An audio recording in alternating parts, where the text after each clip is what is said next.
Welcome to Fiction Audiobooks. If you enjoy the content, like and subscribing would be greatly appreciated.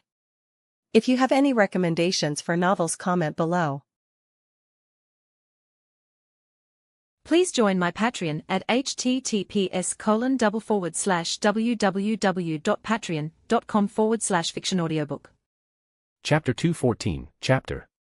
The Ninetales immediately recalled the last words of the Sage of Six Paths. I don't have much time left. Shikaku, Matatabi, Isabu, Son Goku, Kokuo, Seiken, Komiai, Gyuki, Kurama. Even if you're separated, one day you will reunite, become one. You will be led not by force, but by someone who shows you true power. Unlike when you were inside me. Until then. That was the only time Kurama had shed tears since the day he was born. But what made everything unbearable was how, after thousands of years in the ninja world, humans continued to covet the tailed beasts. Especially those it hated most, Uchiha Madara, Senju Hashirama, Uzumaki Mido, Uzumaki Kushina, and the man in the tiger mask. And now. Naruto. Whether bound by summoning contracts or sealed inside Jinchuriki, all it ever brought was suffering and restraint. This was nothing like what the old man had promised, no guidance, no true power. Just shackles. But now, feeling the chakra coming from Uchiha Hikaru's body, a flicker of hope sparked in Kurama's heart again. Could he be the one the old man spoke of? Uchiha Hikaru. Kurama frowned. TCH. As if. The Uchiha clan is even more loathsome than the Senju or Uzumaki. At least when sealed, he had self-awareness. Under Uchiha control, he was nothing but a puppet, his body moving without his will, a suffocating nightmare. Damn Uchihas. No way he's the one the sage meant. Still, maybe I'll throw that brat a bone instead. And with that, Kurama fell silent once more. Naruto, step back and wait outside the altar. Oh. Seal it quickly. Brother Hikaru is still fighting that giant puppet. Sarah gave a solemn nod, kneeling on the dragon vein altar. She closed her eyes, palms pressed firmly on the surface, steadying her breath and clearing her mind of distractions. By my authority as queen. I command you, cut off the dragon veins flow and suppress your power. Obey, now. A brilliant purple light burst from the altar center like a giant eye, spreading chakra-rich runes in all directions. Just as the glow blanketed the entire platform. Ah. Sarah gasped as if 1,000 silver needles pierced her palms. The altar rejected her and flung her away. Sarah. Naruto leapt up, catching her midair. Are you okay? But his eyes were already turning toward the altar. What the hell? Sarah, wincing, looked over as the runes on the altar began to shift. Dark purple symbols devoured the old ones, corrupting the entire altar. I connected to the dragon vein chakra, so why? Meanwhile, across the chamber, the massive centipede puppet roared with laughter. Ha ha. That dumb princess really tried it. Seal the dragon vein. Please. I already rewrote the seal. The queen's bloodline no longer has power over it. The dragon vein now answers to me. Mwahaha. The arrogant voice of Makaid echoed through the underground chamber. Sarah's face drained of all color. Her knees hit the ground. It's over. Everything's over. I'm sorry, mother. I failed to protect the dragon vein, failed to protect Rorin. She clenched her fists, trembling. She hated herself. Hated her naivety. Her people had warned her. But she only opened her eyes after everything had already fallen apart. If only I'd seen Makaid's true face sooner. Naruto stared at her. A mix of anger and frustration boiled up inside him. He stormed forward, grabbed her collar, and yanked her up. Cry. Go on, cry more. What the hell does crying fix? You just give up, huh? Then what was your mother's last wish for? What's Rorin worth to you? The people. As long as you can still breathe, don't you dare give up. He dropped her and turned his back. Sarah blinked through her tears. Where are you going? Naruto didn't stop walking. To help Brother Hikaru. Even if it kills me, I finish what I start. That's my ninja way. Omega. Sarah pushed herself to her feet, eyes burning with resolve. She reached down. Rip. She tore off the bottom of her flowing skirt, tied up her hair, and met Naruto's gaze squarely. I'm going too. I am the queen of Rorin.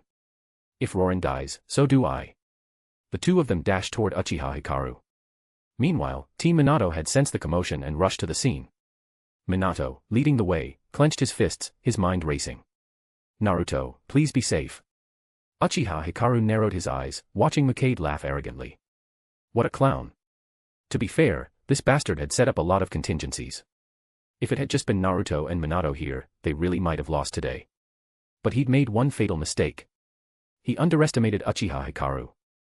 Mangekyō only had the power of the dragon vein and puppetry. That might be enough for most enemies.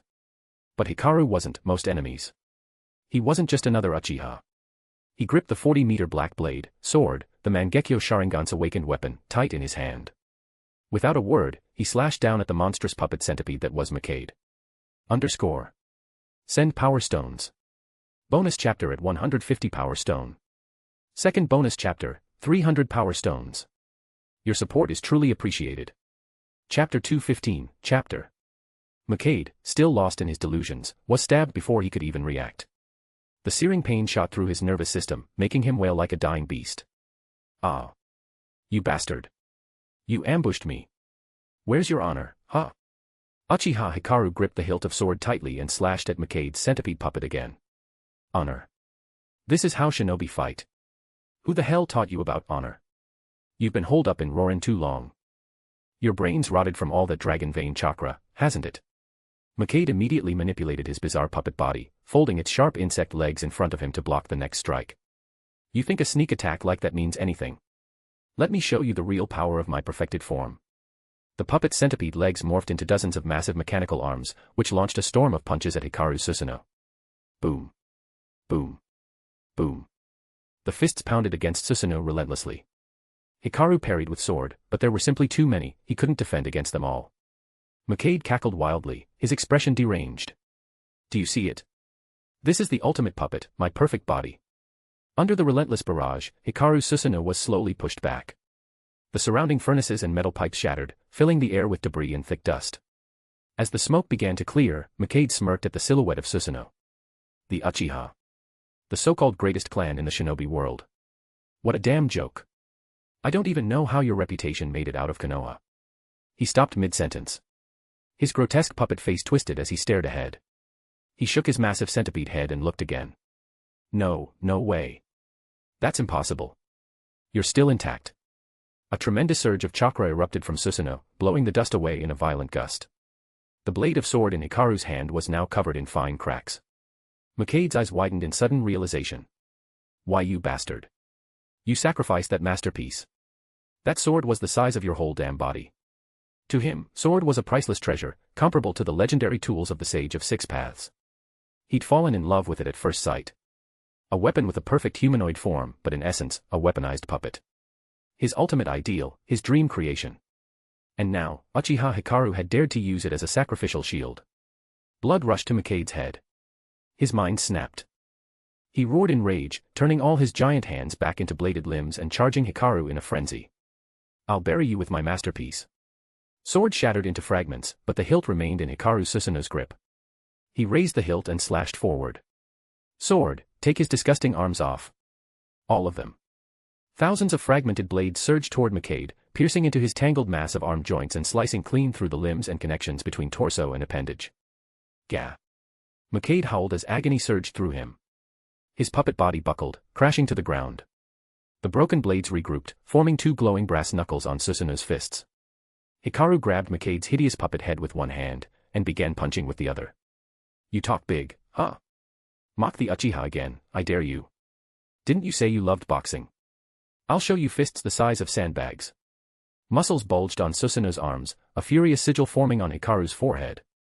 Aside from Danzo, no one else in all these years had ever dared curse the Uchiha clan to his face like this freak. It was like lighting a lamp in the toilet, you're clearly asking for shit. Bam. Crack. Slam. Smack. Boom. Hikaru landed rapid-fire blows to Mangekyō's puppet head, mixed with face slaps just to keep him conscious enough to feel the pain, followed by savage elbow strikes. The brass knuckles caved in the puppet's forehead, forming deep grooves and dents. It was brutal. It was humiliating. And Hikaru didn't care. He wasn't about to let this trash walk away with just a beating. But then, he sensed danger from behind. With a flick of his wrist, his fists turned to palms and he struck the centipede's side, sending its entire front half flying to the right. As he turned, he saw Mangekyō's massive insect tail swinging like a wrecking ball toward Susanoo. Sword, word command, show. The brass knuckles transformed into a massive glowing shield, just in time to block. But the raw force was overwhelming. Powered by the entire Dragon Vein's chakra, Makade's attack blasted Susanoo clean off its feet and into the wall behind them. At that very moment, Naruto and Sarai arrived and witnessed Hikaru being hurled across the chamber. Orange-red chakra exploded from Naruto in a burst of rage. Brother Hikaru. Lord Hikaru. They both cried out instinctively. Naruto quickly formed a cross with his fingers. Shadow Clone Jutsu. Boom boom boom boom boom. Thousands of clones erupted into the battlefield, eyes glowing red with fury. They brandished kunai and launched themselves toward the centipede in a relentless wave. The real Naruto stayed behind with 2 clones, gathering wind chakra into his hand. A sharp buzzing filled the air. Makade suddenly felt an intense surge of dread. His puppet eyes locked onto Naruto. What is that technique? Empowered by the Dragon Vein, Makade could see the intricate chakra structure forming in Naruto's hand. It didn't compare to the raw quantity of chakra from the Dragon Vein, but those countless wind-style chakra blades. Even if he'd never seen the jutsu before, his instincts screamed at him, this thing is lethal to puppets. Hikaru's earlier attack had severely damaged his puppet body, but he'd been able to patch it up using Dragon Vein chakra. But this jutsu. This Rasen Shuriken. It had the potential to cut through chakra itself. And he knew, if all those clones could use it, he wouldn't just lose control of the puppet, his very soul, which was fused with it, would be severed. In order to avoid exposing his real body, he had destroyed his flesh long ago and fused his soul into this puppet body via Dragon Vein chakra. Flexible, powerful, but the pain was fed directly to his soul. And Naruto's technique could destroy that tether completely. His puppet form would be reduced to ash. And then, there'd be no coming back. Send Power Stones. Bonus chapter at 150 Power Stone. Second bonus chapter, 300 Power Stones. Your support is truly appreciated. Chapter 216, warm-up is over, someone is going to die. Seeing this, Makade made a quick decision. He immediately swept his massive hand at the swarm of Naruto's shadow clones, trying to eliminate the annoying distractions and interrupt Naruto's jutsu. But unfortunately for him, thanks to Uchiha Hikaru's earlier Susanoo attack, much of his puppet body had already been damaged. Although shards of the puppet were continuously being reintegrated, he had only managed to restore about half of his original form. His arms could barely fend off the clones. Just as he was about to break through their defenses, Naruto and 2 shadow clones had already formed Rasen Shuriken, the wind screeching with a high-pitched whir as they raised the jutsu overhead. Not good. Makade's senses flared with danger. It was faint, but unmistakably lethal. Several massive hands slammed the ground, his lower body coiling in an attempt to somersault into the air and knock Naruto away. Even if he lost the lower half of his body, he could still keep fighting. But Naruto, the king of unpredictability, wasn't going to let him escape so easily. The 2 shadow clones behind Naruto suddenly threw him forward. Kono pressure. Don't even think about running. Wind style, Rasen Shuriken. Makade saw the blinding, spiraling jutsu hurtling toward him. Panic finally appeared on his face. No. It's going straight for my head, damn it. But people facing death often unleash unexpected potential.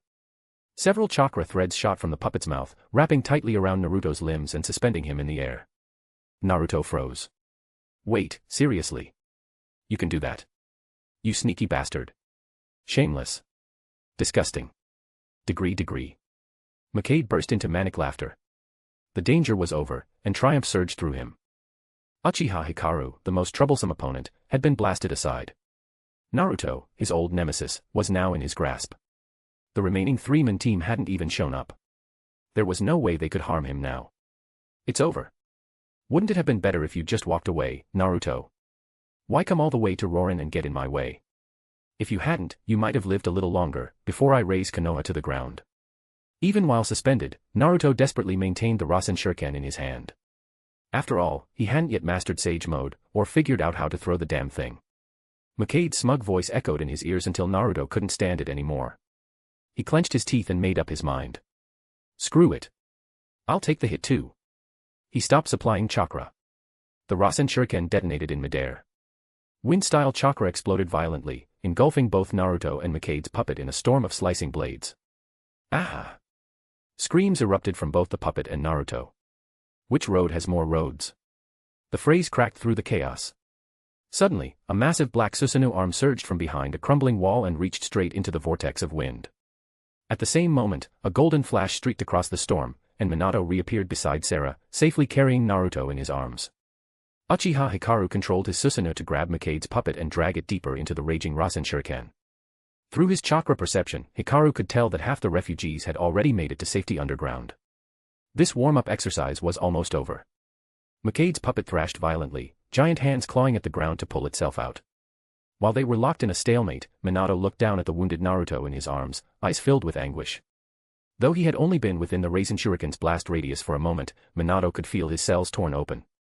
The agony was unbearable even for him. Naruto's body was a bloody mess.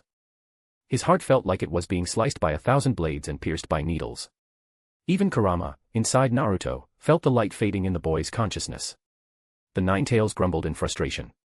"You stupid brat. Why'd you go so far? Using your own body to tank that jutsu. If you die, I'll have to wait years before I'm resurrected." Eyes closed face. "TCH, fine. I'll save you." Kurama surged with chakra, forcing it out through the seal. Minato instantly noticed the chakra's emergence. "QB. You're not trying to take Naruto's body now, are you?" But in the next second, Minato saw Naruto's wounds rapidly close. The blood evaporated into smoke. New skin grew over the cuts. Minato gently leaned Naruto against a nearby wall. "Your Highness, please take care of him." Sarah wiped away her tears and nodded firmly. "Leave it to me." Minato drew two kunai from behind his back, spun around, and charged into battle. He hurled dozens of flying thunder god kunai into the walls and ground. Then, he rapidly formed hand seals and summoned more weapons. Shadow Clone Jutsu. Shuriken Shadow Clone Jutsu. Super Flashing Samsara Dance Queen Kai's Hiki. Dozens of clones surrounded the battlefield, launching shurikens from all angles toward Macade's torso. Meanwhile, Naruto's storm had dissipated, and Uchiha Hikaru was still grappling with Macade. Half of Hikaru's Susanoo was intercepting Macade's mechanical attacks, hammering the puppet with brutal punches. From Macade's perspective, the hundreds of incoming shuriken were laughable. Worthless. But then, something changed. The shuriken began multiplying. Hundreds, thousands, tens of thousands, hundreds of thousands. His scalp tingled. A flood of shuriken rained down on his puppet body at breakneck speed. Ding ding ding. Crack crack crack. Macade's puppet exterior began to rupture under the storm of steel. Like relentless termites, the barrage began tearing him apart. A sinister smile spread across Uchiha Hikaru's face. They're finally, all out. Send power stones. Bonus chapter at 150 power stone. Second bonus chapter, 300 power stones. Your support is truly appreciated. Chapter 217, Backup Plan. After Minato unleashed the triple combination technique, his shadow clone vanished instantly. He dropped to one knee, panting heavily. Damn it. Out of chakra already. If I'd known this would happen, I would have trained in Sage Mode with Master Jiraiya earlier. There was still a noticeable gap between the current Minato and the future Minato who would become the hero of the Third Great Ninja War. Right now, he was only a few years older than Naruto and hadn't yet trained at Mount Myoboku or learned Sage Jutsu. Though Minato wasn't naturally suited for it, learning Sage Mode would not only enhance his chakra control but also strengthen his body at the cellular level. He'd put it off before for various reasons, but now, Minato deeply longed for the power of Senjutsu. Uchiha Hikaru seized this exact moment. All his chakra surged forth without reservation. The half-body Susanoo that had barely reached its third stage began to grow rapidly, swelling in size at a terrifying pace. Chakra, the blood of a shinobi, condensed and transformed, coiling into powerful chakra veins and hardening into massive bones. In no time, a full-bodied Susanoo stood tall in the crater, towering over the battlefield. The soil and chakra lines above it were annihilated by its sheer presence. Sarah, who stood nearby, stared at the colossal figure before her. Every cell in her body trembled.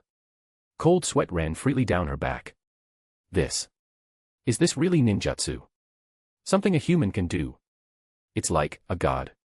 Even knowing this terrifying creature was under Uchiha Hikaru's control, her instincts screamed in fear.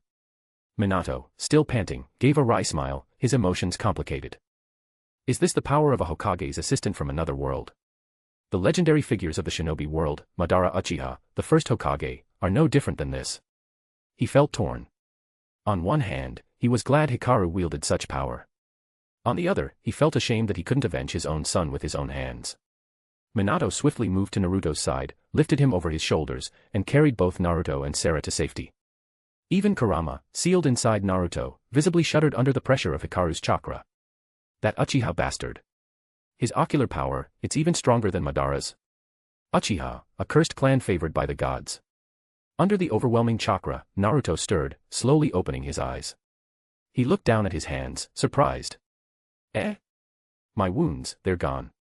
Then his gaze shifted up, locking on Uchiha Hikaru standing within 6 glowing crystal mirrors suspended above. Naruto pushed off Minato's shoulders, cupped his hands around his mouth, and yelled. Brother Hikaru. Kick that guy's ass.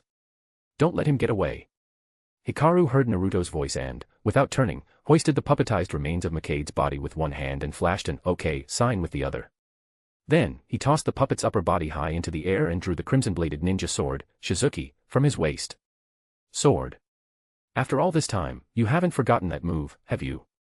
The blade's spirit responded with an eager, cocky tone. Buffed. Even if you forget, I never will. I've waited so damn long for this moment. Hikaru's movements began to sync with Susanoo. He slid his right foot back, bent his left leg, gripped the scabbard with his left hand, and rested his right hand on the hilt. He inhaled deeply, gathering all his chakra and eye power into the blade known simply as sword. The sword and its sheath shimmered with a cold gray-white light, forming rings of energy around them. That light began to morph into countless spectral weapons. Naruto's eyes sparkled with admiration. Whoa. Brother Hikaru's ninjutsu is so cool. There's shuriken, kunai, fuma shuriken, and other ninja tools I've never even seen. Hundreds, no, thousands, of weapons orbited Hikaru. These were all weapons sword had consumed. And while some resembled basic shinobi tools, many were otherworldly, proof of a vast arsenal beyond even Naruto's imagination. Forbidden armament, nation fall. In that instant, time seemed to halt. Hikaru felt the world freeze. Sword was unleashed. Blades rained from the heavens, gray-white lances of chakra piercing through Makade's body again and again, obliterating him. Even the puppet fragments scattered in the air were devoured by the summoned weapons. Nothing remained. Not even dust. The beam of light that shot into the sky dimmed the moon, leaving only pale shadows behind.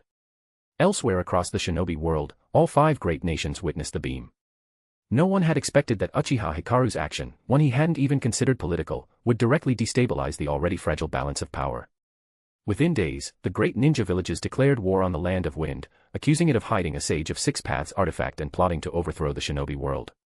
But by then, Hikaru was already gone. The dragon vein's chakra had been completely absorbed by him and sword. He looked up. The dark clouds had been torn apart by the divine light, revealing a long-lost full moon. Dismissing Susanoo with ease, Hikaru landed beside Minato and Naruto with a light shrug. Done. That was easy. It's just Makade. All it took was this. Minato scratched his cheek and laughed awkwardly. Naruto, meanwhile, stared at Hikaru with stars in his eyes, rushing forward to throw an arm around his shoulders.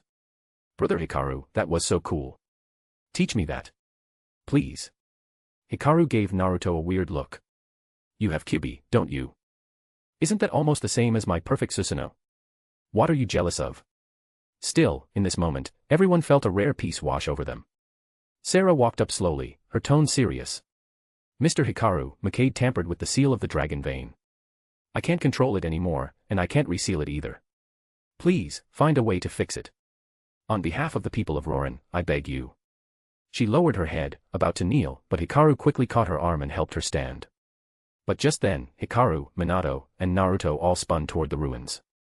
A dark purple beam of light burst into the sky. Uchiha Hikaru. Uzumaki Naruto. And Sarah. You've driven me to abandon half my soul. I've become a half-human, half-ghost abomination. You will all die. A thunderous roar shook the skies.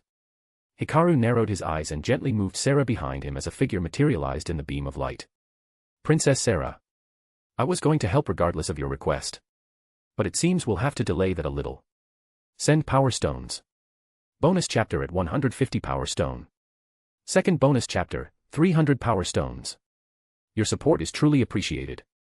Chapter 218, Chapter. The dark purple light that had shot into the sky gradually dissipated, and the entire dragon vein pulsed with life, connecting directly to Makade's chakra-infused body on the altar. 8 massive spider-like legs lifted Makade's twisted form. His body still resembled a centipede, but now even the last traces of humanity were gone. Sharp fangs jutted from his gaping maw, and 2 grotesque horns curled from his scalp like malformed chicken legs. The moment the refugees caught sight of the monstrous figure, terrified screams erupted. Adults shielded their children, and little ones sobbed in fear. Uchiha Hikaru stared at Makade's grotesque transformation, his expression a mix of disgust and amusement. What even are you? Spawn of a spider and a centipede. But what's with the matching feelers on your head? Wait, don't tell me there was a crayfish involved too. Were there 3 of them? Your parents must have had a seriously chaotic love life. Is that the 8 spider lances on your back? Even San and his dad didn't go this hard. Minato coughed awkwardly, blushing at the comparison. Naruto, meanwhile, clutched his stomach and gagged dramatically. Sarah tilted her head in innocent confusion. Master Hikaru, what did you just say? Centipedes and spiders can't reproduce, right? Hikaru placed a palm gently on Sarah's forehead and smiled. It's fine. You're still young, you don't need to understand this yet. When you're older, it'll all make sense. Although Hikaru maintained a calm front, his taunts were just a diversion. In truth, he and Sword had expended nearly all of their chakra in their last move. What remained might barely be enough to summon the full form of Susanoo, if that. Just then, Naruto bit his thumb, ready to perform a summoning. Damn it. I don't know if this will even work, but I have to try. Not sure if summoning still works after time travel. Hikaru grabbed Naruto's wrist before he could begin the hand seals. Hold on, Naruto. I've got a better idea, but I'll need your help. Naruto blinked, then nodded enthusiastically. No problem, Hikaru and I. Just tell me what to do. Look into my eyes. As soon as Naruto met his gaze, the world around him shifted. They now stood before the massive gate holding back the 9 tails. The fox's fur bristled in an instant, every strand of orange standing on end. You again, you damn Uchiha brat. What the hell do you want? Get the hell out of here. Naruto smirked and casually threw an arm around Hikaru's shoulders, clearly relishing the chance to flex in front of the mighty beast. Hee hee. Kyubi, I didn't think you actually got scared of people. Who would have thought the great and mighty 9 tails could get so worked up? Feels like that tiny tiger we chased during that cat-catching mission. The 9 tails glared at Naruto with murderous intent, like it wanted to swat him into paste. Damn brat, if you didn't have this Uchiha with you, not even 10 of you would dare speak to me like that. But the fox kept its mouth shut. It still remembered the agony of being controlled by the Mangekyō Sharingan twice. Yet, Hikaru wasn't like Madara or the Masked Man. He hadn't tried to enslave it right away. He just stood there, calm and quiet. Naruto gave the fox one last smug look before quieting down.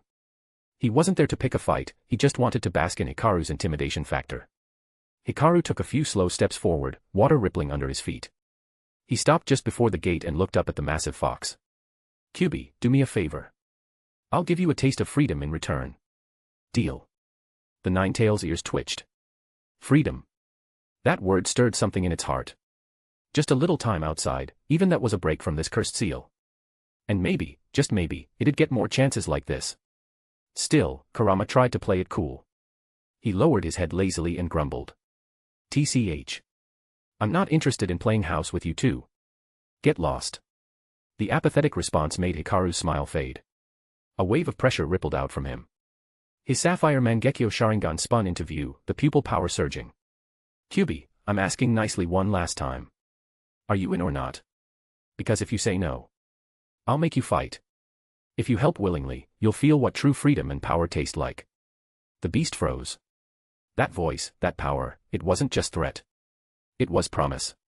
The 9 tails straightened slowly, suspicion gleaming in its slit pupils. Even if I agree, that damn seal won't let me help you. He gestured at the bars and the seal tag locking him inside. Hikaru grinned. That. Don't worry about it, I've got it covered.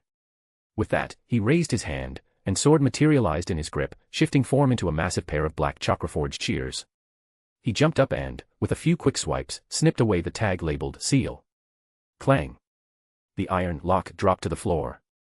Kurama and Naruto's eyes widened in disbelief. Did that just work? Naruto was about to panic, but before he could react, he was booted out of his own mindscape. He blinked and gasped, his body now glowing with red 9 tails chakra. Hikaru slapped him on the back, and the skeletal form of Susanoo began to manifest around him. Kyubi, enough games. Lend me your power. When this is over, I'll let you stretch your legs.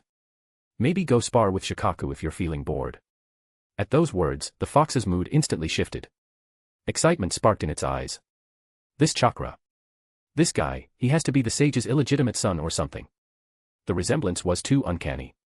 The chakra didn't feel identical, but it was close. Like eating the same fruit, one sliced on a silver platter, the other hacked apart with a kunai. To Kurama, Hikaru was like the cut fruit, different form, same core. Send power stones. Bonus chapter at 150 power stone. Second bonus chapter, 300 power stones. Your support is truly appreciated.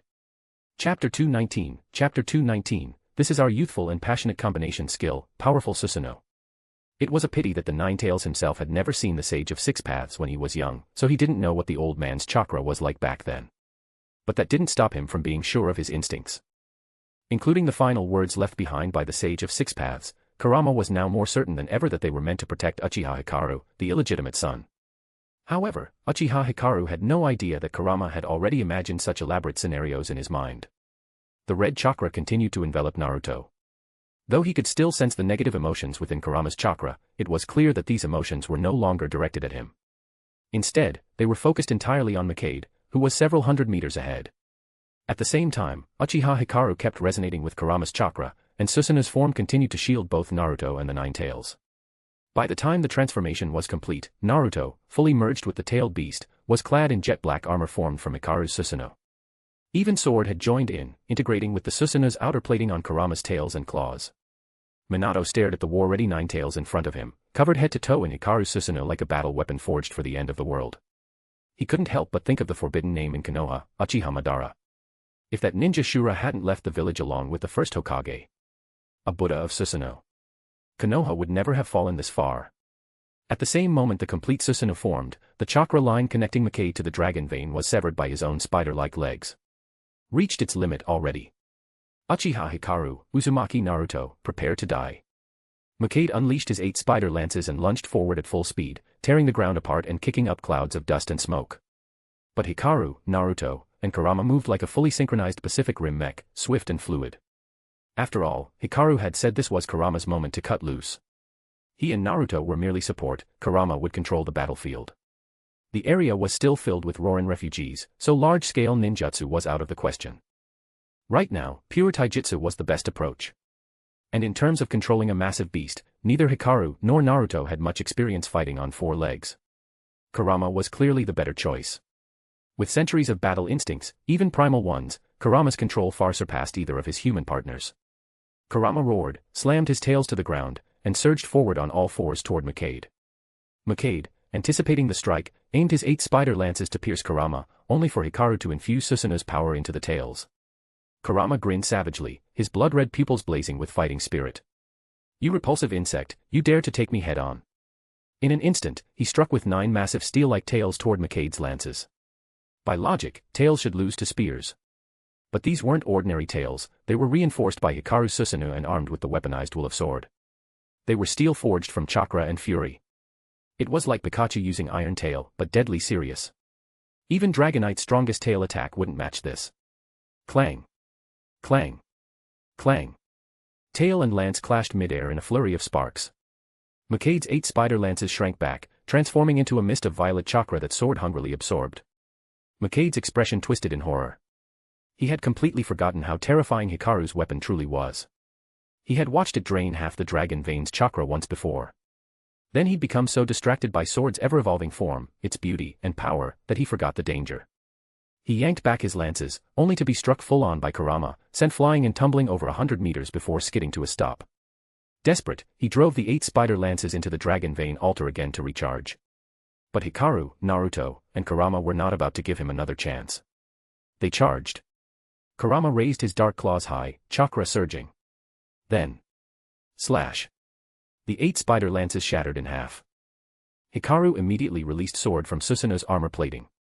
Sword, go absorb the dragon vein's chakra. Leave the rest to us. With a black flash, sword appeared atop the half-destroyed altar. Now in human form, she turned and gave Hikaru a playful wink. Then I won't hold back. She licked her lips, voice dripping with mischief and seduction. Little dragon vein, I'm coming for you. Be ready to be devoured. Kurama shot forward like a demon unleashed, an orange-black blur that exploded toward Mangekyō. He landed with a brutal slash of his claws. You wanted to kill me before, didn't you? I'm your Jinchuriki. Only I get to bully you. Who the hell do you think you are? At that moment, Kurama transformed into a second fox entirely, feral, unhinged, howling as he shredded Mangekyō's armor and flesh with wild slashes. Mangekyō could barely breathe, overcome by confusion and dread. What the hell was this? There wouldn't be a third time. He was done being the punching bag for these freaks. His memories flooded back like a film reel. He'd run once, used the dragon vein to travel back in time. He came again, only to be flattened by the restraining of destiny. He had spent over a decade buried in the dragon vein, stewing in solitude, only to rise again, and meet Uchiha Hikaru. This world is insane.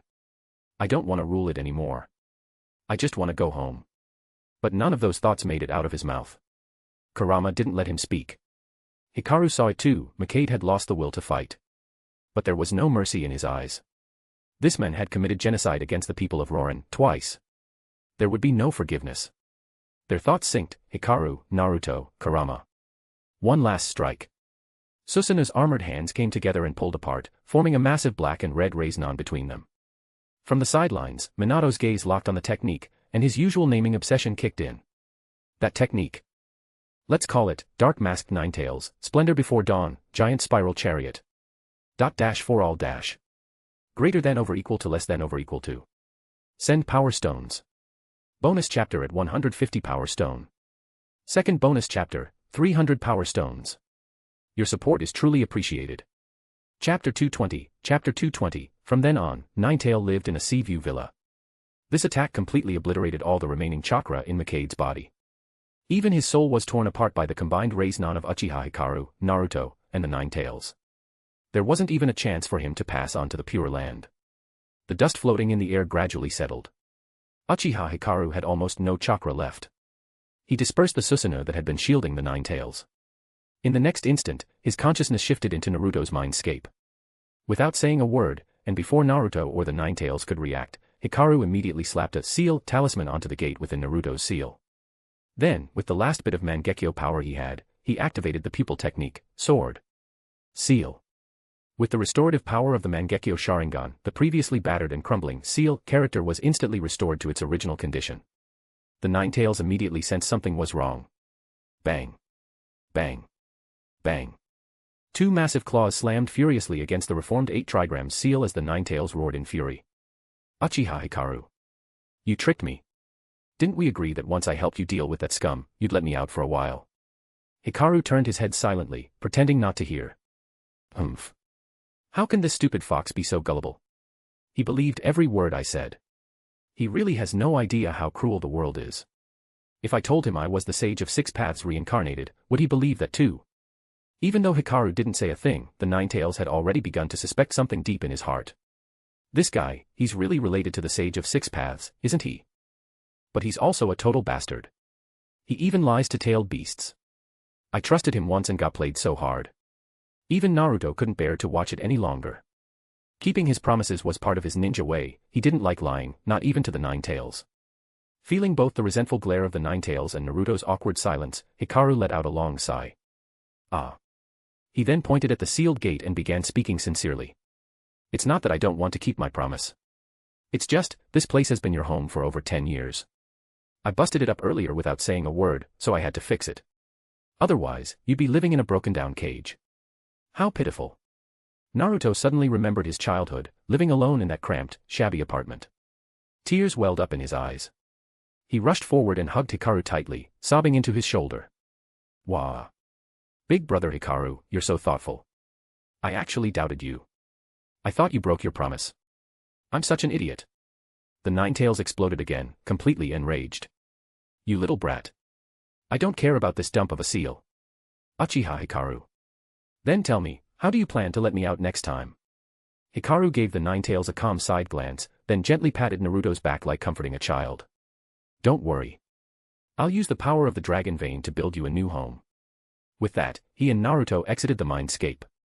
Back in the real world, Sarah, Minato, and Choza, who had been protecting the villagers, ran over to check on Hikaru and Naruto.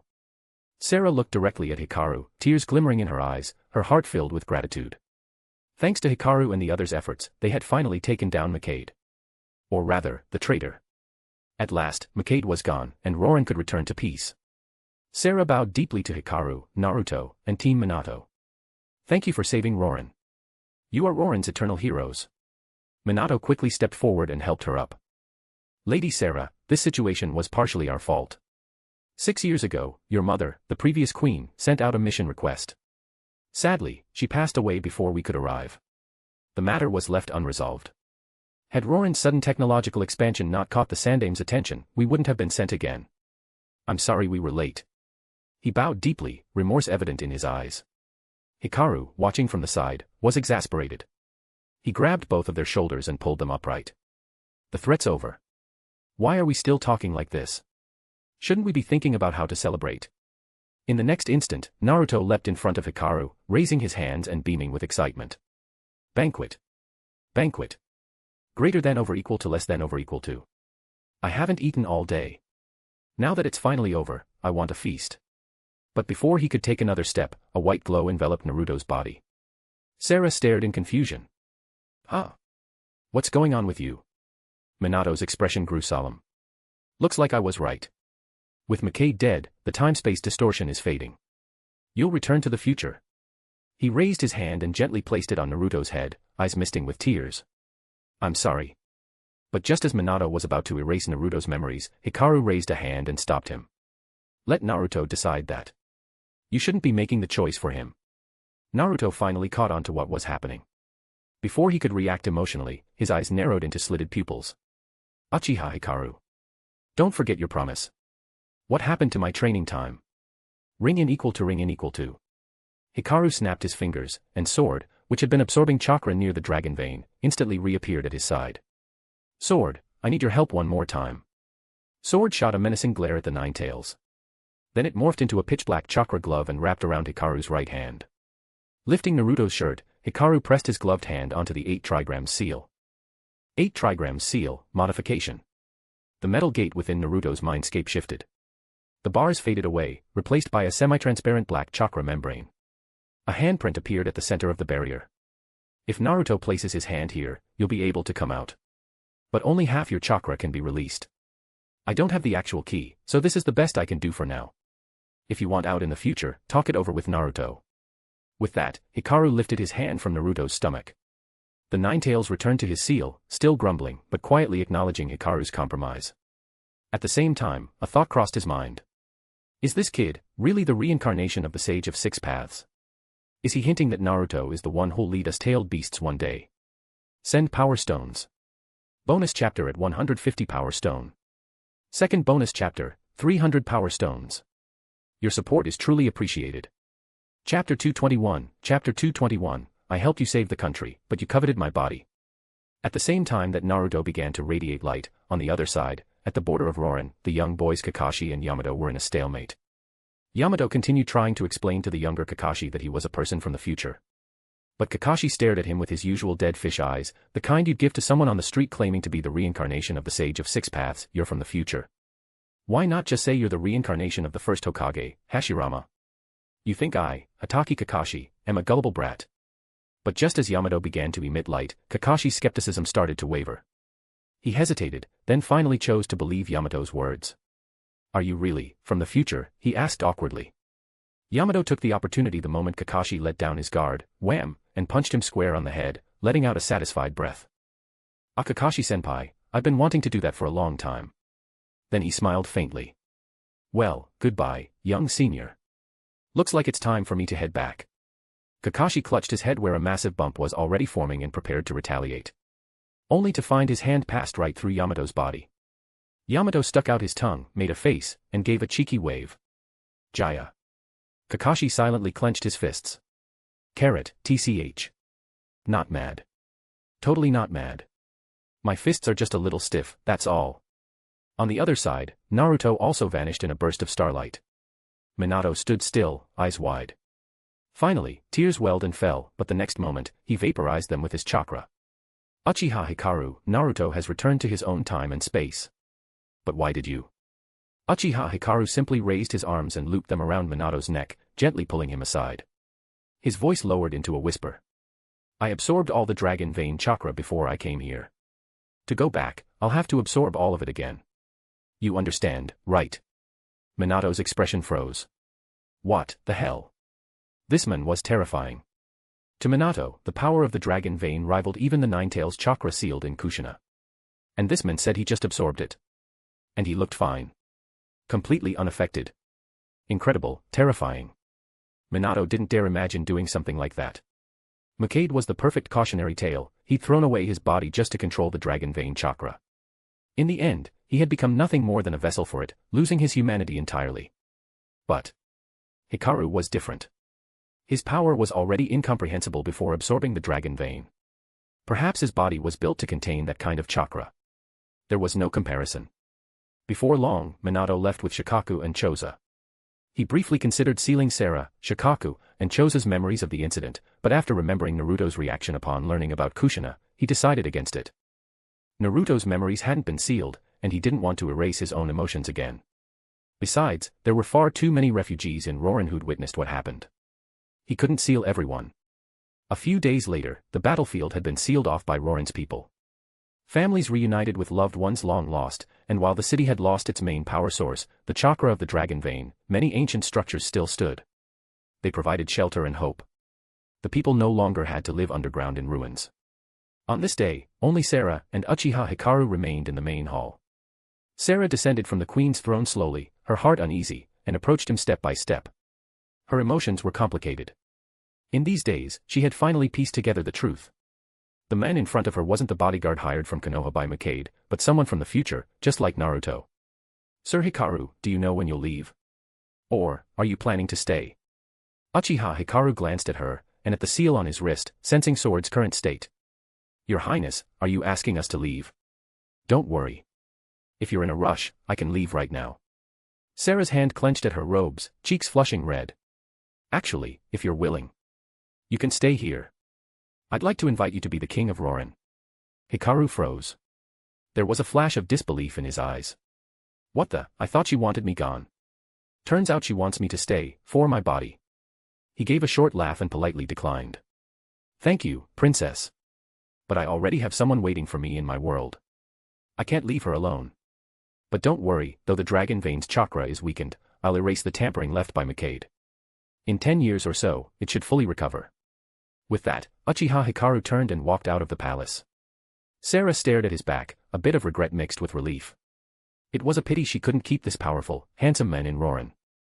She would have welcomed him as king. Not out of love, though his presence stirred something, but because she feared another threat like Mikaid might come one day. This crisis had taught her the value of strength. But sadly, she lacked that strength herself. At least Hikaru had promised to lift Mikaid's seal. That gave Rorin some hope of defense in the future. With time, they would rebuild. Hikaru made his way to the ruins, where the core of the dragon vein lay sealed. Sword, stop eating. Leave some for the others. If you drain it all, I won't even have the strength to defend the house. The next moment, a graceful woman with long legs and a voluptuous figure, dressed in sheer black silk, materialized on the crumbling altar. She gazed at him with cunning, playful eyes that only he knew so well. Without hesitation, she flung herself onto Hikaru's back and whispered hotly into his ear. I know. A shinobi should never sever all possibilities.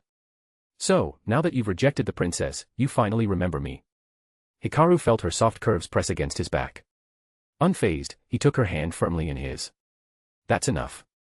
It's been a while, but that trick doesn't work on me anymore. With that, he sealed Sword back into the tattoo on his wrist. Humph. Her voice echoed teasingly inside his consciousness. You're no fun. Send power stones. Bonus chapter at 150 power stone. Second bonus chapter, 300 power stones. Your support is truly appreciated. Chapter 222, Who Can Refuse? Uchiha Hikaru felt the lingering warmth left by Sword on his palm, and his mood noticeably lifted. It seemed that Sword, having absorbed nearly 1.5 dragon veins, had finally returned to full strength. He could feel it from the pressure that touched his back moments ago.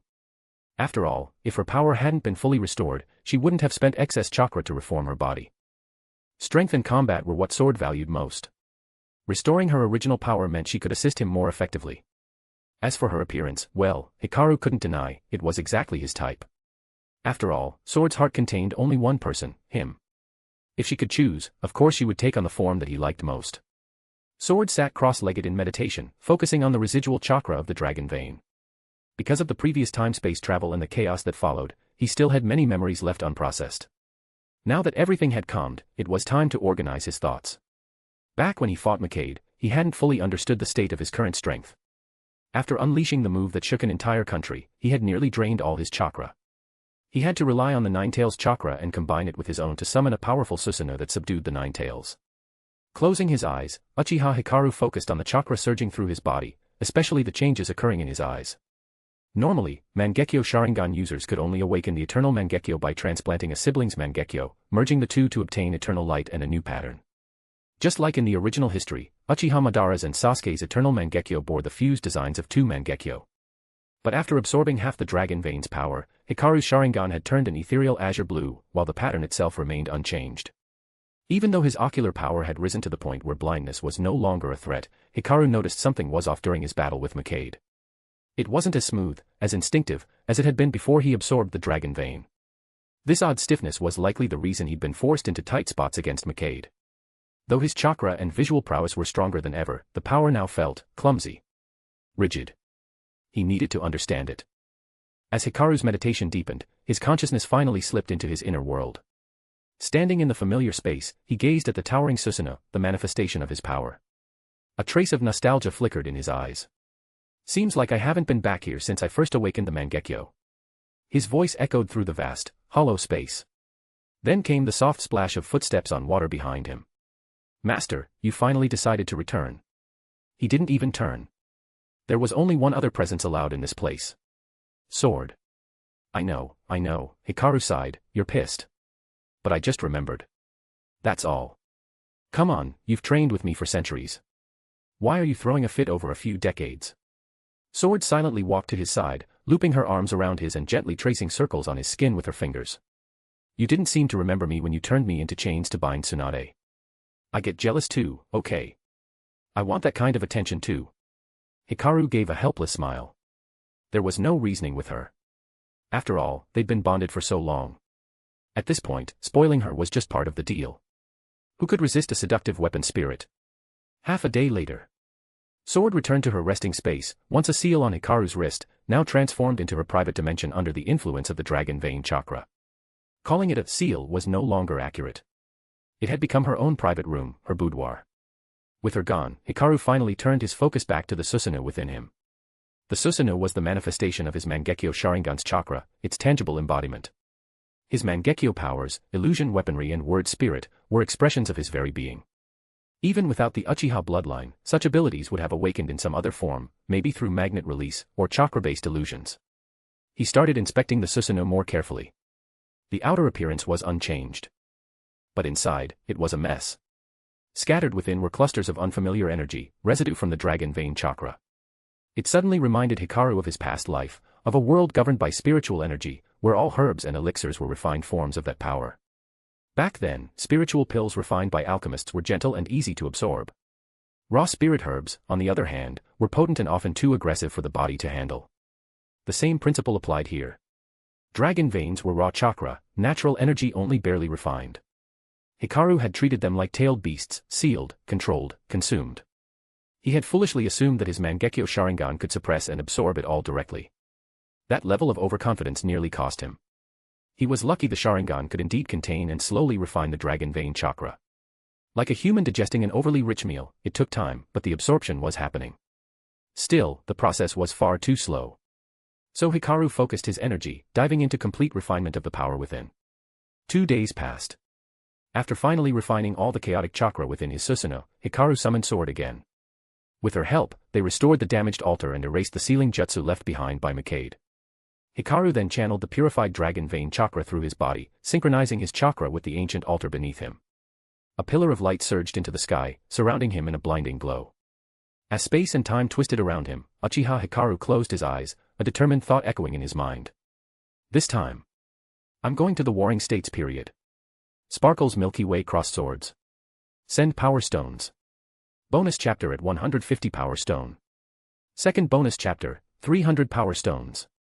Your support is truly appreciated. Chapter 223, World Tree. Sarah stood on the palace platform, watching the beam of light from the dragon vein altar gradually fade away. Only then did she breathe a long sigh of relief. Finally, he's gone. At that same moment, the third great ninja war erupted. But the era Uchiha Hikaru was heading to was even more chaotic and blood-soaked, the Warring States period. The first time Hikaru had traveled through the dragon vein, it was under Mangekyō's manipulation that he ended up in ancient Rorin.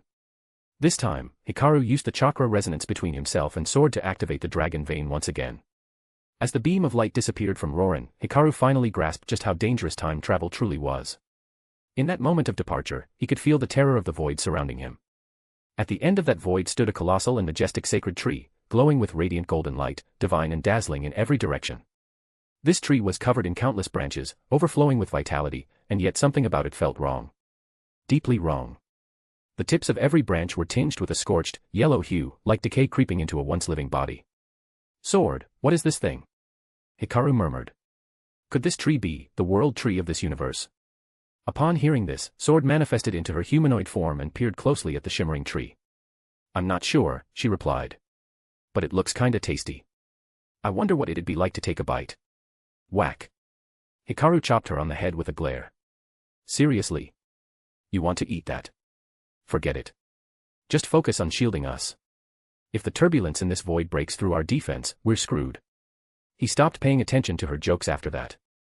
After all, Sword didn't have a Sharingan, she couldn't see what he could.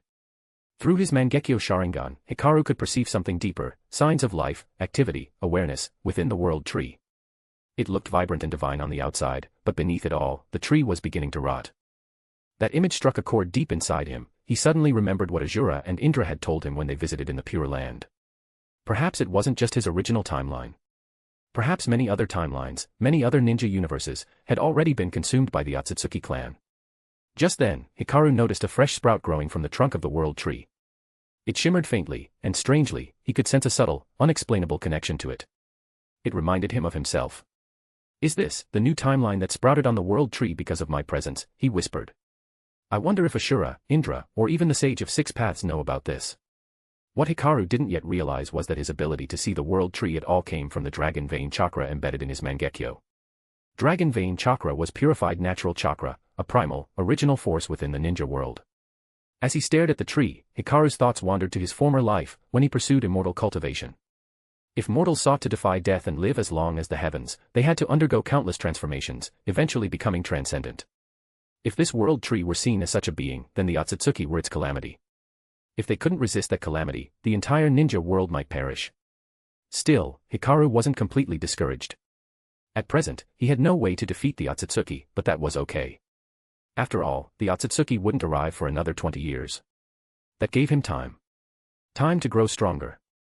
He calculated calmly, if he reached the level comparable to the late Jonin tier, or in his former life's terms, the late Jindan stage, he might be able to match beings like Ishiki. In the years ahead, he could ascend even further, perhaps even touch upon the realm of the nascent soul or divine transformation, the true pinnacle of life. With that, Hikaru and Sword flew toward the newborn branch.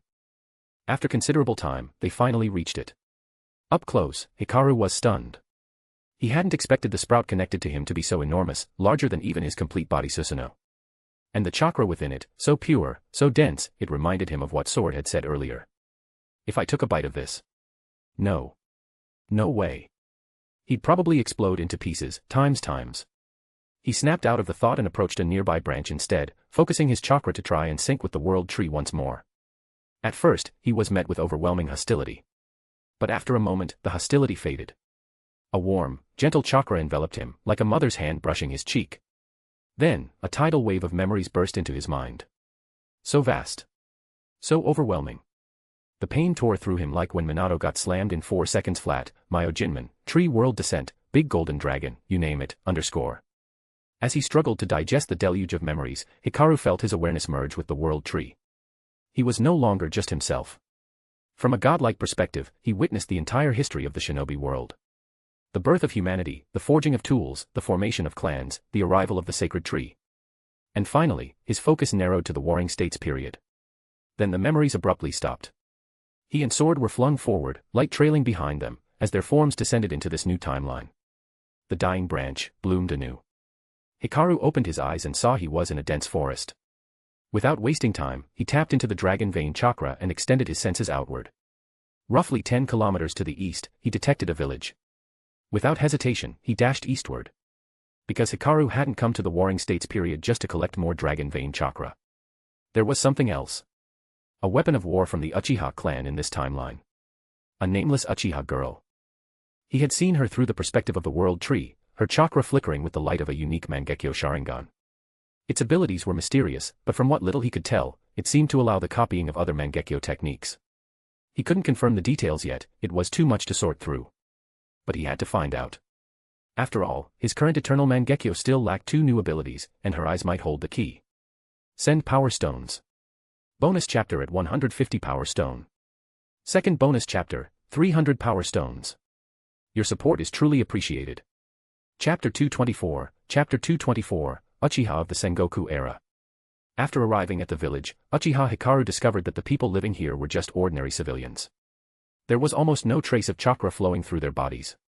But Hikaru wasn't surprised. After all, during the Warring States period, there were no such things as hidden villages or organized countries, only ninja clans and landowning nobles staking out territory. Hikaru still didn't understand how powerless nobles managed to control such vast swaths of land. All he could do was chalk it up to the leftover ideological dregs from the time of the Sage of Six Paths. Once he revealed his fully matured Sharingan, 3 tomo spinning in each eye, the villagers immediately bowed and fawned over him. Only then did Hikaru realize this was one of the Uchiha clan's grain-producing villages. No wonder they were so respectful upon seeing him. They had recognized the red and white Uchiha fan crest on his back. Some even tried to flatter him, inviting him into their homes. A few bold villagers called out their daughters, parading them in front of him.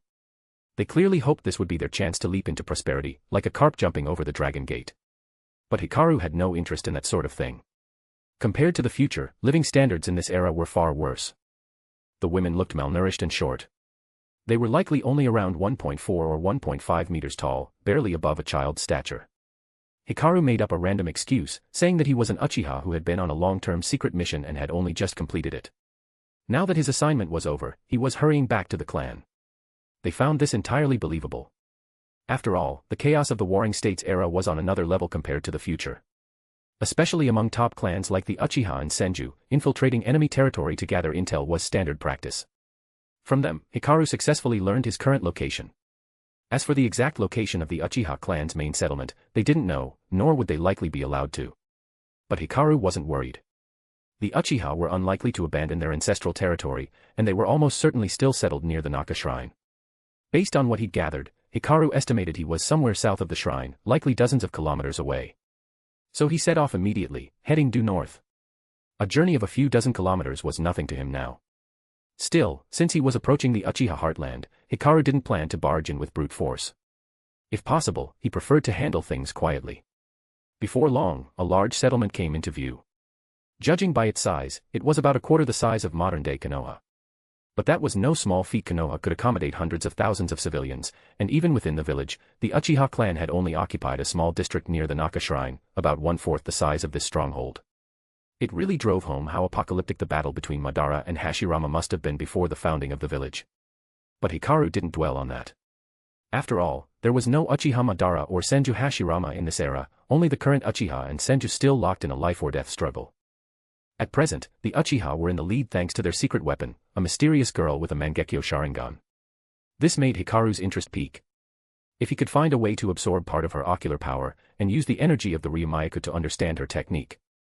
Then one day, he could duplicate her dojutsu and fight Uchiha style with Otsutsuki-level magic. Hee. At that moment, 2 young Uchiha guards stood lazily by the gates of the clan settlement, yawning from boredom. Renjiro, when do you think we'll be done with this stupid gatekeeping job? It's already been 2 years since we graduated from the clan academy. I'm 12 now, and that secret weapon girl. She's only 14. Why the hell is there such a huge gap between us if we're both Uchiha? The short-haired boy next to him looked annoyed. Taichi, don't lump me in with you. I've already awakened my 2 tomo Sharingan. If I weren't worried about my family's safety, do you think I wouldn't be out there fighting the Senju? How do you expect to awaken your Sharingan with that attitude? Go get some sleep. The long-haired boy next to him, Taichi, couldn't respond. He just sighed quietly, full of self-loathing and frustration. They were both Uchiha, so why was the genius girl with the Mangekyō already the clan's trump card at 14, while he couldn't even surpass Renjiro? They had grown up together. In the academy, his grades had always been better. Why was the world so unfair? Just as Taichi wallowed in his thoughts, darkness suddenly fell over them both. Uchiha Renjiro instinctively reached for the ninja sword on his back, preparing to shout a warning to Taichi. But before he could, something struck the back of his neck, and he collapsed with a weak whisper. Taichi, run! But Uchiha Taichi didn't escape either. As Renjiro blacked out, he too fell unconscious. The one responsible. Uchiha Hikaru. Hikaru swiftly tied up the 2 boys, then gently opened Renjiro's eyelids and cast a genjutsu to extract their memories. Soon, he had all the information he needed. Uchiha Renjiro, 12 years old, Tsutomu Sharingan, grandson of the current 4th elder of the Uchiha clan. Uchiha Taichi, also 12, no Sharingan, grandson of the former 4th elder, whose parents and grandfather had died fighting the Senju. From Renjiro's mind, Hikaru learned that the current 4th elder had once been a close friend of Taichi's grandfather. That was likely why Renjiro had been assigned to guard the gate with him, out of respect and sentiment. Hikaru couldn't help but be moved. People always talked about the Senju being the clan of love. But if anyone truly understood love, it was the Uchiha. After that, Hikaru created 2 shadow clones. He transformed himself into Taichi's appearance and took his place at the gate alongside one clone. The other clone took the unconscious Renjiro and Taichi to a nearby grain village, planting a genjutsu in their minds, making them believe they had received orders to reinforce the village's defenses. If Fugaku had seen this level of gentle, stealthy manipulation, he would have been shocked beyond belief. He'd probably declare that Hikaru had been possessed or something. But the truth was simple, Hikaru had observed the Uchiha clan from a god's eye view. Until the founding of Konoha, the Uchiha were remarkably united. And that, perhaps, was why their later fall had felt so tragic. Even Madara had once tried to stay. Asterisk. Send Power Stones. Bonus chapter at 150 Power Stone. Second bonus chapter, 300 Power Stones. Your support is truly appreciated. Chapter 225, Chapter 225, Years of Hatred. This forced Uchiha Hikaru to once again curse the white-haired Senju Tobirama, truly evil to the core. He was ruthless in how he manipulated people's hearts. In the short time since Konoha's founding, he had used his understanding of the Uchiha clan to break down their psychological defenses. He had tamed a pack of wild wolves into obedient house dogs. Senju Tobirama, you really are something. As he silently cursed Tobirama in his heart, Uchiha Hikaru continued channeling natural chakra, carefully probing the situation within the Uchiha clan's territory. After some time, Hikaru was nearly certain this was the Uchiha clan at the height of its glory, before the births of Madara and Hashirama. He could sense the presence of 3 Mangekyō Sharingan users. And if he included the infamous girl said to be the clan's secret weapon, who was deliberately concealing her presence, then this generation had 4 Mangekyō users. As for the clan's numbers, Hikaru's sensory perception told him there were nearly 5,000 Uchiha shinobi gathered in this stronghold. This was during the chaos of the Warring States period. Clearly, the war girl wasn't the only one to watch out for. The other Mangekyō users must also be monsters in their own right. While Hikaru was still focusing his senses across the compound, the sun dipped behind the mountains, just in time for Taichi and Renjiro to finish their gatekeeping shift. 2 older Uchiha men, likely in their 20s or 30s, approached them. Taichi, Renjiro, you're off duty. Time for the next watch. Hikaru, still in disguise as Taichi, nodded and looked up at the men. In his perception, both were elite Uchiha with fully awakened 3-tomo Sharingan. The chakra levels in their bodies were nearly 50% higher than the average jonin in future Konoha. War was cruel, but it also served as a harsh crucible that forged powerful shinobi. This was likely why the Uchiha clan had flourished so immensely during the Warring States era. Driven by the need to protect their family, every Uchiha fought like their life depended on it, and often, it did. After clocking out, Hikaru returned home with the other Taichi, actually a shadow clone in disguise. After all, Taichi's parents and grandfather had died in battle. He'd been raised with Renjiro like brothers, and naturally lived with Renjiro's family. Renjiro's parents had recently accepted a mission from a local noble and taken a dozen clan members with them, leaving only his grandfather at home. Using the memories he'd extracted from both boys, Hikaru seamlessly imitated their usual behavior. He slipped off his shoes, put on a pair of indoor slippers, and sat down properly on the tatami mat in the living room. The shadow clone, still in the form of Renjiro, dashed barefoot into the kitchen and leapt onto the back of the elderly man cooking there. Grandpa Yuanzu. What's for dinner today? He grinned. I've been on gate duty all day, I'm starving. Yuanzu tapped him on the forehead with a wooden spoon, scolding gently. Taichi, how many times have I told you, I'm getting old? Stop jumping on my back. What if one day your grandpa finally gives out? If I get sick, who's going to cook for you too? The disguised Renjiro grinned, snuck a slice of dried meat from a steaming pot, and stuffed it in his mouth. Grandpa Yuanzu, you're stronger than you think. I saw you helping Grandma Yumi move a full water tank yesterday. You're still as strong as an ox. He patted the old man's shoulder, still chewing. From the living room, Hikaru, still disguised as Taichi, spoke in a stern voice. Renjiro, I've told you before, show Grandpa proper respect. Have you already forgotten the etiquette lessons we learned at the clan academy? As an Uchiha, you must treat your elders with reverence, and crush your enemies with unrelenting strength. Grandpa cooks for us himself because he knows we're picky about the food. He's already busy with the clan's affairs, don't make things harder for him. At that, the clone deflated like a popped balloon. Shoulders slumped, he sulked back to the tatami mat and sat quietly, still munching on dried meat. Fine. I'll be more careful next time. Hikaru narrowed his eyes and scolded further. Now you suddenly remember. You just plop down here and expect Grandpa to serve himself. You think we can forget the etiquette I just mentioned? No wonder you haven't awakened your Sharingan yet. With that, Hikaru stood and went to the kitchen, helping Yuanza carry out the dishes. The old man just smiled and settled himself at the head of the table. Renjiro, you're fine in every way except you take things too seriously, he said. Taichi's your younger brother, cut him some slack. He then turned to the Renjiro clone and gave a friendly scolding. You've got heart, Taichi. But what's fine at home won't fly outside. You need to carry yourself like a proper Uchiha. Your brother is right. Never forget, you're part of the strongest shinobi clan in the ninja world. With that, he picked up his chopsticks and started placing food into their bowls. You two are the future pillars of the Uchiha. The Senju, they're not what they once were. Give it 5 or 6 more years, when your generation grows up. It'll be time for the Uchiha to wipe out the Senju once and for all and end this 1,000-year feud. His voice hardened, eyes flashing with deep, bitter hatred. And then, we'll avenge Renjiro's grandmother. And your parents and grandfather, Taichi. So eat. Eat a lot. Now's the time your bodies need to grow. You mustn't go hungry. Both boys, one real, one shadow clone, dug in obediently, wolfing down rice and meat with both hands. Even as he maintained the disguise, Uchiha Hikaru could feel the intense bloodlust and hatred radiating from the old man. He sighed silently. Ashura. Indra. Even if you two eventually made peace, you're the reason the ninja world has bled endlessly for 1,000 years. And further back, this all started with the parenting failure of the Sage of Six Paths ridiculous. Entire generations have lived and died in war, all because of a feud over inheritance in one broken family. How laughable. But all of that ends now. With Uchiha Hikaru's arrival, this era would be rewritten. Anyone who stands in his way is the enemy. P.S. For the Mangekyō Sharingan users in this era, I'll be rewriting them as Uchiha Chiri and others. They're original characters, not from canon, and I'll keep them grounded in the Warring States period to fit the timeline of Uchiha dominance before the founding of Konoha. The next arc will be the full-scale war between the Uchiha and Senju. Stay tuned. Send Power Stones. Bonus chapter at 150 Power Stone. Second bonus chapter, 300 Power Stones. Your support is truly appreciated. Chapter 226, Chapter 226, Clan Meeting. In the next few days, Hikaru and another shadow clone disguised themselves as Renjiro and Taichi, taking over the daytime gatekeeping duties of the Uchiha clan. By night, they kept to the real pair's usual habits, using training and fishing as excuses to quietly investigate and gather information within the clan.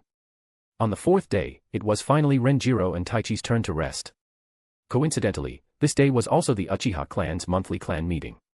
Based on what Hikaru had gathered, the qualifications to participate in the clan meeting were similar to those established in later generations under the ninja system set by second Hokage Tobirama Senju. One's strength had to be at least at the level of a special jonin. A few months ago, Renjiro had witnessed the death of a comrade during a mission and awakened the two-tomo Sharingan. Back then, he was only at Chunin level. But after intense training, he had finally reached the strength required to attend the clan meeting. More importantly, he was also the grandson of the 4th elder, which further solidified his eligibility. That morning, the 4th elder had brought both Renjiro and Taichi to the training grounds to test their progress. Seeing his grandson grow stronger filled the old man with pride. He believed he finally had a worthy successor. After all, awakening a two-tomo Sharingan before turning 13 was a remarkable feat, even during the Warring States era. It was something that couldn't be achieved with hard work alone. Some Uchiha never awakened the Sharingan at all, it was far from rare. However, when the 4th elder looked toward Taichi, his expression dimmed with worry. Taichi was only 2 months younger than Renjiro, yet he hadn't even awakened a single tomo. It didn't make sense. In school, he had better grades than Renjiro. His personality was brighter than most Uchiha, and his chakra reserves were greater as well. He had even seen bloodshed on the battlefield. So why hadn't he awakened his Sharingan? The 4th elder couldn't understand. After all, Taichi's parents and grandfather had all unlocked 3-tomo Sharingan. Logically, the ability should have been inherited. He should have awakened it by now. Hikaru noticed the elder's puzzled look and couldn't help but feel a touch of pity. Thanks to Taichi's memories, Hikaru had used his Sharingan to probe into his mind. What he discovered had shocked him. Taichi had already awakened the two-tomo Sharingan. He had simply hidden it, flawlessly.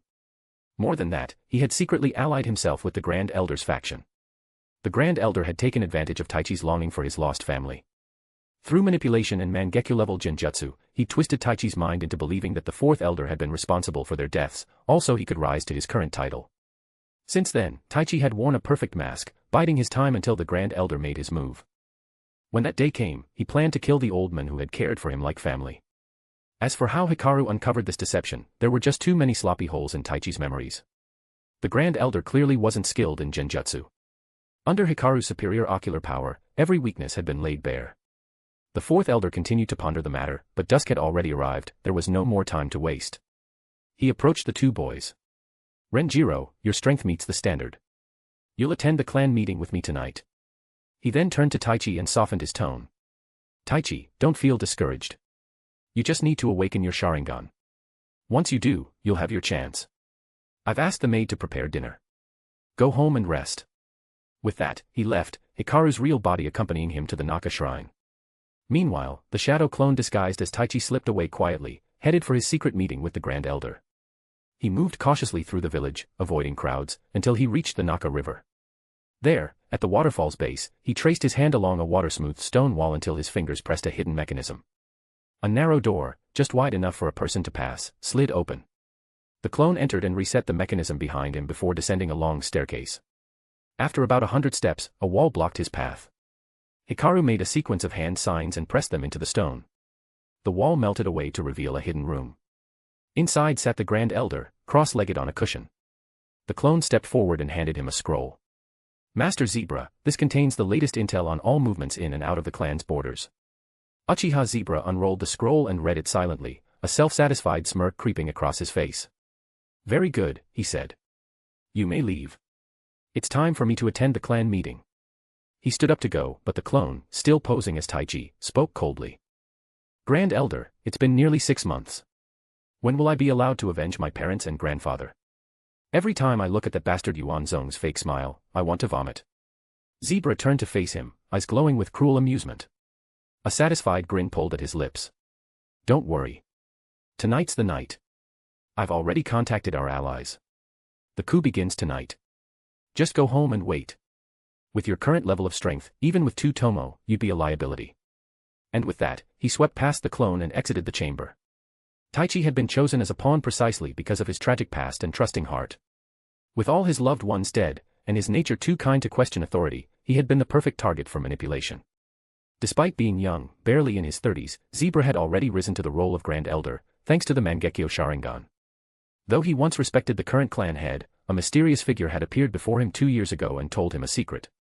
Only by fusing 2 Mangekyō Sharingan can one obtain the eternal Mangekyō, eyes that never fade. Since that day, Zebra had set his plan into motion, consolidating power, forming factions within the clan and beyond, and preparing to overthrow the current leader, Uchiha clan leader, a 50-year-old man nearing blindness.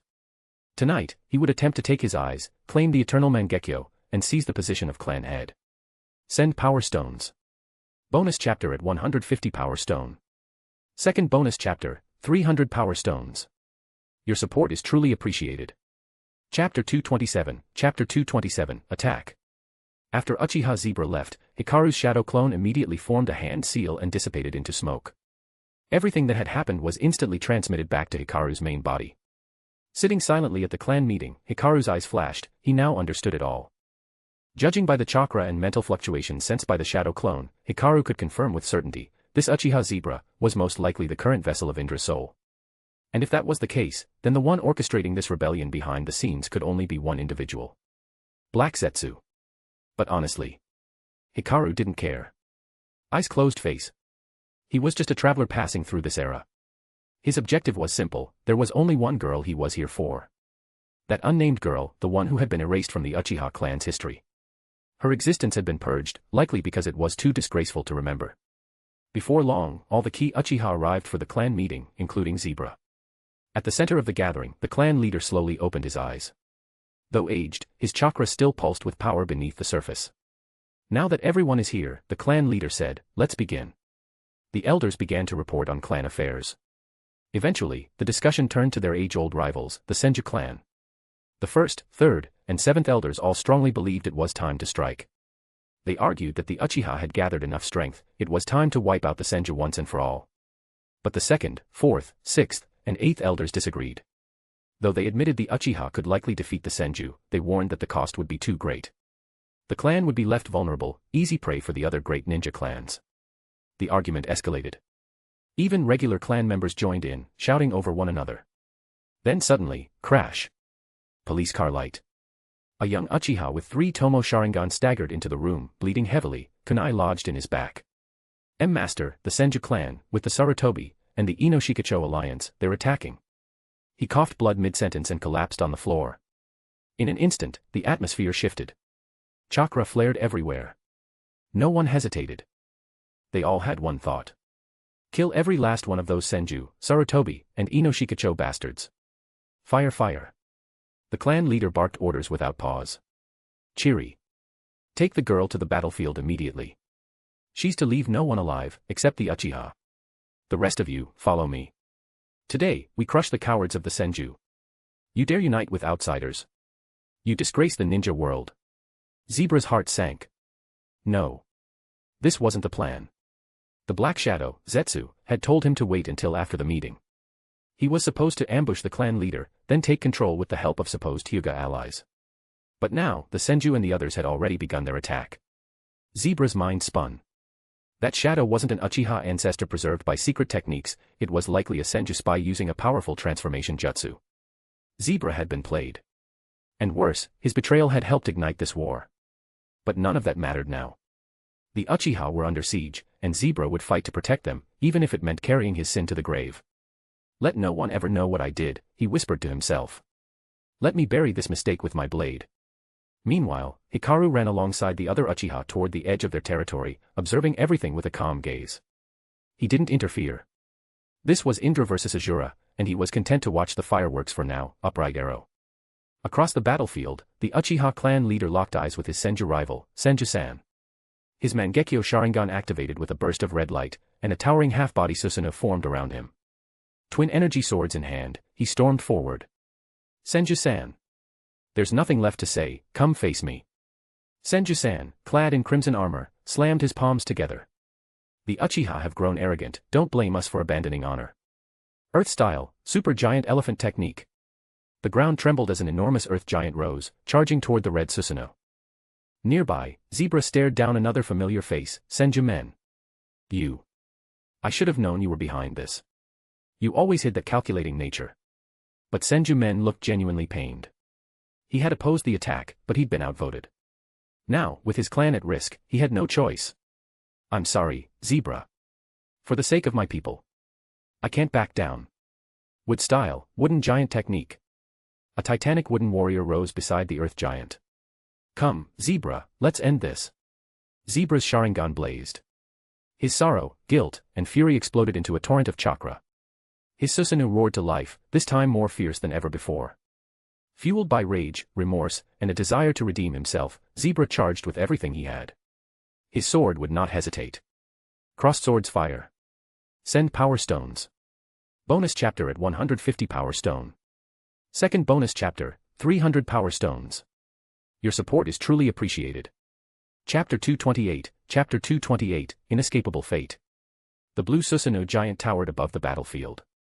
At this moment, Zebra was forcing himself into the 4th stage of Susanoo. Blood streamed from his eyes, but Zebra didn't care about the cost of his Mangekyō Sharingan. Blindness. Death? None of it mattered. Today, he would defeat the Senju men and push back the enemy. He, Uchiha Zebra, would make up for the mistakes he once made. The Senju men watched Zebra's chaotic chakra and the mad resolve on his face. A pang of guilt twisted in his chest. I'm sorry, Zebra. But I must win this time, even if you're my opponent. He began to channel his chakra in response. Wood style, wood dragon jutsu. New branches burst from the wood golem's shoulders, twining together until they formed a massive dragon coiled atop its back. The two giants charged each other. Meanwhile, Hikaru, casually frying fish amid the chaos, glanced toward the 4 monstrous titans clashing nearby. He couldn't help but recall something the reanimated Madara once told Hashirama. Hashirama, the shinobi of this era are far weaker than those from our time. Hikaru agreed.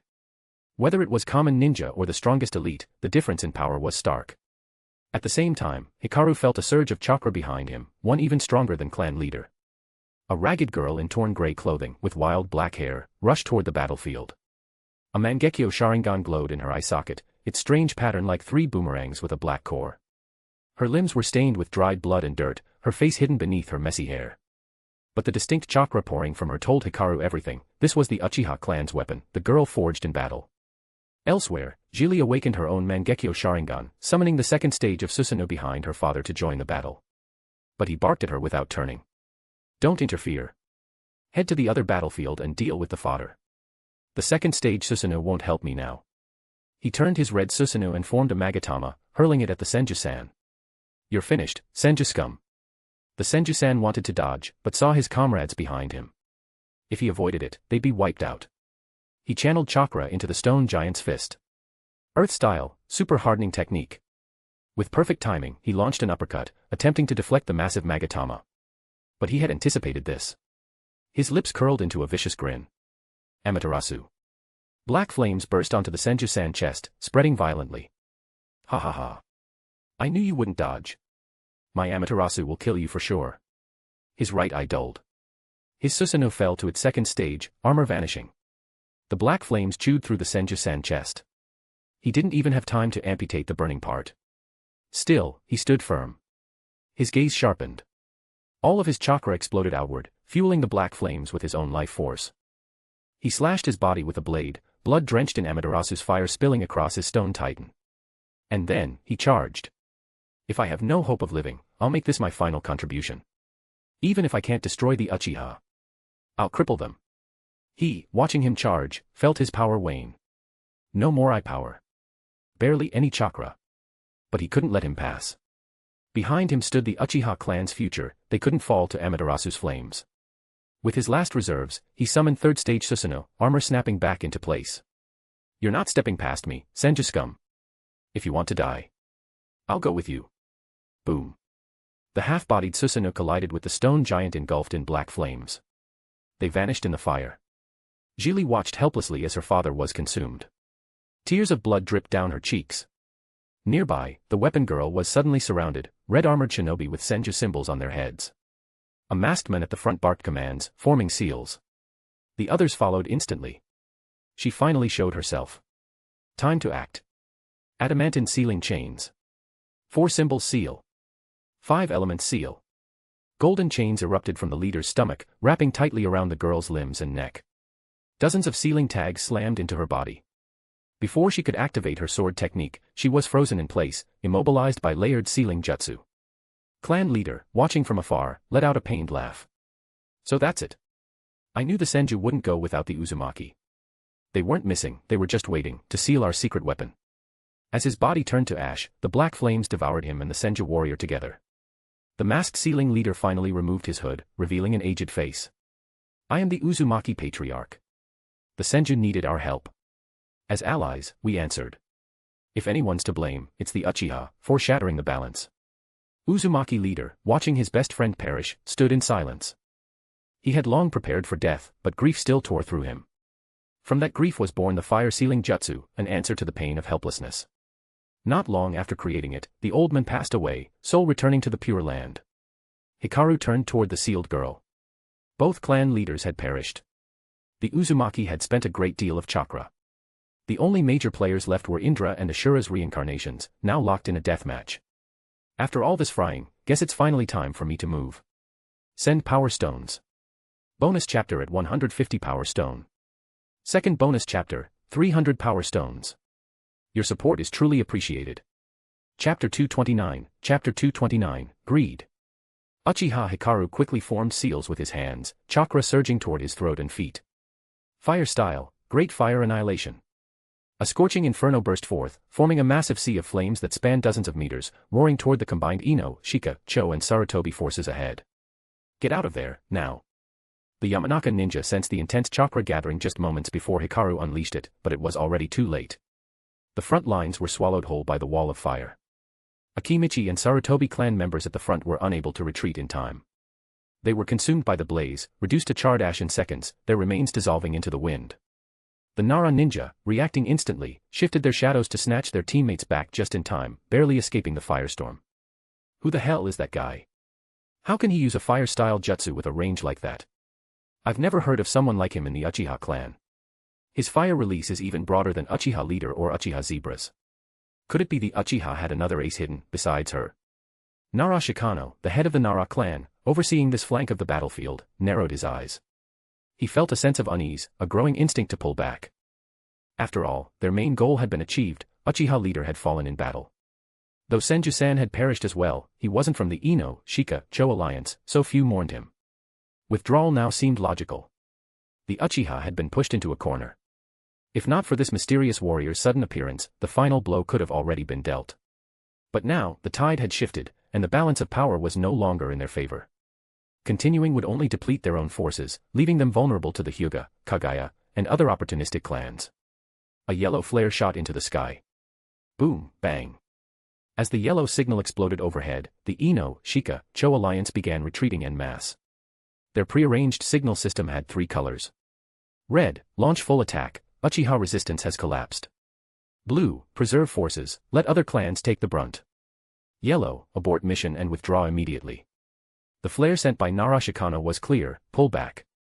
Uchiha Hikaru noticed the shift at once. TCH. That iconic pineapple head. Always calculating.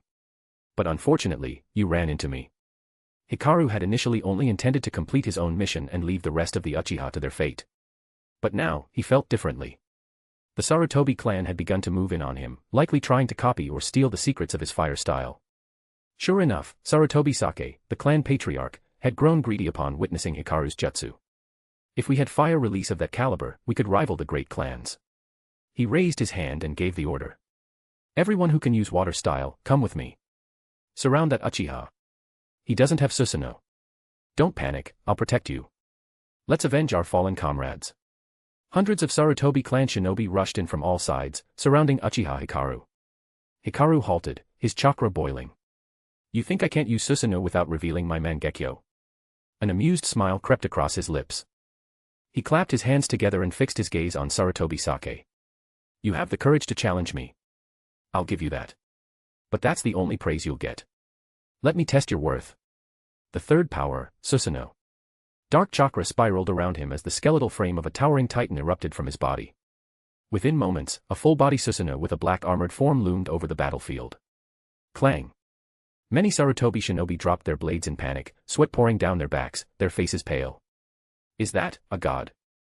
Hikaru's Susanoo was larger than Zebra's 4th stage form, and more menacing than even Senjumen's wooden avatar. The Uchiha clan members, wide-eyed, didn't recognize the user, but they didn't care. He was one of them. A spark of hope ignited in their hearts.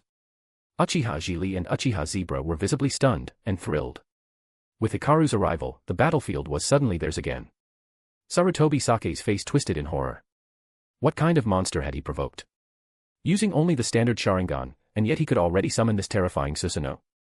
Hikaru drew the massive blade from Susanoo's side, the air shimmering with heat as his killing intent surged. I didn't plan on interfering. But your greed brought this upon yourself. In the next instant, his titan swung its sword. Dozens of Sarutobi ninja were cleaved in two. Screams echoed as corpses rained onto the battlefield like broken dolls. With the way cleared, Hikaru turned his Susanoo toward the Uzumaki clan's ceiling formation. Uchiha Jili, seeing the direction of the Black Titan, instantly understood. Uchiha. Support that black giant with everything you've got. If we can rescue her, we'll destroy them all. Send power stones. Bonus chapter at 150 power stone. Second bonus chapter, 300 power stones. Your support is truly appreciated. Chapter 230, for Red Yang formation. Following Uchiha Zebra's command, the ninjas of the Sarutobi and Senju clans immediately understood Hikaru's objective. Sarutobi Sake, who had just narrowly escaped from Hikaru's Susanoo, barked another order. We must stop him no matter what. We can't let that sealed one join the battlefield. Everyone understood. The situation was already dire for them. If another top-tier fighter joined the fight, the consequences would be catastrophic. There would be few survivors left. The Ino-Shikacho trio, who had already evacuated several kilometers away, looked back at the towering black Susanoo and sighed in relief. Thank goodness Chief Nara noticed early and ordered us to retreat. But, isn't it a little cowardly to just run like this? Are you nuts? You want to stay and die. Exactly. Be glad we're alive. Let's keep moving and hope Senju and Sarutobi can stall him. We're not meant for this kind of war. This is way beyond us. Hikaru swung Susanoo's left arm while slashing his right-hand sword, cutting enemies apart like paper and sending their bodies flying. TCH. These guys can't hurt me, but there are so many. How annoying. Eyes closed face. He couldn't help but envy Uchiha Madara, who had awakened the Rinnegan and could rain meteors down with Tengai Shinsei. Madara had it easy when clearing out small fry. With a thought, Hikaru activated his Azure Mangekyō Sharingan. There was no longer any need to conceal his strength. This wasn't just the fourth stage of Susanoo, this was complete body Susanoo. Black armor wrapped around the Susanoo, and enormous feathered wings unfurled behind it. Hikaru emerged from its torso and stood within the 6 crystalline nodes on its head. When the wings beat down, the wind alone rivaled an S-rank wind-style jutsu. Dozens of ninjas were blown away, their bodies shredded and tossed like ragdolls. What is that thing? I've never seen a Susanoo with wings. Even Zebra, who was locked in combat with Senju men, was stunned. Is that the complete form of Susanoo, recorded in the clan's oldest scrolls? The Susanoo of legend, unseen for 1,000 years, has returned now. The gods have not forsaken the Uchiha. Fire, fire. From afar, Black Zetsu observed the complete Susanoo in disbelief. Wait, is Zebra not Indra's reincarnation after all? Is this Uchiha the real one? That's impossible. In 1,000 years, no Uchiha has awakened this Susanoo, not one. What's going on? A sense of dread gripped him. How could he ever crush the Uchiha if this kind of monster existed? The Senju didn't stand a chance. Damn it, if I stay here, I'll die. Better to lay low. I've got centuries left, I'll just wait again. With that, Black Zetsu slinked away from the battlefield. Not far off, an Uzumaki water technique user picked up the girl bound in sealing scrolls and began retreating. The rest of the Uzumaki clan stood firm. Chief, please take the girl and seal her far away from here. We'll stall the Uchiha as long as we can. Without hesitation, dozens of sealing experts stabbed their thumbs into pressure points beneath their hearts. Uzumaki's secret technique, life-burning seal. Their chakra surged far beyond normal limits, rupturing their own internal restraints. They split into 4 teams. Sitting cross-legged, they passed their amplified chakra into 4 chosen members. The recipients felt their veins throb with raw power. Blood oozed from their pores as their bodies shook. With great effort, they formed the signs. Ninja Art, 4 Red Yang Formation. A glowing red barrier trapped Susanoo inside. TCH, the 4 Red Yang Formation. Those must be the 4 strongest sealing types they brought. This was the same technique that once held down the Ten Tails. Even Hikaru wasn't completely sure he could break it. Activating his Sharingan, he studied a corner of the formation and understood. They're burning their life force, something akin to the 8 gates. No wonder they can fuel a technique like this. He had to admit, when it came to sealing, the Uzumaki were unmatched. But unlike the Ten Tails, Hikaru could fly. He immediately flapped Susanoo's wings, aiming to ascend through the still-forming top of the barrier. But the Uzumaki weren't about to let him escape that easily. Adamantine sealing chains bind him. Hundreds of golden chains surged from the ground, wrapping around Susanoo's wings. Hikaru felt resistance, his wings were being pulled down by tremendous force. Just then, the sword, his Mangekyō weapon spirit, emerged from his wrist and entered the crystal center of Susanoo's forehead. He stared at the golden chains with disgust. Disgusting sealing tricks everywhere. Let me handle this. Hikaru nodded and activated his eye technique, channeling it into the sword. Word spirit technique, devour the chains. The sword transformed into a dark iron chain and lashed out, entangling the golden ones. The golden adamantine chains dulled into yellow, then to brown, and finally were corroded into the same gray-black iron. The 4 Uzumaki knew their chakra was being consumed, but they held strong. They had one goal, buy enough time for Chief to escape with the sealed girl. Finally, the golden chains shattered, rebounding violently and breaking the chakra link in the 4 sealing shinobi. With their flow severed, the 4 Red Yang formation faltered. And a visible crack appeared. Send power stones. Bonus chapter at 150 power stone. Second bonus chapter, 300 power stones. Your support is truly appreciated. Chapter 231, Chapter 231, if there is a next time, you must compensate me well. It's so dark. I can't see anything. I can't hear anything. Am I going to die? The girl sealed within the scroll could no longer sense anything. And yet, she didn't feel any pain. Instead, what she felt was relief. Ever since she had witnessed her parents' deaths and awakened the Mangekyō Sharingan, her unique dojutsu had been discovered by the clan. Her exclusive ocular technique, 8,000 spears. Much like Shisui Uchiha, she had awakened a rare Mangekyō ability. Both of them possessed spiritual-type techniques. Just like Shisui's Koto Emitsukami, her eyes also had different effects in each eye. Shisui's Koto Emitsukami could permanently rewrite a person's will with one eye, and temporarily alter someone's consciousness with the other. Her technique, 8,000 spears, worked similarly. Her left eye could mark a target, and her right eye could link to the marked target's chakra and mind, allowing her to control them entirely. She could drain their chakra, or turn them into her puppets. While it couldn't permanently rewrite someone's will like Koto Emitsukami, it was arguably even more terrifying, especially in warfare. But once the Uchiha clan discovered her ability, they imprisoned her in a dungeon and subjected her to cruel experiments. At first, she endured it all willingly, for the clan her parents had died to protect. She allowed herself to be studied, tortured, and dissected. She believed it was all for the greater good. But over time, her cooperation was twisted into cowardice. Her clan no longer saw her as a prodigy, but a tool. The awe and reverence turned into calculated exploitation. They stopped calling her by name. She became a weapon. Eventually, the clan succeeded in forcibly copying Tsukuyomi, Amaterasu, and Kagutsuchi onto her body. Then, they sent her to war, over and over again. She bled for them. Killed for them. Won victories that expanded the clan's influence and power across the nations. The Uchiha reached heights they had never dreamed of.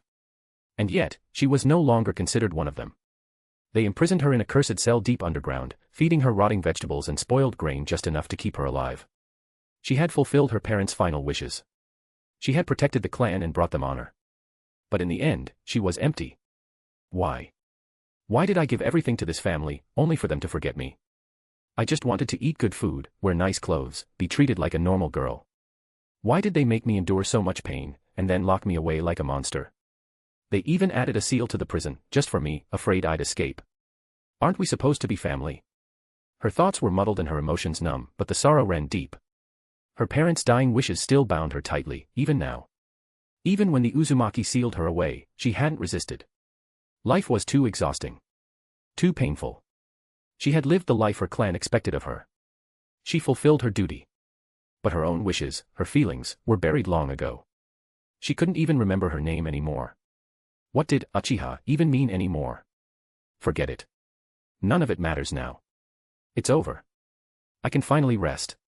I wonder, what's waiting after death? Maybe, just maybe. I can finally live for me. On the battlefield, Uchiha Hikaru broke through the weakened 4 Red Yang formation, slaughtered the Uzumaki ninjas guarding it, and pursued the retreating squad. He soon intercepted Uzumaki No. 1, who was carrying the sealed girl on his back.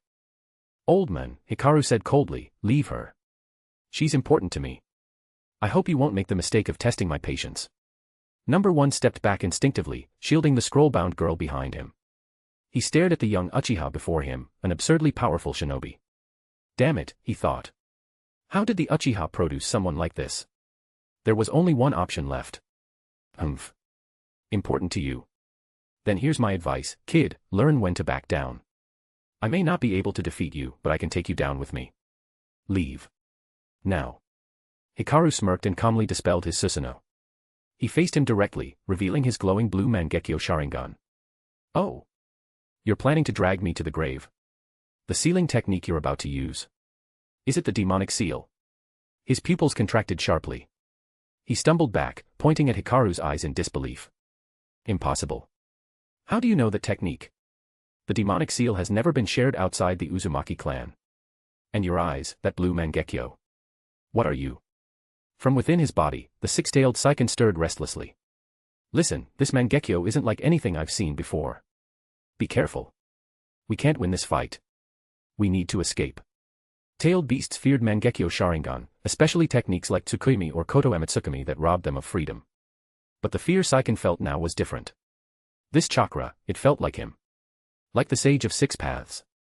More than that, this human's presence gave Saiken the sensation of being prey. Not fusion. Not control. Consumption. Like this man could devour him. Hikaru took a single step forward. In that moment, he froze. Hikaru effortlessly walked behind him, ignoring the threat entirely, and lifted the sealed girl onto his shoulder. I'm not interested in your fight, he said coldly. And I don't belong to your version of the Uchiha.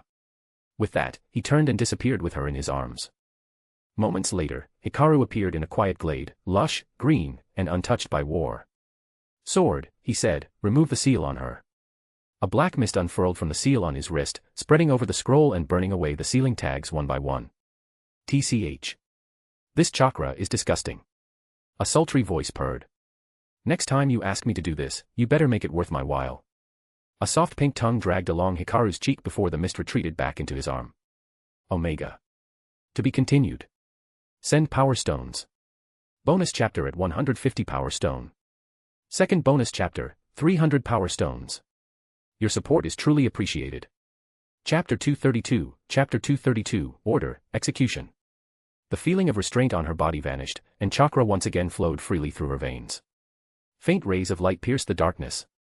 Saya slowly opened her eyes. Moonlight reflected in her dull black pupils, lifeless, hollow, and yet unbearably sorrowful.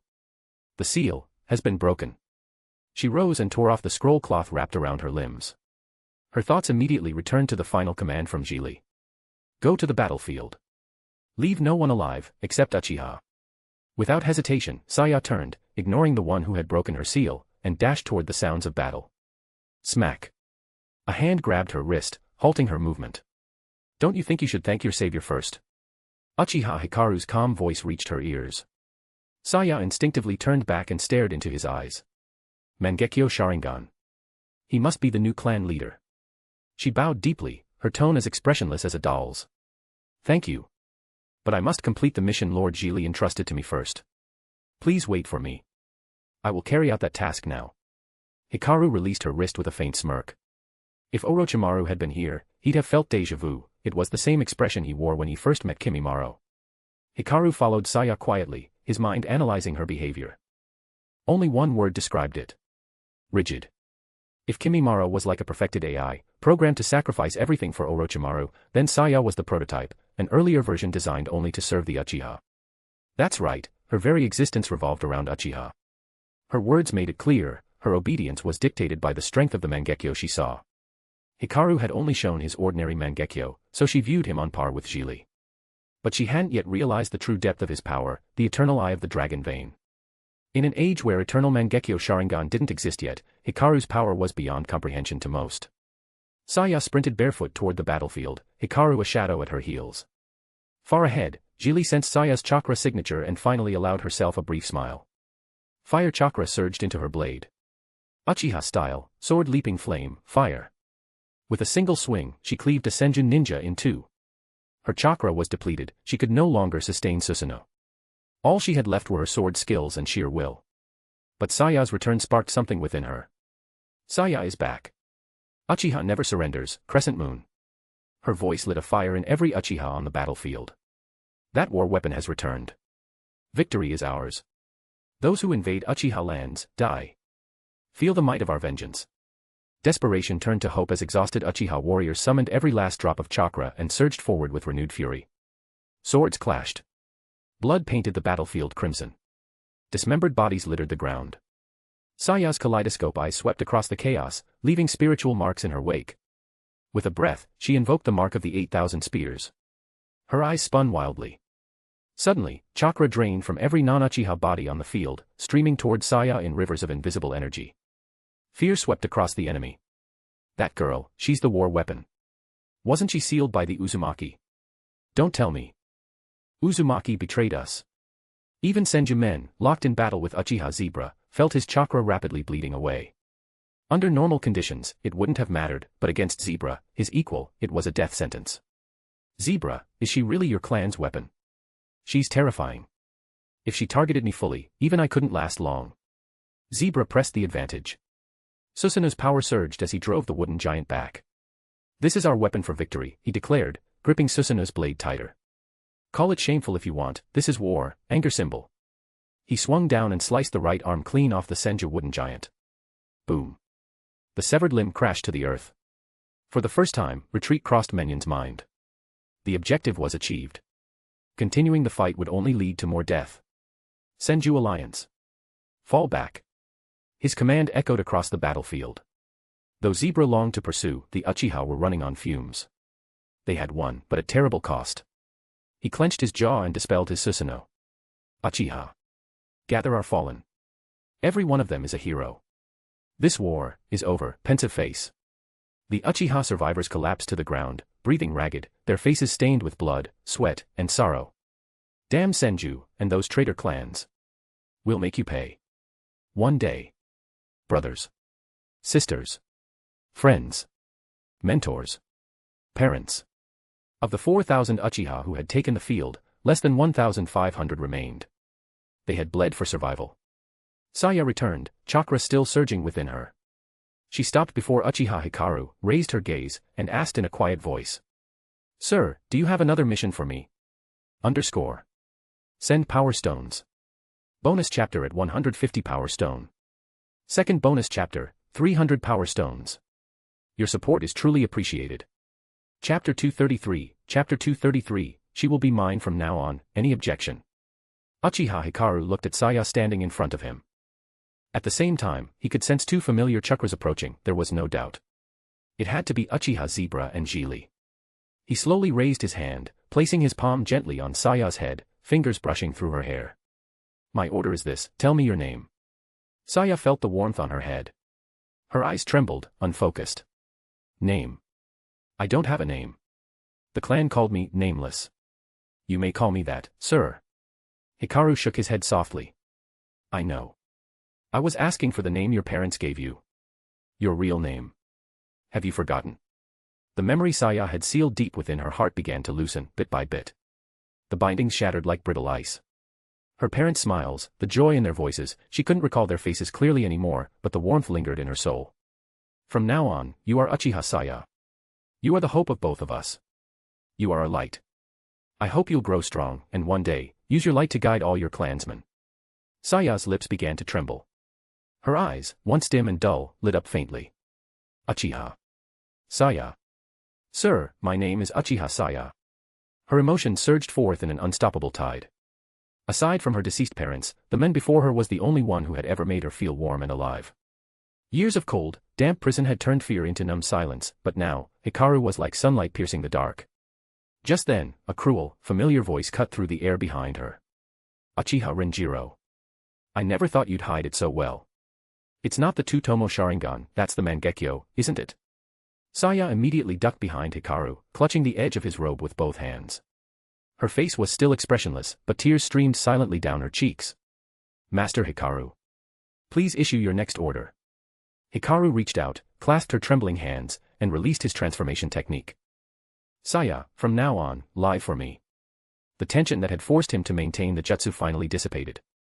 He returned to his true form, more refined, his chakra radiating that same gentle warmth. Saya looked up.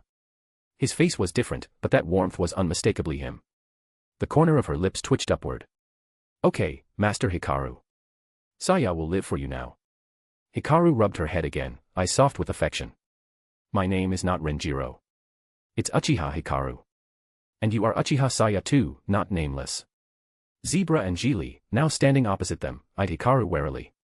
Their kaleidoscope eyes activated, full of hostility. Uchiha Hikaru? Never heard of you in the clan. Zebra's face twisted as he barked a command at the girl standing behind Hikaru. Saya, your mission is done. Return to the dungeon. As a weapon of the Uchiha, you don't need a name. Your life, your Sharingan, everything belongs to the clan. Saya flinched. Her body wanted to obey. She took a step instinctively, then stopped. Shaking, she looked up at Zebra. Master Zebra, this doesn't comply with the original order. I've received a new command. I can't follow yours anymore. Her voice was faint but firm. It rang out clearly enough for Zebra and Jili to hear. Jili looked at her with a complex expression, pity, perhaps even regret. But Zebra only laughed coldly. Oh. So you do remember the old orders. Good. Then here's a new one, from both Jili and me. Return to the dungeon immediately. According to the clan's law, the minority obeys the majority. You haven't forgotten that, have you? Zebra's cold gaze bore into Saya's soul. Scenes from the past, chains, experiments, pain, flashed in her mind. Her hands trembled. Was there really no way out? Would she have to go back to that bleak cell, starved, frozen, forgotten? Was there no other choice? Saya's shoulders dropped. Her steps were heavy. Her voice broke as she whispered. Nameless. Obeys. Wait. Hikaru's voice cut through like a blade. Saya, tell me the entire original order. He didn't believe the rules were just what Zebra said. This was the Uchiha, there had to be more. Saya froze. Then she recited. When orders conflict, the one with the higher Sharingan rank or greater strength takes priority. Hikaru smirked. As I thought, that sounds more like the Uchiha. Suddenly, his chakra flared, icy and overwhelming.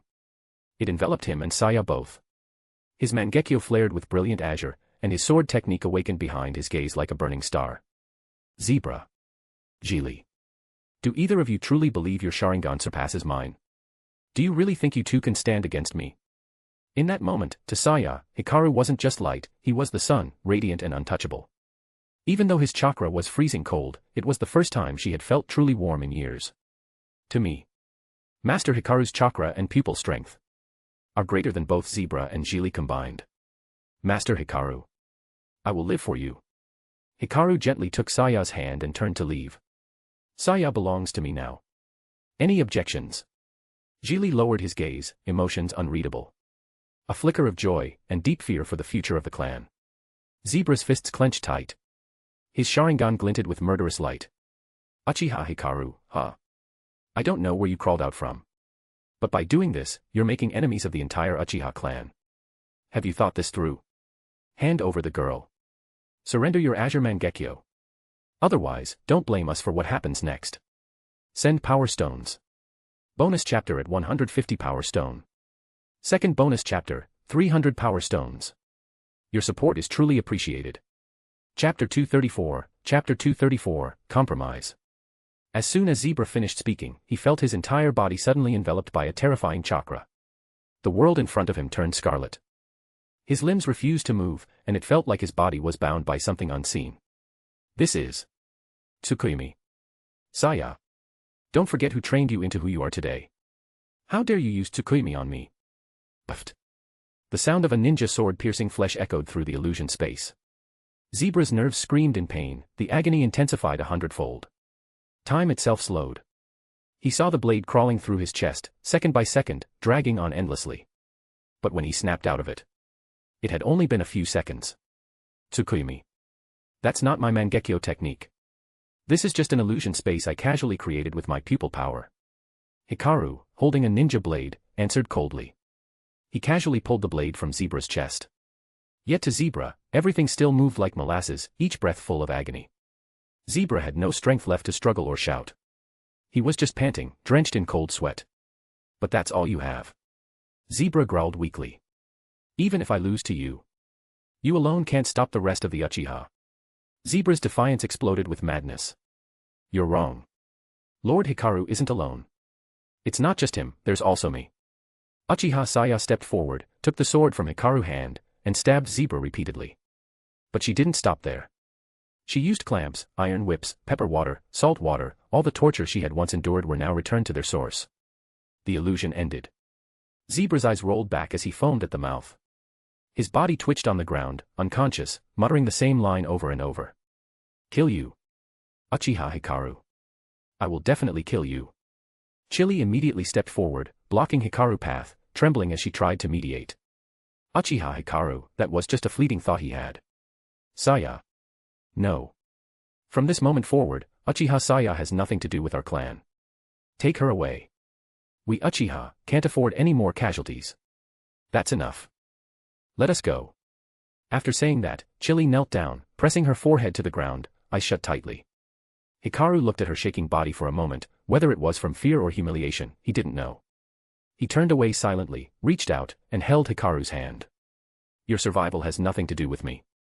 I don't belong here. He threw a scroll in front of Chili as he left. A little compensation. Even if I don't belong here, I am still Uchiha. Then, he lifted Uchiha Saya into a princess carry and vanished into the night. Once Hikaru's presence was gone, Chili rushed to lift the twitching Zebra, and picked up the scroll. Back at her home, Chili offered incense before the ancestral hall in memory of her father, the former clan leader, and then returned to her room. She slowly opened the scroll left by Hikaru. In an instant, over a dozen colorful scrolls poured out. Puzzled, she opened them one by one. What she saw filled her heart with joy. Each scroll recorded an A-rank ninjutsu, a treasure trove of power. During the Warring States era, many of these techniques hadn't even been invented yet. The scrolls, colored by nature chakra, were divided into 5 types: fire, lightning, water, earth, and wind. Of these, 5 were fire style, 4 were lightning style. Among the Uchiha, mastery of fire and lightning was the most common. If the clan learned all of these, their collective strength would skyrocket. There was even a forbidden lightning technique. A combination of fire style to create storm clouds, followed by lightning release to call down divine thunder from the heavens. This jutsu was made for war. Mass-scale fire release would often lead to rainfall. And once this technique was mastered, it would be more terrifying in battle than even Susanoo. A thunder beast shaped like a Kirin would descend from the clouds, bringing judgment from the sky. Its name, lightning style, Kirin. As she was about to reseal the scrolls, Chili noticed something strange. She channeled more chakra into the scroll.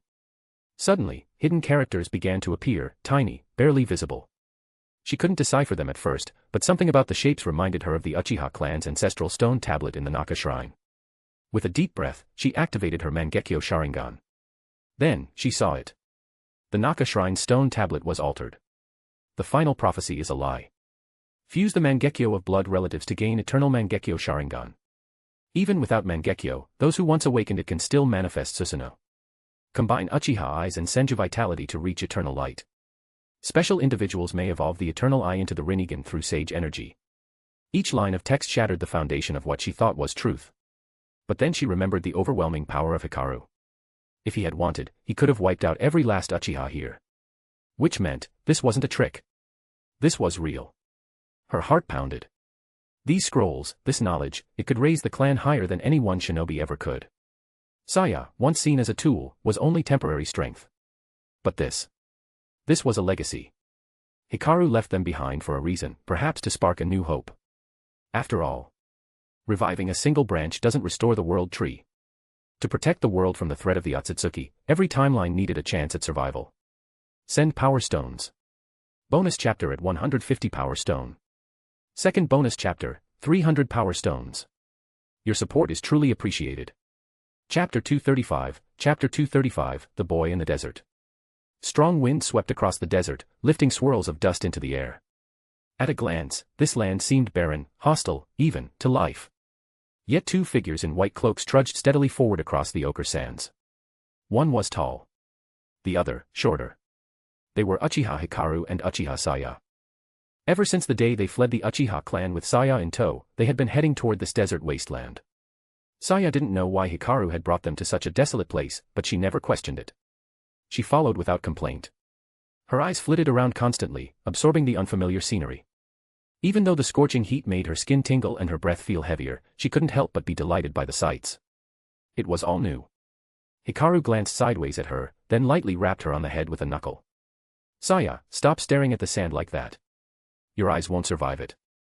Saya blinked, then obediently pulled the white cloth around her neck back up, wrapping it tightly around her face and head, leaving only a slit for her eyes. Got it, Master Hikaru, she replied, her tone cheerful. Though his words had sounded scolding, she could hear the concern beneath them. That alone made her heart feel lighter. / /omega/ / They kept walking. For ordinary people, traveling the desert would have been slow and miserable, every step sinking into loose sand, each breath labored under the heat. But for trained shinobi, it was different. They channeled chakra to the soles of their feet, walking atop the sand like it was solid earth. Hikaru and Saya had been traveling through the desert for several days now. This was still the Warring States period. Although Hikaru remembered the general location of Rorin from the future, it likely hadn't been built yet. The 2 oases they had passed showed no signs of human habitation, only vague traces left behind. So Hikaru continued forward, relying only on memory. Finally, after nearly a week, they saw it, a massive oasis breaking the monotony of the desert, lush and glimmering beneath the sun. And as they approached, Hikaru could feel it, an intense chakra source beneath the earth. The Dragon Vein. At the oasis edge were rows of tents. People moved between them, their eyes sharp with caution as they noticed the approaching strangers. Several individuals, scarves wrapped tightly around their heads, stepped forward and blocked Hikaru and Saya's path. Who are you? One of them demanded. Are you joining Rorin or just passing through? Outsiders aren't welcome. The voice was young, probably just a boy, no older than 12 or 13. Hikaru placed a protective hand on Saya's shoulder and slowly removed the cloth mask from his face. We're travelers, he said calmly. We only seek shelter for a short while. The boy looked up at him, then raised his right hand and curled his fingers, a gesture demanding something. Hikaru understood instantly. Without a word, he reached into his pouch and pulled out 2 kunai, handing them over. The boy's eyes widened as the weight of the weapon settled in his palms. The cold steel and the faint clink as the blades touched made his pulse quicken. He stuffed them quickly into a cloth bag behind him. Ahem. The people of Rorin are very hospitable, he declared proudly. My noble shinobi friends, my name is Teo. Please, be my guests at my home. He pulled off the cloth from his face, revealing a boyish face with sun-worn, yellow-toned skin that looked dry from the heat. He waved back at the others. All right, nothing to see here. Go on, back to your tents. The others looked at Teo with a mix of envy and fear, especially after glancing again at Hikaru, before turning to leave. Teo led them toward the large lake in the center of the oasis. Surrounding it were permanent structures, wooden houses built sturdily, unlike the temporary canvas tents outside. He brought them to one such house and turned back toward them with a beaming smile. You two must be from the west, right? What brings you here? If there's anything I can help with, just ask. Hikaru eyed the boy, noting the eager glint in his eyes. Then he pulled out a sealed scroll from his pouch and waved it lightly. This is what you're after, isn't it? He said. You want to learn how to mold chakra. You want to become a shinobi. Teo froze, then scratched the back of his head and laughed awkwardly. Ahaha, you caught me.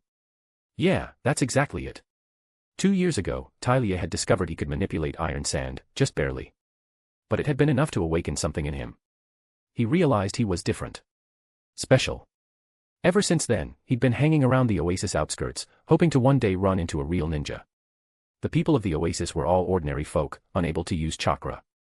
If anyone ever showed signs of chakra ability, they either lost their minds or mysteriously vanished. But he believed, no, hoped, that if he became a ninja, he could escape. Leave this dead-end world.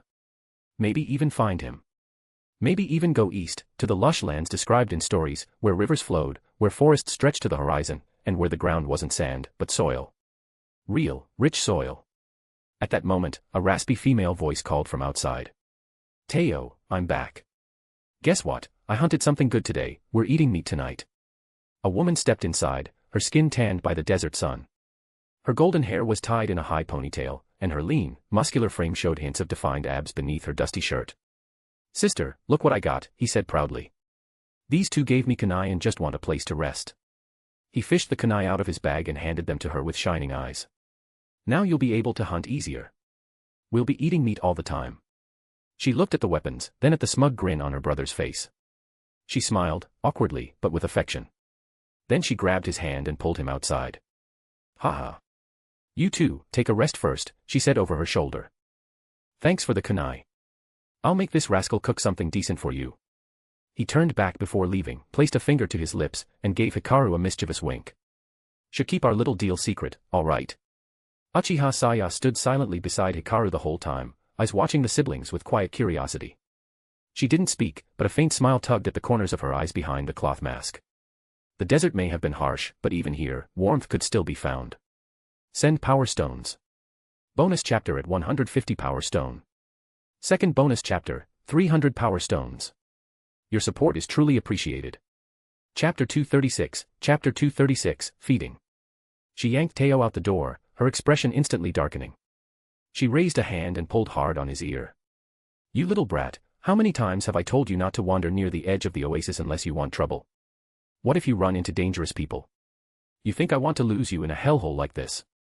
And do you even understand what happens to ninjas in Rorin? You're not helping those guests, you're putting them in danger.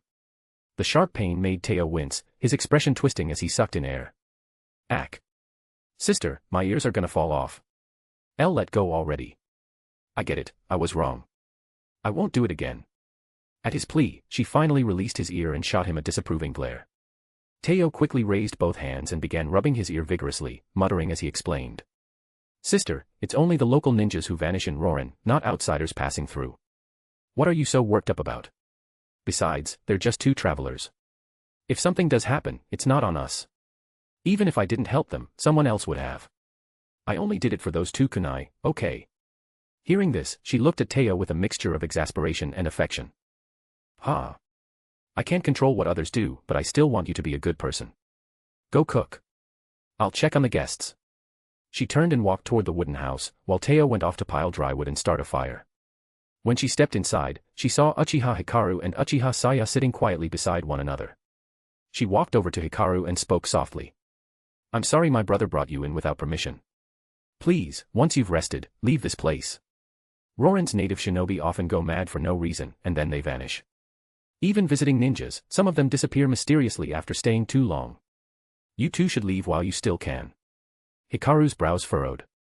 He extended his senses and spread his chakra through the surroundings, silently analyzing the flow of energy. A moment later, he nodded. "Thanks for the warning.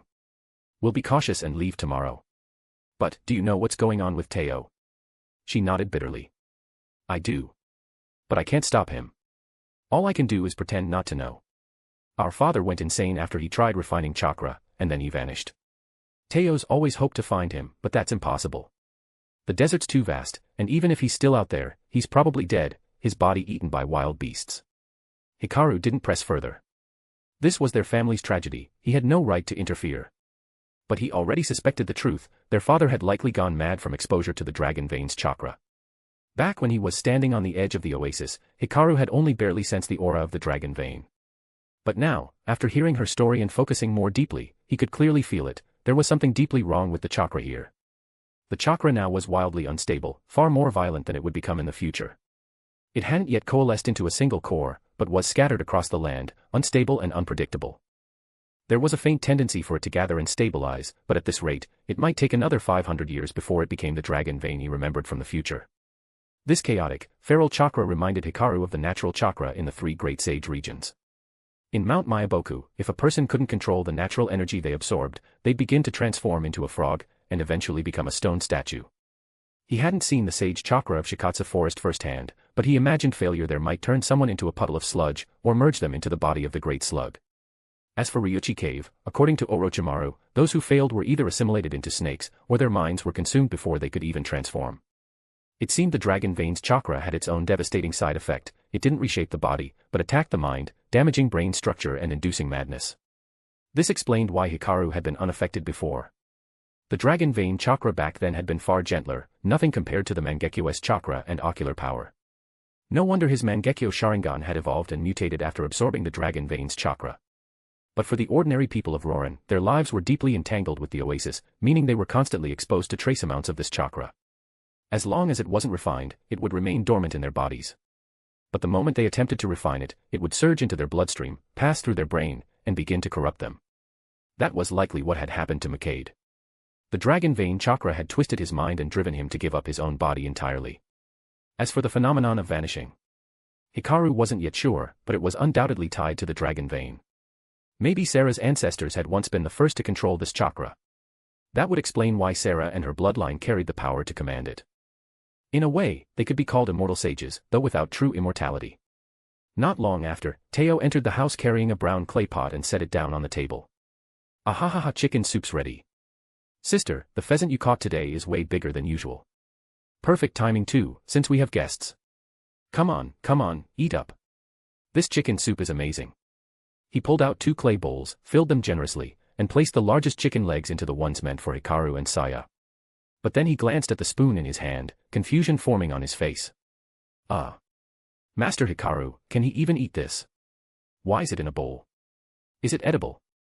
Saya blank stare silenced the entire room. Without a word, Hikaru reached out and took the clay bowl from Saya's hands. He scooped up some broth, gently blew on it, and held the spoon to Saya's lips. Open up. Seeing Hikaru's lips move, Saya instinctively opened her mouth too. But as soon as the spoon touched her lips, she clamped down, trying to chew it. Startled, Hikaru jerked the spoon away. "This isn't food, you know. Send power stones." Bonus chapter at 150 power stone. Second bonus chapter, 300 power stones. Your support is truly appreciated. Chapter 237, Chapter. At night, darkness fell over the desert.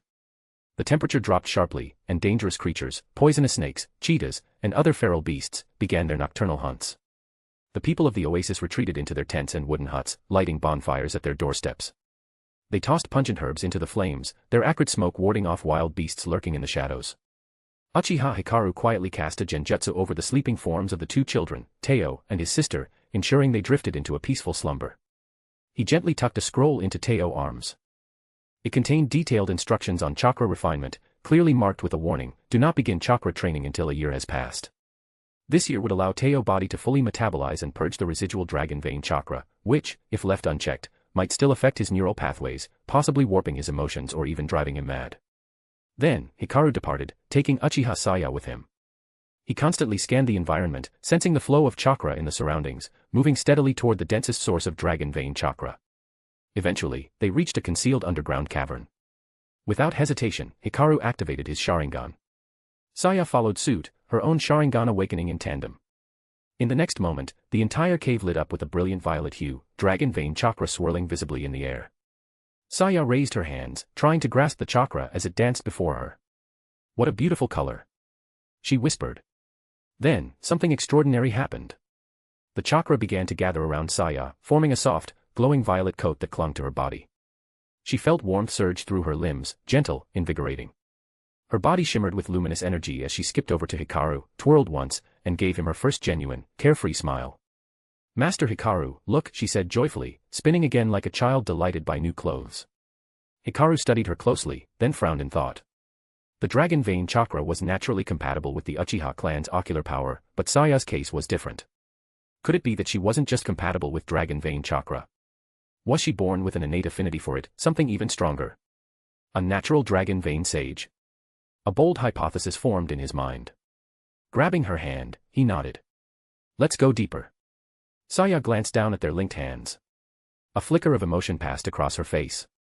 Without a word, she activated her Mangekyō Sharingan and placed her unique technique, 8,000 spears, on Hikaru, instantly transferring chakra into his body.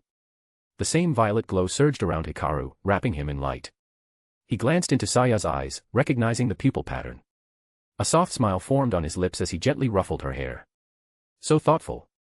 "Thank you." Saya shook her head and clung to his arm. "You're welcome, Master Hikaru," she said sweetly. Saya belongs to Master Hikaru. Everything Saya does is for you. Her words made Hikaru's heart ache. Originally, he had only intended to copy her Mangekyō technique and leave her behind. After all, she was part of this timeline, he doubted he could bring her back with him. But now, after seeing her devotion, leaving her would only deepen the loneliness she already carried. He clenched her hand tighter. "Screw it. I've already thrown this timeline off course, what's one more change?" With that, he led Saya deeper into the cave. After nearly an hour of navigating winding tunnels, they reached a massive underground lake, several dozen meters wide. The lake glowed faintly, the water was entirely made of dragon vein chakra. They approached the edge, and Hikaru reached out, carefully sensing the substance. There was no doubt. This wasn't water, it was pure, condensed liquid chakra. Saya mimicked his motion, dipping her fingers into the glowing surface. Her body immediately responded, every cell seemed to sing with joy. Her cheeks flushed, and she shivered slightly, visibly suppressing a reaction. Before Hikaru could decide whether to let Saya or Sword absorb it, or if he should absorb it himself, he heard a soft sound beside him. NNH. His head snapped around. Saya's thin, malnourished body was visibly transforming, healing rapidly, growing stronger and fuller as vitality surged through her. At the same time, Sword manifested beside Hikaru in her human form, stepping lightly into the glowing lake. She closed her eyes in contentment, her expression calm and serene. "Master, won't you join me?" she said, her voice dreamy. "The chakra here is so rich and warm." But Saya's reaction was far less serene.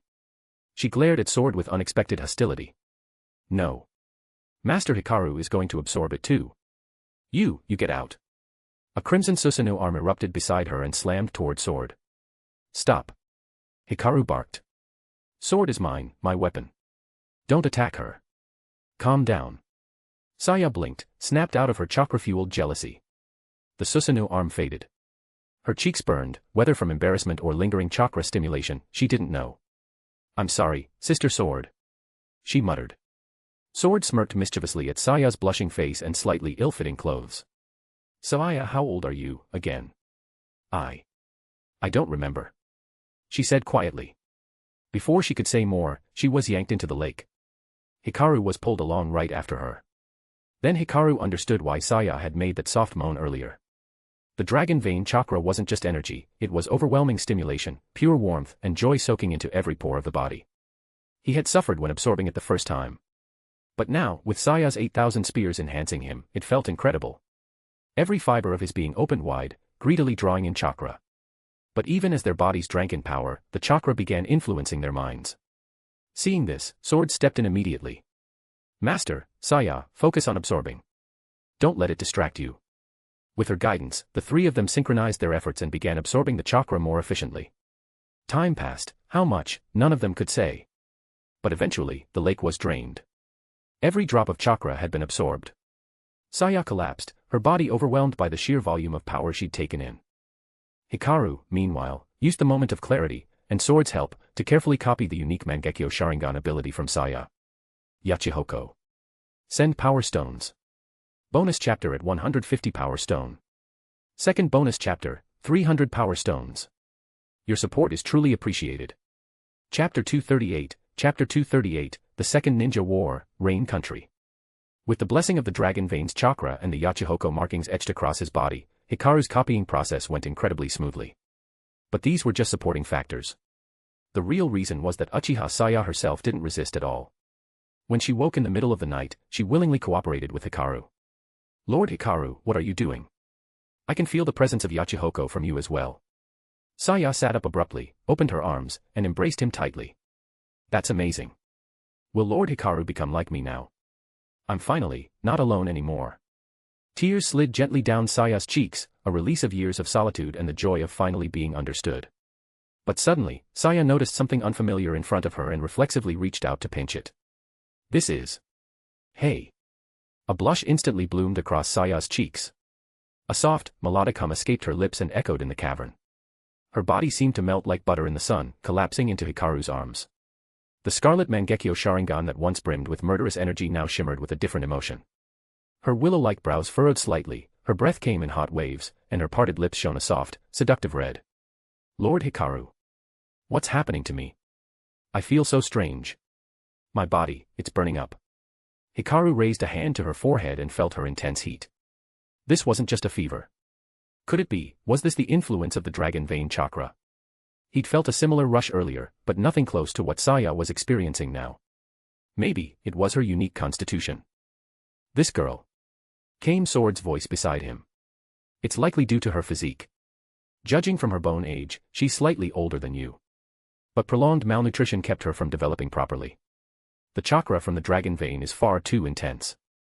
Though her body can absorb it, that sudden growth spike caused her hormones to surge wildly. Paired with the Dragon Vein's influence, this is the result. Hikaru looked down at Saya, her face twisted in pain as her body shivered with the undercurrent of chakra rampaging within. Even her wrists showed pulsing veins, dark purple from strain.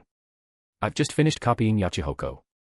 If I transfer that chakra into myself, would that stabilize her and return her to normal? Sword leaned in behind him, lips brushing his ear.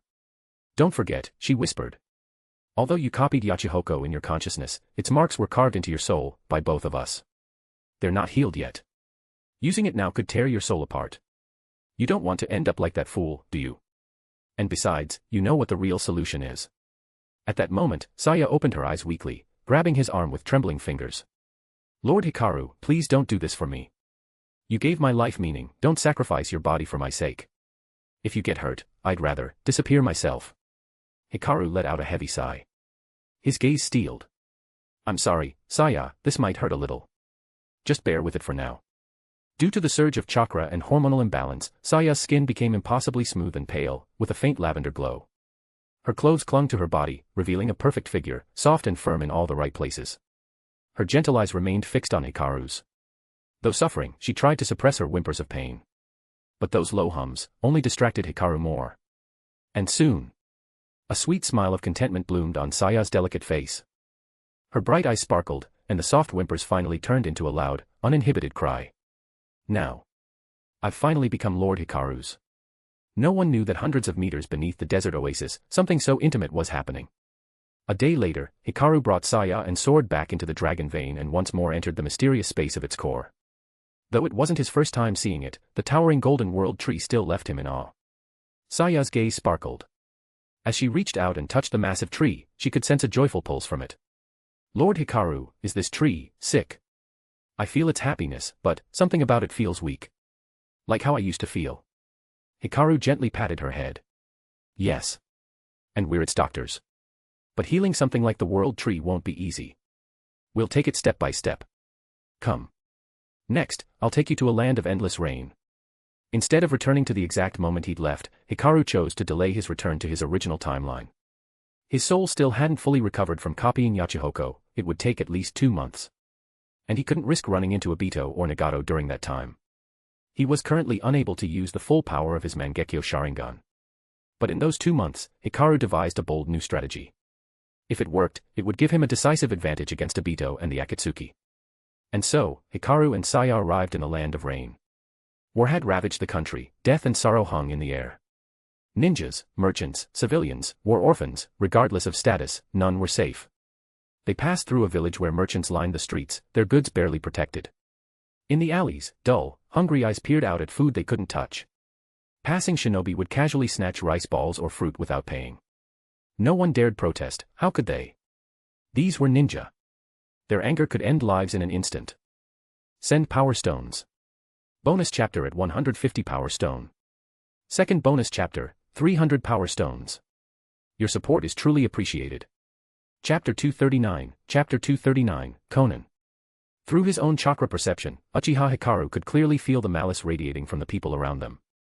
The vendors along the roadside thought. These damn kids are so annoying. They're alive but have no one to support them. Why don't they just die already? All they do is steal all day. How are we supposed to make money? The orphans hiding in the alleys thought. These damn vendors, they have so much food. No matter how much we beg, they won't share a single bite. They'd rather we starve to death. So I'll steal. A passing ninja muttered to himself. Hanzo-sama is right. The 5 great nations are the true cause of the war in the ninja world. They all deserve to die. Only a very small number of people gave off any hint of kindness. Some were just trying to support their families, some struggling to survive, others seeking to protect the land they lived on. This strange form of perception felt eerily familiar to Hikaru. It resembled the Kagura mind's eye technique used by the Uzumaki clan, the ability to sense malice and goodwill from others. It was likely a side effect of the chakra from the dragon vein fusing with the Yachihoko marks carved into his soul, producing this unique ability. As they walked up to one of the food stalls, the lady vendor caught sight of Hikaru's waterproof cloak and mask. She immediately assumed both Hikaru and the masked woman beside him were wealthy and was quick to greet them with a greedy smile. "Dear customer, what would you like to buy? The land of rain has been in chaos lately. Not many people are lucky enough to still sell food like we do." She pointed enthusiastically at her wares as she introduced them. "These apples are from Konoha, this boneless fish was caught fresh today, and we also have steaming hot rice balls." She rattled on, doing her best to pitch the items on display. A few steps away, a middle-aged vendor at a neighboring stall scoffed at her endless chatter and waved at Hikaru. "Hey, kid. That woman won't stop yapping. Come buy from me instead. My goods are just as good as hers, and I'll give you a 10% discount." The woman's face immediately darkened. "You stinking fishmonger. You reek of fish and you'll never find a wife. Why are you even talking? Go back to catching fish like you're supposed to. With that filthy mouth of yours, who'd ever buy anything from you?" The uncle's eyes dimmed for a moment as if recalling something painful. He silently turned and sat down, untying the thick rope wrapped around his bald head. Hikaru's chakra sense picked up a mixture of sadness and kindness from the men. "Please give me 4 rice balls and 2 pounds of apples," Hikaru said. After paying for the food, he walked to the fishmonger's stall. "Uncle, how are these fish? What do they cost?" The old vendor woman turned away in a huff when she saw Hikaru buy fish from the men instead of her. Her face was stiff with displeasure, and she muttered under her breath. "TCH, stinky fishmonger. So what if I sell thorn fish as boneless fish? What's it got to do with him? Always meddling." The uncle, now tying his gray headband back in place, forced a smile. "Haha, these fish are cheap, but they've got a lot of bones and a strong smell. 50 ryo per pound. This one's a boneless blackfish, meat's a bit firm but tastes great. 150 ryo per pound. And this here is a flower-tail fish, tender, rich in flavor, the best-tasting fish in the land of rain. But it's hard to catch, so it's 300 ryo a pound." Hikaru noticed something immediately. The so-called boneless fish the woman sold looked a lot like this blackfish, but the pattern was off. In fact, it was identical to the thorn fish next to it. So that woman was painting thorn fish to pass them off as boneless. That explained why this old man had snapped when she mentioned fish. "I'll take all these flower-tail fish." The uncle's face lit up. He eagerly packed up the 7 or 8 flower-tail fish and handed them over. That's a little over 11 pounds, but I'll round it down to 10. That'll be 3,000 ryo. Hikaru handed over 3,000 ryo notes, took out a scroll, and sealed all the goods into it. Then he turned and walked off with Guang. The uncle stared at Hikaru's back, touched his smooth head, and muttered in disbelief. A ninja from another village? This is the first time I've seen one actually pay. It was a long-standing treaty among the major ninja villages not to attack civilian populations unprovoked. Civilians were the foundation of a nation. That's why ninja forces typically avoided villages during battle, and if a battle was inevitable, villages would at least be warned to evacuate. It was the reason so many refugees existed during times of war. As Hikaru walked with Saya to the edge of the street, he noticed a small figure following them. Only when they stepped beyond the village did that figure come running forward, panting, and block their path. Ninja-sama. Please, I'm begging you, give me something to eat. Hikaru glanced down at the child, thin limbs, bare feet trembling in the rain, short light purple hair clinging to her face from the drizzle.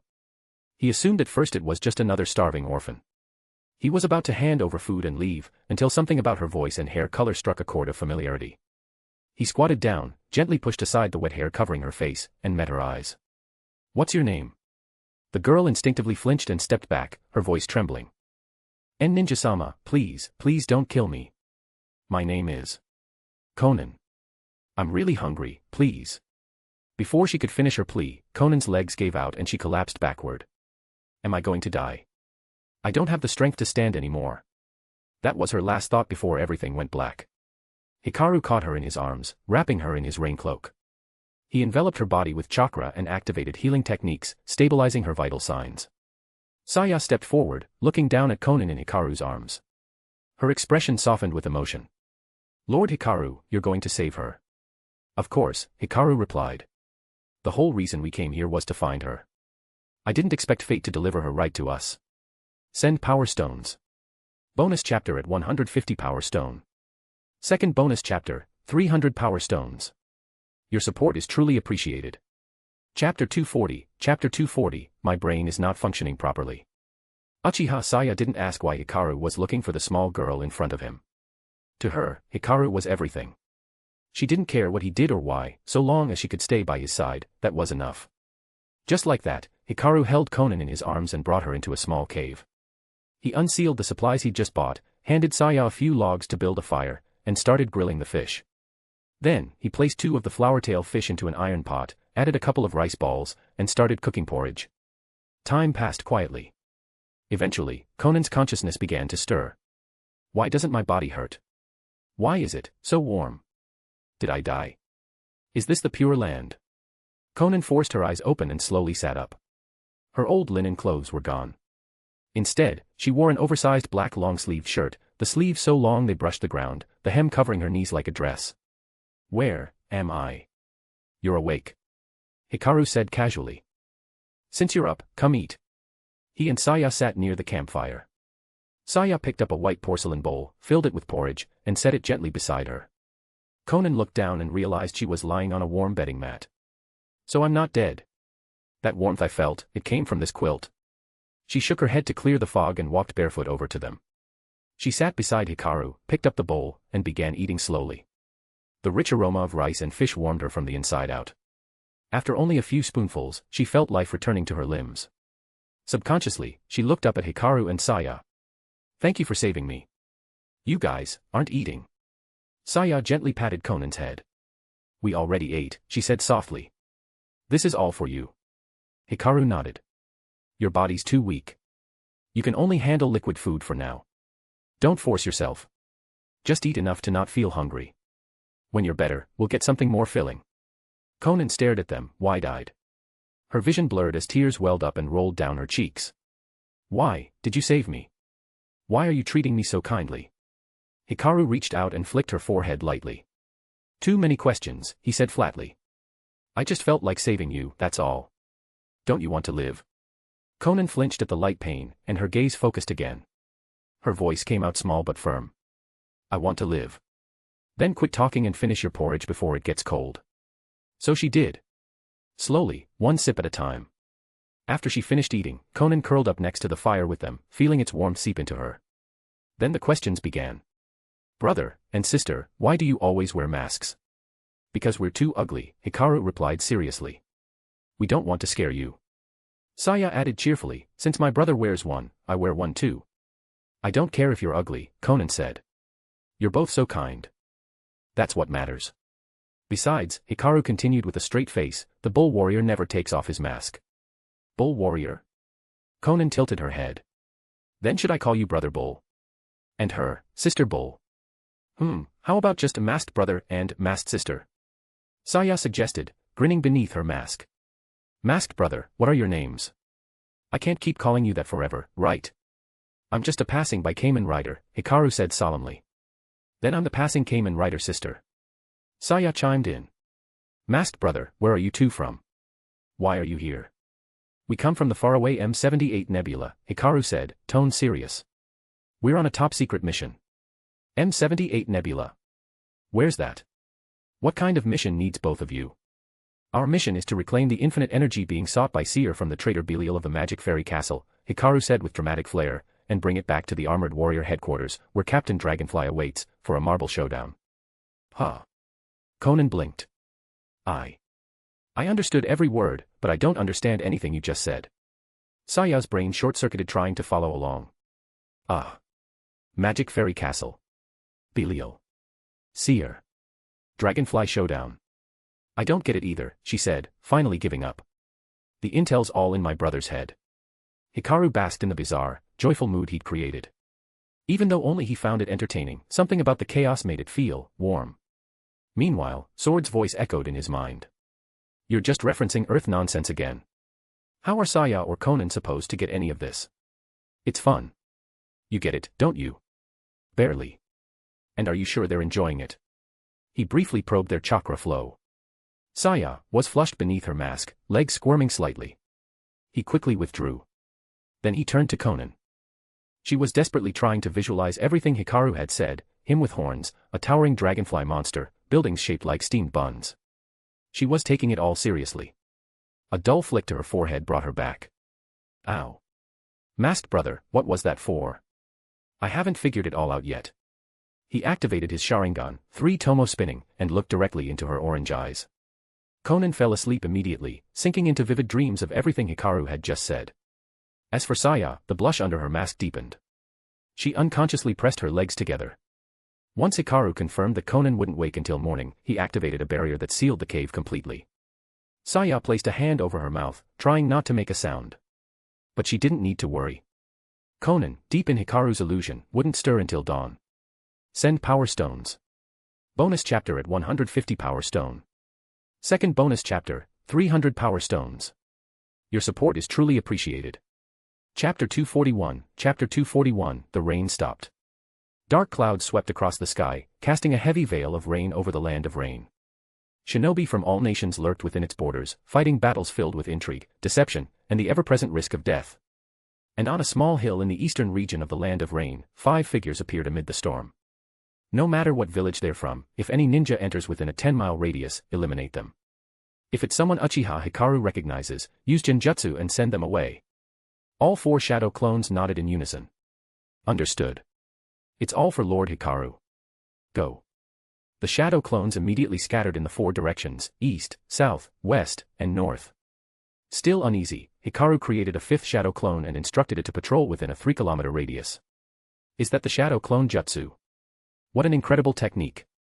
I didn't expect something so advanced to be this easy to use. But with this, it's so much more convenient. That way, my real body can always stay by Lord Hikaru's side. With that thought, she turned and returned to the cave. Hikaru. I'm back. Hikaru what? Masked sister, what were you about to say? Conan, who sat beside Hikaru, looked up curiously at the mask on Saya's face. Nothing. I was just going to say, be careful. It's still raining outside, and the ground's muddy. Don't let yourself get dirty. Saya struggled to come up with an excuse, hoping to distract Conan. Fortunately, the young girl didn't seem to suspect anything. She tilted her small head, thought for a moment, and then puffed up her cheeks, nodding solemnly. You're right, sister, but the land of rain has always been like this. It almost never stops raining all year round. As she spoke, she suddenly felt a large hand rest on her head. Sister just wants you to stay inside. You're still weak. You don't want to get sick again like before. Conan nuzzled into Hikaru's palm, feeling the warmth radiating from his touch. Her eyes and mouth curved softly as she hummed contentedly. I know, masked brother, masked sister. Saya finally breathed a small sigh of relief and sat down again beside Hikaru. The three of them gathered around the campfire in the cave. After a while, Hikaru checked the pot of fish porridge and saw it was ready. He took out the same porcelain bowls they'd used the night before, ladled out the porridge with a large spoon, and handed it to both Saya and Konan. Suddenly, Konan's eyes sparkled with anticipation. She looked eagerly at Hikaru and Saya. Were the masked brother and sister finally going to take off their masks? You couldn't exactly eat porridge with a mask on, right? Under her watchful gaze, Hikaru reached up and placed a hand on his mask. Yes. It's finally coming off. Konan leaned forward anxiously, completely ignoring the steaming porridge in her hands, her eyes glued to him. Then Hikaru's hand shifted, and moved behind his ear. Click. A soft sound echoed. Click. Another faint snap. Together, Hikaru and Saya removed the lower halves of their masks, revealing only their mouths and jaws. Ah. Konan let out a small, disappointed sigh. The good news, they took off the masks. The bad news, only half of them. But she didn't press the issue. After all, she'd spent the entire night pestering them about it before falling asleep and even dreaming strange dreams. If they didn't want to talk about it, they must have their reasons. It would be rude to ask again. After removing the lower half of his mask, Hikaru gently flicked Konan on the forehead. All right, enough thinking about the masks. The time's not right yet. When it is, you'll see everything. Now drink your porridge before it gets cold. Just like that, Hikaru, Saya, and Konan continued living quietly in the cave for nearly a week. No one disturbed them during this time. Every morning when Konan woke up, she would find Hikaru cooking breakfast and Saya helping him. At first, simply having enough to eat, warm clothes to wear, and kind people nearby made her feel content. But she was still a child. As the days passed in the same repetitive rhythm, she began to grow a little restless. She never complained, she was mature for her age, but Hikaru noticed. Because no matter how well she tried to hide it, a child's emotions always found a way to peek through. On the morning of the 8th day, Konan awoke and was stunned to discover. The rain had stopped. Masked brother. Masked sister. Look. The rain stopped in the land of rain. From the moment she was born, Konan had lived under constant rain. She had never once seen her homeland bathed in sunlight. She had once longed for it with all her heart. But then the war began, and her parents abandoned her. That was when she truly understood the nature of this land. Like herself, the land of rain was always weeping, never warm, never bright. It wasn't until Hikaru and Saya appeared that she smiled again.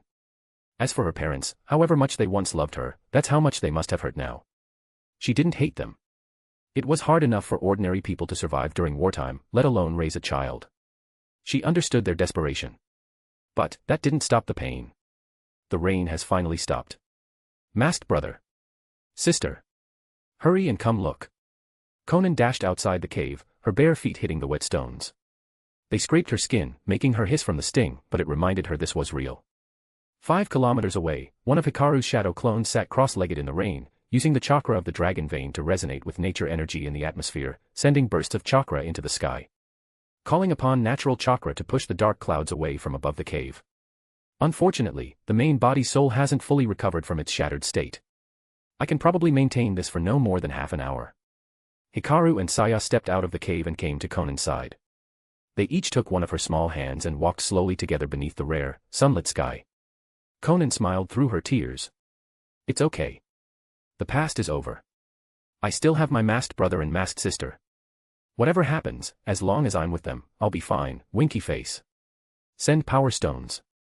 Bonus chapter at 150 power stone. Second bonus chapter, 300 power stones. Your support is truly appreciated. Chapter 242, 3 month. Just like that, the three of them wandered aimlessly beneath the rare, sunny sky. But it didn't last long. Dark clouds soon began to gather overhead once again.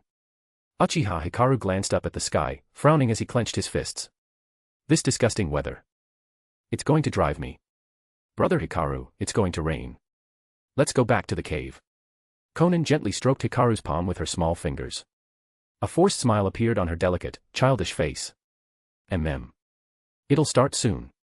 Let's head back. A light drizzle began to fall from the sky. At the same time, the chakra sustaining Hikaru's shadow clones ran dry, and they all dispersed into white smoke. Their memories instantly flowed back into Hikaru's mind.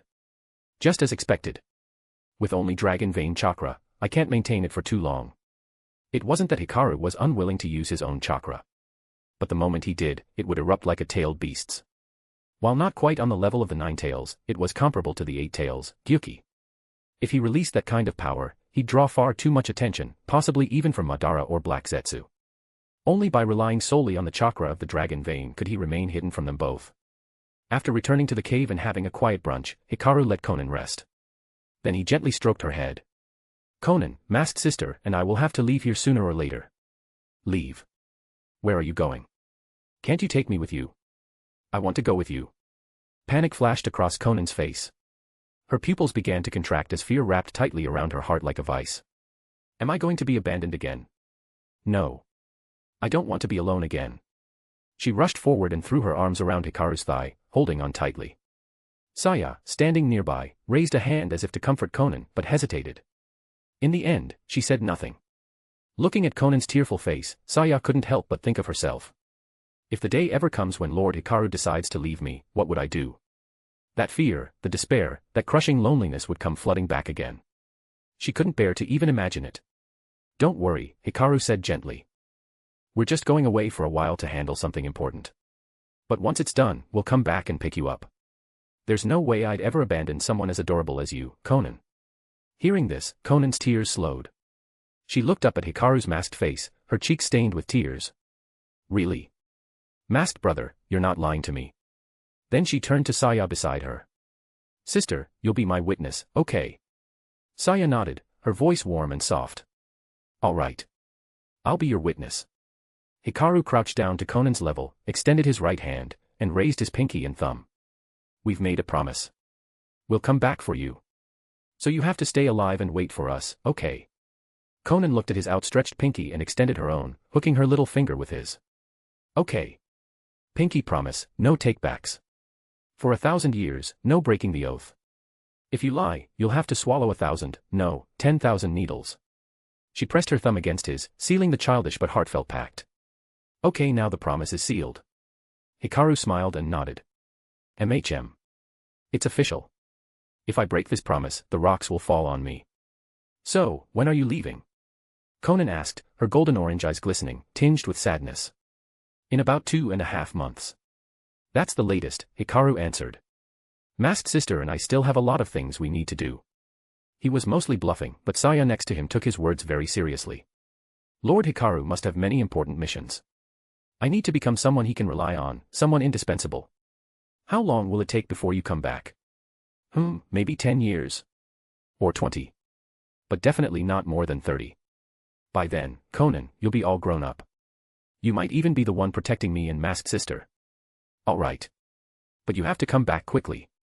I'll definitely become strong enough to protect you. Konan punched the air in front of her, a determined look on her small face. With that, Hikaru took her hand and led her out of the cave. Saya followed close behind. They walked together into the light rain. Eventually, they stopped about 100 meters from the cave. All right, Hikaru said, looking at her seriously. Starting today, the next 2.5 months may be painful. But I hope you'll endure it, Konan. Only through hard training can you build a strong foundation. It's the only way to survive in a place like the Land of Rain. Konan looked from Saya to Hikaru, then gave a firm nod. Don't worry, Brother Mask. No matter how hard it is, I'll stick with it. And so, Hikaru began Konan's intense, hellish training. Every morning, she had to sprint 100 meters back and forth 100 times. After that, it was 1,000 squats with heavy stones on her back. Whenever she collapsed, Hikaru would immediately use Dragon Vein Chakra to perform healing jutsu, then resume training without pause. After lunch, they switched to chakra control. Konan proved to be highly talented, quickly refining both water and earth chakra natures within just one afternoon. Hikaru even discovered she had an affinity for Yin release chakra. It seemed that her signature paper jutsu was formed by blending small amounts of Yin chakra into water and earth. In the evenings, after more chakra refinement, she would repeat the same morning routine, 50 laps, 1,000 push-ups. Whenever her body gave out, healing jutsu would be applied before continuing. Even before bed, Hikaru would tell her stories, tales of shinobi history, chakra theory, and secrets of the ninja world.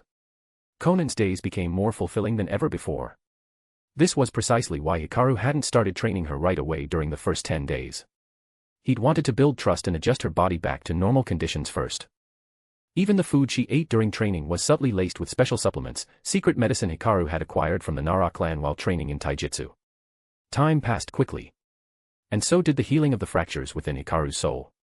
Until finally, one morning, 2.5 months later, Hikaru opened his eyes and smiled faintly. He had fully recovered, stronger than ever before. Send Power Stones. Bonus chapter at 150 Power Stone.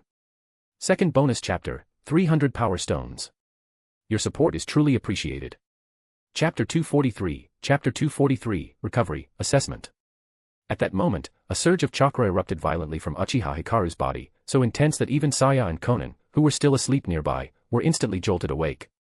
Saya immediately released her own chakra, forming a protective barrier around herself and Konan. What's happening to Brother Mask? She asked, alert and tense. Konan stared at Uchiha Hikaru. The corners of his mouth were slightly raised, and a black chakra aura surged visibly around him, thick and oppressive. Her pupils trembled as she took in the sight. Is Brother Mask's chakra always this powerful? Saya couldn't help but smile. His injuries have finally healed. Konan's face lit up in joy at first, but then her expression shifted. Her gaze lowered, glancing at the rocky walls around them, her eyes suddenly evasive. Then that means you're leaving, aren't you? Saya was silent for a moment, unsure of what to say. Then, recalling what Uchiha Hikaru often did, she gently reached out and placed a hand on Konan's head, ruffling her hair softly. We came here to find a quiet place so your brother Mask could recover from his injuries. Now that he's healed, it's time to move on. The powerful chakra that had burst from Uchiha Hikaru's body slowly receded, condensing back into his core. Saya stood and walked to his side. Are we leaving now? She asked quietly. Uchiha Hikaru shook his head and looked toward Konan, who was kneeling on a blanket nearby. Konan, today is the day I review your training results from the past 2.5 months. This is something you must master if you want to survive in the land of rain. Konan wiped away the tears forming in her eyes with her sleeve and got up from the blanket. Brother Mask, Sister Saya, don't worry. I'm not the same person I was 2.5 months ago. I'll prove to you that I can take care of myself. With that, she hurried to the campfire, picked up some dry branches from the ground, drizzled oil on them, and started to light a fire using friction. Then, following Uchiha Hikaru's methods, she prepared a pot of fish porridge. Brother Mask, Sister Saya, try the porridge I made. Uchiha Hikaru and Saya sat beside her as usual, carefully tasting the porridge she had made for the first time. Though Konan had never cooked before, the flavor was nearly identical to Hikaru's, only the rice had been overcooked slightly, making it a bit softer than his version. Still, considering it was her first time, Hikaru felt it deserved a 99 out of 100. Not bad. 99 points, he said calmly. The last point, I'll save it for when you surpass me one day. He set the bowl down and shifted his tone. Now then, question time. What is chakra? Konan straightened her back and began reciting from memory, her tone steady. Chakra is the energy formed by combining the physical energy from every cell in the body with the spiritual energy gained from experience and training. And what are the properties of water, earth, and yin chakra? Water is formless, yet it can take form. It nourishes all things with its softness, but can break through stone with its force. Whether it's a large-scale water-style jutsu or a highly concentrated one, the destructive power is immense. It can even become mist to obscure vision. Earth can become a mire to trap enemies, or hardened into stone as tough as steel. Yin release is the manifestation of spiritual energy, of one's mental strength. It can be used for genjutsu, or, with certain secret techniques, can even give form to thoughts. Hikaru continued with question after question, covering ninjutsu, world history, medicinal herbs, and shinobi tactics. Last question. After we leave, you'll be on your own. What's the first rule, before doing anything? Konan hesitated. It was something Hikaru had never explicitly told her. Uchiha Hikaru raised his right hand and gently tapped her on the forehead. You must protect yourself. No matter what happens, you need to survive. Never forget that. I don't want to return one day and find that you're gone, Konan. Konan's eyes filled with tears, but she nodded firmly. Okay. Brother Mask, I'll protect myself, no matter what. Saya stepped behind Konan and wrapped her in a tight embrace. Don't just think about your brother, I'm worried too. What I want to tell you is a little different than what he said. Even if the days ahead are hard, even if the world is cruel, you must hold on to your heart. Don't live just listening to what others say. Don't blindly follow. If someone uses our names to deceive you, don't trust it so easily. Be cautious. Think carefully. Judge with your own eyes and heart. Konan looked up at the half-covered face of Saya, and saw a trace of sorrow in her expression. Don't worry, sister. Even if you stand in front of me again, I'll recognize you, again and again. Uchiha Hikaru glanced toward Saya, then back at Konan.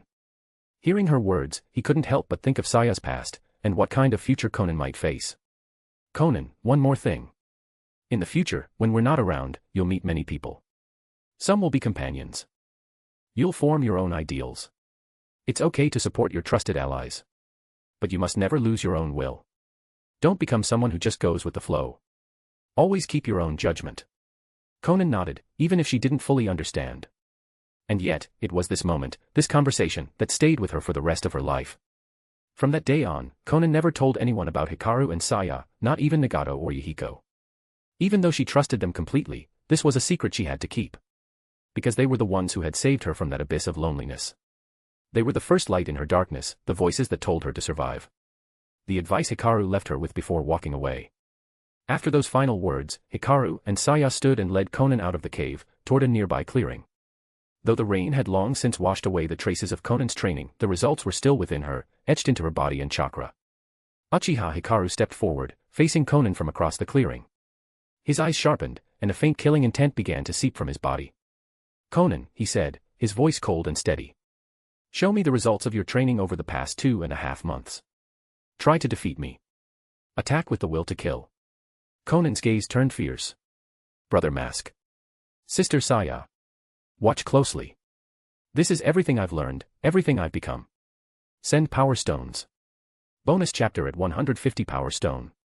Second bonus chapter, 300 power stones. Your support is truly appreciated. Chapter 244, Farewell. Konan clasped her hands together, forming a seal, and ended on the ram hand sign. Paper Shuriken Jutsu. Several white paper shuriken formed in the air around her, then shot toward Uchiha Hikaru. Hikaru raised an eyebrow, murmuring softly to himself. You've already learned paper style. That's a real surprise. Without hesitation, he dove forward. Just as the shuriken were half a meter from his face, he twisted midair, bent his knees back, and flipped over them. The paper projectiles whizzed past, barely missing him. He landed lightly and immediately launched himself toward Konan, his right hand forming a palm strike aimed at her chest.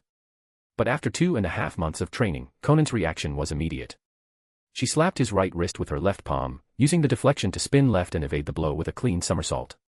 As she came out of the roll, she pivoted and punched Hikaru straight in the chest. He took the hit without flinching and immediately caught her right forearm. Remember, if your opponent has a clear advantage in physical strength, never rely on taijutsu. Unless you're prepared to die, use a kunai, not your fists. He twisted his body and flung her across the clearing. Konan flipped twice midair, landing on the balls of her feet and rolling through the mud to absorb the momentum. Her clothes and body were soon caked in muck. Rising quickly, she wiped the dirt from her face and looked straight at him. Got it, Brother Mask. Again. She moved through hand signs rapidly. Paper style, paper clone jutsu. Paper fluttered around her and quickly formed a perfect copy at her side. In unison, both Konan and the clone pulled paper kunai from their sleeves and rushed Hikaru, flanking him from both sides. Hikaru's eyes narrowed slightly in genuine surprise. You've already learned how to form paper clones. But, it seems you don't yet know their weakness.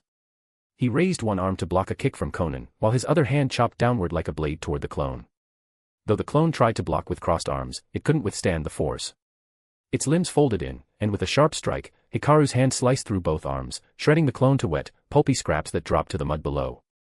Paper style is especially vulnerable to fire and water techniques. If you ever face fire style, your best option is to evade it, or integrate explosive tags into your paper to fight fire with fire.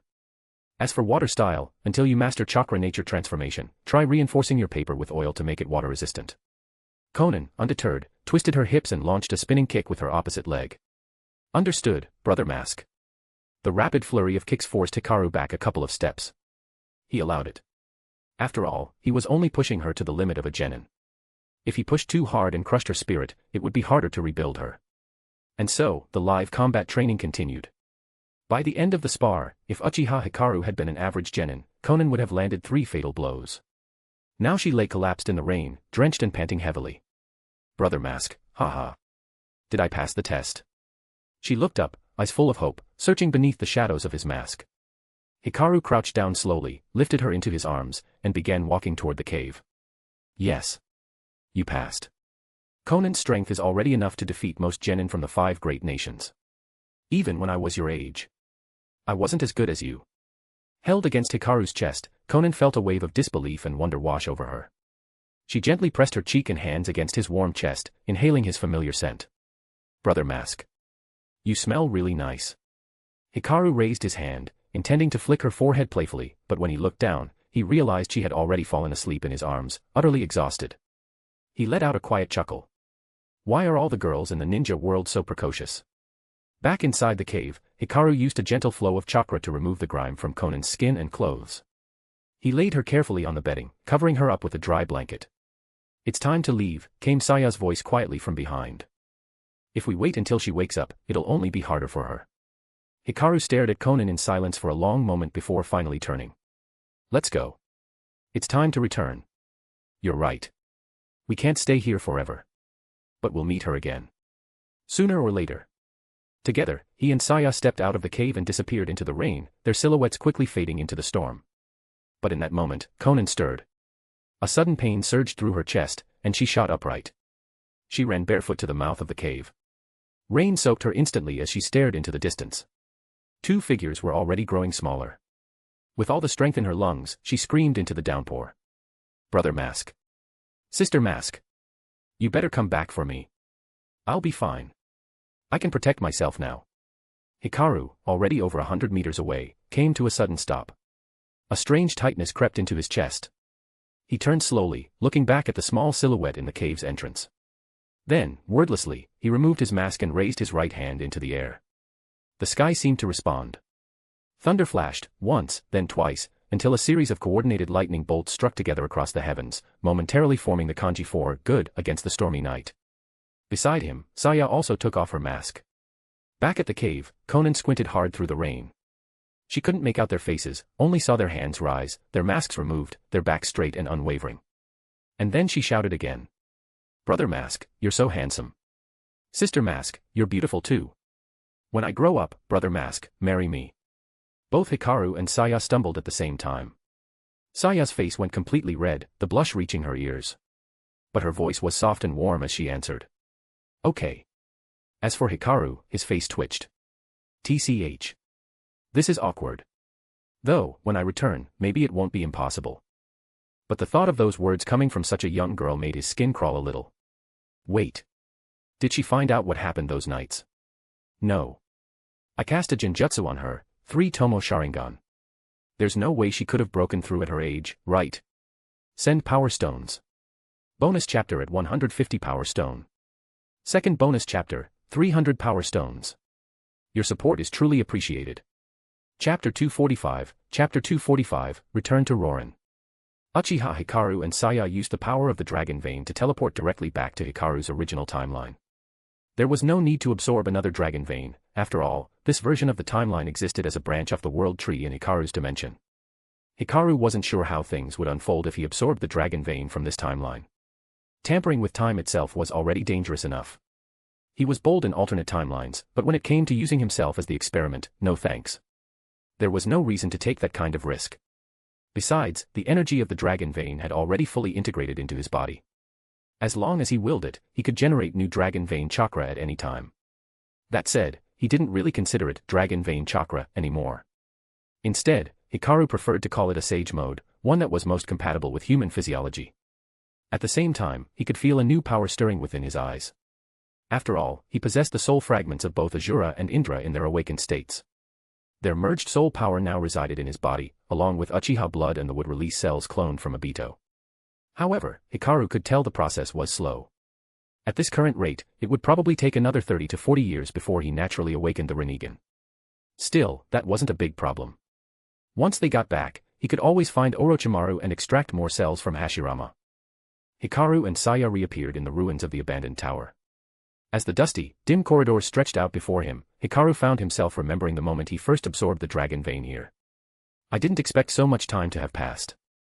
It feels like I was only gone for half a year. And from Hikaru's perspective, that was true. Only 6 months had passed for him. But what he didn't know yet, was that 3 years had passed in the ninja world. The shinobi world was once again embroiled in war.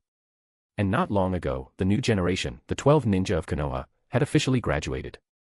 Saya looked around at the ruins with curious eyes, clutching Hikaru's hand tightly. Where is this place? Hikaru led her out of the crumbling structure and into the open air. This is Rorin. But it's Rorin from my original world. Saya tilted her head in confusion. Master Hikaru's world. She smiled sweetly. Doesn't matter. No matter what world we're in. Master Hikaru is my whole world. She hugged his arm tightly, eyes shining with joy. Hikaru's cheeks flushed faintly. He cleared his throat awkwardly. Ahem. All right. Let's take a look around and see what's changed. And we'll ask around to find out what's been happening while we were gone. With a single hand seal, Hikaru created several shadow clones, which vanished in all directions.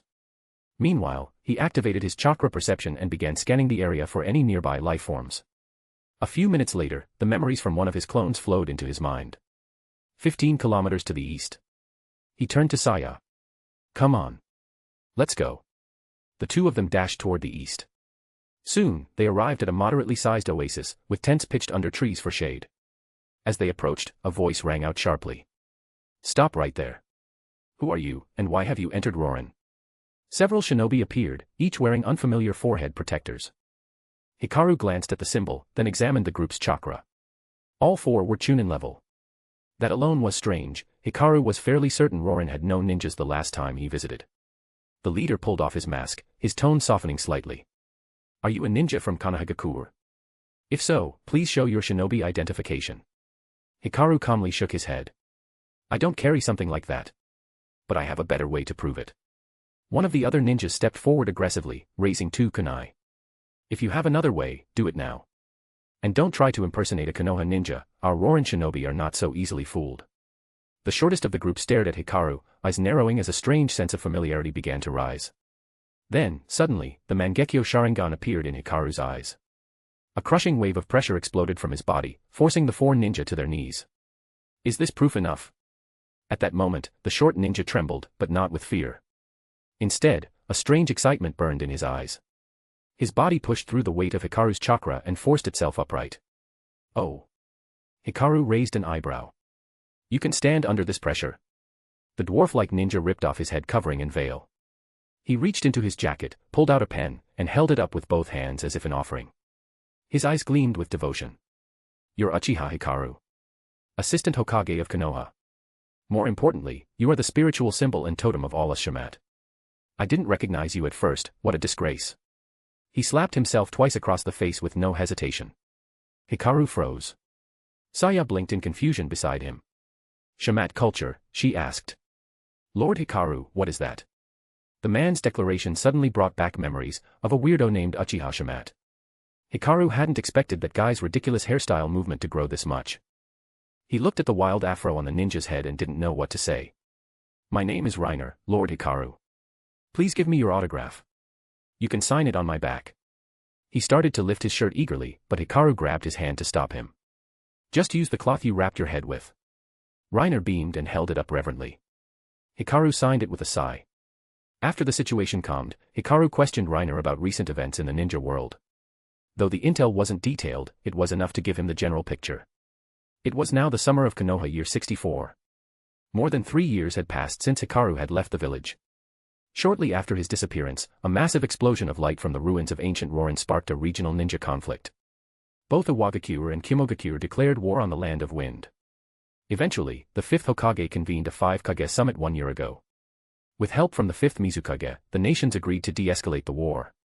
As part of the peace agreement, the Chunin exams were scheduled to take place in 1 month, in late summer or early autumn of year 64. The results of the previous conflict would be symbolically decided through the battles in those exams. The techniques and strength required to be promoted to Chunin would serve as the new metric for victory and defeat among the great nations. Send Power Stones. Bonus chapter at 150 Power Stone. Second bonus chapter, 300 Power Stones. Your support is truly appreciated. Chapter 246, Chapter 246, Queen of Rorin, Tina. As for information about the Akatsuki, Reiner admitted he didn't know anything, he'd never even heard of them. However, he did tell Uchiha Hikaru one other thing: Rorin's current queen, Tina, had always wanted to establish contact with Konoha. She also hoped to send her shinobi to participate in the upcoming Chunin exams held in Konoha, but Tsunade had been blocking every attempt. As a city located within the Wind Country's borders, the Sand Village insisted Rorin had no right to maintain its own shinobi force or privately train ninja. But in reality, Rorin had always functioned independently from the Wind Daimyo's direct authority.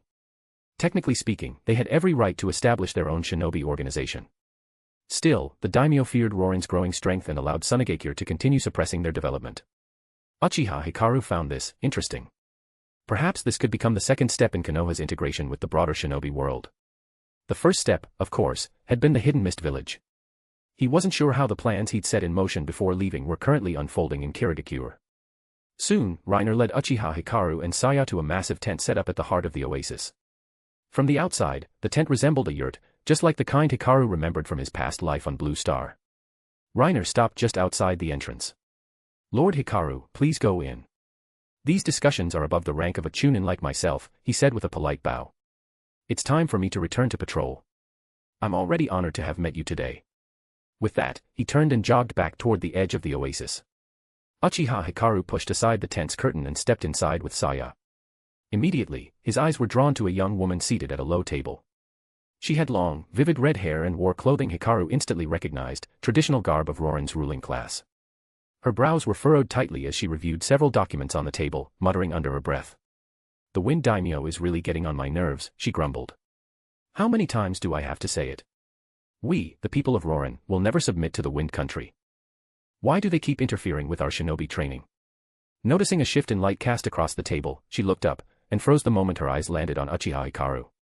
Her eyes widened. In an instant, she stood up, lifted her skirt slightly, and approached him in small, elegant steps. "Greetings, Lord Hikaru. I am Tina, current Queen of Rorin," she said formally, extending a pale, slender hand. Uchiha Hikaru met her gesture without hesitation, clasping her hand in his own. "Hello, Your Majesty. I just heard from Reiner," he replied. "So, Rorin also wishes to take part in the Chunin exams being hosted by Konoha." He released her hand as he spoke, maintaining a polite distance. Though he found Tina somewhat forward, he wasn't like Jiraiya, he knew how to draw a line. Tina nodded with a composed smile. "Lord Hikaru is correct. Although our shinobi village is still young, we believe it has potential. We may not be on the level of the 5 great villages yet, but at the very least, we're stronger than Kusagakure. This Chunin exam offers us a rare opportunity, a way for Rorin to show itself to the world," she explained. "It will help us build a foundation for future trade and diplomacy."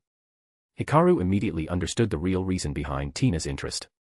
"It seems Her Majesty is no longer willing to tolerate the Wind Country suppression," he said, sharp as ever. "Otherwise, there would be no need for Rorin to train its own shinobi and step onto the international stage." Tina offered only a helpless smile in return, tinged with bitterness. "We had no choice.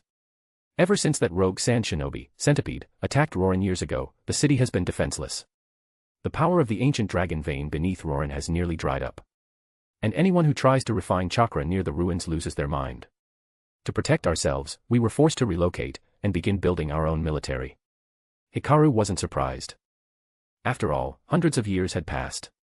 It was only natural that someone would eventually uncover traces of the dragon vein. "Your Majesty is right. There's a difference between having a blade and not needing it, and not having one at all. Besides," Hikaru continued, "the mission to eliminate that rogue centipede ninja wasn't even carried out under the 4th Hokage. It's only right that Konoha offer support to Rorin now. Especially considering the volume of goods we can produce. You may find yourselves unable to keep up with demand." At this, Tina's expression brightened. She waved her hand, visibly excited. "That won't be a problem, Lord Hikaru. While we don't have a Kazekage who can manipulate gold dust like Tsunade, Rorin is blessed with vast chakra or deposits. It's a mixed blessing, really. The dragon vein left the ruins uninhabitable for shinobi. But underground, we found enormous amounts of chakra ore, some strange black flammable liquid, and other rare minerals." The moment he heard this, Uchiha Hikaru realized just how vast Rorin's resources truly were.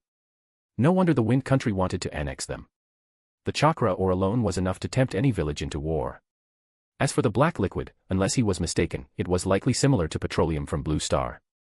In a chakra-rich world like this, such a resource might be even more potent. He made a mental note to bring back a sample and have Orochimaru run tests. After that, Hikaru spent the rest of the evening discussing Rorin and Konoha's future trade relationship with Tina, as well as details of the upcoming Chunin exams. All the while, he used his words with deliberate care, slowly nudging Tina's view in favor of Konoha. Everything to pave the way for what was coming. By the time their talks ended, it was already late. One of Tina's attendants arrived to serve dinner. But even then, Tina still looked reluctant to stop. After all, her life had been shaped by loss and responsibility. Her mother, Queen Sarah, had died from exhaustion when Tina was still a child, forcing her to inherit the throne at just 10 years old.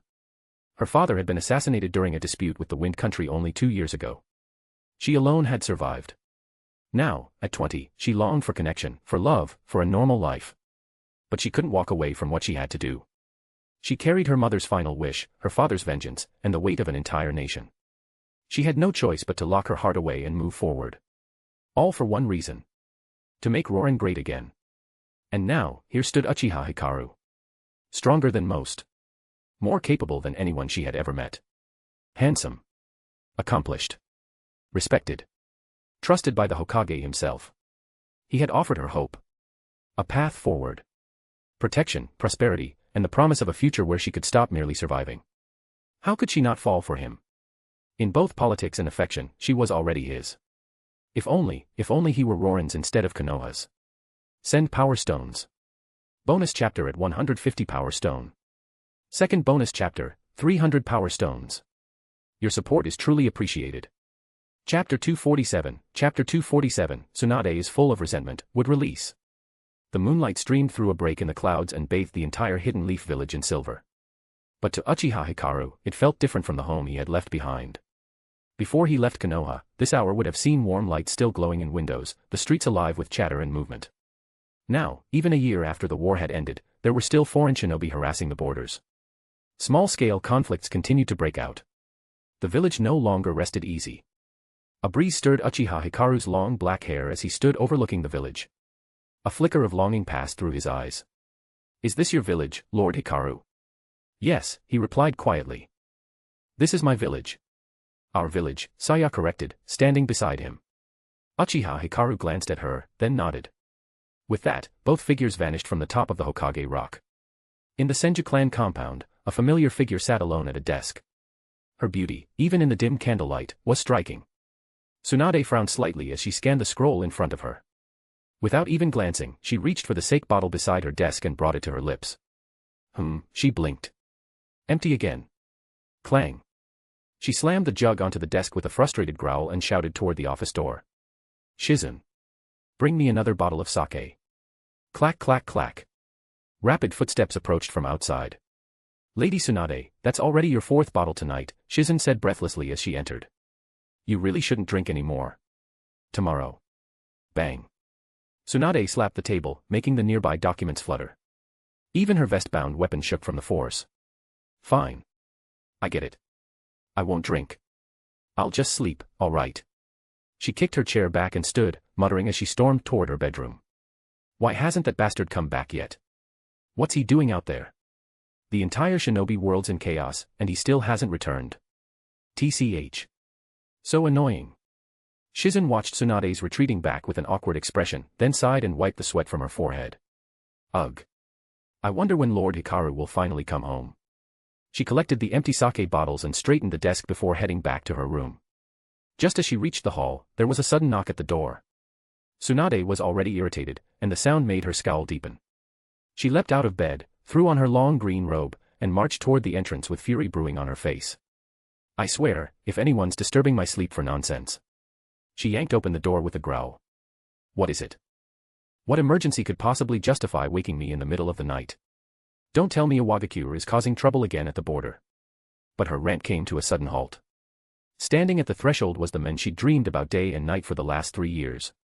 Her chest tightened as all the suppressed longing surged to the surface. She opened her mouth to speak. But then she saw the woman standing beside Uchiha Hikaru. Young. Slender. With long black hair and flawless skin that looked softer than hers. And beautiful, damn it, really beautiful. Crack. Her fist clenched so tightly it trembled. Tsunade bent at the knees and launched herself forward, crushing the door sill beneath her with the force of her movement. Uchiha Hikaru. I've worked my ass off in this village for 3 years. And you went off and started picking up girls. Her punch, wreathed in blazing blue chakra, rocketed toward Hikaru's chest. But before it landed, an eruption of chakra surged from Saya beside him. A massive red skeletal arm materialized in front of Hikaru, Susanoo, and caught Tsunade's fist in its palm. Tsunade's eyes narrowed, locking onto the woman standing beside Hikaru. That red chakra. Those enchanting scarlet eyes. Mangekyō Sharingan, she muttered. Uchiha. Her fury reignited. Where the hell did you come from, little girl? Get out of the way. This is between me and him. It has nothing to do with you. Saya's eyes grew cold. A second Susanoo arm formed, this one holding a massive blade. She swept it toward the blonde woman without hesitation. Everything concerning Lord Hikaru is my business. If you want to hurt him, you'll have to go through me first. At that moment, caught between the two, Uchiha Hikaru sighed quietly. His Mangekyō eyes lit up with a deep blue glow. Black mist began to drift from both of his wrists. Sword, restrain them. The mist surged forward and condensed into two pitch-black chakra shackles. They snapped around Saya's wrists, lifting her into the air and freezing her in place. Tsunade, meanwhile, found her own arms pinned and her body slammed down to the floor, her limbs bound in a very compromising turtle-shell tie. Uchiha Hikaru opened his mouth to explain. But then he felt it. Tsunade's chakra exploded outward, wild and furious. Her hands, despite being bound, locked together in a precise seal, and an enormous pulse of chakra surged through the floor. Wood release, iron pear flower. Dozens of thick, green wooden thorns erupted from the ground, twisting and arcing like serpents as they stabbed toward him. Tonight, I'm beating the hell out of you. Tsunade wasn't truly upset about the other woman. Uchiha Hikaru had always attracted too much attention from female shinobi, she'd long accepted that. But what enraged her was the pain of being left behind.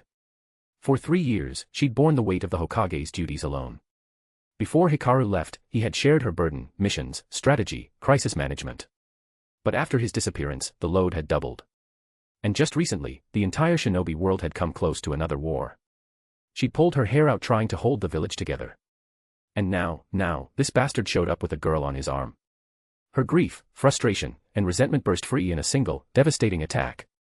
Hikaru, sensing everything in her chakra, softened. He waved his hand, releasing the chains around both women. Given the situation, he understood, she needed to vent. Besides, it was the perfect opportunity. He could observe Tsunade's use of wood release. And gauge Saya's current strength. Without another word, he turned and sprinted toward the Uchiha clan's southern training grounds. You bastard. Don't run. Lord Hikaru, wait for me. Tsunade and Saya both chased after him. The three of them arrived at the deserted training field. Saya moved immediately in front of Hikaru, raising both arms in a defensive stance, her Mangekyō glowing with intensity. Tsunade cracked her knuckles, eyes blazing with fury. To be continued. Send power stones. Bonus chapter at 150 power stone. Second bonus chapter, 300 power stones. Your support is truly appreciated. Chapter 248, Uchiha Saya vs Tsunade. Chakra erupted violently from Tsunade's body, her long green cloak bearing the word gambling flaring behind her in the gusts of power. She clapped her hands together. Wood style, gambler's avatar. A towering wooden giant rose behind her, equal in size to a fourth-stage Susanoo. But this wooden construct was unlike any that Uchiha Hikaru had seen from Hashirama. It wasn't the serene thousand-armed cannon he remembered, no, this was something entirely different. The wooden giant bore a vicious, snarling expression. Its back was carved with the character for gamble, and a string of wooden dice swung from its thick neck. Uchiha Hikaru instinctively compared it to other wood-style avatars he had witnessed, those summoned by Obito and Hashirama. Hashirama's construct took the form of a Buddha, symbolizing his ideals of peace and harmony. Obito's version was a featureless giant, its face marked by spiral patterns, shaped with the aid of the artificial being Tobi, Guru. But Tsunade's? This was something far more personal. A gambler's avatar, fierce, chaotic, unpredictable. In a strange way, it made perfect sense. Gambling had always been her deepest vice and her only escape. Hikaru narrowed his eyes and focused on Tsunade's chakra. The fluctuations were eerily similar to those he'd sensed from Hashirama's cells, yet there was a crucial difference. In her case, the wood-style chakra had been completely assimilated. It wasn't like with Yamato or Obito, whose bodies struggled to contain the foreign cells. Tsunade's own chakra had stabilized and fully merged with it. He remembered helping Orochimaru recover from his last body collapse. Orochimaru must have done some kind of deal with Fugaku. That would explain it. The only way such a stable integration could occur was if the Hashirama cells had been transplanted, then repaired using a technique like Izanami, forcibly rewriting fate to allow Tsunade's body to fully accept the DNA. Had it gone any other way, her body should have been eroded by the cells, not harmonized with them. As Hikaru pondered this, his eyes remained fixed on the massive wooden gambler beneath Tsunade's feet. The chakra it radiated brought back sharp memories of battlefield opponents, of the Senju. His gaze sharpened. This chakra. Senju clan. Then, Saya's voice rang out behind him, cold and unyielding. I don't care who she is. I won't let anyone harm Lord Hikaru. Her Mangekyō Sharingan spun rapidly, pouring out pupil power like a flood. Blood-red chakra surged around her, brutal and dense, swallowing the surrounding light. Her black hair whipped violently in the wind as the earth beneath her cracked and split. Crimson chakra laced with faint violet surged outward, an incomplete fusion of Uchiha and something other. Her Susanoo roared to life, rising in a humanoid form over the training grounds. Still only at 4th stage. Uchiha Hikaru tilted his head, stroking his chin thoughtfully. Saya was strong, there was no doubt, but unlike him, she lacked the same depth of pupil power.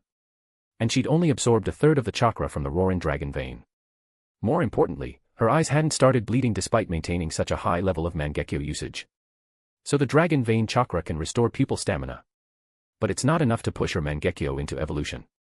As for himself, his mutated eyes were no longer purely Sharingan. They had become azure blue, tinged with something deeper. He finally understood. His eyes weren't ordinary anymore. They had become preludes to the Rinnegan. After all, Uchiha Madara, Sasuke, and the Sage of Six Paths had all awakened the Rinnegan. Their eyes turned purple upon awakening, but Sasuke's were unique, adorned with 6 tomo. Other Otsutsuki had different variations. Tonari's was golden. Urashiki could switch between blue and red 6 tomo Rinnegans. Clearly, the colors and designs changed based on the wielder's unique ocular powers. His eyes, for now, were azure. But once fully awakened, even Uchiha Hikaru couldn't predict what they would become. Just as he was lost in thought, Tsunade's wooden avatar lunged. The gambler took the dice from its neck and lashed out, swinging them like a massive whip. Saya's Susanoo reacted quickly, catching the whip in both hands. But the moment contact was made, Tsunade's lips curled into a sly smirk. The wooden dice-turned whip suddenly snaked around Susanoo's arms, binding them tightly. With style, roll the dice of fate. Big, big, big. The dice flared with green chakra, spinning wildly in the air before locking into place. 3 dots, 2 dots, 2 dots. Tsunade's eye twitched in frustration. Are you serious? You couldn't even roll for an explosion. Her plan had been to gamble on a high roll to detonate a powerful backlash. But instead, nothing happened. Saya narrowed her eyes, now analyzing the dice. Her Mangekyō glowed brighter as she activated her ocular power. Amaterasu. Black flames burst to life on the dice.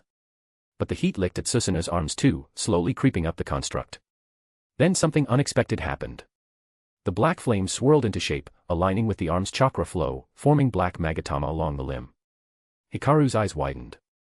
Not just Amaterasu, she's using Kagetsuchi. Saya hurled the newly formed magatama toward Tsunade's wooden avatar. Amaterasu, Yasaka Magatama.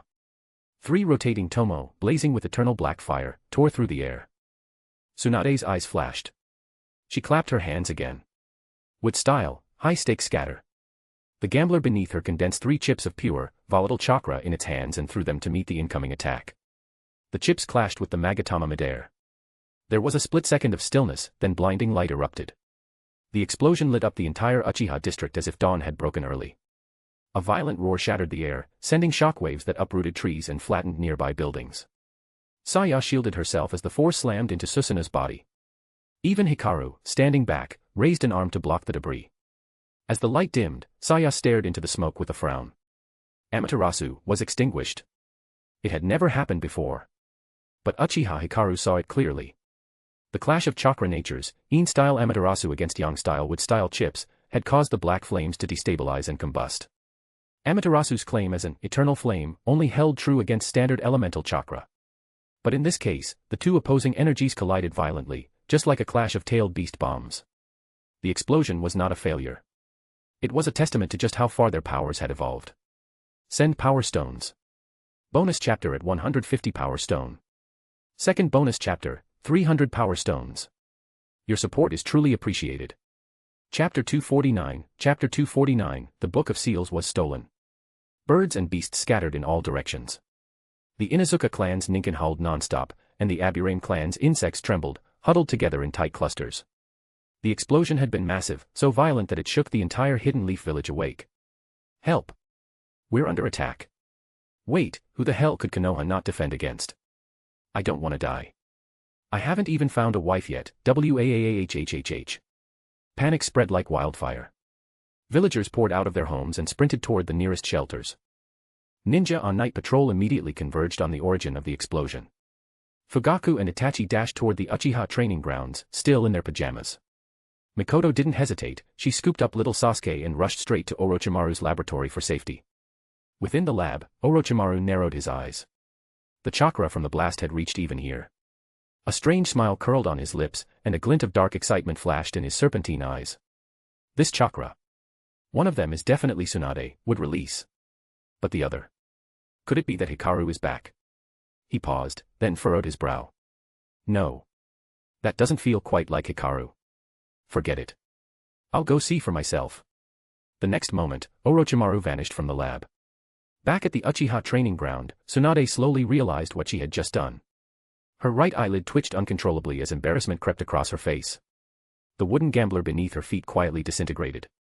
Without a word, she walked up to Uchiha Hikaru and gave him a light punch to the chest with her fist, her cheeks still faintly red.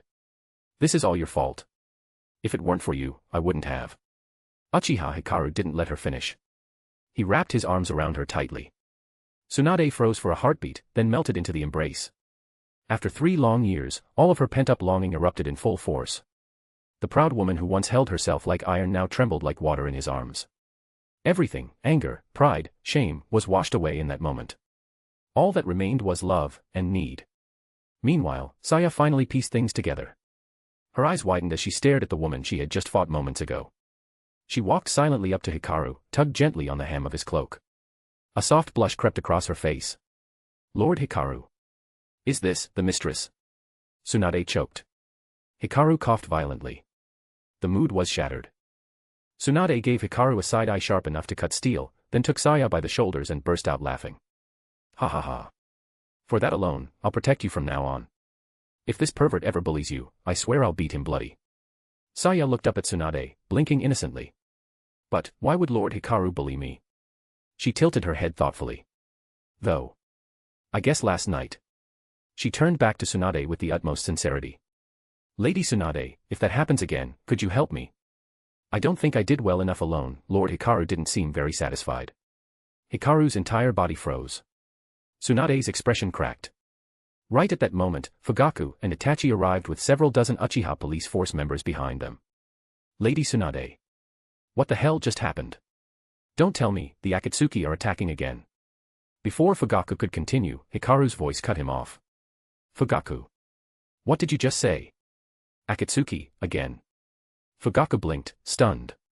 Then his eyes found Hikaru. He hesitated. Hikaru, you're finally back. Earlier. It was just sparring, Hikaru said flatly. Tell me about Akatsuki. Fugaku's gaze shifted awkwardly to Tsunade. He seemed hesitant. But Itachi stepped forward, eyes sharp with anger, and something else. Relief. It was that bastard, Hirako. He tried to strike a deal with my father, offering some kind of secret technique in exchange for the Uchiha clan's Sharingan. He was rejected. Soon after, he defected. He murdered 2 Uchiha Jonin, both had awakened 3 Tomo Sharingan, and then joined the Akatsuki. That was a year ago. He also stole the village's sealed Jutsu scroll before he left. As Itachi finished, Hikaru's expression shifted, just slightly. That same calm, nuclear-level serenity returned to his face. Hirako and the Akatsuki, huh? He frowned faintly.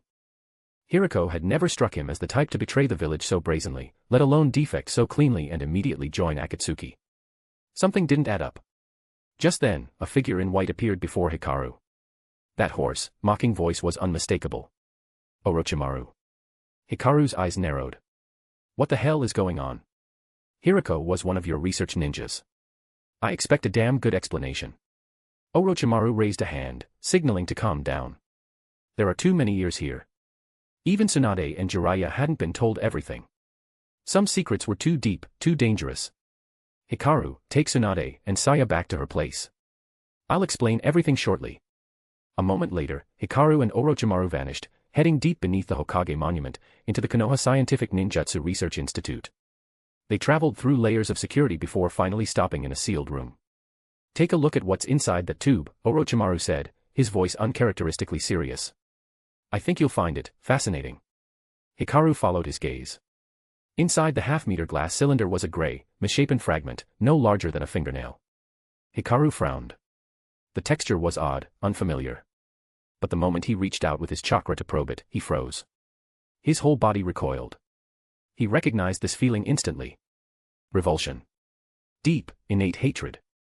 The dragon vein chakra within his own pupils seethed at the fragment's presence. This. It's a piece of the outer Gedo statue. Orochimaru smiled faintly. You've seen it before, haven't you? Hikaru said nothing, but his expression turned cold. This wasn't just a strange artifact. It was part of the Ten-Tails husk, the outer Gedo statue, a vessel of unspeakable power and the Otsutsuki clan's ultimate chakra siphon. It devoured the chakra of entire worlds. It could not exist in Konoha, not without consequences. He turned to Orochimaru, his voice sharp. Where did you get this? And what the hell does this have to do with Hirako? End of chapter. Send Power Stones. Bonus chapter at 150 Power Stone. Second bonus chapter, 300 Power Stones. Your support is truly appreciated. Chapter 250, Enlightenment. Although Orochimaru's expression didn't change visibly, there was a faint trace of regret, almost pity, in his gaze. He slowly approached the glass container, raised a pale hand, and gently stroked the surface. His voice, low and calm, began to reveal the information he had withheld until now. Hikaru, you helped me reconstruct my body. Because of that, I've developed some sensitivity to natural chakra. But even so, this tiny fragment fills me with instinctive disgust. It's utterly repulsive.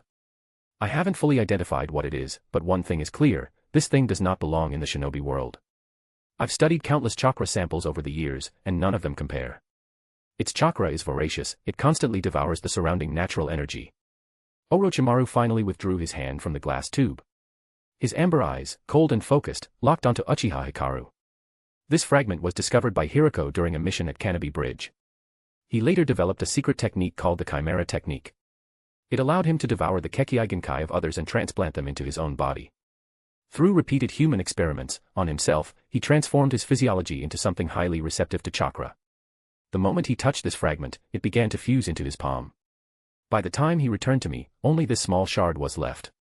I had to surgically extract it. At the same time, his mind started to deteriorate. First, he became erratic, moody, irritable. Before long, he defected from Konoha entirely. Orochimaru's eyes narrowed, searching Hikaru's expression. Fugaku mentioned his name earlier.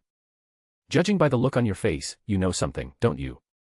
While Orochimaru spoke, he studied Uchiha Hikaru's reactions closely. And sure enough, there was a flicker of recognition in Hikaru's eyes. When Hikaru learned that Hirako had discovered a fragment of the outer path golem beneath Canopy Bridge, everything suddenly made sense. That debris, he was certain, had been left behind by Madara during one of his many secret experiments on the Gedo statue. After all, Madara had conducted countless trials with that monstrous vessel. Using its chakra in combination with Hashirama's cells, he had created the White Zetsu army. Among all those clones, only one, Tobi, also known as Obito's doppelganger, seemed to possess a genuine personality and will. Hikaru lowered his gaze, thinking in silence for a long time. Eventually, he decided Orochimaru deserved to hear the full truth. After all, Orochimaru was no fool, not like Jiraiya. And judging from his demeanor, he already suspected something deeper. If they were to work together going forward, transparency was necessary. Orochimaru, Hikaru began, his voice steady. Do you remember what I once told you about the so-called mother of chakra, the rabbit goddess, Kaguya? A sudden gleam of anticipation lit up Orochimaru's eyes. Hagoromo's mother, the sage of six paths, he murmured. Of course I remember. As Hikaru spoke, a wild theory began to form in Orochimaru's mind. Could this alien fragment, this unnatural chakra, actually be connected to the mythical Kaguya Otsutsuki and her children? Kaguya's full name is Kaguya Otsutsuki, Hikaru continued. Her sons were Otsutsuki Hagoromo and Otsutsuki Himura. They didn't originate from this world. They came from beyond the stars, from another world in the vast cosmos. Outside the ninja world. Orochimaru repeated slowly. The universe, another planet. Hikaru nodded solemnly. Yes. The land we stand on is a sphere. I assume you're aware of that. Orochimaru was stunned, but quickly shifted into analytical mode, his rational mind overtaking his shock. A sphere. He muttered. Now that you mention it. I've always noticed on long sea voyages, the sails of distant ships appear first before the hulls come into view. A curvature. You're saying the shinobi world is just one planet among many, and out there lies a much greater cosmos. Hikaru gave a small nod. Orochimaru's breath quickened. His thirst for forbidden knowledge surged, bursting past the limits he'd once placed on his own ambition. His hands rose toward the ceiling, as if trying to grasp the stars themselves. A feverish glint danced in his snake-like eyes. The moon. He whispered. Hamura lives on the moon. Kaguya Otsutsuki is sealed inside the moon. She came from beyond this world. Ahahaha. I see it now. I understand. Everything makes sense. He threw his head back in manic laughter. The floodgates in his mind burst open, tearing down the boundaries of everything he thought he knew. He turned to Hikaru again, eyes burning with anticipation. If what you're saying is true, then that fragment, its original owner, must have been brought here by Kaguya Otsutsuki. That thing, that parasite of pure greed, is it devouring this world's natural chakra as a means of siphoning energy back to her? Fueled by his long years of biological research, Orochimaru began connecting the dots at lightning speed. Hikaru stared at him, and for a brief moment, it was like seeing the old Orochimaru again, the one who fled Konoha in pursuit of immortality and power. But this version, he seemed more grounded. More human. You're right, Hikaru said. That fragment came from the outer path golem. As for the golem itself, it was originally the husk of the 10 tails. The tailed beasts were all split from it. When all 9 are reunited, they become the 10 tails again. Kaguya's power, her chakra, came from a fruit born of the 10 tails after it absorbed this world's natural energy. She consumed it. That's the source of her divine strength. But later, her son, Hagoromo, divided that chakra and shared it with humanity. As Hikaru laid everything out, Orochimaru saw the full tapestry for the first time. The outsider Kaguya had consumed the chakra fruit, birthed 2 sons, and was eventually overthrown by them. It was only after her defeat that chakra was disseminated throughout the world. No wonder the fragment had no effect on Hikaru, it was because his own chakra had already been transformed, refined from nature itself, just like Kaguya's. But Hirako's chimera technique might have absorbed natural chakra by accident, making him vulnerable to the golem's corruption. Orochimaru remembered something else.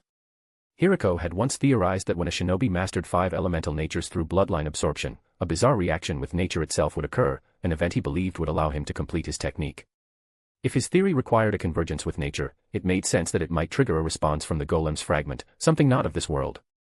Something very dangerous. End of chapter. Send power stones. Bonus chapter at 150 power stone. Second bonus chapter, 300 power stones. Your support is truly appreciated. Chapter 251, Akatsuki's Plan. After learning the truth behind the myths passed down in the shinobi world, Orochimaru reported to Uchiha Hikaru everything that had happened over the past 3 years. Although Hikaru had picked up fragments of information during his time in Rorin, it was, after all, just a small and isolated place.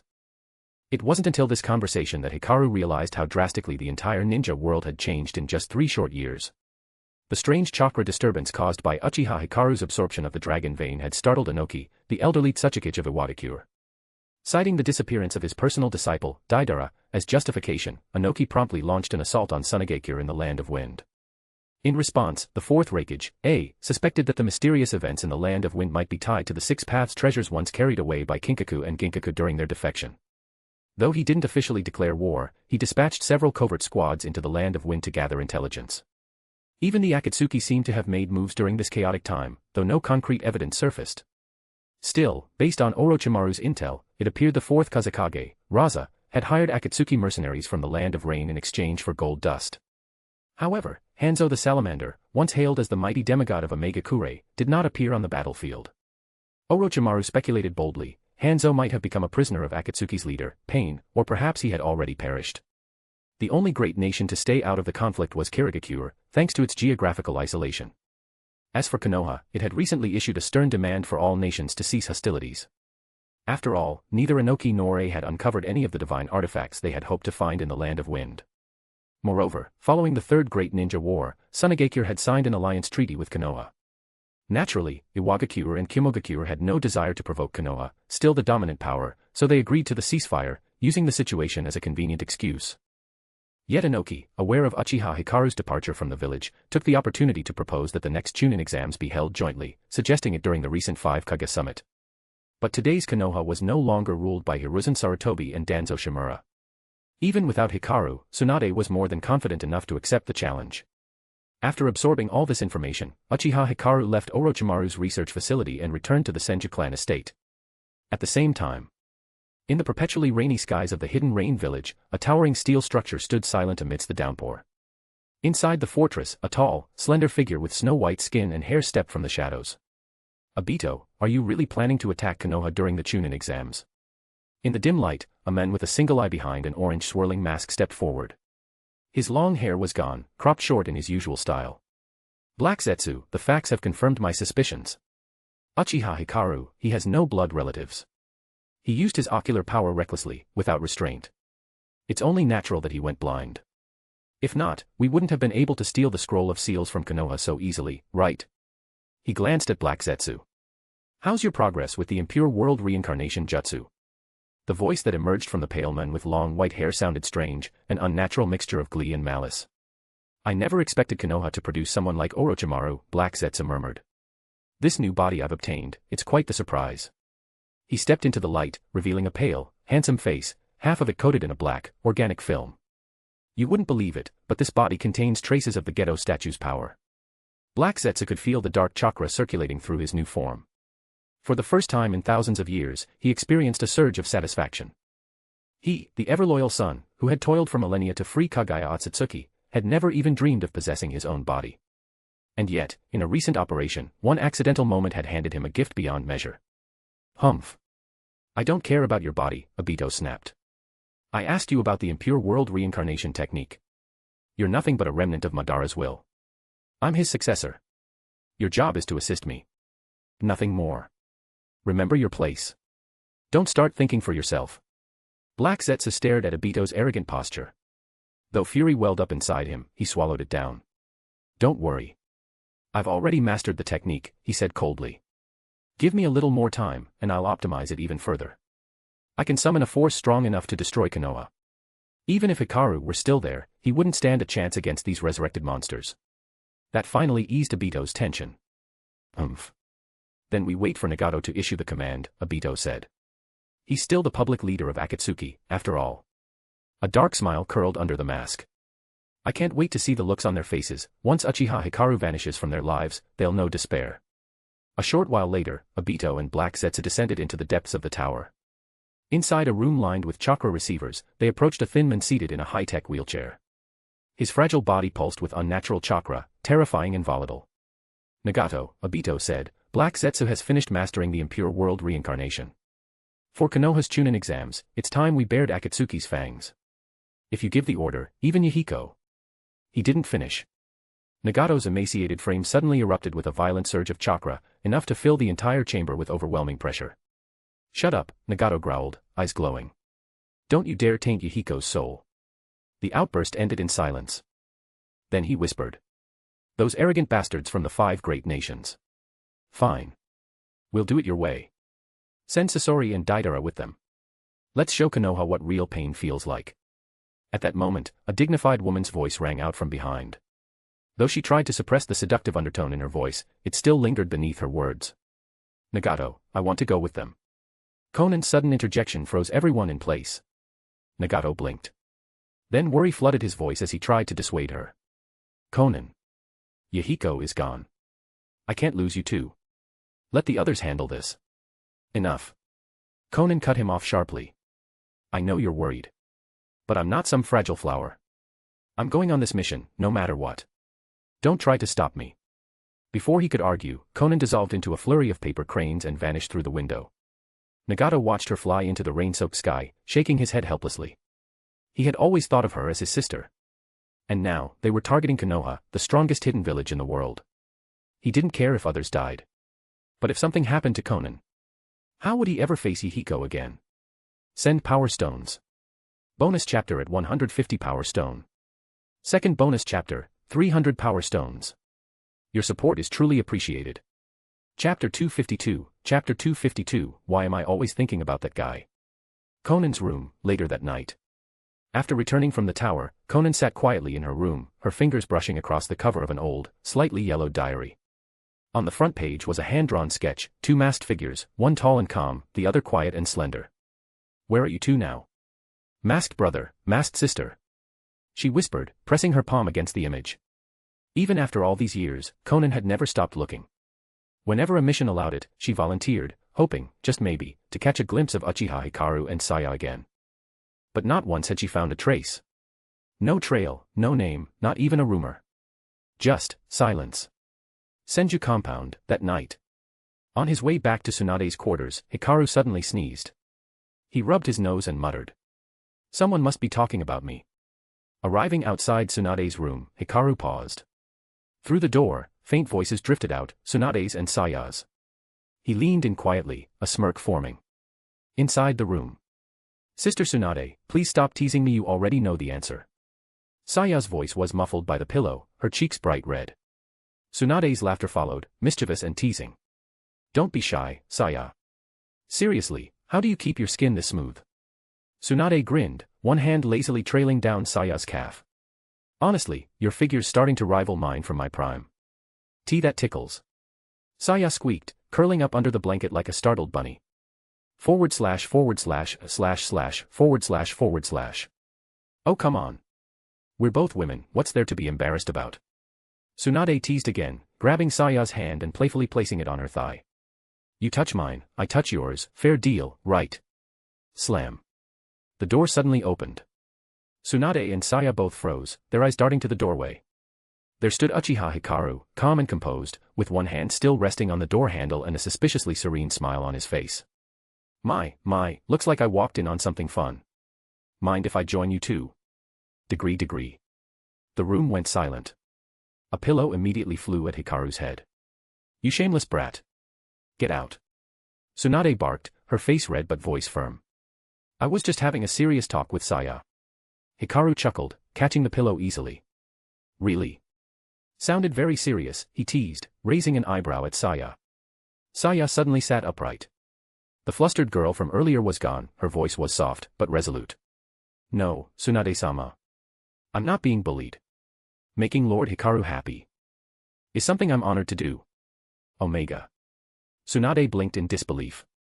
Hikaru nodded approvingly, then turned to Tsunade with a mischievous glint in his eye. Well said, Saya. But Tsunade, slandering your Hokage's assistant and teasing Saya. That's abuse of power. I think that calls for some punishment. Tsunade's brows furrowed. Hey now, don't joke. She froze. A strange sensation ran through her body, binding chakra, delicate but firm, wrapped around her limbs. Saya. She looked down. Saya's small hand rested gently on her thigh, black sealing marks blooming from her palm like ink in water. Self-karma seal. Tsunade muttered, eyes widening as the curse markings turned orange-red. Saya smiled innocently, walking over to Hikaru and hugging his arm, her tongue peeking out playfully. Don't be mad at me, Tsunade-sama, I told you, pleasing Lord Hikaru isn't easy, even for me. And I was afraid you'd say no. Hikaru ruffled Saya's hair and chuckled, praising her without hesitation. Well done. He honestly hadn't expected Saya to use Danzo's old root techniques like this. He taught them to her out of boredom, never realizing she'd find such creative applications. Internally, Hikaru gave her a big thumbs up. Asterisk. The next part, well, let's just say the scene fades to black, superscript 3, heart suit. Later that night. By midnight, Tsunade lay sprawled on the bed, her golden hair tangled, her expression dazed, body trembling slightly. Her eyes seemed lost, pupils trembling in the dark. Saya curled into Hikaru's chest, snuggling with a flushed face and a sleepy smile. Oh. Hikaru leaned back, one arm around Saya, the other gently brushing Tsunade's damp hair, healing her body with soft green chakra. Natural energy really is amazing, he murmured. I'll have to master Sage Mode sooner than I planned. After all, if he wanted to enjoy life properly, he needed strength, control, and a long lifespan. His first life had lasted nearly 1,000 years. This world. It was still young. But for now, there were other things to prepare for. The Chunin exams were coming. Send Power Stones. Bonus chapter at 150 Power Stone. Second bonus chapter, 300 Power Stones. Your support is truly appreciated. Chapter 253, Team. Shizune had prepared breakfast early, but she waited a long time for Tsunade to come out of the bedroom. She couldn't help but shake her head helplessly. Sad face, alas. Lady Tsunade, why are you still staying in bed? The Chunin exams are about to begin. Why does every day lately feel like déjà vu? As usual, she walked straight to Tsunade's bedroom and knocked 3 times on the door. Knock. Lady Tsunade, it's time to wake up. Just as she finished speaking, the door suddenly opened. Shizen blinked, surprised Tsunade responded so quickly, only to see Uchiha Hikaru standing there in black pajamas. Behind him, Tsunade lay in bed, and beside her was another figure with long black hair. Huh? What happened last night? The scene before her made Shizen's mind spiral. Her gaze wandered, especially to the skin and outline peeking through Hikaru's half-open pajamas. Her nose twitched, then a warm sensation. 2 thin streams of blood trickled slowly from her nostrils. Before Uchiha Hikaru could say anything, Shizen slammed the door shut with a bang, turned on her heel, and trotted off in a panic, hands cupped over her nose. Lord Hikaru, please wait a moment. I'll go prepare 2 more breakfasts. Hikaru reopened the door, watching Shizen's flustered retreat. Then he looked back at the 2 women still lying comfortably on the bed. Maybe next time I should let Shizen join in too. Shizen, having calmed herself, quickly prepared the extra breakfasts. At the table, Tsunade asked Shizen to take Saya around the village today to help her get familiar with Konoha. But Uchiha Hikaru had a better idea. He suggested Saya register for a Genin forehead protector and participate in the upcoming Chunin exams alongside Naruto, Sasuke, and the rest of Konoha's Rookie 12. After all, Konoha's Genin were all monsters in disguise, sending Saya in didn't just make sense, it might even be overkill. And this Chunin exam, it wouldn't be short of hidden sharks posing as Genin. They pretend to be fish, I pretend to be fish, then suddenly it's a Super Shadow Battle Royale. Totally reasonable. Later that day. After breakfast, Hikaru asked Tsunade for updates on Naruto and Sasuke. As expected, being the last Uchiha heir and the 4th Hokage's son respectively, the 2 boys had drawn considerable attention. Coincidentally, when they graduated, Kakashi had voluntarily stepped down from the ANBU to become their Jonin instructor. With that, Hikaru made his way to Konoha's training ground number 14, where the trio was sparring under Kakashi's supervision. He observed silently from a nearby tree as the 3 Genin were soundly defeated, slumping under the shade, panting and complaining. Ah. Kakashi-sensei. I want to learn cool moves like Chidori too. No way. A half-baked idiot like you can't handle a technique like that. Naruto, you don't even have lightning release chakra. Even if Kakashi wanted to teach you, he couldn't. Sasuke added bluntly. Kakashi, leaning casually against a tree, had his usual orange book, Make Out Paradise, open, reading with clear amusement. There are many paths to strength. You and Sakura have different styles from Sasuke. I can only teach you the foundations. As for advanced ninjutsu, you'll probably have to wait for Lord Jiraiya to return. Suddenly, Kakashi's expression shifted. He sensed a chakra signature, familiar, but off. He looked up into the tree canopy. Who's there? Uchiha Hikaru leapt down and landed in front of them. Kakashi, it hasn't been that long. You really couldn't recognize my chakra. He waved casually to Naruto and Sasuke, and even gave Sakura a polite nod. Yo hey, Sasuke. Long time no see. Sakura stared, momentarily dumbstruck. She didn't recognize this man at all, but... Is this the most handsome ninja in all of Konoha? Her heart skipped. She tried to fight it, mentally screaming. Sakura. No. Your heart belongs to Sasuke. Stay strong. While she battled her conscience, Naruto jumped to his feet with a loud shout, and Sasuke stood quickly behind him. Brother Hikaru. Sensei Hikaru. Hikaru smiled and walked up to them, ruffling their hair with both hands, spinning their heads until their eyes nearly crossed. Not bad. It's been 3 years, show me how strong you've gotten. The boys grinned. Naruto and Sasuke quickly jumped back to put distance between them and Hikaru. Shadow Clone Jutsu. Uchiha style, Shuriken Barrage. A dozen Naruto clones charged straight at Hikaru. Simultaneously, Shuriken whizzed from all sides, pinning down every route of escape. Both boys smirked confidently and shouted in unison. 3 years in the east, 3 years in the west, get ready to be surprised by our new power. Kakashi shook his head, raising Make Out Paradise high to hide the second-hand embarrassment on his face. So young, if their target was an average Chunin, they might have had a shot. But their opponent is none other than Konoha's strongest ninja, Uchiha Hikaru. Sakura's eyes sparkled as she admired Sasuke's precision and flair in combat. But in the next moment, before anyone could process it, both Naruto and Sasuke went flying skyward, clutching their backsides and screaming. Aya! Kakashi glanced up calmly. Hikaru stood with his hands still in the tiger seal, a serene expression on his face. He even figured out the secret behind the Hatake clan's legendary taijutsu techniques. Sasuke winced, rubbing his bruised rear as he stomped over, glaring. Sensei Hikaru. I'm not a little kid anymore. You can't spank me like that. Naruto, meanwhile, was caught at arm's length by Hikaru, held at the forehead as he flailed uselessly. Ah. Brother Hikaru, that's a dirty move. You're just like Kakashi-sensei. Shameless. Seeing them both complain while nursing their bruises made Hikaru laugh out loud. Naruto was still the same at heart, though clearly much improved. His chakra control and taijutsu were significantly better than in the original timeline. As for Sasuke, without the Uchiha massacre haunting him, he hadn't turned cold and distant. Sure, he still had a bit of an ego, but his personality was far more balanced, and far more alive. Send Power Stones. Bonus chapter at 150 Power Stone. Second bonus chapter, 300 Power Stones. Your support is truly appreciated. Chapter 254, Chapter 254, There is only one truth. The sun had already risen high overhead when Uchiha Hikaru led Kakashi and Team 7 straight to the Akimichi family's barbecue restaurant. He tossed the menu directly at Naruto. Order whatever you want. My treat today, eat as much as you like. Your Kakashi-sensei and I have something to take care of, so we'll step out for a while. With that, he closed the door of the private dining room and walked into the shaded area outside with Kakashi. Kakashi, tell me everything you know about the Book of Sealing. Kakashi immediately tucked away his Ika paradise, his expression turning serious. He recounted the entire incident to Uchiha Hikaru again in full detail. Though it aligned with what Orochimaru had already revealed, it contained a few more specifics. The sealing scroll was first stolen by Mizuki, and then again by Hikaru. Hearing this, Uchiha Hikaru shook his head with a faint smirk.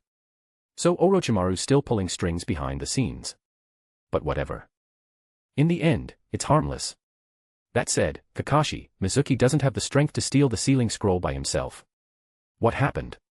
Kakashi looked at Uchiha Hikaru, then sighed and shook his head slightly, a trace of helplessness in his eyes. It seems Mizuki carried out some kind of human experimentation. I didn't fight him directly, but after Kabuto examined the body, he discovered abnormal chakra, strange and unnatural, somewhat like tailed beast chakra. The corpse was completely shriveled, like all its vitality had been sucked out. Uchiha Hikaru quietly analyzed the information Kakashi provided, and gradually began to piece together the bigger picture. Mizuki, in the end, was just a regular chunin, ambitious, but unimpressive in raw strength. In the original timeline, Mizuki had discovered one of Orochimaru's old labs hidden in Konoha and took whatever remnants he could find. The only difference this time. Naruto hadn't stolen the sealing scroll himself. This pattern, one manipulated puppet after another, reminded Uchiha Hikaru of the ninja world's ultimate conspirator, Black Zetsu. Connecting all the dots revealed a deeper web.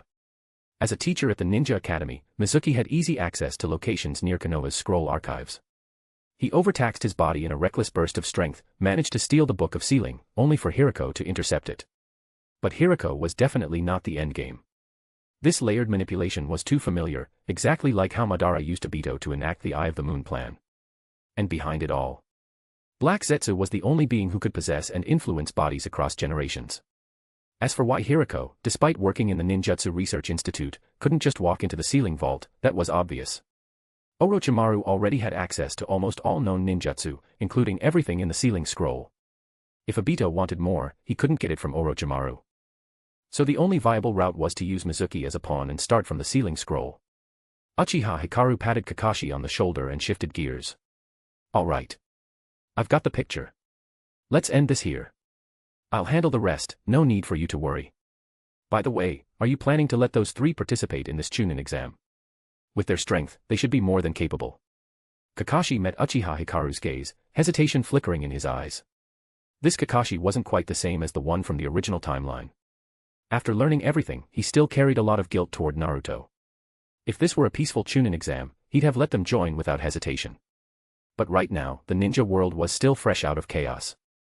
The so-called Chunin exams were really just a proxy war between the villages, a brutal, bloody competition. Naruto and Sasuke were strong enough to drag Sakura along, sure, but the three of them had never truly experienced what it meant to be a shinobi. Hikaru, they're only 12. They've never seen the real cruelty of our world. Uchiha Hikaru turned away and waved dismissively. No need to worry. I've already arranged a backup plan for the exam. Someone will be watching over them. It's about time they saw blood, otherwise, they'll never become true ninjas. Kakashi stared at Hikaru's back as he walked away, then chuckled quietly to himself. Yeah. I became a jonin at 12, and now here I am, being overprotective.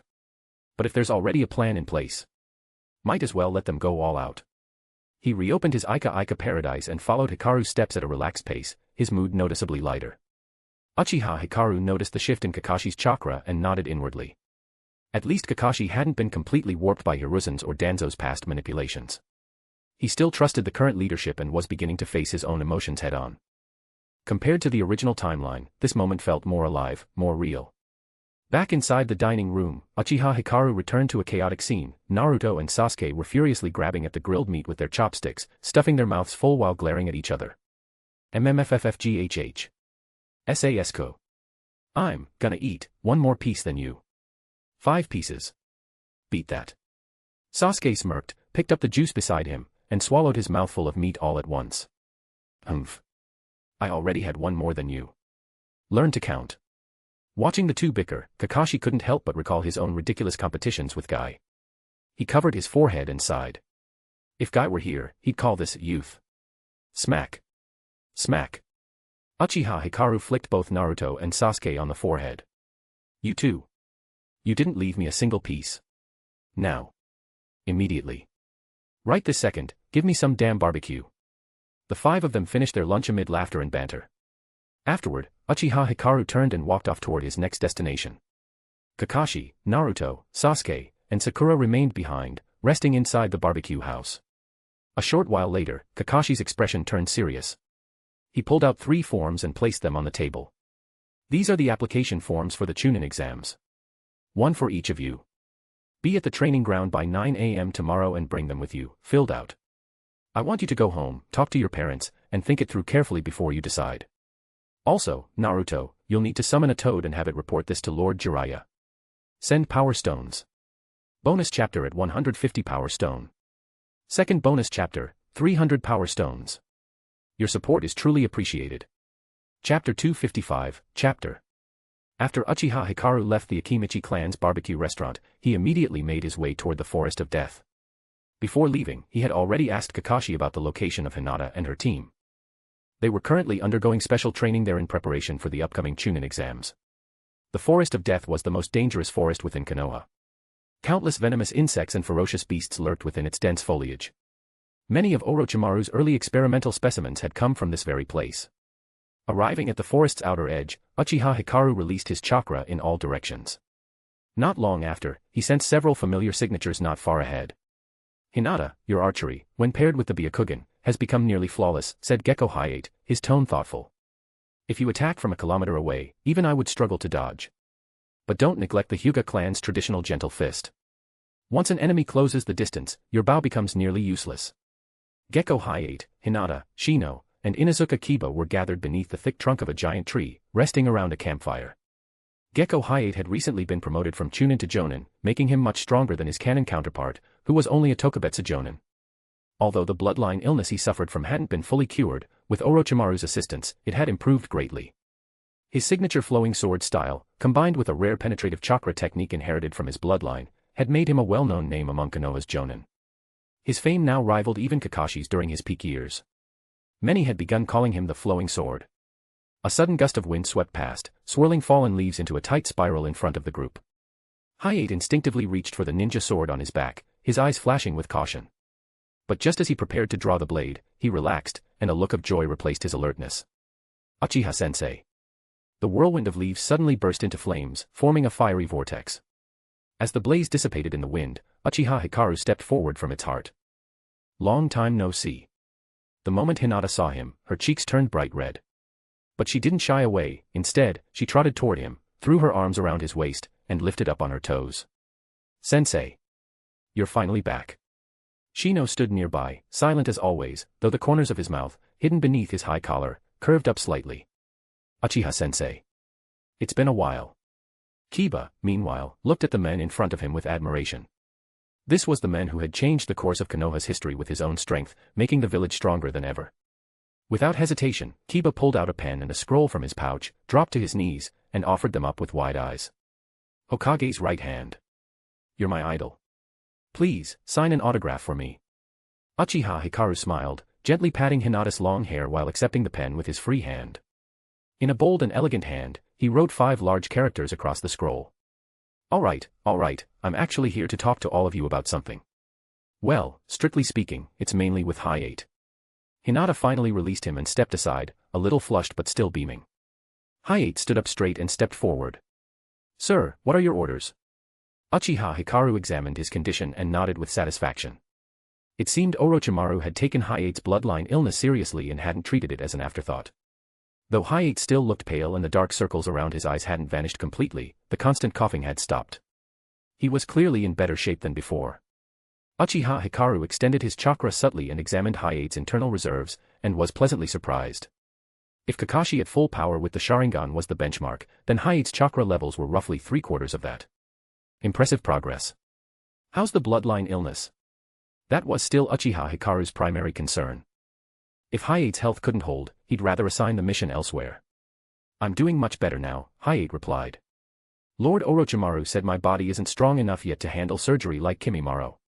We'll need to wait another 2 years until the technology improves. But it's already a huge improvement. No more back pain or coughing fits. I'm just not as physically strong as some of the other Jonin. Uchiha Hikaru nodded. It wasn't unexpected. Unlike Kimimaro, whose Shikatsumiyaku, dead bone pulse, gave him monstrous physical resilience alongside his illness, Hayate's bloodline didn't strengthen his body at all. Rushing surgery would be too risky. But with Orochimaru's current level, a breakthrough was just a matter of time. Satisfied with Hayate's condition, Uchiha Hikaru pulled a sealed scroll from his inner cloak and handed it over. In that case, I'm relieved. You'll serve as the examiner for the 3rd round of the Chunin exams, the combat trials. With your current strength, you're more than qualified. Hayate took the scroll with slightly trembling hands. His eyes glistened with excitement. This wasn't just any mission. As the 3rd round examiner, he'd appear before the leaders of every major village and the entire population of Konoha. The Moonlight clan had remained quiet for far too long. This was his chance to show the world the strength of his bloodline. To make the name, Moonlight, remembered once more. While Hayate was still caught in the moment, Uchiha Hikaru pulled another scroll from his cloak, this one deep blue. This is the sword technique I promised your father I'd pass on to you, Swallow Return. It also includes the Uchiha clan's method of integrating fire style with Kenjutsu. While it's different from your flowing sword style, it should still be incredibly useful. Staring at the blue scroll, Hayate's fists clenched tightly. He whispered to himself. Father. Then he dropped to his knees and bowed. Thank you, Uchiha-sensei. He understood the deeper meaning behind the gift. This technique wasn't just a favor, it was a legacy. A recognition of the Moonlight clan's tradition. The Swallow Return would no longer fade into obscurity. It would live on as part of their heritage. Such trust, such honor, he could never repay it. As the saying goes, a true shinobi dies for those they trust. That was how Hayate felt now. So long as it was an order from Uchiha Hikaru, even if it cost him his life, he would carry it out to the end. _ Send Power Stones.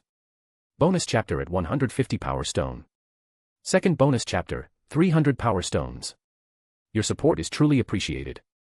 Chapter 256, Chapter 256, Eat Something Else. After handing the task of overseeing the 3rd round of the Chunin exams to Hayate Gecko, Uchiha Hikaru headed straight for Anko Midarashi's home. After all, Hikaru couldn't think of a better candidate to serve as the examiner for the 2nd round. Kakashi, Guy, Asuma, they were all instructors, and their own students would be participating in the exam. To avoid any accusations of favoritism, it was best not to let them act as examiners. And honestly, Hikaru didn't feel like searching for a replacement. Letting Anko handle it again, just like in the original exam years ago, seemed like the simplest and most logical solution. By the time he arrived at her house, it was already late. Moonlight blanketed the village in silver. Hikaru followed the route he remembered and soon stood at Anko's door. Noticing the lights were off, he climbed in through the window, flicked on the lights, pulled ingredients from the fridge, and started cooking. It was only then he realized, Anko had probably never eaten a proper home-cooked meal in years, much less one prepared for her. He glanced at the wall clock. 7 o'clock. There's still time. Shouldn't be a problem. He created 2 shadow clones to help, one washing vegetables, the other slicing them, while he handled the cooking himself. At the same time, Anko was just leaving Orochimaru's research lab after finishing the day's final experiment. She peeled off her rubber gloves with a tired sigh. Ugh, I'm exhausted. What's with Orochimaru lately? Why all these extra experiments all of a sudden? They never let me handle this many before. Said I'd mess things up. If I'd known, I wouldn't have taken so many assignments. Anko cracked her neck, flexed her wrists, and threw her blood-stained lab coat into the bin for cleaning. Stretching with a satisfied groan, she muttered, Ow, my head. I swear I'm going to grow another brain at this rate. Too bad the dango shop's already closed. I was really craving something sweet. The thought of missing her usual dessert after a long day weighed heavily on her. She kicked the wall twice in frustration. Stupid life. Dragging her weary body, she finally made her way home. But as she neared her house, she noticed something strange. The lights were on. Her mood immediately worsened. Her brow twitched. Annoyance flared. Did that blind idiot break into my house again? I'm already in a crap mood, perfect timing. I'm gonna enjoy kicking his ass. Eyes closed face. She started imagining the scene, storming in and showing off some moves. Quietly, she climbed through the window. But as she stepped into her living room, her nose caught an impossibly sweet, delicate scent, gentle and smooth like feathers brushing over her senses, tickling the edge of awareness. So sweet. What is this heavenly smell? As a lifelong lover of sweets, Anko had never smelled anything like it. She immediately began salivating, her throat going dry. Then she saw the table. It was covered with dishes she didn't even recognize. Next to one of the chairs hung a blue combat uniform, with the unmistakable Uchiha fan pattern half exposed on the back. She rubbed her eyes. Pinched her cheek. Is this a dream? He's back. She didn't even notice the sound of the kitchen fan turning off. In the kitchen, Uchiha Hikaru poured milk tea from the kettle into 2 cups, then walked out toward the living room. The moment he stepped through the doorway, he saw Anko frozen at the window, eyes wide. 3 years had passed. Her face hadn't changed much, but she now carried the unique aura of a research shinobi. She wore her usual khaki jacket, her hair a little messy from the long day, clearly untended. Anko, Hikaru said softly, lifting the kettle with a smile, welcome home. Sweet drink. Want some? Anko launched herself at him. She wrapped her arms around him tightly, and her legs, too, clinging to him like a vine. Then, without hesitation, she kissed him hard, her mouth devouring his like a starving beast. Hikaru didn't hold back either. He met her kiss with equal force. The two clashed fiercely until Anko finally pulled back a few minutes later. Her face was flushed, but there was no embarrassment in her eyes. Instead, she licked her lips slowly, bitten red and raw, her tone half scolding, half satisfied. You trying to bite my tongue off? Ring in equal to ring in equal to. No, screw it. I can't wait. Let me taste you first. She snatched the kettle of milk tea straight from Hikaru's hand and began chugging it directly, ignoring the cups. The thick, sweet milk tea poured down her throat. The rich flavor coated her tongue and sent jolts of pleasure through her system. Some of it spilled from her lips and dripped down her pale neck, trailing along her collarbone and disappearing beneath her clothes into the valley between her. Cough, cough. Hikaru turned his head, flustered. Omega. Don't drink it all. There's still a ton of food. You'll need the energy later, won't you? Hearing that, Anko finally set the kettle down. Her pink tongue flicked out to clean the corner of her mouth in one smooth motion. You've got a point. She pulled out a chair and sat across from Hikaru, pointing at the table. This is the first time I've ever had anything you cooked. Aren't you going to introduce it? Candied sweet potatoes. Corn cakes. Sweet soup. Fried cheese. Golden sponge cakes. Hikaru had specially prepared 5 types of dessert just for her. Even if it was a little sugary, he didn't want to overload her chakra system. This wasn't some fantasy world. They were ninja. Food mattered. As Hikaru explained the cooking process for each dish, Anko listened carefully and tasted each one in turn. Each bite brought a different type of sweetness, soft, rich, crisp, airy, and every unique texture pushed her closer to euphoria. She was in sugar heaven. By the end of the meal, she was resting her head in one hand, elbow on the table, eyes half-lidded with bliss. Her legs, hidden under the table, slowly slid across to his. Then gently, teasingly, she began to trace his thigh. I've had enough dessert, she murmured, voice low and hot. Now I want to eat something else, / / omega / Send power stones. Bonus chapter at 150 power stone. Second bonus chapter, 300 power stones. Your support is truly appreciated. Chapter 257, The Second Examiner, Anko. Faced with Anko's request, Uchiha Hikaru wanted to agree immediately. But as the assistant to the Hokage of Konoha, he suppressed the impulse, placed the appointment letter on the table, and handed it to her. Don't worry, look at this first. Anko rolled her eyes slightly, giving Hikaru an annoyed glance. You really don't understand etiquette, huh? Turning down a lady's request like that. That's rude. Despite her grumbling, she still took the appointment letter from the table with uncharacteristic seriousness, slipping instantly into a work-focused mindset.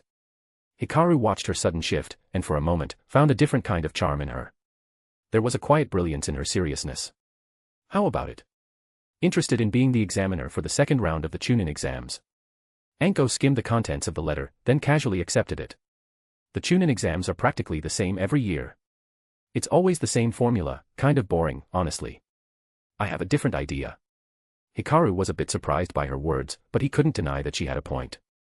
The usual scroll hunt in the Forest of Death had gotten a little repetitive. He was curious what twist she had in mind. Go on, tell me. Just remember, ninja from other villages will be participating too. You'll need to keep things within reason. If it's too extreme, it'll be hard to justify. Anko slowly reached to her waist pouch and pulled out several test tubes filled with a light green, slightly viscous liquid. I want to introduce this.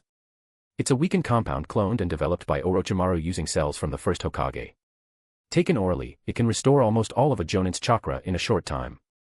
Applied externally, it can heal serious injuries, like broken bones, within half a day. Because it's been diluted so much, the side effects have mostly disappeared. The first use is about 20% effective. After that, the effect drops by a certain percent with each dose until the user builds a resistance and it stops working. Hikaru watched the vial swaying gently in her hand and motioned for her to continue. Keep going. Anko sealed the test tubes into a scroll, writing a single kanji character across its surface. There are too many participants in this Chunin exam. If we run it as usual, nearly 100 of them might make it to the final stage. So, what if we add another scroll? Before entering the Forest of Death, each team receives either a Heaven Scroll or an Earth Scroll. After obtaining both, they head to the tower and exchange the set for a Human Scroll. Then, they head back into the forest and either collect another set of Heaven and Earth Scrolls or acquire one Human Scroll per team member. But here's the twist, they can also choose to use the potion inside the Human Scroll. If they do, it's consumed and they lose the scroll pair, it's like starting over. In the end, only teams with 3 scrolls, Heaven, Earth, and Human, or 2 Human Scrolls total, can advance. Hikaru had thought sending Guang into the Chunin exams was already pushing the limits for the other villages. But Anko's proposal made that look tame. This wasn't the second round of a Chunin exam, this was full-blown survival warfare. A cruel game. If 200 participants entered the second round, fewer than 50 might make it out, and that's assuming no one used the potions or hoarded scrolls. In reality, maybe a dozen would advance. Still, Hikaru nodded. Let's go with your plan. There really are too many participants this time. Not just the 5 great nations, Rain, Grass, even small villages like Roran are sending teams. We need to cut the numbers early. He agreed without hesitation. The second round of the Chunin exams had always been the real test, the third round was more of a show for the daimyos and nobles, a stage for diplomacy and spectacle. But the second exam, that tested leadership, strategy, and judgment under pressure. Those were the true qualifications for becoming a Chunin. This year's exam might be extreme, but with the volume of applicants, maybe it was the right move. Anko really was Orochimaru's disciple. Orochimaru understood better than anyone how to turn survival into natural selection. If the Aburame clan saw her plan, they might even call her an expert breeder of dangerous insects. You're better at raising goo than we are, they'd probably say. Then, slowly, Anko stood up. Her lithe, toned body moved like a snake as she walked over and settled herself onto Hikaru's lap. She pressed her hips against him, wrapped her arms around his neck, and leaned in close, letting her chest press against him in deliberate rhythm. Her breath ghosted over his ear, sultry and impossible to ignore. Now, you really can't say no to my request. I'm hungry. You better feed me, before I punish you. In the early morning, the moon had long since set, and the sun was just beginning to rise over the horizon. But inside Anko's home, the two still hadn't stopped. 3 years of pent-up longing had erupted like wildfire. Anko's intense assault had left Hikaru struggling to keep up at first. Her relentless energy, cunning movements, and fierce kisses had overwhelmed him more than once. The house was littered with signs of their battle, furniture out of place, scrolls askew, clothes scattered in every direction. They'd even put up a soundproof barrier so the neighbors wouldn't hear. Dining table, sofa, bathtub, bedroom, kitchen. Regular clothes, aprons, bathrobes, a one-piece black mesh battle suit, and, was that leopard print? From the lab's animal pelt experiments. Now, Anko was sprawled across Hikaru's chest, breathing heavily, a small satisfied smile curling at her lips. Her voice was soft and dreamy, murmured more to herself than to him. I'm full, so full. I can't eat any more. // //. If I eat any more, I might explode. Hikaru, still catching his breath, wiped sweat from his forehead before pulling Anko into his arms. What a thrilling fight, he said with a half smirk. A little while later, he rose and stood at the tall window. The sun was peeking through the trees outside. He dressed again in the clothes he'd left in the living room, straightened his collar, and looked toward the door with a faint smile. You get some rest. I still need to make arrangements for the examiner of the first exam. Anko, still sprawled on the bed, managed to prop herself up with effort, her hair a mess and her voice still husky. Don't forget to visit Kurenai. She's the one who's changed the most over the past few years. She'll definitely give you a surprise, ring in equal to ring in equal to. Send power stones. Bonus chapter at 150 power stone. Second bonus chapter, 300 power stones. Your support is truly appreciated. Chapter 258, Chapter. Anko words surprised Uchiha Hikaru a little, but not too much. The surprise came from how gentle Kurenai had always been. It was hard for him to imagine what kind of changes she had gone through that could actually shock someone like Anko. But on the other hand, it wasn't really unexpected. Given Kurenai's current position, becoming tougher was inevitable. That thought made Uchiha Hikaru curious. He turned toward the rising sun outside the window. Originally, he'd intended to appoint either Marino Ibiki or Hyuga Hayashi as the first proctor for the Chunin exams. After all, the first round was supposed to test genin on their character and information-gathering abilities. But now, it looked like he had enough time to go check on Kurenai's current state himself. And maybe, he'd see what she thought about the exams. If things went well, letting her take charge of the first round wouldn't be out of the question. Although she was arguably the weakest among them in pure combat ability, Kurenai had definitely reached the level of a jonin in Konoha. She was more than qualified to proctor the first exam. But of course, she needed the strength to back up her reputation. Thinking of that, Uchiha Hikaru bid farewell to Anko and headed toward the western district of Konoha. As he moved across rooftops, Uchiha Hikaru observed the changes in the western sector of the village. It hadn't been obvious from his usual vantage point atop the Hokage monument, but seeing it up close, Konoha had transformed. The streets had doubled in width. Shops that were once single-story stalls had grown into multi-story complexes. Merchants from different lands crowded the roads, haggling and trading goods. What Yamato had initially constructed with wood release had long since evolved. Now, in place of those temporary structures stood a towering palace, massive, even compared to the Hokage building. It was even larger than the fire daimyo's personal chambers. Yamato's masterpiece, huh? Uchiha Hikaru smirked. It was hard to imagine how many nights Yamato had spent working overtime to build such a massive and complex structure. The two giant stone lions flanking the entrance stood proud and imposing. The building itself was painted with vibrant colors, though red dominated the palette, lending it a sense of wealth and power. Even a quick glance told any passerby, the people inside were not to be trifled with. But the one thing that hadn't changed, there was still a long line at the door.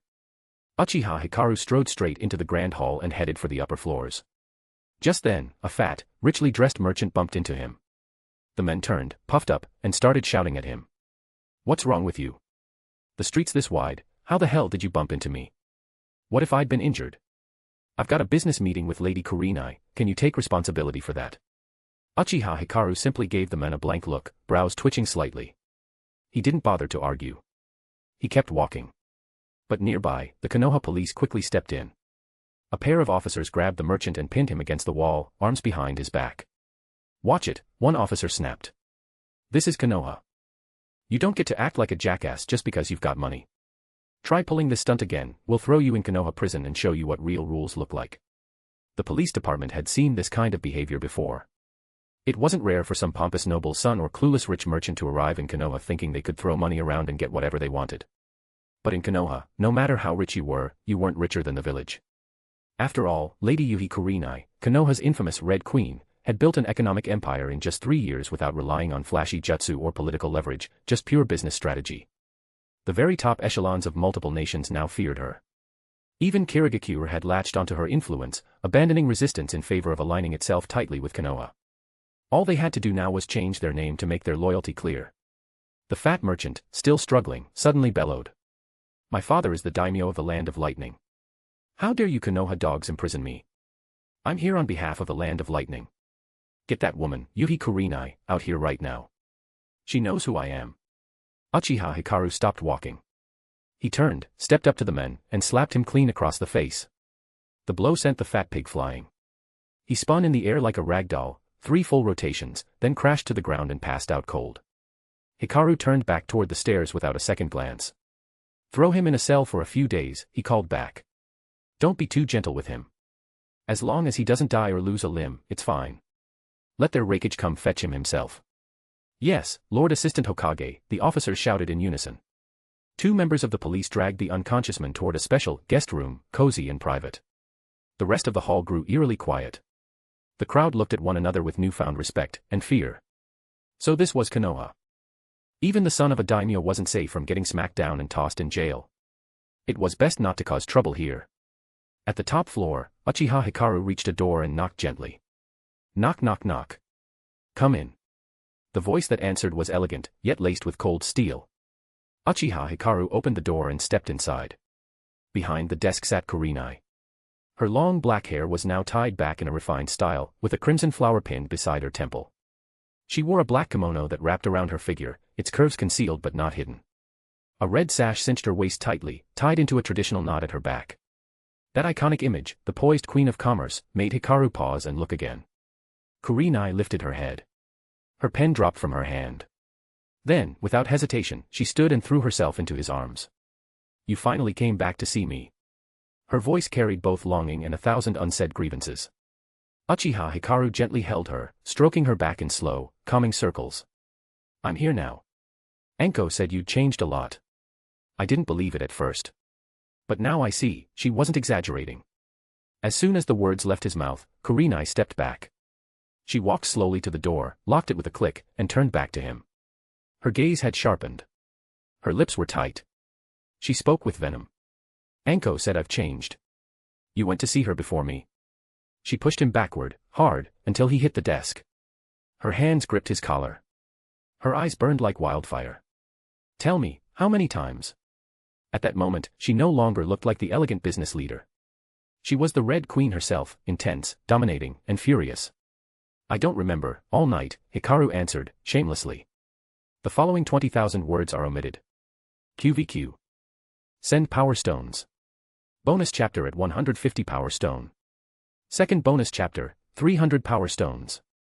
Your support is truly appreciated. Chapter 259, Chapter 259, The Difficulty of the Chunin Exams.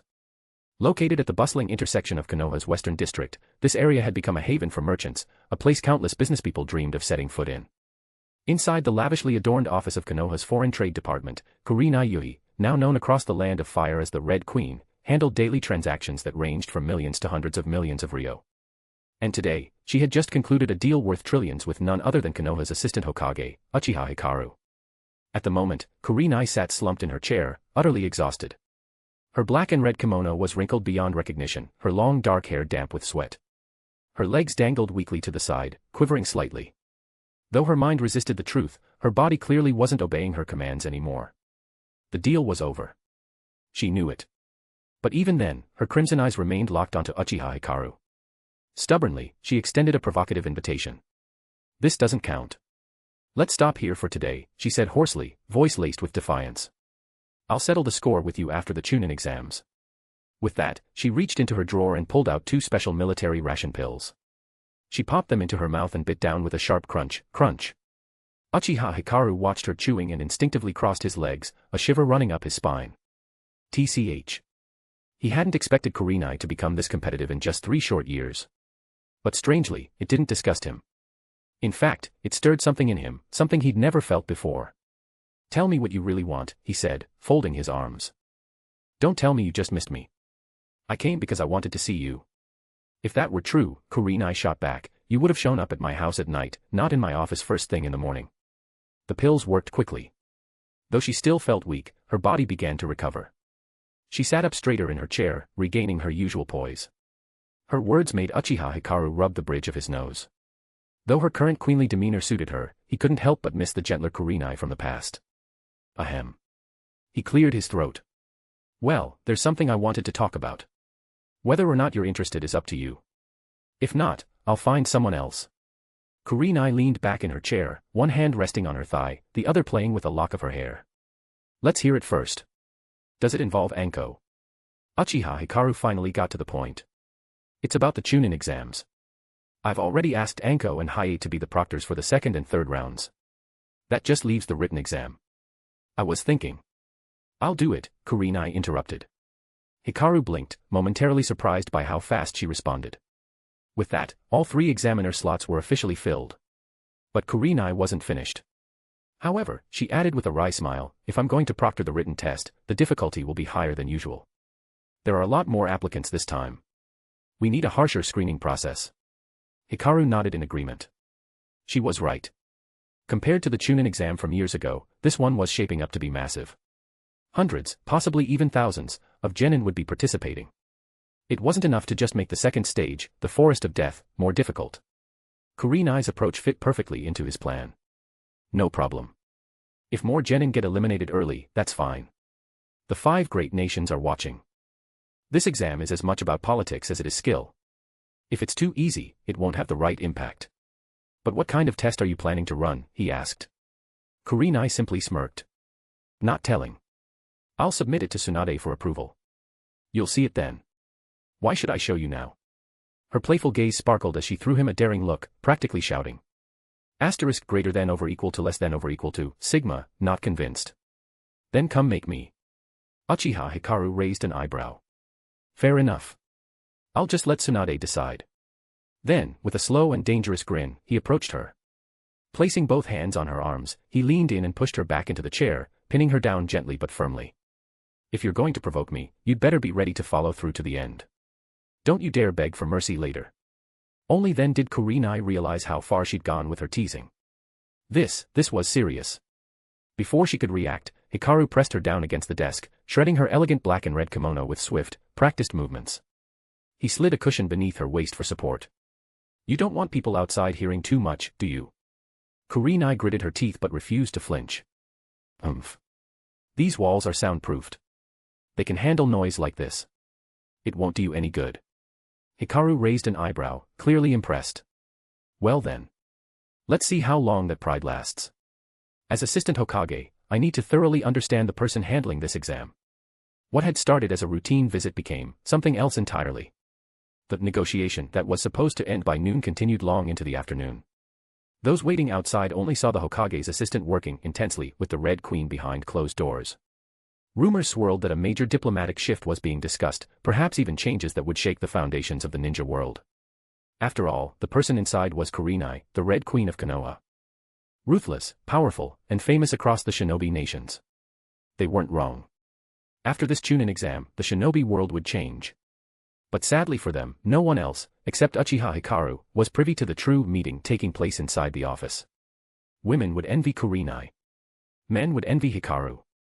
The two of them discussed the Chunin exams in exhaustive detail. The sound of exertion, the occasional moan, the rhythmic slap of movement, all echoed faintly within the soundproof room. Until afternoon. After fainting 3 times, Kurenai finally surrendered. Nestled in Hikaru's arms, she wiped away tears from the corners of her eyes, her cheeks flushed and pouty. Why are you so insane? She muttered breathlessly. You'll wear me out completely, you crazy bull. Hikaru sat back in the chair, peeling a fruit in his hand.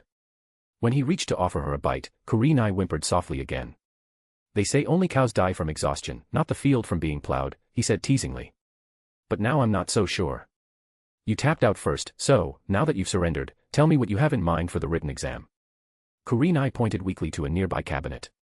Hikaru understood and retrieved a brand new black and red kimono, handing it to her gently. There were even some daily essentials tucked inside. Seeing them, Hikaru's expression softened. No one truly understood how much this woman, feared and respected as the Red Queen, had endured over the past 3 years. They only saw her decisiveness and power. They never saw the price she paid behind closed doors. Send power stones.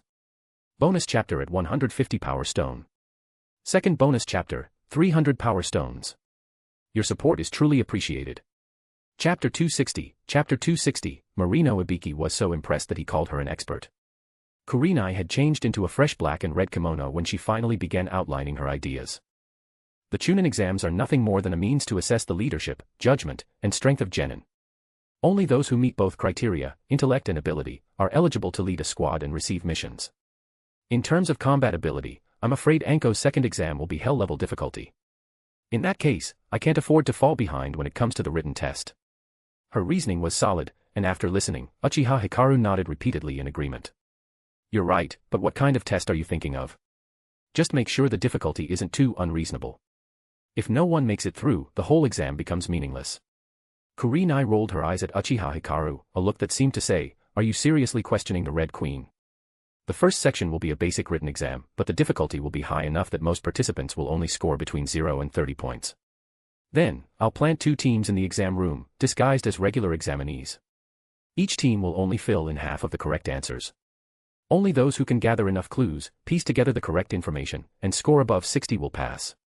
Faced with such a mind-bending setup, Uchiha Hikaru could only call her a true expert. If you wanted to pass purely on your own ability, honestly, there weren't many genin in all of Konoha capable of that. Maybe only Sakura could manage it. The trick was brutal. Even though the answers were technically right there in the room, each version was only half correct and half wrong. Anyone who blindly copied a full answer sheet thinking they could coast through would fail hard. There might not be a final trick question like in Marino Ibiki's version, no psychological trap to test resolve, but this format was more than enough to assess a genin's intelligence gathering and theoretical foundation. But Kurenai wasn't done. She continued. Since the Chunin exams are team-based, all 3 members must pass. Even if your team's total score exceeds 180, if just one of you fails, the whole team fails. If an invigilator catches someone cheating more than 3 times, the whole team is disqualified. And the final bonus question. Each person only gets 1 chance to answer. If all 3 answer correctly, 1 member of the team will still fail, at random. If they answer incorrectly, no one on the team will be allowed to take the Chunin exam again for 10 years. But if one person opts not to answer, the whole team is eliminated from this exam, but can retake it next year. By the time she finished explaining, Uchiha Hikaru was completely stunned. Wait, what? Are you seriously going through with this? Isn't that a bit much? Kurenai just scoffed, twice. After becoming a Chunin, every decision you make during a mission can determine the outcome of the entire squad. Anyone can complete a routine mission. But once complications arise, the team leader's choices decide whether you succeed or fail. And when the difficulty spikes beyond what was commissioned, whether you press forward, or how many of your teammates survive, falls on you. It's no different from our business world.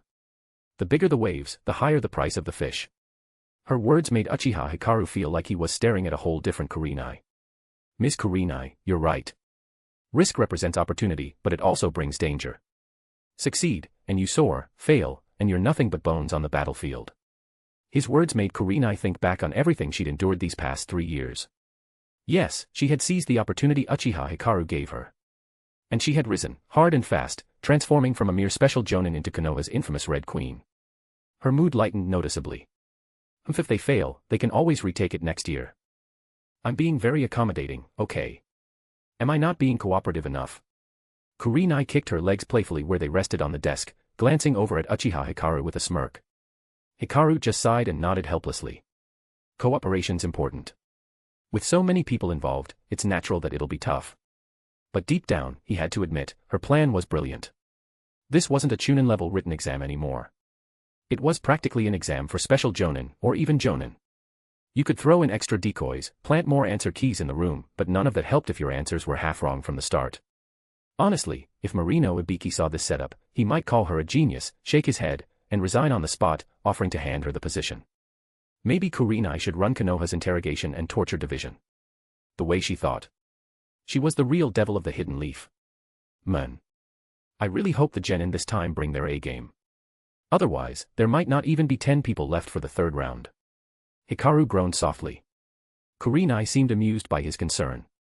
No need to worry. My design for the 1st round is intense, sure, but the 2nd round is still the forest of death, right? I estimate around 1,000 genin are participating. My test will eliminate 3/4 to 4/5 of them. And with Anko handling the 2nd round, the pass rate will probably drop even further. Expect between 3/4 and 4/5 eliminated again. Any problems? Uchiha Hikaru recalled Anko's setup. The Heaven and Earth scrolls could now be consumed and traded for human scrolls. The healing potions stored within them were now usable during combat. He told Kurenai all of this. She blinked, stunned. Anko really came up with something like that. Well, it's still manageable. It's under control. There should still be at least 20 or so people left for the 3rd round. Don't overthink it. There are a lot of genin this year, and some are clearly Chunin level pretending to be genin. At her words, Uchiha Hikaru flinched a little. Haha, yeah, they're mostly genin, maybe a few hidden Chunin mixed in, nothing major. Anyway, I should get going. It's getting late. It's over. Hikaru's probably going to blow up the whole fish pond. Just as he opened the window and prepared to leap out, Kurenai called after him. Wait. Come to my place tonight. Uchiha Hikaru turned, surprised, and stared at her with raised eyebrows. His expression said clearly, "Are you sure? That bold?" Kurenai blushed and looked away, lowering her head. Her voice turned quiet, embarrassed. I can't walk anymore. You started this, and now you have to take responsibility. // Send Power Stones. Bonus chapter at 150 Power Stone. Second bonus chapter, 300 Power Stones. Your support is truly appreciated. Chapter 261, Chapter. As night fell, the door to the top floor of the Foreign Trade Department finally opened. The expressions on the faces of the merchants who had been waiting outside for hours instantly shifted from exhausted and frustrated to hopeful and smiling. But in the next moment, all their smiles froze. Standing at the door was Uchiha Hikaru, carrying none other than the infamous Red Queen of the ninja world, Kurenai. For a brief second, Uchiha Hikaru thought he could hear the sound of dozens of hearts shattering. Kurenai isn't feeling well today. I'm taking her home. Come back tomorrow. If it's urgent, speak to Deputy Minister Yamato downstairs. Kurenai nestled quietly in Uchiha Hikaru's arms, saying nothing. Though she tried to maintain her usual calm and commanding demeanor, her weakened body offered her no chance to perform. All she could do was bury her face in his chest, flushed and exhausted. Without another word, Uchiha Hikaru turned and left under the stunned gazes of the crowd, carrying Kurenai back to her private residence. It was still the same home as before. The layout inside hadn't changed much over the years. As soon as they entered, Kurenai loosened her arms from around Uchiha Hikaru's neck and gently stepped down. Her legs trembled as she touched the floor, but she managed to slide on her slippers. Slowly and unsteadily, she made her way to the small altar in the living room and lit a stick of incense for her father, Shinku. Seeing this, Uchiha Hikaru followed and bowed 3 times to Shinku's faded photo alongside her. Please rest easy, uncle, Hikaru said softly. I'll take care of Kurenai from now on. You've earned your rest in the Pure Land. Kurenai gave him a soft punch in the back. You still say you'll take good care of me. Then why did you go so hard earlier? It's hard for me to even walk now. / Uchiha Hikaru scratched the back of his head and gave an awkward smile. I couldn't help it. Since Kurenai rarely stayed here, the fridge was mostly empty except for some packaged food. With no fresh ingredients on hand, they simply ate a light meal before sitting together on the balcony, watching the stars. For a long while, neither of them spoke. They simply enjoyed the peaceful silence, the night air between them light and quiet. Eventually, Uchiha Hikaru was the one to break the stillness. How's the situation with Kirigakure going? Any major resistance? Kurenai set aside her wine glass and turned to face him on the recliner, her red eyes catching the soft starlight. At first, there were no issues. Kirigakure was eager for us to keep expanding our trade routes. It wasn't until the nobles of the Land of Water realized that our Konoha caravans had taken over all their commerce that the daimyo started to act. A bunch of shops were forcibly shut down by the daimyo's direct order. The moment Uchiha Hikaru heard the word daimyo, his mood darkened. Among all the ninja villages, only the daimyo of the Land of Earth and Inoki seemed to act in unity. Meanwhile, the fire daimyo was constantly at odds with Konoha, despite the fact that it had been Konoha's backing that helped him secure his position. As for the other daimyos? To Uchiha Hikaru, they were all the same, men who used their village's power to bleed their own people dry and grow fat off the spoils of war. My name. Hikaru muttered. It's not the right time yet. But when the time comes, I'll make them cough up everything they've swallowed. Kurenai listened quietly and nodded. The daimyos have looked down on shinobi since the Warring States era. That mindset has been drilled into the people's bones for generations. If we don't strike hard, nothing will ever change. That's why I sent Itachi and Kisame. They led a squad of Konoha shinobi right to the border of the Land of Water. After that, the daimyo had no choice but to unseal all the shops. Any nobles who tried to resist were handled directly by the 5th Mizukage, Mei Terumi. But speaking of her, Kurenai narrowed her eyes at him. Tell me the truth. That woman, do you have history with her? Uchiha Hikaru froze. He hesitated, thinking it through, unsure how to respond. There's some history. I was the one who captured her and brought her to Konoha. That's all. What's the big deal? He looked at her with an innocent face, like he had absolutely no idea what she was talking about. Kurenai wasn't buying it. She reached out and twisted his waist sharply. Still lying to me. Like I don't know exactly what kind of man you are. Uchiha Hikaru winced in pain but quickly slipped into a shameless grin, leaning back with his hands behind his head like a man beyond shame. It was purely diplomatic. Nothing happened with Mei Terumi. She tried to seduce me, sure, but I stayed strong. She never got her way. Kurenai stayed silent for a moment. Then she slowly slid off the recliner and into his arms, curling up against him. Sigh. What a life. How did I end up stuck with a guy like you? But remember this, no matter what, I'm your first woman. Uchiha Hikaru gently ran his fingers through her hair, pulling her into a warm embrace. Don't worry. Before long, Kurenai fell asleep in his arms. That night, she slept better than she had in 3 whole years. The next morning, Kurenai returned to the Foreign Trade Department to deal with endless piles of paperwork. Meanwhile, Uchiha Hikaru headed straight for the Senju clan's compound, Tsunade's residence. Master Hikaru, my genin status has been officially registered, but what about my teammates for the Chunin exams? Saya sat beside Uchiha Hikaru, eyes filled with curiosity and hope. Hikaru smacked his own thigh with a jolt of realization. Crap, he'd completely forgotten. The Chunin exams required teams of 3, and Saya didn't have teammates yet. Saya jolted from the sudden noise and let out a startled yelp. Eep. Master Hikaru, what's wrong? Uchiha Hikaru quickly withdrew his hand and gave a fake cough, trying to recover. Cough, cough. Of course I've already made arrangements. You'll meet your teammates tomorrow morning at Training Ground 12. He stood and made his way to the door. The Chunin exams are coming up. I've still got a ton of things to coordinate. Go to the study and read up on Konoha's shinobi knowledge while I'm out. And with that, he left. But the truth was, he had absolutely no clue who Saya teammates would be. Most of the eligible genin were already grouped into squads. Finding last-minute replacements was a nightmare. But then, an idea hit him. Since he was already breaking the rules to begin with, why not go all the way? Hashigaki Kisame. Mariboshi Kosuka. One was an unregistered non-Konoha shinobi.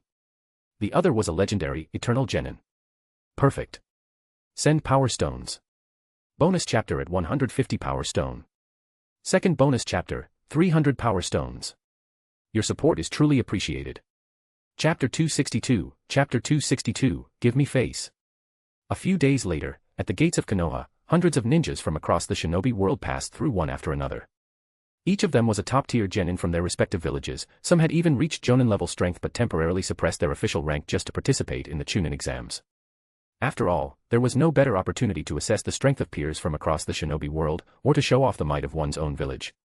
The first to arrive in Konoha were the shinobi from the Land of Rain and Mangekyō. Being the closest, it made sense they'd be the first to arrive. At this time, Konan had disguised herself, dyeing her purple hair black and painting faint lavender markings on her face. She had no intention of relying on a transformation jutsu, such things could be disrupted. A plain and unassuming physical disguise was far less likely to be seen through. Behind her marched 30 elite ninja from Mangekyō, and closely at her side followed a cute girl with short dark purple hair, styled uniquely. Angel-sama, is this Konoha? It's huge. Konan placed her hand on the girl's head and gently scolded her. Don't call me Angel during the mission. Call me Kiori. The girl stuck out her tongue sheepishly, rubbing her head with a guilty look. Oops, I forgot. Then, she immediately stood upright, adopting a comically serious expression. As you command, Lady Kiori. The alias Kiori wasn't randomly chosen, definitely not because the author plays Genshin Impact. Konan often folded paper cranes, so naming her Senbazuru would have been too on the nose. Thus, she simply took the first part and tweaked the tone slightly, hence, Kiori. After Konan led her team into Konoha, they were greeted by towering buildings and a bustling, peaceful atmosphere. The entire village exuded a kind of harmony not often found elsewhere. On either side of the Konoha gate stood 2 rows of well-equipped shinobi police officers, constantly vigilant. Konan could also sense 2 powerful chakra signatures concealed nearby, each no weaker than her own. So this is the strength of Konoha, the #1 shinobi village in the world. She murmured to herself. Just then, a Konoha ninja approached and guided her group toward the first examination hall for the Chunin exams. After Mangekyō came delegations from Tsunade and Iwagakure. Anoki immediately locked eyes with the masked Kazekage and launched into sarcasm. Well, if it isn't the proud 4th Kazekage himself. What's with the cloak and mask? What, hiding from someone? Or just too ashamed of your face to show it in public? Or maybe you're afraid the other villages will see what a joke you've become. Raza's body stiffened instantly. He still harbored deep resentment over the previous joint invasions by Iwagakure and Kimogakure. Seeing this old fossil only worsened his mood, and he nearly lost control right there. But this was Konoha territory, he had to restrain himself. That restraint lasted about 3 seconds. He clenched his right hand halfway and immediately drew a stream of gold dust from the earth beneath his feet. With a sharp chakra infusion, he turned it into a needle and launched it straight at Inoki. Earth-style wall. Kuratsuchi, following behind her grandfather, quickly made hand seals and stomped the ground with her slender legs. A thick wall of stone surged up and blocked the golden needle with a heavy thud. Inoki chuckled dryly, completely unfazed. As expected of the Kazekage who's mastered magnet release. Pulling gold straight from the soil. Your sand village must be loaded. Unlike us poor folks in Iwagakure, hardly any sand, much less gold. Must be nice, huh? Raza's face behind the mask twisted. Of course he understood the deeper meaning behind Inoki's words. The old man was mocking the sand village's poverty, suggesting that Raza was basically a glorified gold miner, keeping his village afloat through manual labor. But before the tension could escalate further, 2 streaks of blue lightning struck the ground between the 2 delegations with a deafening boom. Earth and stone flew in all directions, and a thick cloud of dust spread outward. A booming voice followed. This isn't the place for your squabbles. If you want to fight, wait for the Chunin exams, let the kids have at it. Inoki, you crusty fossil, stop barking just because you've been alive longer. And you, Kazekage, get a grip. Everyone knows what kind of shape your village is in. Yo. The kind and mighty Reikage will settle this now. It's all good fun. No need to boast. Chunin exam is the real showdown. Yo. As the dust cleared, the figure of the 4th Reikage, A, came into view. He wore a white cloak, arms crossed, his presence radiating intimidation. Beside him was Killer B, the 8-tails Jinchuriki, bobbing his head to an invisible beat. The Reikage's arrival cooled things down, temporarily. But it was obvious to everyone present. The air around the Konoha gates felt like a powder keg. One spark, and it would all go up in flames. Konoha gatekeepers Kotetsu Hagane and Izumo Kamizuki stood stiffly nearby, practically holding their breath. They had no idea how to deal with this bunch of ticking time bombs. And then it happened. A crushing wave of chakra, thick with killing intent, suddenly swept over the entire gate. Everyone froze. A calm, commanding voice cut through the tension like a blade. You're all here for the Chunin exams, so what's with the hostility? If I didn't know better, I'd think you were here to start a war. How about giving Uchiha Hikaru a little face, and cooling it down? There'll be plenty of chances to prove yourselves in the exams. And if you're still not satisfied, well, we can arrange a little Kage-level showdown afterward. What do you say? The Reikage and Killer Bee both looked up toward the gate, expression serious. There stood a tall, imposing figure, arms crossed, long hair whipping in the breeze. His crimson eyes glowed like blood under the sunlight, flawless tomo spinning slowly in his pupils. Though he exuded no outward chakra, Reikage AI recognized what that meant. It was perfect chakra control. Ha ha ha ha. Reikage A laughed heartily, breaking the tension like shattered glass. Hikaru, long time no see. You're right. Let the kids have their battle. Killer Bee broke into a freestyle, striking a ridiculous pose. Yo. Brother Hikaru's here. Got any good sake, for your bro over here? Send power stones. Bonus chapter at 150 power stone. Second bonus chapter, 300 power stones. Your support is truly appreciated. Chapter 263, all parties gather together and the ninja test begins. Uchiha Hikaru jumped down directly from the gate and landed steadily in front of A and Killer B. His gaze swept over Inoki and Raza, then finally met A's eyes. B, what are you talking about? It's always a pleasure to welcome friends from afar. As the saying goes, guests are to be treated with hospitality. How could I not prepare good food and fine sake to welcome you? I couldn't help but recall the exquisite wine he'd tasted near the land of hot springs more than 3 years ago. His mouth watered as he raised a hand to wipe the corner of his lips. Ha ha ha. Since you put it that way, Uchiha Hikaru, I'm relieved. Darui. Take our squad inside. You're in charge of getting them settled for the Chunin exams. Behind the Reikage, Darui led hundreds of Cloud Village shinobi through Konoha's gate in an orderly line. Inoki, watching the Reikage stride in first, gave a cold snort. Umph. To think the proud Reikage has turned into a booze hound. How disgracefully lazy. If your father, the 3rd Reikage, knew about this from the Pure Land, he'd be spitting thunder. Inoki's cutting words triggered a sudden flare of blue lightning from A's body. Uchiha Hikaru immediately sensed the surge of chakra, it was stronger than 3 years ago. The flickering arcs across A's body were on the verge of forming his lightning release armor. Uchiha Hikaru calmly placed a hand on A's shoulder. I already said, everyone who comes is a guest. Let me smooth things over. You and B should head inside. Only then did A suppress the violent chakra radiating off his skin. He gave Inoki one last glare before waving his hand. Let's go. Leave the rest to Brother Hikaru. I'll go prepare something nice for my precious subordinates. As the Raikage left, the smile on Uchiha Hikaru's face grew even brighter. He turned toward Inoki, his lips curled into his signature nuclear-grade kindness. Without a word, his Mangekyō Sharingan activated, casting a seamless genjutsu. From Inoki's perspective, Uchiha Hikaru suddenly transformed into a towering, 100-meter-tall black Susanoo, looming over Konoha's gate. In its hand was an overwhelming spiritual blade, and it stood atop 6 shining crystals. The giant looked down on him with icy contempt. A suffocating aura of death wrapped around Inoki's body. Cold sweat drenched his back. This is. Old man, Hikaru's voice echoed like thunder, don't mistake courtesy for weakness. Let me make something clear. Anyone who dares violate Konoha's borders, no matter how far, will face retribution. Don't think we haven't noticed your petty schemes at the border. As someone weak, you'd best remember your place. The fact that I let you walk away on your own 2 feet is the greatest mercy I'll ever show. The moment Hikaru's voice fell, a name burst forth in Inoki's mind, one that sent chills down his spine. Uchiha Madara.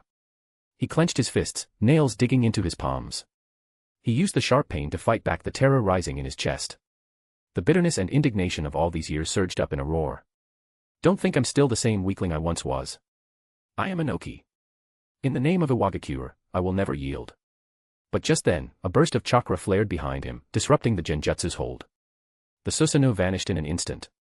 A low, teasing voice rang out behind him. Grandpa, you sure know how to stir up drama for an old guy. Kuratsuchi's quiet complaint made Inoki freeze in place. He realized he had just put on a complete spectacle, right in front of everyone. Still clenching his fists, he stared hard at Uchiha Hikaru, inner vigilance surging to the extreme. Does this kid really have power on par with Uchiha Madara back then? Damn it. Why does Konoha not only have the richest land in the shinobi world, but also keep producing these monsters? The heavens are unfair. So damn unfair. Suddenly, thick mist rolled in around Konoha's gate. A sultry, teasing voice drifted through the fog. What are you boys doing clogging up the gate? If none of you are going in, I guess I'll lead Kirigakure's shinobi in first. But before the fog could envelop them completely, a powerful chakra burst out from Uchiha Hikaru, sweeping the mist away like a storm. All eyes turned to him. A woman in a dark blue, high-slit combat outfit sauntered up and placed her left hand on his shoulder. With a delicate finger, she hooked his chin and stared deep into his eyes with open affection. Killer Bee, watching from the side, swallowed hard. Mei Terumi's high-cut dress and the black fishnet stockings wrapping her firm, shapely thighs made him nearly drool. Damn, lucky bastard. Ayo, standing behind Mei Terumi, sighed and rubbed his forehead in silence. At this rate, Kirigakure might as well just marry into Konoha. He wasn't sure how to feel about that. Kirigakure had improved visibly over the past few years, but Ayo had gradually realized something important: the peace and prosperity they enjoyed hadn't been earned through their own power. It came from sheltering beneath the towering tree that was Konoha. If one day Kirigakure truly merged into Konoha, it might not be a bad thing. The people would live in peace. But for someone born and raised in the mist, there was always going to be a little resistance in his heart. Uchiha Hikaru gently pushed Mei Terumi's hand away and gave a casual wave, smiling faintly. We're in public. Mind your image. Looks like the guests from Iwagakure and Tsunade want to linger. In that case, let Kirigakure head in first. With a graceful wave, Mei Terumi led nearly 100 Kirigakure shinobi through the gate and into the village. That left only Iwagakure and Tsunade, who had arrived early but were now still loitering at the entrance. Raza didn't object at all. Watching the mighty Inoki flail around had been quite entertaining. With a faint chuckle, he turned and led the Tsunade delegation into Konoha. Seeing this, Inoki had no choice but to let it go. After all, pressing the issue would be the same as admitting he'd just been caught in a genjutsu. Rather than admit fault, he would rather lean into shamelessness and act like a feisty old man. What's wrong with a little youthful spirit in an old heart, huh? By midday, the remaining teams arrived from Kusagakure, Ukigakure, Hoshigakure, Takigakure, and even the distant Lolan. At long last, the curtain of the Chunin exams began to rise. Chapter 264, Chapter 264, Stealing. At this moment in Konoha, the village was bustling with life. Hotel owners wore wide smiles. This wave of fortune had finally arrived. Every inn was packed to capacity. Even the late-arriving shinobi teams were forced to cram 4 or 5 to a room. By 2 in the afternoon, every participating ninja had gathered in the main examination hall. Meanwhile, Naruto, Sasuke, and Sakura stood in front of Ichiraku Ramen. After slurping down their bowls, the trio headed toward the exam venue. As they walked, Naruto's eyes were drawn to a figure ahead, carrying a large sand gourd on his back. Gaara. Feeling Naruto's gaze, Gaara turned around slowly. His eyes were cold, piercing. At that moment, something stirred inside both of them. The chakra of their tailed beasts. Kurama's voice echoed in Naruto's mind. Naruto. You'd better put that brat in his place during the exam. Naruto frowned. TCH. Why should I listen to you? Inside Gaara, Shikaku's voice whispered with dark amusement. That kid's the same as you. If you can't kill him, what's the point of your existence? Veins pulsed in Gaara's eyes. A twisted grin tugged at his lips. His gaze locked onto Naruto like he could see straight through him. Kill, kill, kill, kill. He muttered it over and over, like a possessed mantra. Kankuro, walking beside him, suddenly felt a chill. He turned to look, and froze. Fear flashed across his face. Shit. Why's Gaara losing it already? There's no trigger. He glanced at Temari. Temari. Do something. Temari's face paled. Beads of sweat broke out on her forehead as she quickly moved to block Gaara's view. Gaara, come on, just hold back for a little while, okay, she said softly, almost pleading. Wait until the actual exam. Then you can do whatever you want. Please, listen to your sister, yeah. But her coaxing only made things worse. Gaara shoved her aside and slowly approached Naruto. Their eyes met. Naruto's breath caught. Gaara's bloodthirst was so palpable that Naruto involuntarily stepped back. Why you, what are you doing? Gaara reached out, aiming to grab Naruto's collar, when suddenly, his hand was knocked away. Sasuke stepped in, red eyes spinning with a 1.5 Tomo Sharingan. He glared into Gaara's eyes. Hey. If you want to fight, you'll have your chance during the exams. Don't screw around now. If you don't want to get promoted to Chunin, fine. But we do. He grabbed Naruto and Sakura's hands and bolted toward the exam hall, muttering as they ran. Hurry. That guy's dangerous. Stay sharp in the next round. But Gaara's eyes remained locked on Naruto's back as he spoke in a low, emotionless voice. We're the same. Naruto stopped. His eyes turned to Gaara, complicated, searching. That look, it's just like how I used to be. So full of hate for the world. So alone. But I'm not alone anymore. I have Pervy Sage. Hikaru and I. Kakashi-sensei. Sakura. Sasuke, and even Shikamaru. All those who stood beside him had become his strength. Naruto turned around and waved. Hey. I'll be waiting for you in the next exam. Don't get knocked out in the written test, got it? And, if possible, I'd like to be your friend. To others, Naruto's words may have seemed nonsensical, but to Gaara, they landed with the weight of something entirely new. Friend. What a weird, yet strangely desirable thing. Even Gaara himself didn't realize that the corners of his mouth twitched, just slightly, upward. Temari noticed. Kankuro didn't believe it for a second. Did I just see Gaara smile? She whispered. Kankuro shuddered like he'd seen a ghost. Impossible. No way Gaara would smile. You're seeing things. Up above, on a nearby rooftop, Saya, Guang, was crouched with a pensive look. Her gaze flicked between Naruto's team and Gaara's trio. So these are the Jinchuriki I read about. Honestly. Not that impressive. When I was 12, I was way stronger. An elderly chuckle came from beside her. Ha ha ha. Saya, you're different from them.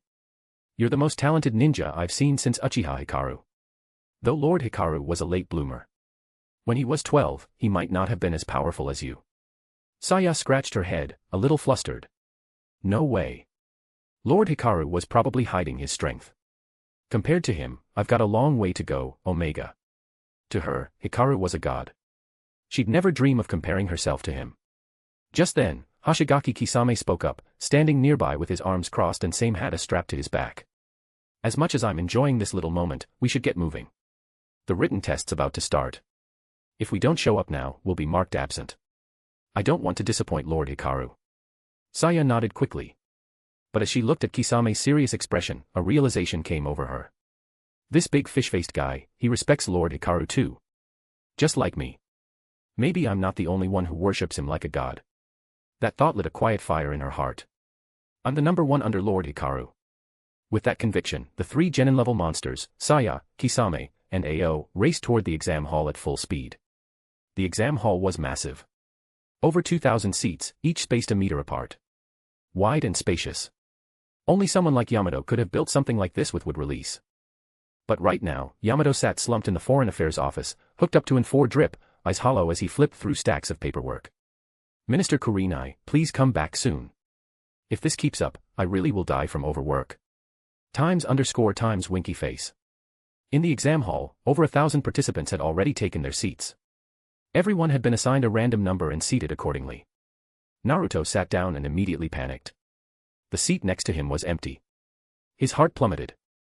I'm screwed. There's no one near me. I'm the worst at written tests. What do I do? Sage of Six Paths, save me. To be continued. Chapter 265, written test begins. Until 1:50 p.m., the examination room remained quiet. But when the door suddenly opened, all the genin inside fell silent at once. Hundreds of chunin and a dozen jonin sat in a circle around the room, their presence radiating pressure. Finally, Kurenai Yuhi entered the hall, dressed in her old red and white battle attire. She walked calmly to the podium, her gaze sweeping across the room full of candidates. Welcome to Konoha, and to the chunin exams. I am Kurenai Yuhi, the proctor of the first round. Her voice was steady, crisp, and carried undeniable authority. But rather than my name, you might be more familiar with another title I go by, the Red Queen. A murmur rippled through the room. Genin from other villages felt their hearts tighten. This was the proctor for the very first round. Wasn't this overkill? But it was only the first round, after all. How hard could it really be? Some still held on to naive optimism, until Kurenai calmly laid out the rules of the written exam. The written test has a maximum score of 100. 60 is a passing grade. If even one member of your team fails, all three of you will be eliminated and lose your qualification for this chunin exam. Furthermore, every time you are caught cheating by an invigilator, your name will be recorded, and 5 points will be deducted from your score. Accumulate 25 points in deductions, and you will be immediately disqualified. As soon as Kurenai finished her explanation, several troublemakers from Mangekyō stood up, visibly angry. This isn't fair, one of them shouted. Why should my teammates suffer because of me? His protest struck a chord with a few others, and murmurs of discontent began to spread. One of the proctors, a jonin named Bayun, didn't bother arguing. He simply pulled out a kunai and threw it across the room. Thwop. The blade sliced cleanly across the cheek of the sand ninja who had spoken, leaving a thin red line. Bayun's voice was cold. You either take the exam or go back to being a genin. Don't waste our time pretending you're a real ninja. This isn't playtime. This is the chunin exam. Kurenai nodded at Bayun, then stepped forward, her gaze sharp. That's right. Promotion to chunin isn't about strength alone. If you don't have the basic knowledge required, then you're better off going back to the ninja academy and starting over. Becoming a chunin means leading your own team. If you can't assess your subordinates' strengths or protect them in battle, you're not qualified to lead. With that, she pulled a scroll from her pouch and unsealed a thick stack of test papers. The surrounding jonin immediately began distributing them. At exactly 2 p.m., Kurenai gave the signal to begin. All across the room, pens were lifted. Papers flipped. Heads bowed. Meanwhile, in a control room above the exam hall, the 5 kage and envoys from various villages sat around a circular table, watching the giant screen in front of them. The feed showed live footage of the exam hall below. Raza of the Sand glared at the screen, his gaze landing on the sand ninja who'd been cut across the cheek. His right hand clenched into a fist, expression twisting. That one was demoted to genin after he abandoned his team during a mission. I see he's learned nothing. Of course, Raza left out one important detail, that he had demoted this ninja intentionally. He was supposed to be a pawn, a suicide agent sent to disrupt and potentially assassinate promising genin from rival villages during the exams. But after that public outburst, discarded. Hokage, standing to the side, nodded in agreement. A ninja who doesn't value his comrades has no business becoming a chunin, or even staying a ninja, for that matter. Kazekage, your approach is still too soft. Unlike Inoki, A wasn't one for scolding or passive aggression. He was a man of action, direct and brutally honest. This mentality defined the entire Hidden Cloud village, which was why almost no traitors ever arose from their ranks. Inoki had opened his mouth, clearly ready to take a jab at Raza, but paused when he saw Uchiha Hikaru glance at him with a casual smile. The old Tsuchikid shut his mouth with a quiet grunt. Uchiha Hikaru simply leaned back in his chair, watching the screen with a slight smirk. Beside him, Tsunade sipped her sake and began explaining the deeper meaning behind the exam rules to the other village leaders. Back in the exam room, minutes ticked by. Many candidates had already read through the test, and were visibly shaken. It wasn't because they were slow. It was because they didn't understand a single question. Sasuke stared at his paper, hand on his forehead. Did I waste all those years solving problems Itachi gave me? No. No way. I've studied the entire 3 years as Chunin, 5 years as Jonin curriculum. There has to be something wrong with these questions. His test read. A Jonin throws a shuriken at an enemy 3 miles southwest. The wind speed is 21 meters per second from the northwest. The enemy is moving northeast at 100 meters per second. Assuming the shuriken must travel at minimum killing speed xm/s, calculate the force in newtons needed to throw it and the shuriken's initial velocity. What kind of genin-level question is this? I know every word, but together they make no sense. Another one. Using your knowledge of ninja world history, briefly explain the rationale behind the one village, one nation policy initiated by the first Hokage. List at least 5 advantages and 5 disadvantages. 500 words minimum. How the hell would I know what the first Hokage was thinking? I'm not the god of shinobi. There were 10 questions like this. 10. Sasuke quickly realized, this test wasn't meant to be solved through brute force. He scanned the room with his Sharingan. A small number of candidates were writing, fast, confident. He narrowed his eyes. Wait, even Sakura's doing it. Sakura's hand was moving non-stop, her pen flying across the paper. That's it. This is supposed to be hard. For a Chunin, maybe. But for me, Konoha's queen of exams, Haruno Sakura, this is just another Tuesday. I scored 100 on every written test at the academy. Because 100 was the full score, not because it was the most I could do. For love. For Sasuke. For the Uchiha name. I will conquer this test. Sasuke glanced over again and activated his Sharingan, copying the motion of Sakura's hand to replicate the answers onto a blank draft. Then, just to be sure, he copied the answers from 2 more candidates. And he found it. Wait, these 2 gave different answers to the same question. This examiner has a seriously twisted mind. But that didn't stop Sakura. Her combat skills might have been lagging, but her theoretical knowledge. Even Uchiha Sasuke had to respect it. Asterisk greater than over equal to less than over equal to. Chapter 266, Chapter 266, everyone shows their powers. 0286, 5 total infractions, out. 0672, 0891. You're out too. 3 genin wearing Kusagakure forehead protectors stood up awkwardly. 2 of them shot 0286 irritated looks full of blame. Naruto's heart skipped a beat. Oh crap. It's only been 10 minutes and someone already got caught cheating 5 times. What am I gonna do? I don't understand a single damn word on this nightmare of a test. To his side, Hinata sat with an empty seat between them. Her test paper was already half filled out, thanks to the Byakugan. She didn't know how to solve the questions herself. But with her Byakugan's 360-degree vision, she had easily located 3 consistent sources of answers within the room. 2 of them had slight differences between their sheets, but the third, Sakura's, matched both in part and was the most complete. So Hinata chose to trust Sakura's paper. After all, compared to the genin from other villages, Sakura was a walking cheat code for Konoha. This was their hidden advantage. Hinata glanced at Naruto, whose face was locked in panic. The memory flashed in her mind, Naruto standing up for her when she was bullied as a child. And lately, he kept calling Uchiha Hikaru big brother with such admiration. She made a soft cough, twice, deliberate, controlled. Her test paper was tilted slightly, just enough to be visible from Naruto's angle. A nearby Chunin took note of the action and silently wrote down Hinata's name, but didn't act immediately. Naruto turned toward the cough, saw Hinata's gentle, reassuring expression, and felt his chest warm. Hinata. He leaned forward to copy, but before he could even pick up his pen, a deep voice rang out behind him. You. Out. Naruto froze, ready to defend himself. Wait. That wasn't me. It's my first time even trying. But the Konoha genin sitting directly in front of him slowly rose with a bitter look. 0121 is out. 0328, 0339, you're all out. The other 2 stood up with quiet frustration and followed their teammate out of the hall. Naruto let out a huge sigh of relief. Phew, that could have been me. Asterisk. 0121 lowered his head, looking apologetically at his teammates. Sorry. Hey, it's no big deal. We'll come back next year, one said cheerfully. That's right. If we rank up without you, we wouldn't even want to celebrate, the other added. The 3 walked out of the exam room together, shoulder to shoulder. Up above in the observation chamber, Tsunade sat next to Uchiha Hikaru, watching the big screen. Her eyes softened as she saw the Konoha trio walking out with dignity rather than resentment.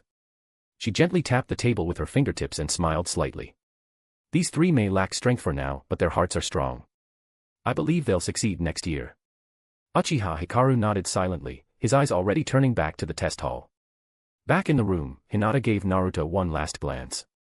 He still hadn't copied from her exposed sheet. She sighed quietly and withdrew the paper.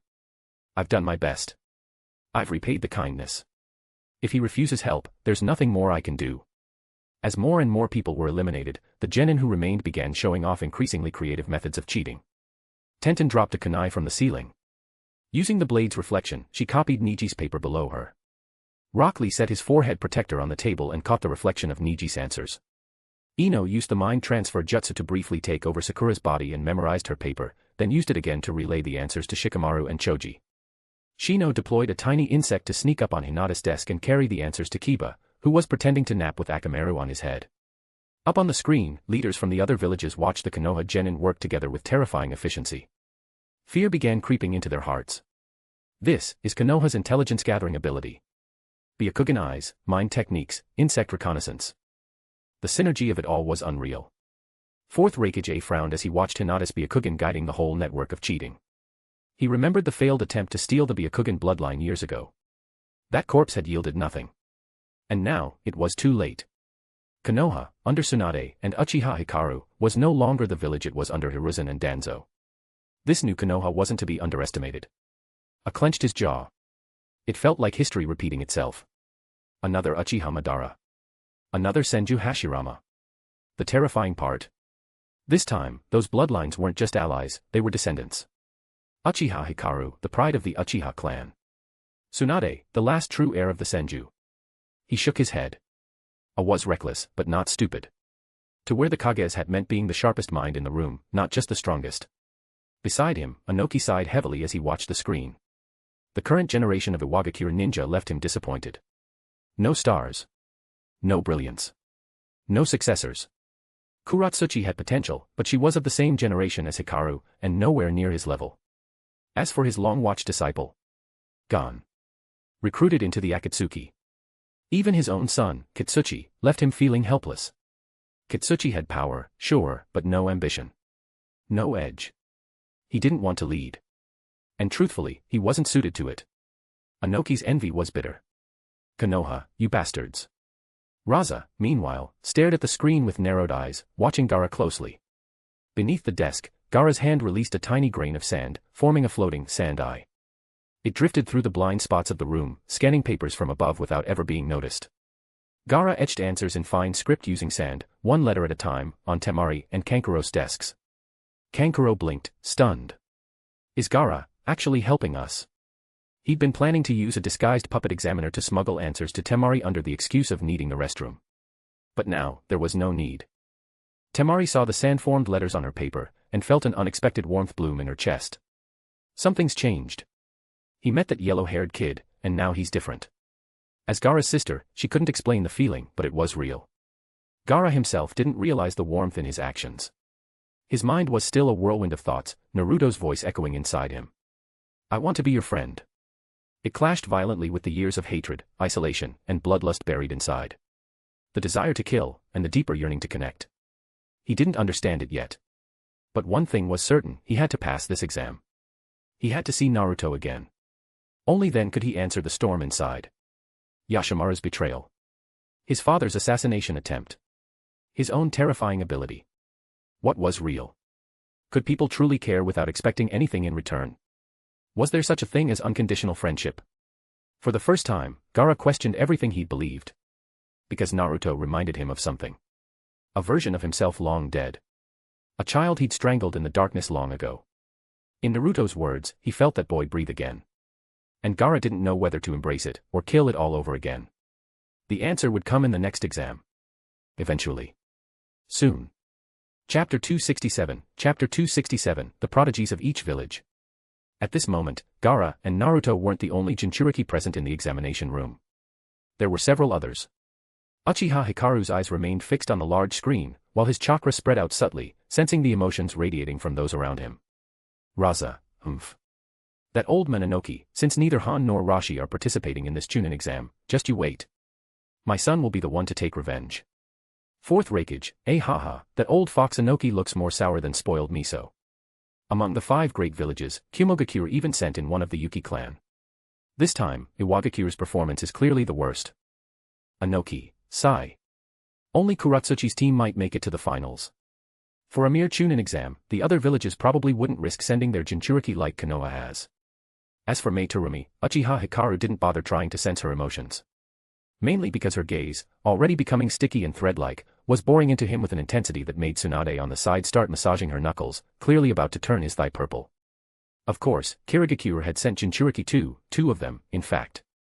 The 3 tails Jinchuriki, Yukimaru, and the 6 tails Jinchuriki, Utakata. Uchiha Hikaru's gaze focused on Yukimaru, a boy roughly Naruto's age, with a face that bore an uncanny resemblance to the 4th Mizukage, Yugura. What intrigued Hikaru was this: the 3 tails had supposedly been sealed inside the stomach of the Shinigami by Hiruzen Sarutobi using the Reaper death seal 3 years ago. Apparently, Orochimaru must have felt some guilt over Hiruzen's death. Over the past few years, he'd hunted down the Uzumaki clan's lost mask of the dead and somehow cracked it, leading to the 3 tails resurrection and return to Kirigakure. On the monitor, Yukimaru formed a near-invisible water mirror in front of him. Through his Sharingan, Hikaru caught a glimpse of the pale blue crystalline reflection. Water mirror technique. Although Yukimaru's version was small in scale, Hikaru suspected the boy was likely Yugura's son. After all, in Boruto, Yugura was shown to have a grandson. Combine that with the original series showing Yukimaru's connection to the 3 tails, his being kidnapped by Orochimaru, and that matching hair color and eye shape. The likelihood was high. Still, not only the 5 great villages had promising shinobi. Among the smaller nations, Uchiha Hikaru had identified several standouts as well. In particular, the 7 tails Jinchuriki from Takigakure, Fu, and a kunoichi named Hydrangea from Omegakure. Fu had cleverly used the glitter of her insect scale powder to temporarily blind a nearby examiner. As he rubbed his eyes, Fu and her teammates finished their tests with swift precision. Hydrangea, meanwhile, had pulled a Tenten-style move, using the reflection of a polished blade to copy from another test paper. Uchiha Hikaru glanced up at the clock above the screen. An hour had nearly passed. He slowly rose from his seat, eyes sweeping over the village leaders in the room. "Everyone," he said calmly, "it's time to announce the additional questions. I hope you'll receive them rationally. Let's see what the pride of each village can really do." From the back of the room, Konan froze upon hearing his voice. Her head dropped slightly. No one else noticed the subtle trembling in her lips or the faint shiver in her bright orange eyes. Except Uchiha Hikaru. He had recognized her instantly, but the time wasn't right. Instead, he chose to let his words plant the first seed of doubt. The purpose of these additional questions is to test the character of each genin. As for whether they'll be allowed to continue taking your village's Chunin exams in the future if they fail, that's for you to decide. The 4th Reikage stroked his chin and nodded. "You're right. Anyone lacking inner strength has no business becoming a Chunin. In Kumogakure, we don't allow cowards to climb the ranks." Inoki grumbled but nodded as well, for once not arguing back. As for Raza, his expression was calm on the surface, but unreadable. After all, this was the man who had once handed over Suna's own hero, Pakura, to Kirigakure in exchange for political favor after the 3rd Great Ninja War. He'd never called his inner circle, except Chiyo and Ebizo, and rarely invested in training the younger generation. As the saying goes, when the head of the beam is crooked, the rest follows. Most of the Sand Shinobi were painfully simple in mind. Kirigakure's case was even grimmer. Though the Bloody Mist era had officially ended, the current teachers were all products of that brutal time. Cold-blooded, indifferent to life and death, and merciless to the weak, there was no room in their ranks for cowards. Back in the exam hall, Kurenai slammed the blackboard with a crisp snap. As the clock struck 3. Double exclamation mark. It's 3 o'clock time for tea. There's still half an hour left in this round. Now, it's time to announce the rules for the additional questions. Many of the genin who had been mid-cheat were caught off guard by her loud interruption, drawing attention from the nearby proctors. 0023, out. 0991, 0004, out. 0592, out. 0772, 0857, also out. Over 40 genin were disqualified on the spot due to Kurenai's sudden announcement. The once crowded hall of over 1,000 was now whittled down to fewer than 400. Among those who remained, some were anxious, others excited. A few wore neutral expressions, their minds calculating strategies already. Once the last batch of eliminated teams had left the room, Kurenai spoke again. Once the additional questions are announced, everyone must answer. If all 3 members of a team answer correctly, that team will earn a full exemption, even if they failed the earlier test. But, if even one of you answers incorrectly, the entire team fails. You will be banned from participating in the Chunin exams for the next 10 years. Gasps echoed across the room. However, if you choose to forfeit now, you may return for next year's Chunin exams. You have 10 minutes. From this moment on, think carefully. The additional questions will be revealed after that. If you're not ready, quietly exit through the back door. The room sank into heavy silence. Sasuke, Sakura, Hinata, Shino, Kiba, Niji, Tenten, Rock Lee, Shikamaru, Ino, Choji, Gaara, Kankuro, Temari, Yukimaru, Utakata, Omoi, Karui, Kuratsuchi, Hydrangea, Fu. All of them wore furrowed brows. These were the elite rookies, those who had used intellect, teamwork, or bloodline techniques to scrape through the written test. But everyone understood that the answers to this final question would not be copied from someone else's paper. They hesitated. The tension grew. And the clock kept ticking. Hourglass not done. Send power stones. Bonus chapter at 150 power stone. Second bonus chapter, 300 power stones. Your support is truly appreciated. Chapter 268, Chapter 268, Additional question, Naruto's Ninja Way. Even Sakura wasn't entirely confident she could answer the additional question correctly. Despite being the top student in Konoha, she'd struggled with the previous questions and doubted she'd even scored above 90 points. The additional question sounded like it would be multiple choice or true or false. One wrong answer, no second chances. And if they failed, their entire team would be barred from the Chunin exams for the next 10 years. At that moment, Naruto was completely numb. His head dropped onto the desk, and his legs trembled beneath him. 10 years. If he failed, Sasuke and Sakura would also be disqualified, for a whole decade. I couldn't answer a single question earlier, wouldn't the additional one be even harder? If I mess up, I'll drag them both down. But. If I give up now, I can try again in a year. Just 1 year. Naruto spiraled into despair. The thought of giving up gnawed at his resolve, consuming him bit by bit. Around the room, some genin clenched their fists, loosened them, then silently stood and walked toward the back exit. Others wrestled with indecision. But the moment one teammate stood up, the burden seemed to lift from the rest. Good, he gave up. I don't have to carry this shame. Sorry, It's okay. We'll try again next year. Yeah. Next time, no matter what, we won't give up. Nearly 100 candidates exited the exam room in silence. Kurenai glanced at the clock, then turned toward the remaining examinees. And then the countdown began. 10. 9. 3. 2. 1. Just as the final second was about to tick down, Naruto suddenly slammed his hands on the desk and raised his right hand high into the air. His face twisted with struggle, eyes squeezed shut, brows deeply furrowed, lips trembling. From where she stood, Kurenai looked at Naruto with a flicker of disappointment hidden in her eyes. You're the fourth Hokage's son, Sai. I hope Uchiha Hikaru won't be too disappointed. Up in the observation room, Tsunade drove her fist through the wooden round table, fury boiling over.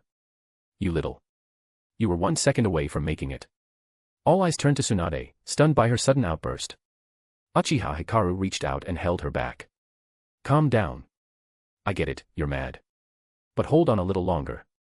Wait until Naruto actually opens his mouth before you storm down there. Back in the exam hall, Sakura watched Naruto slowly rise, her gaze slipping away from him. Thank goodness. Naruto gave up. That means I don't have to worry about choosing the wrong answer anymore. Sasuke, on the other hand, clenched his fist so tightly that the veins in his hands bulged. His Sharingan, which had displayed 1.5 tomo, now spun into 2 tomo. He muttered under his breath, voice low and sharp. What the hell are you doing, you idiot? I really despise you. There was no relief in his heart, only burning disappointment and frustration. Even Gaara was staring at Naruto, wide-eyed. He hadn't expected Naruto to back down. A thin veil of sand floated around Gaara's face, forming a pale mask that looked like ordinary human skin. Friends. Ridiculous. You can't even overcome this. Kurenai's voice broke the silence as she addressed Naruto directly. Have you given up? Even though time's up, I can make an exception, Anne. Before she could finish, Naruto slammed the table again, loud enough to startle everyone in the room. All the hesitation, all the fear, all the inner turmoil, it vanished in an instant. Those deep sapphire eyes now burned with unwavering resolve. Who's giving up? Even if I fail. Even if it means staying a genin for life. I, Uzumaki Naruto, will never give up. Facing forward with courage, staying true to my word, that's my ninja way. Bring it on. No matter how hard the additional question is, I'll answer it right in front of you. His shout echoed through the room like a thunderclap.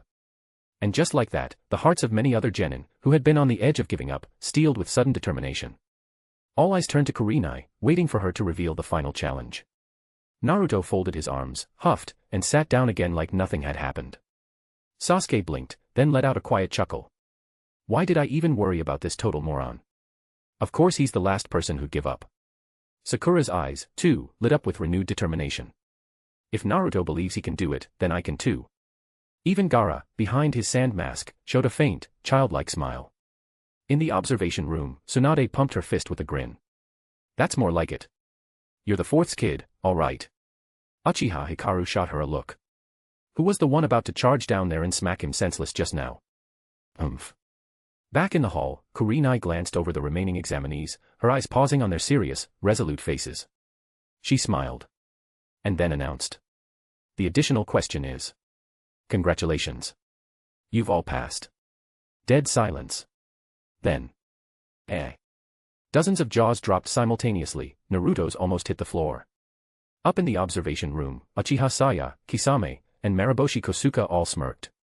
Saya, these kids, timid, but kinda cute. Kisame, pfft. You guys couldn't even think through something this simple. Hilarious. Maraboshi Kosuka, haha, youth. Naruto blinked rapidly, then raised a hand. But we didn't even answer the question yet. Kurenai smiled and spread her hands. Well, if I must explain, your decision to stay was the additional question. You're ninjas from different villages, not all of you belong to Konoha. If you thought about it a little, you'd realize something. As Konoha's proctor, how could I possibly have the authority to ban foreign genin from taking the Chunin exams for 10 years? This question was simply a test, to see if you had the courage to face uncertainty and pressure. But be warned, if 2 or more members on a team fail the actual test questions, you still won't advance to the second exam. The exam room erupted in realization. Meanwhile, a group of Chunin quickly scanned and marked the test papers from the roughly 200 candidates who remained. By the end, only 2 teams were disqualified due to multiple failing scores. Send Power Stones. Bonus chapter at 150 Power Stone. Second bonus chapter, 300 Power Stones. Your support is truly appreciated. Chapter 269, Game 2, Battle for the Scroll. The remaining genin in the examination room collectively exhaled in relief upon learning they had passed the first round of the Chunin exams. Well, except for Uchiha Saya, Kisame, and Maraboshi Kosuka. Just as Kurenai was about to congratulate them, 4 kunai shattered the examination room window, embedding themselves in the blackboard. The kunai carried with them a black cloth banner that unfurled, covering Kurenai's earlier writing. Bold, flamboyant kanji streaked across it. Second test, scroll battle, location, Forest of Death. A moment later, a lithe figure in a khaki trench coat flew through the broken window, landing gracefully in front of the podium. All right, brats. Don't get too comfy celebrating your first win. Because what's coming next is far more brutal. Grab your ninja tools and follow me. Get the scroll. Grab the scroll. Move, move, move. While many genin were still frozen in confusion, Naruto was already fired up by Anko Madarashi's fiery entrance and booming voice. Whoa. What a badass big sister. Let's go, let's go. Get the scroll. Grab the scroll, he shouted, fists pumping. Kurenai stood off to the side, quietly pressing her palm to her forehead as if she couldn't believe what she was seeing. Her expression seemed to say, I don't know this woman. Noticing Kurenai's expression, Anko threw an arm around her and pressed her cheek right up against Kurenai's face, nuzzling affectionately. Hey, come on, adorable little Kurenai, don't be so stiff. We're besties. No need to act all distant. Kurenai quickly shoved her off, brushing her wrinkled clothes back into place and clearing her throat. Ahem. Anko, try to act professional. She cast a quick glance toward the surveillance camera. Catching that look, Anko turned to the camera and immediately pulled a face, eyes crossed, tongue out, a complete mockery of decorum. Uchiha Saya, watching from the screen, didn't even know how to react. Figures, anyone who hung around Orochimaru too long ends up at least a little unhinged. Under Anko's command, the gathered genin were led to the massive gates of the Forest of Death. What lay before them was a monstrous expanse of towering trees and thick, suffocating foliage. A 3-meter-high iron fence encircled the forest, but its presence offered little comfort, it looked more symbolic than functional. Anko stepped up to a makeshift registration table, slamming down a thick stack of papers. All right, my little cuties. Time to sign your death waivers. Naruto blinked. Death. Waivers. What's that supposed to mean? In a flash, Anko appeared in front of him, forming a V with her index and middle fingers and tapping them against Naruto's forehead protector. Exactly what it sounds like, kid. She turned back toward the crowd, over 200 genin from different villages. For this test, you'll be entering the Forest of Death through separate gates, in batches. Each team will receive a single scroll before entering. There are 3 kinds, Heaven, Earth, and Human. But we'll only be handing out Heaven and Earth scrolls. To acquire the Human scroll, you'll need to bring both a Heaven and an Earth scroll to the tower at the center of the forest and exchange them. The Heaven and Earth scrolls are forbidden to open. The Human scroll, however, can be opened. It contains a healing serum developed here in Konoha. Only those who manage to gather all 3 scrolls, Heaven, Earth, and Human, and reach the central tower will pass the second round. She grinned darkly. In other words, there will be blood. If you die in there, too bad. She slapped the stack of waivers onto the table and gave the genin a look of exaggerated sympathy. Make your choice. There's still time to quit.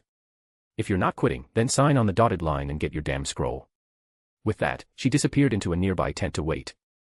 Naruto looked visibly unsettled after her explanation, not for himself, but for Sakura. Despite his usual antics, Naruto wasn't stupid.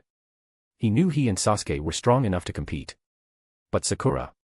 If things turned ugly, could he protect her? While many teams stood frozen in uncertainty, Uchiha Saya, Gaara, Yutaka, Kuratsuchi, Omoi, and Hydrangea stepped forward without hesitation, leading their teams to sign the waivers. They weren't ordinary genin. All of them, except Saya's team, had been eligible for promotion long ago, but they had intentionally delayed it just to take part in this high-stakes Chunin exam.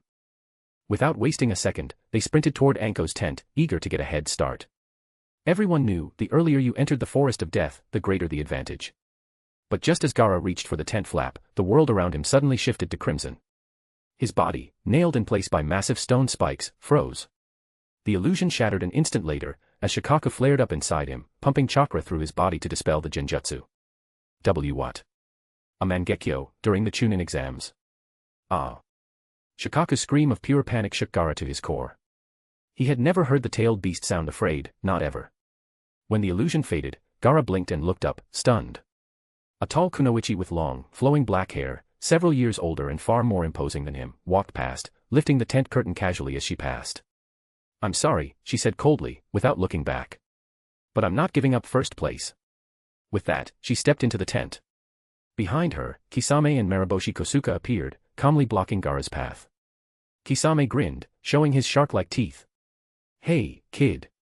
You've got something interesting sealed inside you too, huh? But you're not quite ready to face us yet. Be patient. Kosuka gave a raspy chuckle. Even though I'm an old man, if Miss Saya wants to go first, then I'll gladly haul these bones of mine around for her sake. You young ones can wait your turn. Gaara clenched his fists as a wave of killing intent rose within him, but he didn't act. There was something off about these two. The old man with the oversized cooking pot had chakra that radiated quiet lethality. And the fish-eyed man, his chakra was a bottomless sea. Even Shikaku had gone silent, deeply unsettled. TCH. Gaara scoffed and stepped aside, choosing instead to wait in silence. Temari and Kankuro glanced at each other in shock. They had never seen Gaara back down from anyone, until now. But even Gaara seemed to understand. Going berserk only worked if you had the power to match. And right now. The Chunin exams were brimming with monsters hiding behind genin headbands. Send power stones. Bonus chapter at 150 power stone. Second bonus chapter, 300 power stones. Your support is truly appreciated. Chapter 270, Kage's Shock, Healing Potion. At this moment, in the conference room above the written examination room, the major figures of the ninja world were seated, watching the Chunin exam unfold. When Anko Mitarashi announced the rules of the second round, they initially found the difficulty level excessive, but ultimately acceptable. This was the Chunin exams, after all. Competition was expected to be fierce. However, when Kurenai mentioned that the human scroll contained a healing potion, everyone, except Uchiha Hikaru and Tsunade, fell into a stunned silence, disbelief etched across their faces. In the shinobi world, medical ninja were rare and precious. To protect them, the 5 great nations had even reached a consensus: medical ninja were not to be targeted in war. And now, Konoha had developed something akin to a universal healing potion. No one knew how effective it truly was, but for Konoha to publicly advertise it, and include it in an exam, meant the technology had to be stable. Even if it had side effects, they were likely minimal. Within moments, the attendants and bodyguards behind the various Kage began excusing themselves one after another to use the restroom. Uchiha Hikaru didn't need to guess. He already knew they were scrambling to contact their villages. Secure a copy of the human scroll at any cost. Even if their genin had to forfeit the second round afterward, it was worth it. The strategic value of such a substance was immeasurable. Even Konan personally left the room, preparing to use a reverse summoning technique. She crafted a paper crane and imbued it with chakra to send to Nagato immediately. Though Uchiha Hikaru's voice vaguely resembled a certain masked man from the past, Konan had been warned before, confirm his identity repeatedly before trusting him. For now, the priority was informing Nagato of both the healing potion and Uchiha Hikaru's return. Whether to continue with Black Zetsu and Madara's long-laid plans would be up to Nagato's judgment. Back inside the conference room, upon hearing about the human scroll, Inoki grew visibly agitated and leaned toward Tsunade with a probing tone. As expected of the medical saint of the leaf. You've even developed a healing potion now. I wonder, does Konoha have any plans to sell it? Tsunade grinned at the elderly Tsuchikage and burst into hearty laughter. Ha ha ha. You flatter me, old man. But that healing potion? That's not my doing. It was developed by Orochimaru. As for selling it, nah. No plans for that. We can't mass-produce it yet. Maybe someday. But inwardly. TCH, sell it. In your dreams. This was made from my grandfather Hashirama's cells. It's for Konoha shinobi only. I even knelt before my grandfather's memorial for 3 whole days just to justify using it.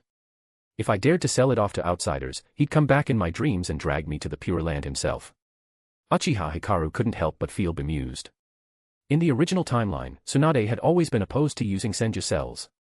But now, she'd willingly undergone a transplant herself and even awakened would release. The so-called healing potion was a side product from Orochimaru's lab, but instead of reprimanding him, Tsunade had approved its development. Worse, Orochimaru had already begun mass production. Using just a small sample of Hashirama's flesh, he'd cultivated vast amounts of new tissue. Now, they had tens of thousands of doses stored in Orochimaru's lab. Among the Kage, the one with the strongest reaction was Raza, the Kazekage. Though hidden behind his face veil, his fury was clear. Shit. I'll have to ask Granny Chiyo to restart our medical research department. If we can just obtain a single sample, Tsunade might have a chance at replicating this technology. Over half an hour passed. Naruto stood at the edge of the forest of death, watching his classmates enter one by one. Finally, he took a deep breath, signed the waiver alongside Sasuke and Sakura, received a heaven scroll from Anko, and stepped through gate 27. They moved in formation, Sasuke in the lead, Sakura in the center, and Naruto at the rear, as they advanced cautiously into the dense forest. But only a few minutes after entering, Sasuke's Sharingan picked up a strange outline, a faint chakra shimmer ahead. Camouflage technique, huh? Most wouldn't notice it. But unfortunately for the poor bastard, they were facing none other than Uchiha Sasuke, the prodigy of Konoha. Through the lens of his Sharingan, the enemy's position was laughably obvious, like a toddler playing hide-and-seek with half their body sticking out. Sasuke subtly signaled with his right hand behind his back. Sakura immediately understood, relaying the message through her own hand gestures to Naruto. Naruto squinted, trying to decipher her signs. Huh? Sakura? What's with your hands? Are you cramping up? Need me to rub them for you? Before she could react, Naruto hurried up to her side, wearing the dumbest grin imaginable as he reached for her hand. Hee Sakura's little hands must be so soft and warm if I touch them, I'll never wash my hands again. Sakura instinctively jerked to the side, her expression one of pure revulsion. She glared at him like he was some kind of perverted trash. Sasuke sighed audibly, resisting the urge to facepalm. But the genin from Iwagakure, who had been lying in wait about 100 meters ahead, noticed the noise. Shit, we've been spotted. Guess the Uchiha brat saw through our camouflage. We'll have to go loud. The lead Iwa activated a shadow clone jutsu, forming 2 duplicates as he rushed toward the trio in a pincer formation. Meanwhile, he shouted, Iwano. Takuichi. In response, his 2 teammates erupted from the earth, having hidden underground using earth style, hiding like a mole technique. They each grabbed one of Sasuke's ankles from below. Damn it. They used earth style to tunnel beneath us. Careless. Realizing what was happening, Sasuke attempted to react, but it was too late to dodge entirely. The lead Iwa smirked as he charged. His original body and 2 clones all aimed for Naruto and Sakura from different directions. Even Naruto, slow as he sometimes was, understood now. Oh. Sakura was warning me about an ambush, not flirting. Oops. Send power stones. Bonus chapter at 150 power stone. Second bonus chapter, 300 power stones. Your support is truly appreciated. Chapter 271, Chapter 271, Konan's information, Nagato trick to Obito. Just as Naruto, Sakura, and Sasuke encountered an enemy in the Forest of Death, far away in the tower of the Hidden Rain village, Nagato suddenly sensed a chakra fluctuation. A reverse summoning. Konan. Nagato immediately formed a hand seal, and with a puff of white smoke, a small origami paper crane appeared in his hand. He frowned. Konan had only just arrived in Konoha. Either she'd run into trouble or obtained something important enough to report back immediately. Please let it be the latter. With growing unease, he unfolded the paper crane. The moment he read the message inscribed within, his expression contorted even more violently. Damn it. That bastard, Uchiha Hikaru, he's back. And he's just as powerful as me. No. That's impossible. I'm the only ruler of this world. I am its one and only Kami. With a furious growl, he crushed the paper crane and scattered the pieces into the air. But a few moments later, Nagato forced himself to calm down and reconsider the situation more rationally. Konan wouldn't lie to him. Still, she only sensed the chakra signature, maybe she'd misjudged the scale. Perhaps it was the Uchiha bloodline, the Mangekyō Sharingan, maybe that alone inflated his chakra output. But I possess the Rinnegan, the Sage's Eye. And now, having mastered that technique, Uchiha Hikaru could never surpass me. Still, that healing potion. That was a real threat.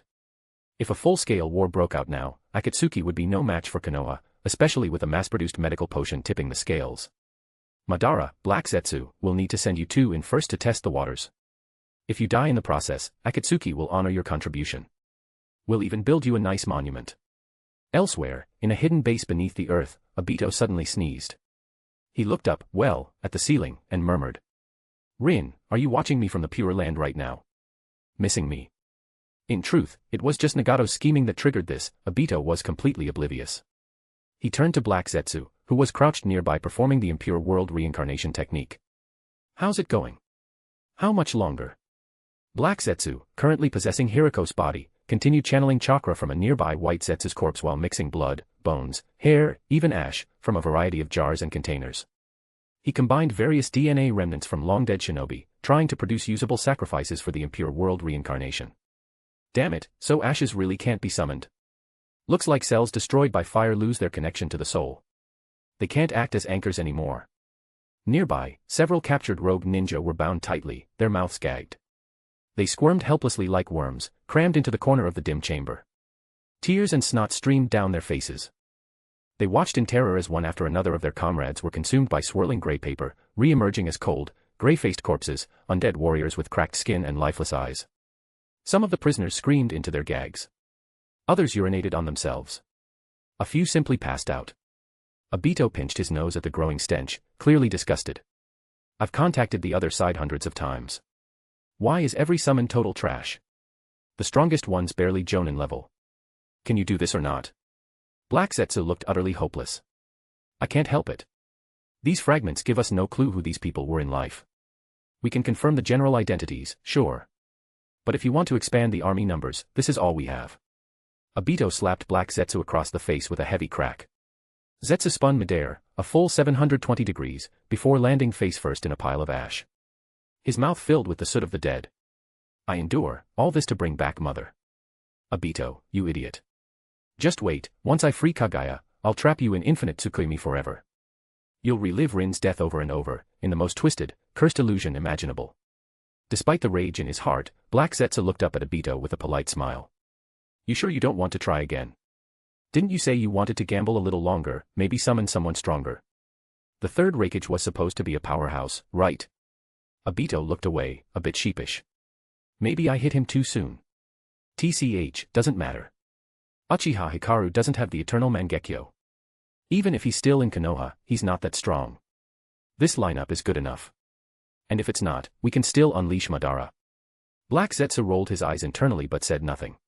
He took out several tightly sealed scrolls and unwrapped the stored summoning materials. A few minutes later, the impure world reincarnation technique activated again. This time, the summoned. The second Tsuchikage, Mu. The second Mizukage, Gungetsu Hozuki. The third Kazekage. As the summoning smoke cleared, eerie chakra pulsed from their revived bodies. What is this strange sensation? Wait, am I dead again? Damn it. Another impure world reincarnation. That bastard Orochimaru must be behind this. The moment their awareness returned, the three Kage locked eyes. Genjetsu's expression twisted with rage. He leapt back, forming a finger gun hand sign, and pointed directly at Mu. You again, bandage bastard. I can't believe I'm stuck with you even in death. Come on. Let's settle this once and for all. Water style, water gun technique. A stream of highly compressed water began to condense at his fingertips. Mu responded immediately, rising silently into the air. He ignored both Black Zetsu and Obito, even disregarding the third Kazekage beside him. He pressed his hands together, forming a precise seal, his thumbs and index fingers meeting. Dust release, detachment of the primitive world technique. The deadly cube of chakra began to form. Feeling the intensity of their techniques, Black Zetsu quickly formed a hand seal and forcefully reasserted control over all three. All right. I know you're eager to screw each other, save it for the battlefield, yeah. Plenty of chances to blow each other up later. The three undead Kage froze mid-jutsu, eyes wide and mouths twitching. Black Zetsu sighed and reached into his sleeve, drawing 3 kunai inscribed with binding talismans. Without ceremony, he jammed one into each of their foreheads. Immediately, their consciousnesses faded, and their reanimated bodies went limp. With Obito's help, they were sealed into coffins engraved with summoning glyphs. What? You're wondering why we put them in coffins? Come on. How else are we supposed to make a badass entrance later? Omega. Send power stones. Bonus chapter at 150 power stone. Second bonus chapter, 300 power stones. Your support is truly appreciated. Chapter 272, Forest of Death. Just when Naruto and his crew were attacked by the Iwagakure Genin team, Saya had already captured a team of Kusagakure shinobi and another from Takigakure.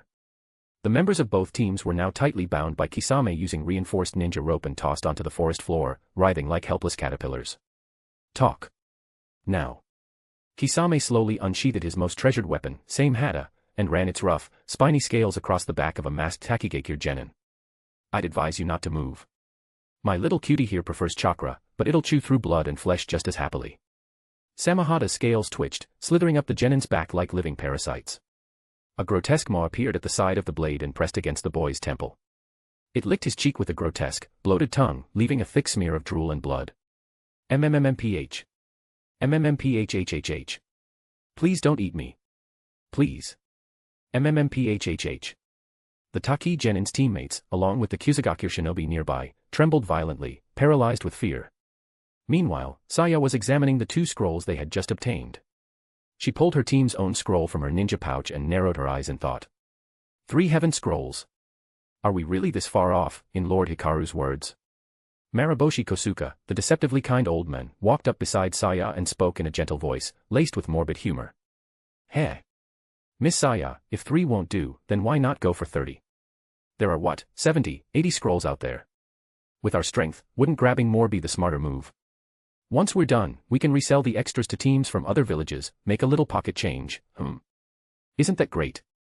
At those words, Kisame's eyes lit up like gold coins under sunlight.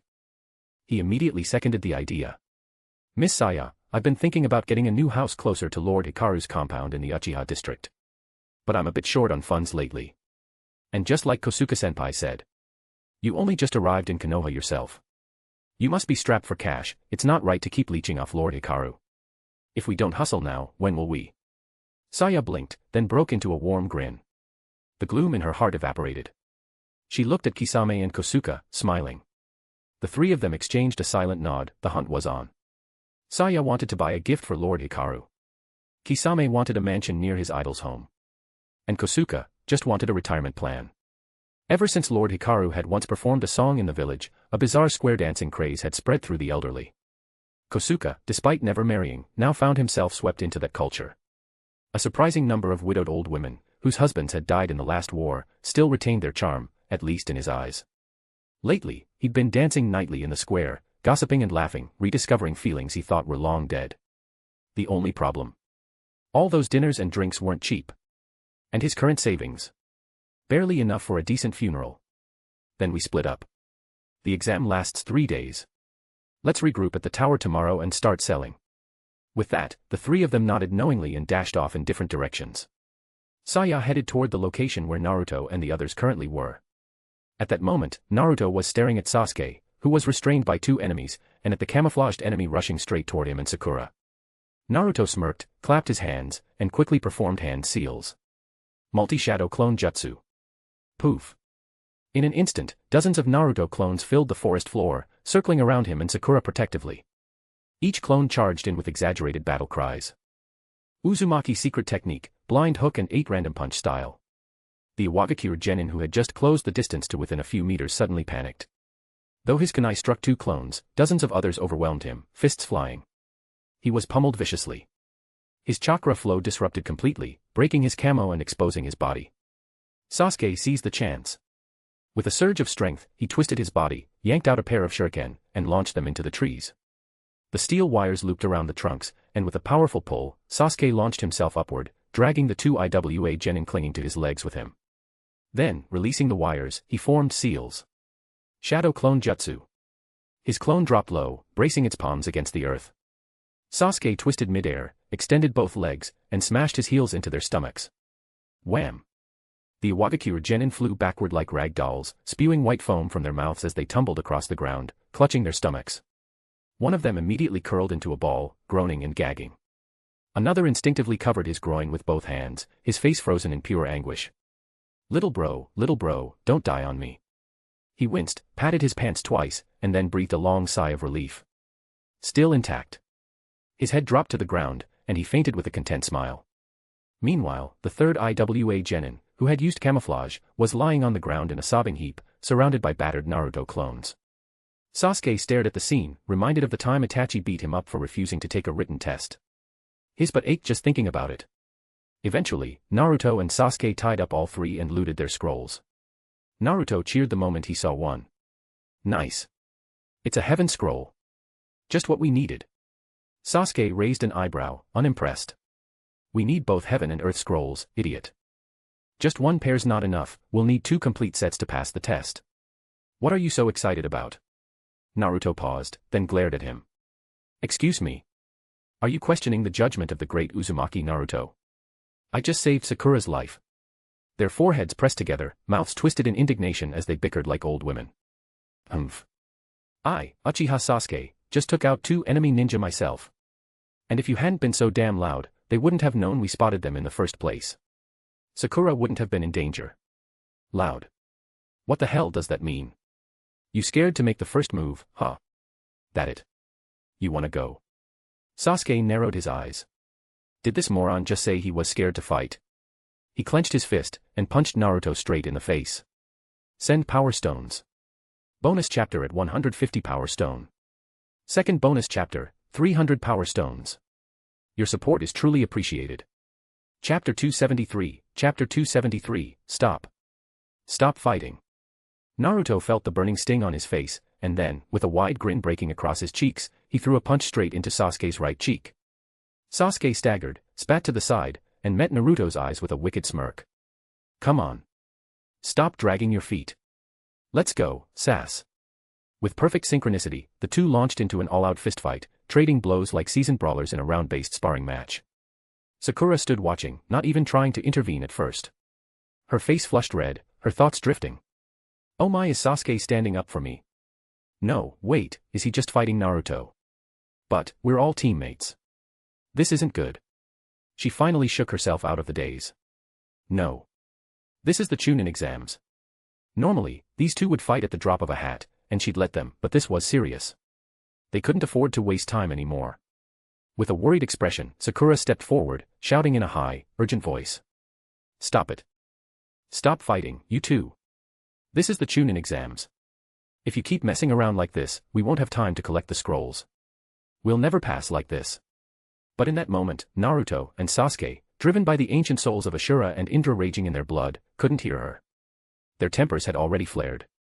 How could an outsider possibly understand the bond between us brothers? So they both snapped at her in unison. Shut up, nagging woman. Get out of the way. Sakura flinched. She was used to Sasuke barking at her, but Naruto. Loudmouthed, loyal Naruto. The boy who claimed to love her. The betrayal stung. You bastard with your wide eyes and stupid smile. Didn't you say you liked me? Are you playing me for a fool? Furious, she stormed forward and slammed her fist into Naruto's face. Whack. Naruto went flying, rolled twice across the ground, and groaned. Sasuke blinked in disbelief. He stared at Naruto, lying crumpled in the dirt. And then, a strange resentment flickered in Sasuke's heart. You woman. You actually hit Naruto in front of me. Don't you know I'm the only one allowed to beat him up? Fueled by that thought, Sasuke turned and hurled a slap of righteous vengeance straight at Sakura. Sakura's heart twisted in pain. Sasuke. You're going to hit me? For Naruto. But before Sasuke's hand could land, Naruto, who had barely picked himself up, blurred into action. In that single instant, he used the only body flicker technique he'd ever managed to pull off. He threw himself between Sasuke and Sakura, ready to take the blow head-on. His right arm shot up too. Smack. Both their palms collided with each other's faces. Naruto and Sasuke spun twice in midair from the impact, then collapsed. Cough, cough. Sakura opened her eyes slowly. The slap she'd braced for never came. She blinked, dazed. What just happened? Did I awaken some hidden strength and scare them off? Naruto and Sasuke slowly sat up, their faces stinging with fresh red slap marks. Their eyes met. They stared. The weight of the situation finally crashed over them. They were still in the Chunin exams. Silence. Then, they both cracked awkward smiles. Let's call it a draw for now. We'll finish this after the test. Yeah, deal. They dusted themselves off and helped each other up like nothing had happened. Meanwhile, the trio of Iwagakure genin, tied up nearby, watched the scene in absolute horror. What the hell did we just witness? After beating the crap out of each other, they're just casually brushing off the dirt. These Konoha genin are terrifying. What monsters are they raising in that village? Ignoring the shell-shocked enemies, Sasuke calmly approached the tied-up genin and rifled through their gear. He found a flare gun and shot it into the sky. A red firework streaked above the canopy of the Forest of Death, exploding at 100 meters into the shape of a weeping face.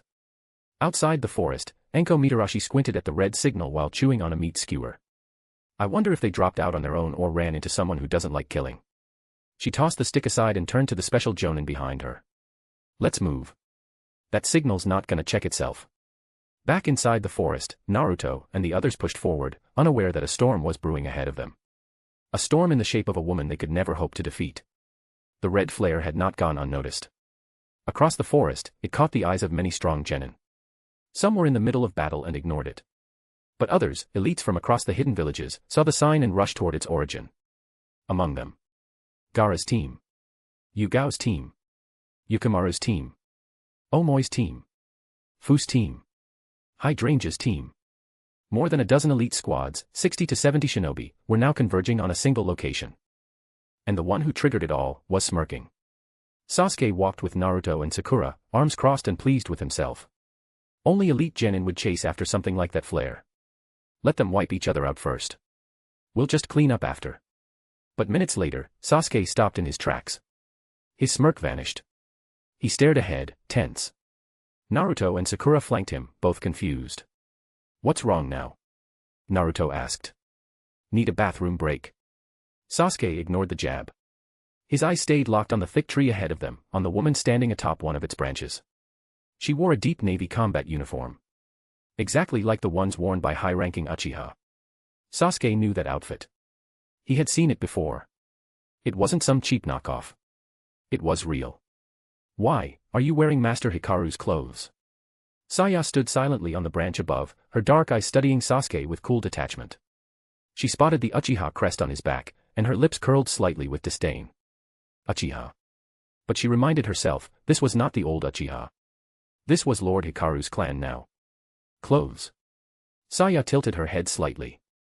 I'm wearing Lord Hikaru's clothes because I didn't have anything else. Problem. Sasuke froze. Wait. Lord Hikaru's clothes. That pressure I felt from her, it makes sense now. She's his wife. Eyes wide, Sasuke bent forward in a 90-degree bow and shouted with reverence. Greetings, Master's wife. I'm Uchiha Sasuke, disciple of Lord Hikaru. Send power stones. Bonus chapter at 150 power stone. Second bonus chapter, 300 power stones. Your support is truly appreciated. Chapter 274, Chapter 274, Genin. Is this a genin? Master. Master's wife. Sakura stared up at the woman standing atop the tree branch. Just looking at her made Sakura feel small and ashamed, like she didn't belong on the same level. Can someone really look that beautiful? Naruto recovered next and quickly moved to Sasuke's side, bowing at a full 180 degrees. Hello, sister-in-law. I'm Brother Hikaru's little brother. Please take care of me. If you ever need anything, just say the word. Sasuke and Naruto's exaggerated display made Saya, who wasn't used to this kind of social interaction, feel flustered. She had no idea how to respond. These two kids, they're really calling me master's wife and sister-in-law. Saya leapt down from the tree, landing gracefully beside the two boys, and gently helped them to their feet. Looking at their youthful faces, she was suddenly reminded of Conan, the last person she'd parted ways with not long ago. Ahem, no need for all that. My name is Uchiha Hikaru, she said, fumbling a bit. No, just call me Sister Saya. Okay, Sister Saya. Times. Sakura immediately chimed in, joining Naruto and Sasuke. Their synchronized voices, movements, and expressions gave the impression of a perfectly unified team. Saya smiled softly and reached out, ruffling Sasuke and Naruto's hair. I just saw a flare go up a little ways ahead. Do you know what happened? Naruto scratched the back of his head sheepishly, laughing. Ahaha, that was us. We took out another team and grabbed their scroll. We figured it'd be safer to have the examiners come take them out. This is the forest of death, after all, no joke. Saya looked at Naruto's warm, earnest smile and couldn't help praising him quietly. What a kind-hearted child. But Sasuke immediately stepped forward, eager to speak up before Naruto took all the credit. Sister Saya, I'm the one who sent up the flare. It wasn't just about having the proctors take them out. My real plan was to draw in other strong genin nearby, let them fight it out and thin each other's numbers. He tilted his chin up proudly, side-eyeing Naruto with a smug expression. See that? I'm still one step ahead of you. Saya nodded in approval. Smart move. Just what I'd expect from Lord Hikaru's disciple. You're both impressive, she added thoughtfully. It's our first meeting, and I didn't bring anything to give you. How about I help you collect some more scrolls? With that, she turned and led Naruto, Sasuke, and Sakura back in the direction they'd come. Meanwhile, the Iwagakure team they had defeated earlier remained tied to a tree trunk, still complaining loudly in their native dialect. Damn those Konoha brats. Vicious little monsters. They came at us from 3 directions. What kind of crazy tactics are those? Reminds me of that psycho White Fang. Right. They didn't just steal our scroll, they're trying to get us kicked out of the exams completely. Freakin' bastards. Just then, Saya and the Konoha trio reappeared before them. Naruto casually leaned in close, his face mere inches from theirs. Huh? Did I just hear you call us cruel?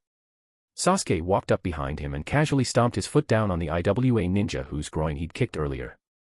What's that? My attack was too vicious. We're shinobi. What part of that don't you understand?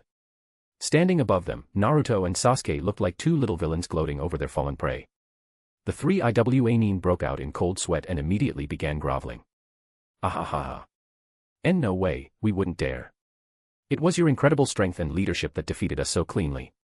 And the flare, so thoughtful. You even called the proctors to keep us safe. It's just my 2 teammates.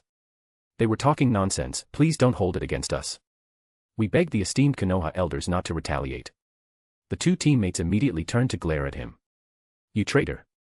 You were cursing the loudest 5 minutes ago. Saya sighed, shaking her head as the commotion grew louder. Her eyes shifted, and in a blink, her pupils turned to the 3-tomo Sharingan. She cast a quick genjutsu. The 3 IWA nin collapsed into unconsciousness, silencing the noise. Then, Saya and the kids took position in the tree canopy above, hiding in the leaves, waiting for the next wave of shinobi to take the bait. Before long, Enko Mitarashi and 2 special jonin arrived at the scene. The moment she saw the unconscious IWA genin tied to the tree, Enko raised a brow. 3 down already, huh? She gestured, and one of the special jonin created a shadow clone. The 2 jonin took the captives and vanished into the forest. Enko remained behind. She looked around the area and tapped her lip thoughtfully. Northwest doubt this place is going to see heavy action soon. I might as well stick around. If things go sideways and one of our genin is about to die, I can always step in. They'll be disqualified, sure, but they'll survive. She leapt up into the trees, and her eyes immediately widened when she spotted Naruto, Sasuke, and Sakura. Well, you little rats sure are schemers. But her gaze quickly drifted behind them. When she saw Saya, her eyes lingered. Her flawless white skin, the smooth glow, Enko couldn't help smacking her lips in envy. Gods, look at that skin, unfair. But instinctively, her guard went up. You, who are you? Though Anko was the proctor for the second exam, she hadn't bothered to memorize the names or faces of the genin. With over 1,000 participants, who had the time? She'd only agreed to proctor as an excuse to skip out on Orochimaru's lab work for a few days. There was no way she'd burden herself with more effort. Before Saya could speak, Naruto and Sasuke raised their hands and spoke in perfect harmony. This beautiful, smart, kind, and amazing woman is my sister-in-law, Uchiha Saya. This is the most powerful, wise, and stunning woman alive, our master's wife, Uchiha Hikaru. Anko blinked. Oh. That explains the chill I felt earlier. Ahem, Saya, got a minute to chat. It's about Hikaru. Saya's expression shifted immediately. If it concerns Lord Hikaru, then let's speak in private, she said without hesitation, walking off with Anko. I've read enough romance novels lately to know what this is. This must be one of those love triangle battlefield moments. Naruto and Sasuke watched them go, utterly confused. Sakura, however, squinted and sniffed the air metaphorically. This smell, the scent of gossip. The look Anko gave Saya, that was exactly the same look other girls gave Sasuke back in the academy. That look means trouble. But suddenly, Sasuke's eyes widened as if he'd been struck by lightning. Wait. Sayane, is she a genin? Of course. Naruto replied, then blinked. Wait. Genin. Sakura's expression froze. Eh? She's a genin. The three of them looked at each other in stunned silence. This woman is a genin. Send power stones. Bonus chapter at 150 power stone. Second bonus chapter, 300 power stones. Your support is truly appreciated. Chapter 275, Jinchuriki gathers. Anko brought Saya to a hollowed-out tree 100 meters away, her sharp expression softening. Don't be so formal. I'm just like you. She gave Saya a sly smile. So, how far have you and Uchiha Hikaru gotten? Huh. Before Saya could process the question, Anko clapped her hands together with a grin full of mischief. At first, Saya didn't understand what Anko meant by, just like you, but her gestures and knowing smile made the meaning clear. Her face turned crimson, and she stammered. Anko, sister. Anko looked at Saya's flustered, innocent expression and immediately understood what Hikaru saw in her. Who could resist this? She's way too adorable. And just the right kind of tempting. Without hesitation, Anko stepped forward, wrapped her arm around Saya's, and pressed her cheek against Saya's soft, beautiful face. Unable to help herself, she even planted a kiss on Saya's cheek. Oh little Saya, you're so sweet, it's okay. We're all family here. Don't be shy. After all, your big sister here knows all about Uchiha Hikaru. One person alone can't handle him. So, can you still keep up? Saya, though naturally shy, felt a strange closeness to Anko, just like she did with Tsunade. Maybe it was the bond they shared through Hikaru. Besides, Tsunade had been just as bold with her before, so Saya was less startled this time. Still, she couldn't hide her blush. She wasn't nearly as bold or experienced as Anko. Lord Hikaru is a bit too much for me to handle on my own. Ah. Right, Naruto and the others are still waiting for me. The other village's ninja must be nearby too. I'll head back first. With that, Saya dashed out of the tree hollow, fleeing in a flurry of nervous steps. Anko watched her go, her previous wariness completely dissolved. I thought the Uchiha married her just to strengthen their bloodline, but clearly that's not it. Having made up her mind, Anko dropped all hostility toward Saya. In fact, she found herself quite fond of this sweet little junior. What the hell did Hikaru do in his past life to deserve all this good fortune? After that, Anko silently followed and kept an eye on Naruto's group from the shadows. Saya rejoined Naruto and the others smoothly. Sensible as they were, none of them asked what she and Anko had talked about.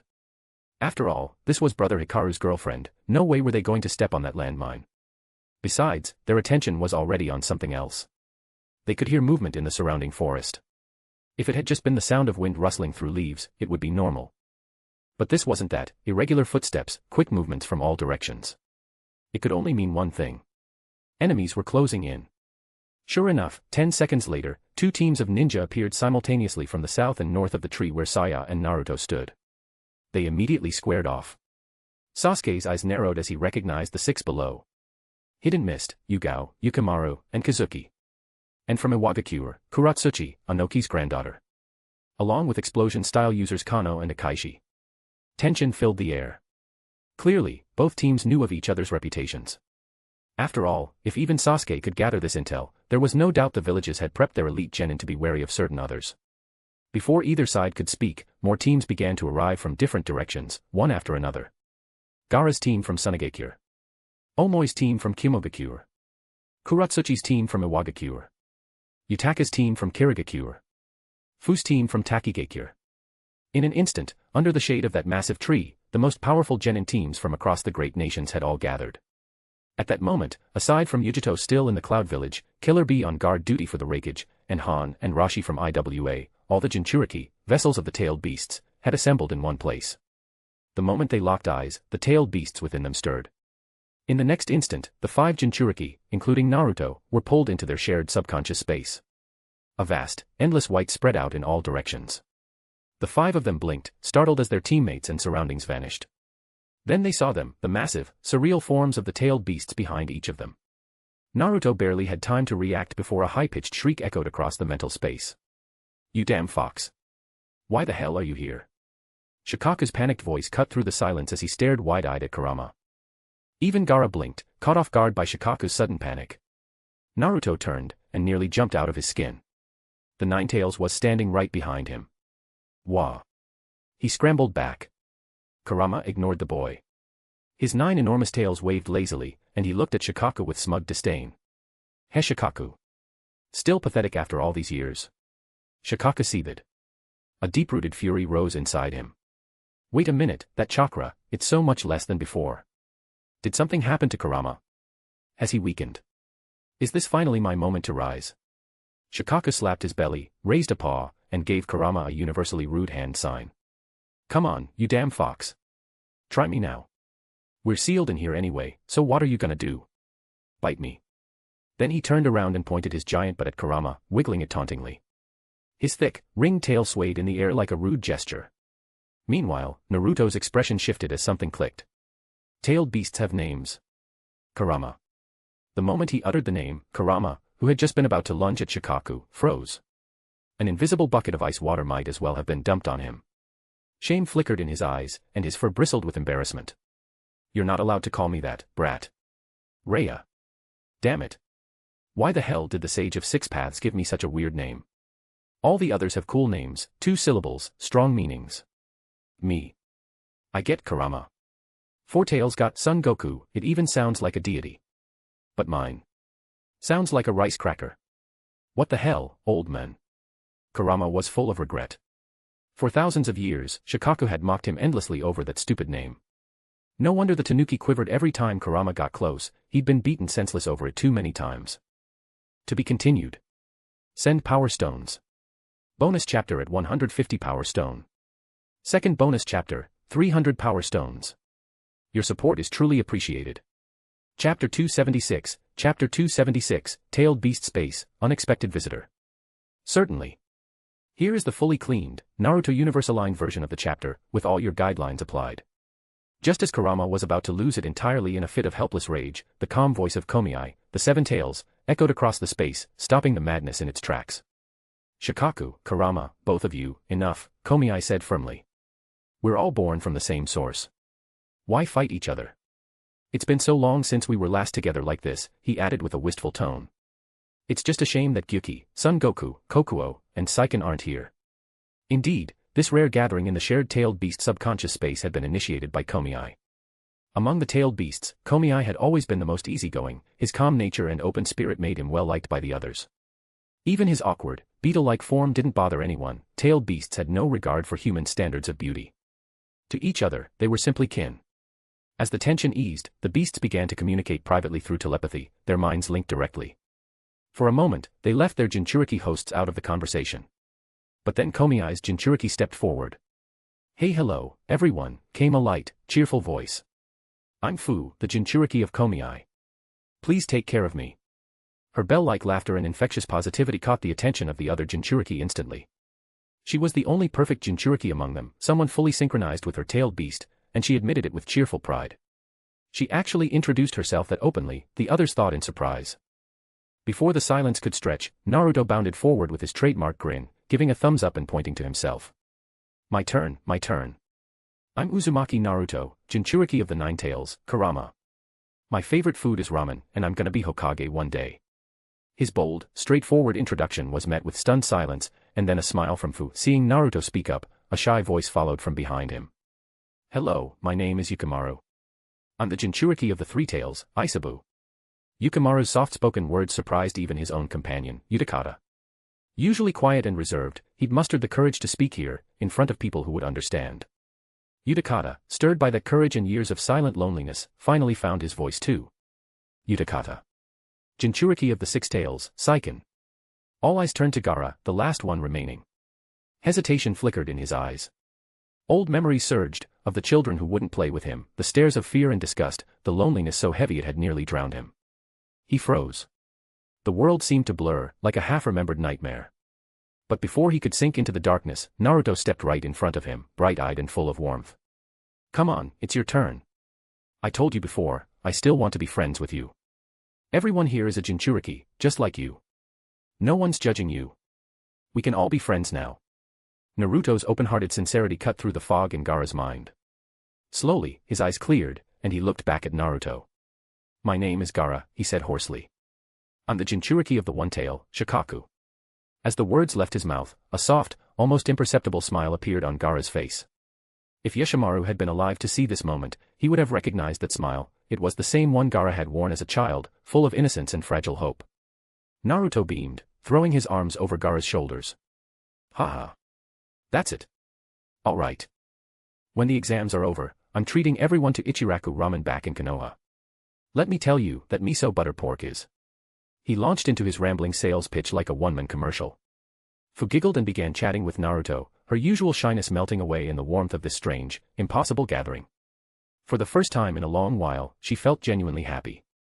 Meanwhile, in their mental space, the five-tailed beasts were having a private discussion. Have any of you found that person the Sage of Six Paths spoke about? Kurama asked, lounging on his side with one paw propping up his massive head. The others looked at him, then shook their heads silently. Kurama sighed. The sage's prophecy. How long has it been? Thousands of years, and still nothing. Maybe the old man was wrong. Maybe there is no one who can unite us. All we've seen are humans who beat us down and sealed us away. Saiken, the Six Tails, muttered bitterly, and then came that one ninja, the one who stomped us all like insects.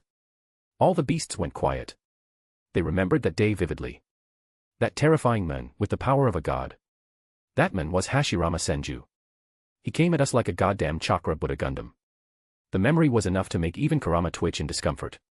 Then suddenly, a new presence appeared in the middle of the shared space, a faint outline, glowing with unfamiliar chakra. Both beasts and Jinchuriki turned sharply, eyes locking onto the figure as it slowly took form. Naruto blinked. Huh? Wait, isn't that Saya?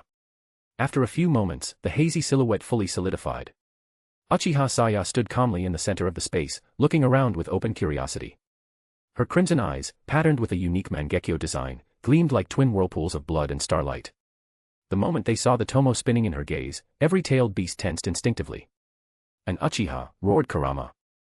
How the hell did you get in here? This space is for tailed beasts and their Jinchuriki only. Saya tilted her head, unconcerned. Was it that hard? She asked innocently. She didn't fully understand it herself. She had sensed a strange chakra signature in the distance, marked the frequency with her 8,000 spears jutsu, and focused her chakra and Mangekyō on it. Before she knew it, she had slipped inside. What she didn't realize was that the chakra within her body, transformed by exposure to the dragon vein's natural energy, had reached a rare resonance. Since the tailed beasts were fragments of the ten tails, formed from pure natural chakra, the dragon vein's influence created a unique compatibility, allowing Saya to pierce the veil into their subconscious realm. Saya looked around again, curious. So, what were you saying earlier? Something about a person who can lead you. I'm curious. Mind explaining it to me? Her voice was soft and polite, but to the tailed beasts, it rang with sinister implication. Is she threatening us? Kurama thought, for bristling. In the very next second, Saya gave a mischievous smile, her Mangekyō glinting ominously. If you don't tell me, I'll use my Mangekyō to force the truth out of you. He. Ring in equal to. The five-tailed beasts immediately went on high alert. Oh crap. She's one of those Uchihas. To be continued. Send power stones. Bonus chapter at 150 power stone. Second bonus chapter, 300 power stones. Your support is truly appreciated. Chapter 277, New Prophecy. Faced with Saya's threat, the tailed beasts fell silent. Kurama listened carefully to her words, and the subtext in them sounded disturbingly familiar. Wasn't this the same crap Hashirama had pulled back in the day? So righteous. So noble. So full of peace and justice talk. Kyubi. Your power is too dangerous. For the sake of peace, I must seal you away. Then came the beatdown. No warning. No discussion. Just fists. Massive, chakra-infused, tree-growing fists. And once he was done tenderizing Kurama, Hashirama sealed him into his wife, Uzumaki Mito, like it was a favor. TCH, seal me if you want to. Grab me, fine. Control me. Sure, whatever. But the beating. Was that really necessary? Kurama narrowed his eyes as old memories surged. And you bastard with the big eyebrows and the good guy image, you haven't forgotten when Madara stepped on my damn head, have you? Using my body as an accessory to his Susanoo like I was some kind of chakra handbag. That wasn't me. That was Madara's Mangekyō. I was being controlled, damn it. But none of them ever listened. They just wanted someone to blame. And now this Uchiha girl, Saya, dares to step into their space with that same glint in her eye, the kind that says, I know what's best for you. Kurama grumbled. Still, after just 0.01 seconds of consideration, he decided to spill the Sage of Six Paths' so-called last words. Whatever. It wasn't like it was classified information. It had been nearly 1,000 years, and nothing had ever come of it. Maybe the old man had just been delusional near the end. But fate, as always, had its own script. Just as Kurama was delivering the sage's final prophecy to Saya, far away at Mount Myaboku, another prophecy was unfolding. Jiraiya stood solemnly in front of the great toad sage, whose cloudy eyes blinked slowly as if peering through time itself. Little Jiraiya, the ancient toad rasped, the inheritor of azure blue eyes will walk with the tailed beasts. He will bring destruction and rebirth to the shinobi world. In my dream, I saw an enemy from the stars, something beyond comprehension. And I saw a ninja, cloaked in white robes, his eyes glowing blue, wielding a black blade. This is the end of the shinobi era, and the beginning of the age of immortals. He will surpass even the Sage of Six Paths. And he will change everything. Then the toad sage trailed off mid-sentence, mouth sagging open. Jiraiya stood there for several long, awkward minutes before noticing the enormous snot bubble forming from the old toad's nose. He's asleep, Jiraiya muttered, exasperated. The legendary Sannin frowned deeply. This prophecy, this one was different. The last time the great toad had spoken, it was about the child of prophecy. Jiraiya had believed that meant his student, Nagato, or Naruto. But this prophecy didn't speak of Jiraiya's student. It didn't speak of Jiraiya at all. Could this mean the child of prophecy had already come and gone? Could Naruto still fulfill that destiny? Or was there someone else now, someone new? Jiraiya looked down at his own hands. The rough, calloused skin of a wanderer. For the first time, he wondered. Have I done enough? Can I finally rest? Back in the tailed beast space, Saya, still quietly absorbing everything Kurama had shared, felt something stir within her. So, the tailed beasts once suffered such betrayal. Master Hikaru had told her about the Sage of Six Paths and the origin of chakra, but never these details. Never this kind of history. These were secrets even Hikaru probably didn't know. Saya's thoughts danced between reverence and mischief. If I bring this to Hikaru after the exam, maybe he'll finally let me be on top. The space began to dissolve around them. In the real world, only a few seconds had passed. The Jinchuriki blinked as they reoriented, returning to the field where the second round of the Chunin exams was set to begin. They looked at each other, and knew. In that brief, strange moment, they had become something like friends. But here and now, their loyalties weren't to each other. They were to their villages. No more words needed to be said. The fight began not with words, but action. The Iwagakure and Kimogakure teams, who hadn't entered the tailed beast space, were already clashing. Sworn enemies, ever since the death of the third Raikage at Iwagakure's hands. When they met now, sparks flew. Omoi's hands blurred through hand seals, his shadow clone forming beside him as they both brandished swords, wind chakra howling around their blades. Nintaijutsu, cloud flow slash. Karui wasn't far behind. She unsheathed her blade in one fluid motion, lightning sparking down its length. Lightning style, lightning flash severance. Blue arcs crackled across her body, stimulating her muscles, enhancing her reflexes, speed, and strength with every pulse. Samui followed, low and fast, crouching, then exploding forward in a blur of motion. Nintaijutsu, Yen flash step. He appeared behind Kuratsuchi, Kano, and Akashi in a heartbeat, his arm already mid-swing as he unleashed a flurry of lightning-charged kunai. If they had been ordinary genin, they wouldn't have stood a chance. But Kano, wielder of the rare explosion release, was anything but ordinary. Explosion style, detonating fist. With a growl, he clenched his fists, brass knuckles gleaming with ochre-colored chakra. He met the kunai head-on, his fists moving like hammers, detonating each blade mid-air in controlled bursts of explosive chakra. Kano narrowed his eyes. TCH. You wanna play speed games with me? Without waiting, he charged at Samui, brass knuckles ready to break bones. I'll take this one. Go. Kuratsuchi didn't hesitate. Her hands flew through seals as she lunged toward Omoi. Earth style, rock fist jutsu. Earth style, heavy rock technique. Stone gloves formed around her fists, dense and heavy. Her entire body shifted into a brutal rhythm, hips, legs, arms, fists, all moving in sync, generating powerful, bone-breaking force with every motion. Her stone fists collided with Omoi's sword mid-swing. Clang. The blade caught in the rock. A smirk crossed her face. That all you got? Don't underestimate an IWA shinobi. She twisted, using sheer torque and strength to disarm him. Omoi's eyes widened.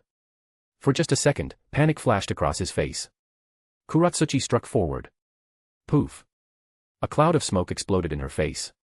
Shadow clone. Too late. The real Omoi emerged from the ground behind her, his body low, blade drawn, lollipop in his mouth, a cocky grin on his face. Cloud flow, deception slash. To be continued. Send power stones. Bonus chapter at 150 power stone. Second bonus chapter, 300 power stones. Your support is truly appreciated. Chapter 278, chapter. Just as Omoi's blade was about to slash Kuratsuchi from the side. Her chakra surged, and the massive stone fist she had thrown forward suddenly slammed straight down into the ground instead.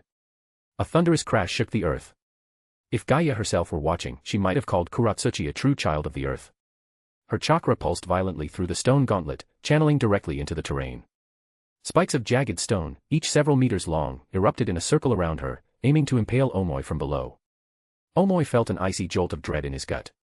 He instantly pushed off one of the stone spikes, flipping backwards in a clean arc and widening the distance between them. Cold sweat dripped down his brow. That was close. 1 second slower and I'd be dead meat. Elsewhere, Hozuki Soijetsu, standing beside Utakata and Yukimaru, could barely contain his excitement. His body liquefied into water and surged forward toward Omoi. The guys from Kimogaku are having all the fun. Why are they leaving me out? He reappeared behind Omoi, his upper body reforming midair. His right arm swelled grotesquely with chakra-infused water. Water style, great water arm. He drove his fist straight at Omoi's back. Still midair, Omoi had no leverage to dodge. His thoughts raced. No time. Gotta take it head on. He reached behind with one hand, gripping the hilt of his ninja sword, while his other hand braced the flat of the blade. He held it horizontally across his back, hoping to absorb the blow. But Soijetsu had been counting on this. Despite his laid-back nature, Soijetsu Hozuki was no less a prodigy than his late brother, Mangetsu Hozuki. While Mangetsu had mastered all 7 of the hidden mist swords, Soijetsu possessed monstrous strength and unmatched water transformation abilities. Back in the original timeline, he had briefly clashed with the fully transformed Killer Bee using only his waterform jutsu, and back then, he was just 16. Utakata winced from the sidelines and shut his eyes, not wanting to witness the brutal impact. He sighed softly beside him. Nothing we can do. That's just Soijetsu's personality. But now that his teammates are in the fray, as captain, I can't just stand here either. Omoi crashed violently into a tree trunk with a sickening crunch. He tasted iron in his throat and spat out a mouthful of blood. He wiped the blood from the corner of his mouth and felt a sharp shift in his core, like his organs had been rearranged. Damn monster. He's stronger than Lord Killer Bee in his base state. Gritting his teeth, Omoi sprinted back toward Karui's location. He had to regroup, take out one enemy at a time. At that moment, Utakata silently pulled a small tube from his sleeve and began channeling chakra through it, his mouth glowing faintly. Water style, bubble bomb jutsu. Tiny bubbles streamed from the other end of the short tube, rapidly expanding and scattering into the surroundings. Each bubble shimmered with rainbow light, but hidden within some of them was deadly intent. Not all the bubbles were dangerous. Only a select few contained compressed chakra laced with a fraction of the Six Tails' power. Upon detonation, they would release an acid mist capable of corroding steel. And because real and fake bubbles floated together, enemies couldn't tell which ones to dodge. Yukimaru stood nearby, watching his captain take action. He sighed, his gentle face hardening. I don't want to fight, but this is for the village. In an instant, his expression transformed. His hands blurred into seals, and he thrust one palm into the air. Hidden Mist Jutsu. A thick fog erupted around him and rapidly consumed the battlefield, spreading almost a full kilometer. Yukimaru had inherited a rare bloodline, born of the fourth Mizukage, Yagura, and bearing a fragment of the Three Tails chakra. Although he couldn't withstand full transformation into a Jinchuriki, he had forged a cooperative bond with Aisabu. A true rarity. On the other side of the field, near Gaara, Temari narrowed her eyes at the spreading darkness. She reached behind her and began to unfold her signature 3-star fan, but Gaara stopped her. He laid his hand gently on hers and shook his head. Temari, don't. Those bubbles from before. They're not what they seem. Don't act rashly. He pressed his palms together, then stomped one foot into the ground. Chakra surged from his body into the soil, causing the terrain to shudder. The area beneath them fractured, and gravel rose at his command. Gaara lifted his hands and then swept them forward in a wide arc. A miniature sandstorm burst from beneath the forest canopy, kicking up gravel and dust that stung the exposed skin of every shinobi present. It wasn't lethal, but it served a purpose. Utakata frowned. Even though Yukimaru's mist cloaked everyone's vision, the sound of bubbles popping and hissing surrounded them. Acid mist, likely. Explosive traps. And now, Gaara's sand was swirling through it all. Temari realized the trap. If she had cast a strong wind jutsu, she might have detonated the entire field by accident. Now it was her turn to strike. Gripping her fan with both hands, she spun her upper body backward, then twisted forward like a cyclone. Wind style, sickle weasel net. With every rotation, she swung the fan, summoning slicing gales that grew sharper and stronger with momentum. The wind howled like a living beast, scattering the fog and disrupting the traps within. At the same time, Kankuro dropped to one knee and placed his puppet onto the ground. With a flick of his fingers, the wrappings unraveled, revealing his weapon. Go, Crow. A grotesque puppet with 4 arms, 3 eyes, and a warped smile rocketed forward, spinning madly toward Yukimaru. Kankuro's focus sharpened. That one needs to go first. If Temari keeps blowing away the mist, he'll just keep bringing it back. We need to break the cycle. But before the puppet could close the distance, a soft voice cut through the chaos. Fu, the Jinchuriki of the 7 Tails, had been silently observing from the treetops, still and patient. She turned to her 2 teammates and whispered a few words. Then, without a sound, they vanished into the trees. From Fu's back, translucent wings slowly unfurled, shimmering like those of a butterfly or dragonfly. They buzzed softly, sending a gentle pulse through the air as she began to rise, her eyes narrowing as she entered the battlefield at last. Send power stones. Bonus chapter at 150 power stone. Second bonus chapter, 300 power stones. Your support is truly appreciated. Chapter 279, because you are my friends. Fu darted through the sky with quick, graceful movements, her wings slicing the air with rapid downward strokes. Behind her, iridescent scales peeled away, transforming into a dozen golden blades that rained down toward the battlefield. Even Naruto and his friends, who had been hiding high above in the treetops, were not spared. Sasuke was utterly dumbfounded. Winky face. What the hell? How did she find us? They'd been hiding so carefully, concealed with chakra suppression and perfect angles. No one else had noticed them. But somehow, this girl had. What Sasuke didn't know was that just moments earlier, when Naruto had been chatting with the other Jinchuriki in the tailed beast's space, he'd casually mentioned his hiding spot. Fu, still hanging back in the battle, had noticed. Of the 5 Jinchuriki present, she and Naruto were the only ones who hadn't yet joined the fray. So she made up her mind, if she was going in, she was dragging Naruto with her. As Fu's golden blades descended, Naruto, Sasuke, and Sakura had no choice but to leap from the branches, landing smoothly on the ground below. Their sudden appearance startled both Kuratsuchi's and Omoi's squads, who were locked in a tense standoff nearby. But oddly enough, the teams from Kirigakure and Tsunade didn't seem surprised. Omoi, always the overthinker, felt a pit form in his stomach. Wait a second. Since the Third Great Ninja War, Tsunade had been Konoha's ally. And recently, Kirigakure's relationship with Konoha had also improved drastically. Trade routes were thriving. Diplomats were exchanging pleasantries. Could it be? Were those signal flares from earlier fired by Konoha? Is this some alliance plot? Are they trying to eliminate us and the Iwagakure team together? The more Omoi thought, the more his confidence crumbled. Facing superior numbers and strong enemies. We're screwed, he muttered. Meanwhile, Kuratsuchi wasn't blind to the implications either. After all, she was the one who came up with the idea to impersonate Sasuke in the original timeline to lure Deidara into a trap, a crazy plan, but creative. And this felt just as suspicious. So, despite having been opponents just moments ago, Kuratsuchi and Omoi found themselves huddled together. They kept their eyes on Gaara, Yugao, Naruto, and Fu, as well as the figure hovering ominously above, Uchiha Saya. Omoi clenched his fists and shouted toward them defiantly. Humph. Think you can push us around just cause you've got the numbers? Don't underestimate the pride of Kimogakure, you bastards. Kuratsuchi cracked her knuckles and took a step forward. Humph. Don't underestimate Iwagakure, either. She weaved hand seals quickly. Earth-style, lightweight boulder jutsu.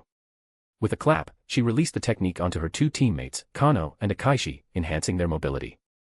Omoi's squad activated their lightning-release chakra enhancements, bolts crackling across their skin and weapons. Gaara, Utakata, Naruto, and Fu all braced themselves, anticipating a powerful coordinated attack. But then, the two squads turned and ran. Their speed was blinding, faster than academy students racing to the cafeteria when the lunch bell rang. Within seconds, they vanished into the trees, leaving only dust in their wake. Winky face. The battlefield fell into an awkward silence. The remaining Jinchuriki and their teammates blinked at one another, momentarily unsure. So now that two teams just pieced out, are we supposed to keep fighting or? Before anyone could make a decision, Uchiha Saya gracefully descended from the treetops, landing directly in front of the four squads. She smiled warmly, the same kind, almost mischievous smile Uchiha Hikaru was known for. Hey, Naruto, want to come stand behind your sister? She asked gently. There are exactly 3 scrolls left here. Want me to help you grab them? The atmosphere, which had been starting to relax, tensed instantly. Gaara, Utakata, Yukimaru, and Fu all turned to glare at Naruto with wide, accusing eyes. Wait a sec. You damn social manipulator. All that friendly talk back in the tailed beast space was just to get close to us. You want to steal our scrolls? The weight of their stares made Naruto squirm guiltily. He opened his mouth to explain, but no words came. Shit. When I was bragging to them earlier, I totally forgot I was supposed to be stealing their scrolls. What do I do now? Urgent. Need help online. Sasuke and Sakura, sensing Naruto's distress, grabbed him by the arms and started to move him away towards Saya's side. But Gaara wasn't letting him off that easy. You two-faced bastard. You said we were friends. I'm not letting you walk away. With a wave of his hand, Gaara summoned sand from the ground to bind Naruto's legs, locking him in place. Naruto's gaze hardened. He reached into his pouch and tossed the heaven and earth scrolls to Sasuke. Sasuke, take the scrolls. They're my friends too. Just like me. This doesn't involve you or Sakura. You two should go, I'll catch up later. Sasuke looked at him with conflicted eyes. He didn't fully understand what had gone down, but Naruto wasn't one to say something like this lightly. From the chakra signatures alone, he could tell, these weren't normal genin. That short redhead, the guy in a loose kimono with long dark hair who looked like the 4th Mizukage, and the girl hovering above with translucent wings, they were all Jinchuriki. Just like Naruto. Sasuke looked at Naruto, then at Saya, and finally stepped forward to stand beside him. You dumbass. The exam's already a bust. And we're totally getting chewed out by sensei later. Naruto grinned and gave him a thumbs up. Don't worry. I'll get beaten with you. Ha ha ha oh, N_N, oh. Sakura saw Sasuke taking Naruto's side and didn't hesitate, wherever Sasuke went, she followed. Saya nodded approvingly at the trio's decision. Fu glided down and landed beside Naruto, patting his shoulder curiously. She looks like your older sister, huh? Are you sure about this? She asked, tilting her head. Naruto turned to look at Gaara, Utakata, Yukimaru, and Fu, all powerful and wounded people like him, and gently grasped Fu's hand on his shoulder. Because you're my friends. Fu's cheeks flushed pink, and her heart skipped a beat. She quickly pulled her hand back, trying to hide the blush rising to her ears. //omega///. Saya smiled softly, clearly pleased with what she saw in Naruto. You didn't abandon your teammates or friends for the scrolls. You value loyalty and friendship. That's good. You're good kids. But then her expression changed. Gone was the warmth in her eyes. She was no longer the smiling sister or guardian, she was Uchiha Saya, the blade of the Warring States reborn, cold and sharp as steel. But I won't hold back in completing Lord Hikaru's orders. For Lord Hikaru, I will give everything I have. Her chakra flared. And the forest went still. Send power stones. Bonus chapter at 150 power stone. Second bonus chapter, 300 power stones. Your support is truly appreciated. Chapter 280, Chapter. Saya reached into the pouch at her waist and pulled out more than a dozen shuriken. In that instant, her arms moved like whips of bone, slinging the projectiles out with fluid, practiced motion. The shuriken spun through the air with a piercing buzz, slicing through the atmosphere. At the same time, Saya formed a hand seal with her right hand, raised her thumb and index finger, and began gathering searing fire chakra in her throat. Fire style, Phoenix Claw Red.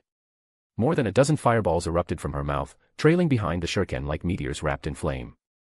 These weren't ordinary flames.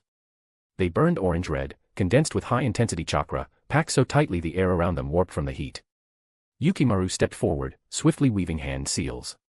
The moisture in the air condensed, forming a massive dragon-shaped torrent of water that spiraled upward to meet the incoming barrage. Water style, Water Dragon Bullet Technique. Just before the fireballs and water dragon collided, Saya's Mangekyō Sharingan flared to life, her pupils whirling with hypnotic intensity. She marked the water dragon with her chakra, Yachihoko. The water dragon faltered. Its form twisted unnaturally, compressing as though shrinking from within. At the same time, the flames expanded and began to link together. The shuriken became nodes, their arcs forming the spine of a vast creature. The shape coalesced into a flaming dragon, its head defined by a cluster of shuriken burning bright. Saya threw one final shuriken, this one attached to a wire, and drove it straight into the fire dragon's forehead. Shuriken technique, Fire Dragon Dance. With a flick of her finger, the fire dragon dove with terrifying force. When Yukimaru's technique mysteriously vanished and the flaming dragon surged in its place, a wave of fear swept through the battlefield. Many began to suspect that this Uchiha woman named Saya possessed a secret technique that allowed her to absorb or manipulate chakra itself. But Sasuke wasn't focused on the jutsu.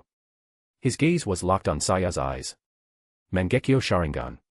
Only 3 people in the clan had awakened it before, his brother Itachi, his father Fugaku, and Uchiha Hikaru. And now, this woman. He immediately averted his eyes, refusing to meet her gaze. Instead, he fixed his attention on her body movements and shouted a warning to the others. Don't look at her eyes. Avoid eye contact with Sister Saya.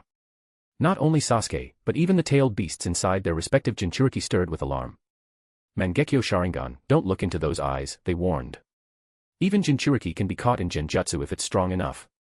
But Saya didn't intend to use Genjutsu or any other eye technique. She had no intention of killing Naruto, Sasuke, or their friends. Her orders were clear, retrieve the scrolls, nothing more. A little suffering was fine. But she wouldn't take their lives.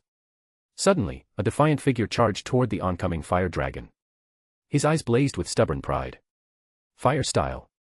Ha! Fire's the most useless of all elements. Suigetsu's body liquefied into water, soaking up every last trace of moisture in the air. He reformed as a towering 10-meter-tall water beast, his upper body rising from the shoulders of the monster like a war god. Water style, Teiteboshi. A massive water shield surged up in front of him, protecting his core. The fire dragon slammed into the shield, sparks exploded everywhere. The shuriken at the dragon's head embedded deep into the watery barrier. Suigetsu grinned wildly. Now I'll cut this fire dragon down. His right arm transformed into a giant blade of water and swept toward the dragon's midsection. But Sasuke, standing nearby, noticed the taut wires hidden among the flames. His heart sank.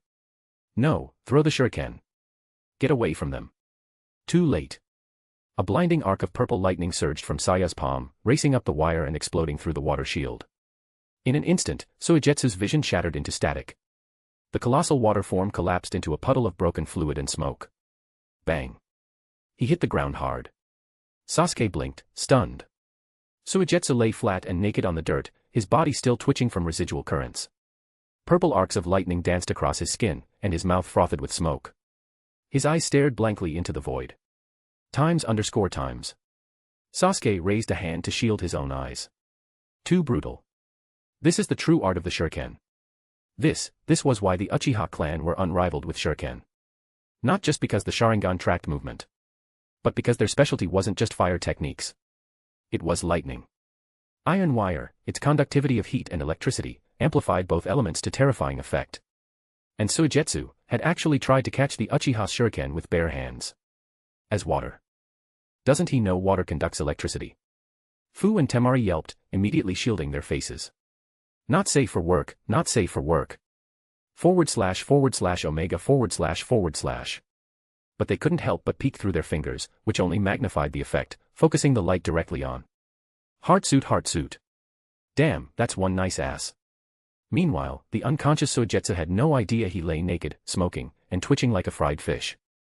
In his last conscious moment, he was still basking in the imagined triumph of slaying the fire dragon. Saya released the wire from her fingers and turned calmly back toward Naruto and the others. "Don't worry," she said gently. "I controlled the chakra output. He's not in danger. At most, he'll suffer a little." She smiled. "Now then, it's your turn."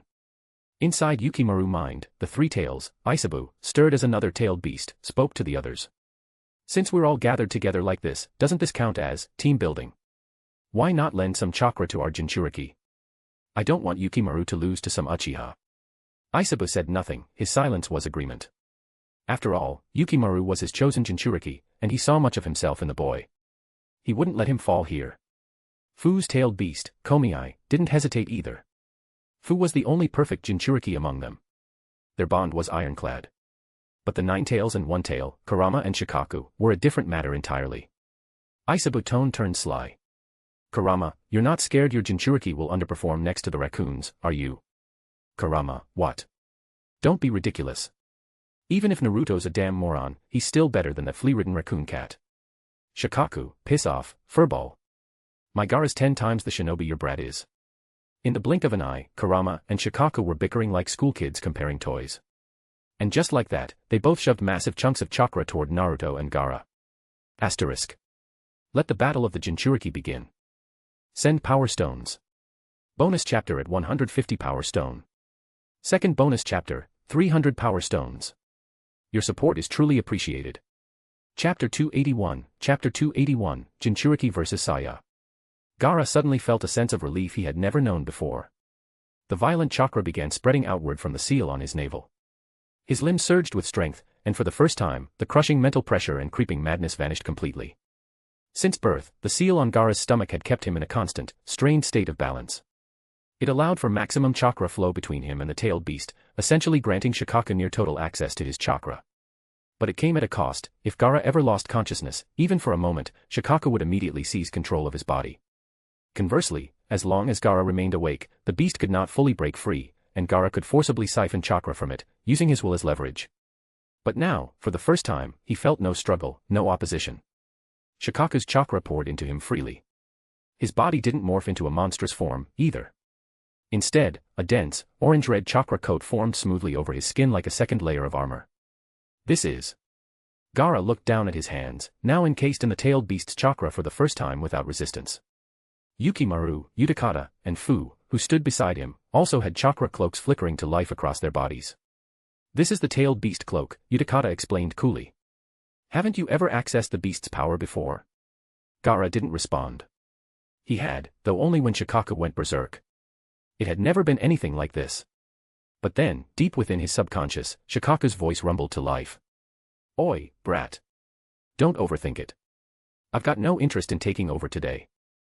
So, naturally, no partial transformation. Today's a special case, so take the damn power, but don't you dare lose to that Uchiha bastard." Gaara looked up at the raccoon-like beast in his mind, a strange, indescribable warmth blooming in his chest. But he quickly snapped his attention back to reality. The cork of his gourd popped off with a hiss, and the sand inside decomposed rapidly, forming a massive drill that burrowed into the ground beneath him, churning the stone and dirt into finer sand. "I need time to make sand," Gaara said flatly. "Buy me that time." Fu glanced at him, sighed dramatically, and shook her head. "Geez, Gaara. Next time you want to bark orders, at least throw in a please and a thank you, yeah." She flipped her hand dismissively. "But fine, I'll let it go this once. Let's move, Yukimaru, Utakata." At her command, a massive surge of tailed beast chakra erupted from Yukimaru, who closed his eyes and spoke internally to the three tails. "Isabu-senpai, please. No need to ask, kid. Let's show them." Yukimaru's body surged outward, his skin evaporating into a raw, blood-red glow. 3 massive tails unfurled behind him, and chakra pulsed in every direction. Shadow caress. The 3 tails curved above and around his body, then whirled forward in a spiraling lance of destruction, driving straight at Saya. But Saya didn't flinch. Her Mangekyō Sharingan spun to life, releasing a tide of power. A red skeletal arm materialized around her, followed by a second, her Susanoo forming in a flickering burst of chakra. She crossed the arms in front of her like a shield. As Yukimaru's spinning tails crashed into Susanoo's guard, the impact screamed with grinding pressure, sparks flying as friction tore the air apart. Then Saya drove her foot into the ground, shot upward, and kicked Yukimaru from below with brutal force. She followed up instantly, Susanoo's arms flung outward, slamming him across the battlefield. Boom. Yukimaru slammed into a rock wall, the stone cratering and shattering violently. When the dust settled, he was hunched over, clutching his stomach, kneeling and retching on the ground. Utakata's eyes widened in disbelief. What kind of strength and perception does she have? Just one kick, and she sent Yukimaru flying.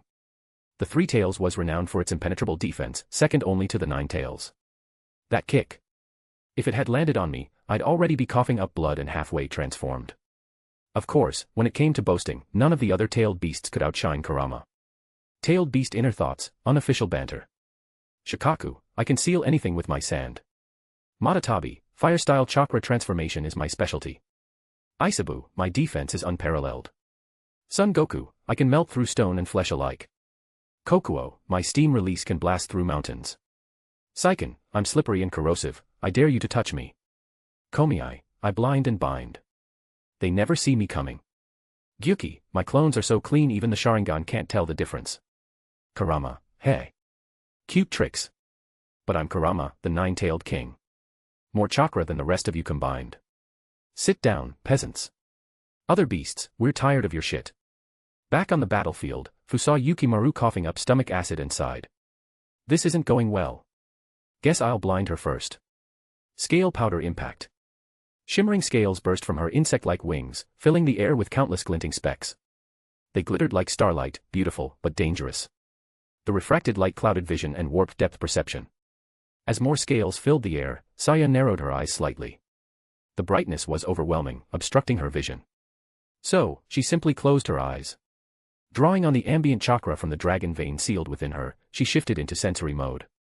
Natural chakra flooded her senses, and the positions of everyone nearby revealed themselves in perfect clarity.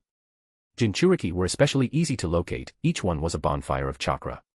But Sasuke, Kankuro, and Temari were nearly invisible, their chakra signatures blurred by the scale powder in the air. It blended together. Sakura, on the other hand, stood out like a candle in a tunnel. Her chakra was too weak to blend in. So you're trying to block my Sharingan's vision? Saya tilted her head, eyes still shut. A smart move, but pointless. As the final word left her mouth, she vanished. Though she couldn't locate her opponents by chakra anymore, she didn't need to. She had already marked them with Yachihoko, her Mangekyō's ability. The mark was placed long before the scales had even begun falling. To Fu, her plan was foolproof, sealing off vision, confusing perception, and isolating targets. But to Saya, it was no different from trying to hide behind glass. A futile gesture. Ring in equal to _ ring in equal to. Send power stones. Bonus chapter at 150 power stone. Second bonus chapter, 300 power stones. Your support is truly appreciated. Chapter 282, Chapter 282, The Strongest Ninetales Jinchuriki, let the invincible Ninetales think of a solution. Utakata also began unleashing his power at this moment. His skin darkened to a murky blue as he entered tailed beast chakra mode. 6 gelatinous, slimy-looking tails writhed behind him, lashing through the air. He slid low across the battlefield like a slug, his mucus-covered body gliding over the terrain effortlessly, unhindered by friction. He slithered directly behind Saya, cheeks swelling unnaturally before he expelled a high-pressure jet of acid from his mouth. Acid mist jet. Saya sensed the danger from behind. The ribcage of her Susanoo flared open, forming a barrier to block the incoming spray. But the caustic acid from the 6 tails began to corrode the ribcage instantly, burning through the chakra-infused bone like melting wax. Saya used the moment to launch herself skyward, flipping midair and spewing a massive fireball, over 10 meters wide, down toward the acid cloud below. Boom. The moment the searing fire met the acid, a thick burst of white smoke exploded outward. The air sizzled violently, filled with a pungent, choking stench. Chemical sparks crackled around the collision site like fireworks. But Saya's expression sharpened. Her body was reacting sluggishly, just barely. She immediately realized the acid mist was laced with poison. Without hesitation, red skeletal wings burst from Susanoo's spine. Chakra filled the gaps between the bones, forming full wings. They beat downward powerfully, scattering the poison mist away and pushing it deep into the surrounding forest. Temari and Kankuro stood in front of Gaara, shielding their brother as he prepared his counterattack. But as they watched the chaos unfold, corrosive acid-burning chakra armor, fire-swallowing poison, the massive Susanoo descending like a demon, they couldn't help but break into a cold sweat. Are these really genin? This isn't a battle we can even step into. Sakura was trembling. Her hands clutched a kunai so tightly her knuckles turned white. Her eyes were full of fear, there wasn't even a flicker of intent to fight left in her. Sasuke stood pale-faced beside her, fists clenched and shaking, not from fear, but from the frustration boiling in his chest. This is what Jinchuriki power looks like. How can I ever catch up? I'm still so weak, I can't even participate in this battle. And Naruto was currently arguing with the Ninetales inside his mind. In his subconscious, Naruto stood with one hand on his waist, wagging a finger in frustration at the massive fox sealed behind iron bars. Kyuubi. You stingy bastard. Why'd you give me so little chakra? Why didn't I get a cloak like Gaara's? You know stingy people don't even have kids in the next life, right? No vixen's ever gonna fall for a tightwad like you. Kurama's blood pressure skyrocketed. The enormous fox was slamming his claws against the bars, pure impotent rage exploding from him. Fourth Hokage. I'm coming for you, you son of a. Why is this damn seal so strong? You idiot. Do you think I don't want to give you chakra? The seal won't let me, dumbass. How many times do I have to tell you, rip the tag off? If you tear it off, I can send you way more chakra. Naruto glared at him suspiciously, then turned away with a sulky expression. Humph, carrot, you've been telling me to rip this thing off for years. You think I'm some gullible kid? I'm Uzumaki Naruto, the cleverest ninja in Konoha. Even academy kids know the story of the boy who cried wolf. You're just trying to trick me again. I'm not falling for it, you fox-faced fraud. Kurama twitched with rage. Boy who cried wolf. Wasn't that some bullshit story the perverted white-haired old man told you? Naruto. I swear to the sage, I'll eat you. You think I'm that damn kid who lies all the time? I'm done. I'm so done with this. Kurama flopped onto his back, all four paws in the air like a dead dog, and fell silent. Meanwhile, Saya was still clashing with Fu, Utakata, and Yukimaru. They couldn't overpower her directly, and time was running out. Fu, panting heavily and covered in wounds, turned to Naruto and screamed. Naruto. What the hell are you doing? We can't hold her much longer. Hasn't the Ninetales given you chakra yet? Transform already. Naruto looked at his battered allies and remembered Jiraiya's words. Naruto, listen to me. No matter what, don't remove that seal. Not unless your life is truly in danger. His heart pounded.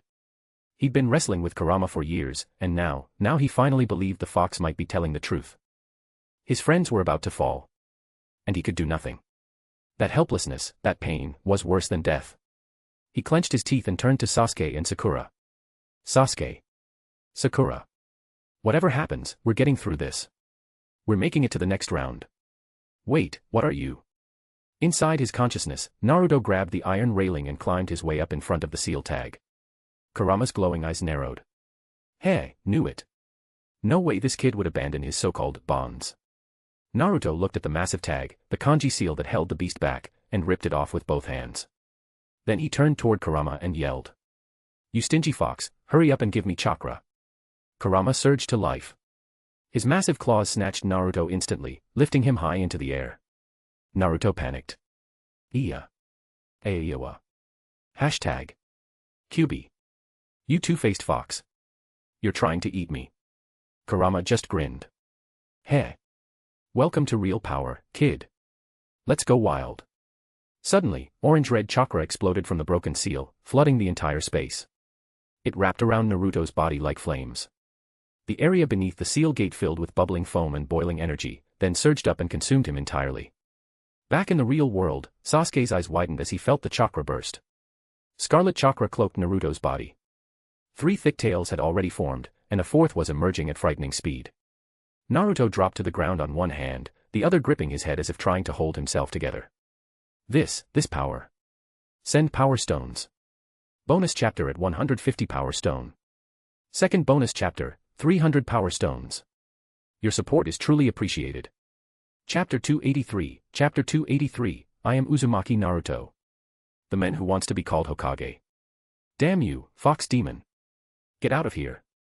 I'm giving you this mask, don't bring me bad luck. TCH, what's the point of letting a brat like this live? Why don't you just die already? This bastard was birthed by his mother but raised by no one. He's disgusting. The curses and hatred Naruto had endured all his life, long buried in his memory, now surged back with full force under the overwhelming pressure of the Ninetales chakra. Pain, despair, and a soul-crushing loneliness engulfed him like a black ocean. Inside the seal, Kurama watched Naruto with an unreadable expression. His massive claws clenched tightly, and his beastly features twisted with unease. This is the price of using my chakra. Whether you survive this or lose yourself, that's up to you now, kid. When the Nine Tails was born from the 10 Tails, its destiny had already been set apart from the other tailed beasts. Unlike the others, Kurama's chakra was not only vast, but volatile. It carried the densest concentration of malice from the 10 Tails itself. The balance required to contain such power came at a heavy cost. The 10 Tails devours chakra across the ninja world. While it feeds on natural energy, it also thrives on the darkness in people's hearts. The tailed beasts were created to carry that burden, and none more than Kurama. He is hatred itself. And Naruto was being consumed by it.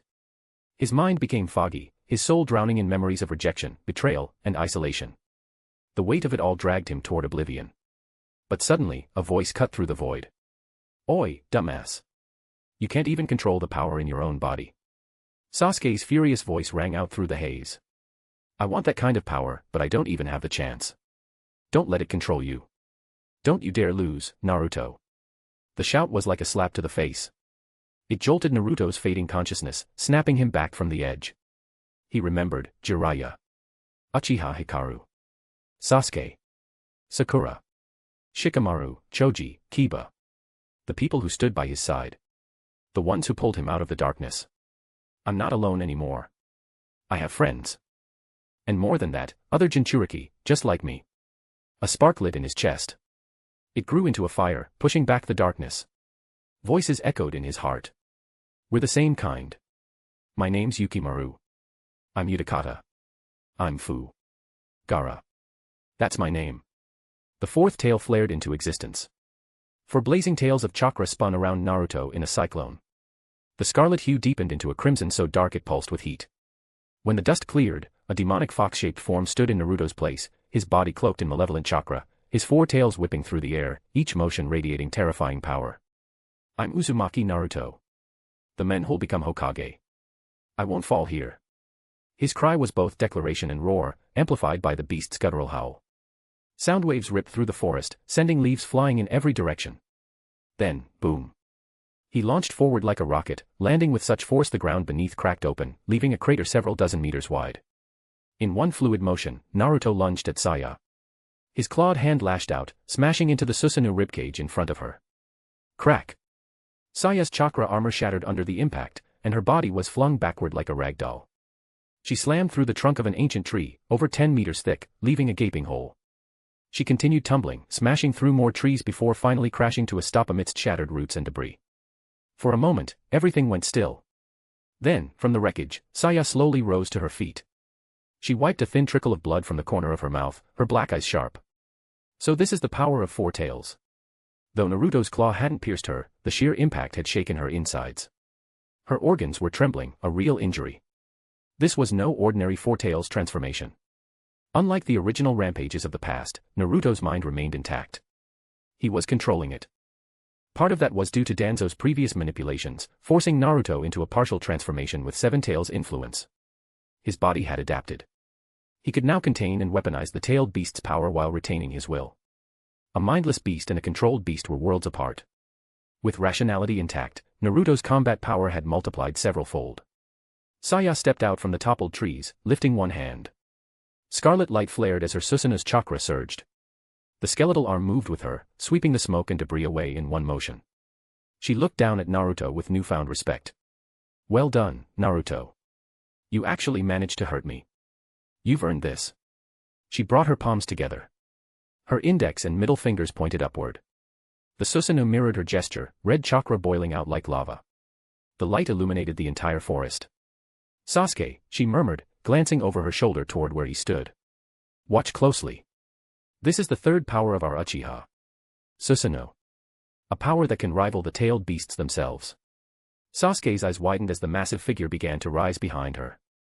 Red chakra bones fused and twisted in a precise dance, first a ribcage, then limbs, wings, and finally full armor. 100-meter-tall warrior took form. A red giant with 4 glowing swords, 2 in its hands, and 2 wielded by massive chakra arms extending from its wings. It loomed like a wrathful god over the forest of death. This is Susanoo, complete form. Utakata looked up, overwhelmed by its scale. His courage evaporated. Impossible, he whispered. There's no way I can win against that. This isn't a battle. It's divine punishment. Yukimaru trembled uncontrollably. He stared upward at the Red Titan, panic rising. Even Fu, ever defiant, had gone silent. Her eyes were locked on the Susanu's glowing frame, her jaw clenched. Yet Naruto and Gaara didn't back down. In fact, Naruto was pushing further.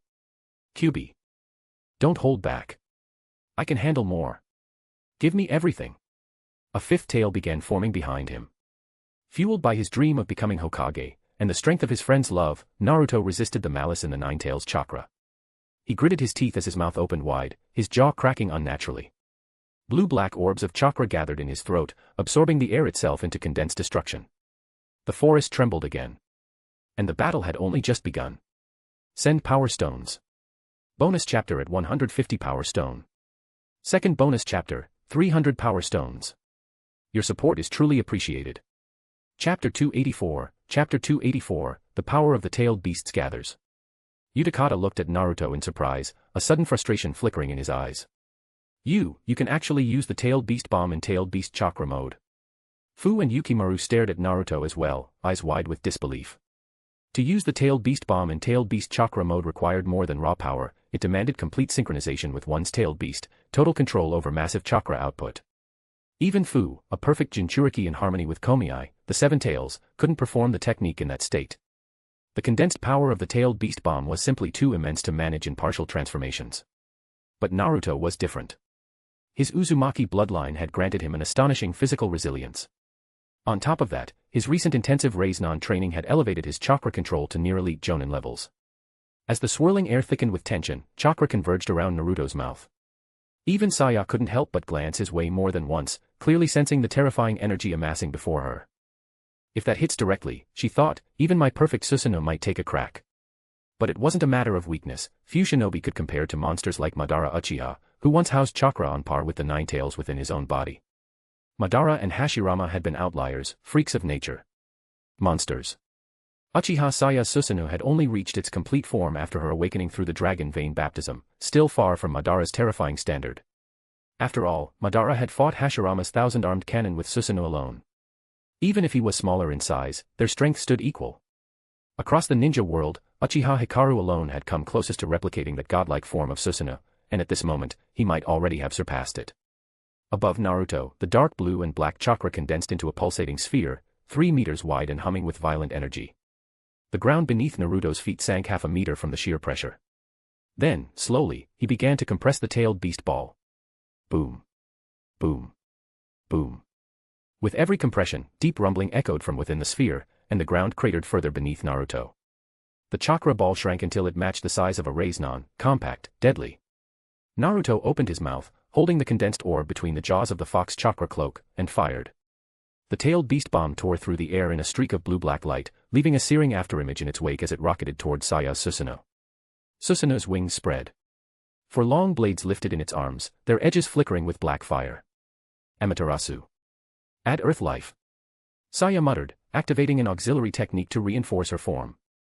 As the orb approached, the flaming blades lashed out. 4 arcs of black flame cleaved through the air. In a flash, the tailed beast bomb split into 16 burning fragments.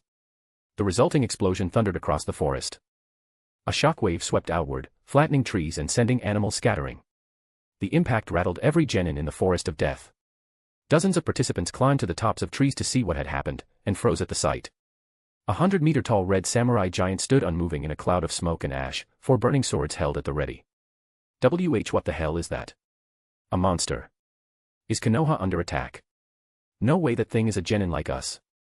Far above, even the ninja elite stationed deep within the Konoha command center felt the chakra spike. Inside Killer Bee's mindscape. B, that chakra, it's the Nine Tails. Looks like that brat's finally trying to master its power, Gyuki rumbled. Yo, that's some mad flow kid's a prodigy, don't you know, B rapped with a grin. Uchiha Hikaru, seated in the same war room, focused his chakra senses in the direction of the blast and shook his head, expression mixed between concern and resignation. Seriously, Saya. That's a bit much. Well, as long as she doesn't kill the Jinchuriki from the other villages, it should be fine. Should be. Konan, meanwhile, excused herself from the meeting under the pretense of going to the restroom. No, this is serious. I need to report to Nagato again. Just what kind of monsters is Konoha hiding? Tsunade turned to Hikaru, forcing a smile as she leaned in and pinched his thigh beneath the table. Her voice dropped to a low, venomous whisper. Explain to me how that girl ended up with that kind of chakra. How the hell did you let her join the Chunin exams? How is anyone else supposed to survive? I'm the Hokage, damn it, don't you dare go Danzo on me. Hikaru winced. Ah crap, this feels oddly familiar. He slid his hand under the table, casually resting it on Tsunade's thigh in retaliation. If you keep pinching me, I'll return the favor, he muttered. After this exam, I want 2 jars of that rare sake you hide in your office. Tsunade arched an eyebrow. I'm the Hokage. You can't just. 3 jars. Hikaru, the Chunin exams are an international 5 deal. Tsunade backed away slightly. Hikaru withdrew his hand, his face heating. Damn it, there are so many people in this room. And she really fought back. Tsunade, you've become shameless. Tsunade smirked with a triumphant sparkle in her eyes. Gotcha, 5 jars for free. On the battlefield, Naruto collapsed as he exited the tailed beast chakra mode, panting heavily and gulping for air. He forced himself upright, staring into the thinning dust cloud. Sasuke. Did we get her? Sasuke's Sharingan pierced the smoke. The red samurai form stood tall, seemingly untouched. His gaze filled with longing and frustration. No, Sasuke muttered. Sister Saya is still standing. Before he could finish, a sudden gust swept across the area, kicking up debris. Saya's voice cut through the wind. Your strength is admirable, Naruto. If I hadn't used Susanoo, that might have hit me. But you're too slow. Fancy moves like that won't reach me. Her words were blunt, but not cruel, simply the truth. Naruto clenched his fists. Even as pain racked his body, the fire in his eyes flared anew. I'm not giving up. Not yet. I don't care how many times I fail, I'll stand back up. That's my ninja way. Saya watched him silently. This idiot. He can barely stay conscious. Doesn't he get it yet? The difference between us. Fu stepped forward, placing her hands on Naruto's back. I can use a secret Takigakure technique to channel the power of all our tailed beasts into you. But your body. Naruto's face lit up with fierce determination. Do it. Don't hold back, I can take it. He didn't care if it hurt. As long as there was a chance to keep fighting Saya, he'd seize it. Gaara stopped manipulating his sand. Yukimaru looked to Utakata, awaiting orders. Utakata nodded. He, Gaara, and Fu joined, placing their hands on Naruto's shoulders. Then let's go crazy with you, Naruto. Yukimaru ran forward, pressing his palm against Naruto's back. Come on, Naruto. Gaara said nothing, but his gaze burned with unwavering trust.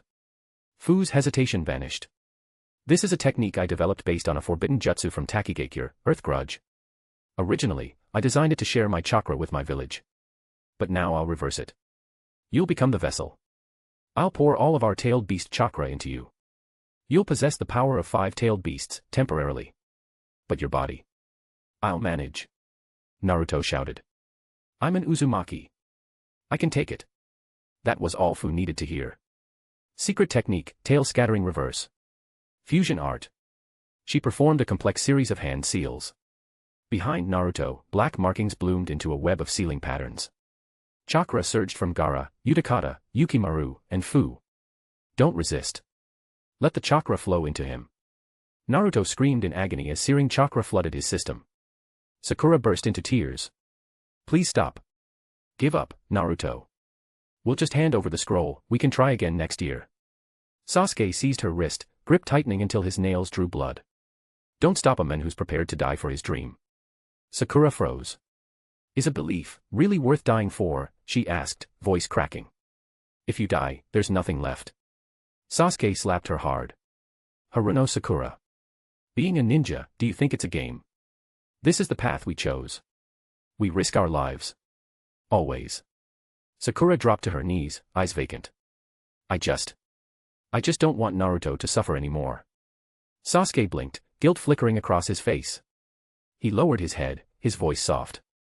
Sorry. But respect Naruto's choice. Then he turned back to Naruto. Naruto watched all of it, tears streaking his cheeks. Through the pain, he forced a smile, gave a thumbs up. I'm good. HNNNGH, it doesn't even hurt. Inside his mind, Kurama stared at him in disbelief and admiration. This kid. Maybe he really is the one the Sage of Six Paths spoke of. Umph. You damn brat. Fine. Just this once, I'll help you out. Kurama surged forward, linking his chakra with the others. A blazing orange-yellow chakra erupted from Naruto's body, flickering violently. Yukimaru and Utakata collapsed behind him. Fu smiled softly, then passed out. Only Gaara remained standing. He placed his last bit of chakra into Naruto. Take it, Naruto. This is my final gift. Sand armor. His sand swept over Naruto's body like a second skin. Behind the sand, a faint figure shimmered, a woman, smiling warmly. Gaara. Mama is proud you made a friend. Cough. Ninetales. Cough. This is nuts. Under Naruto's feet, an enormous fox head, orange gold with blue and black streaks, formed and swallowed the entire group. Chakra exploded outward, growing, twisting. Finally, another Ninetales appeared, 70 meters tall, golden and translucent, striped in black and blue. Gaara's sand coated it in armor, blood-red lines glowing across the plating like a warrior's ceremonial armor.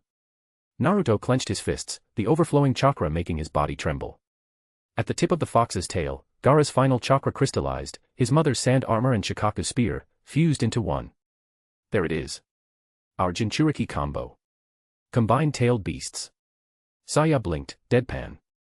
That name is way too lame for how badass your entrance looks. Send power stones. Bonus chapter at 150 power stone.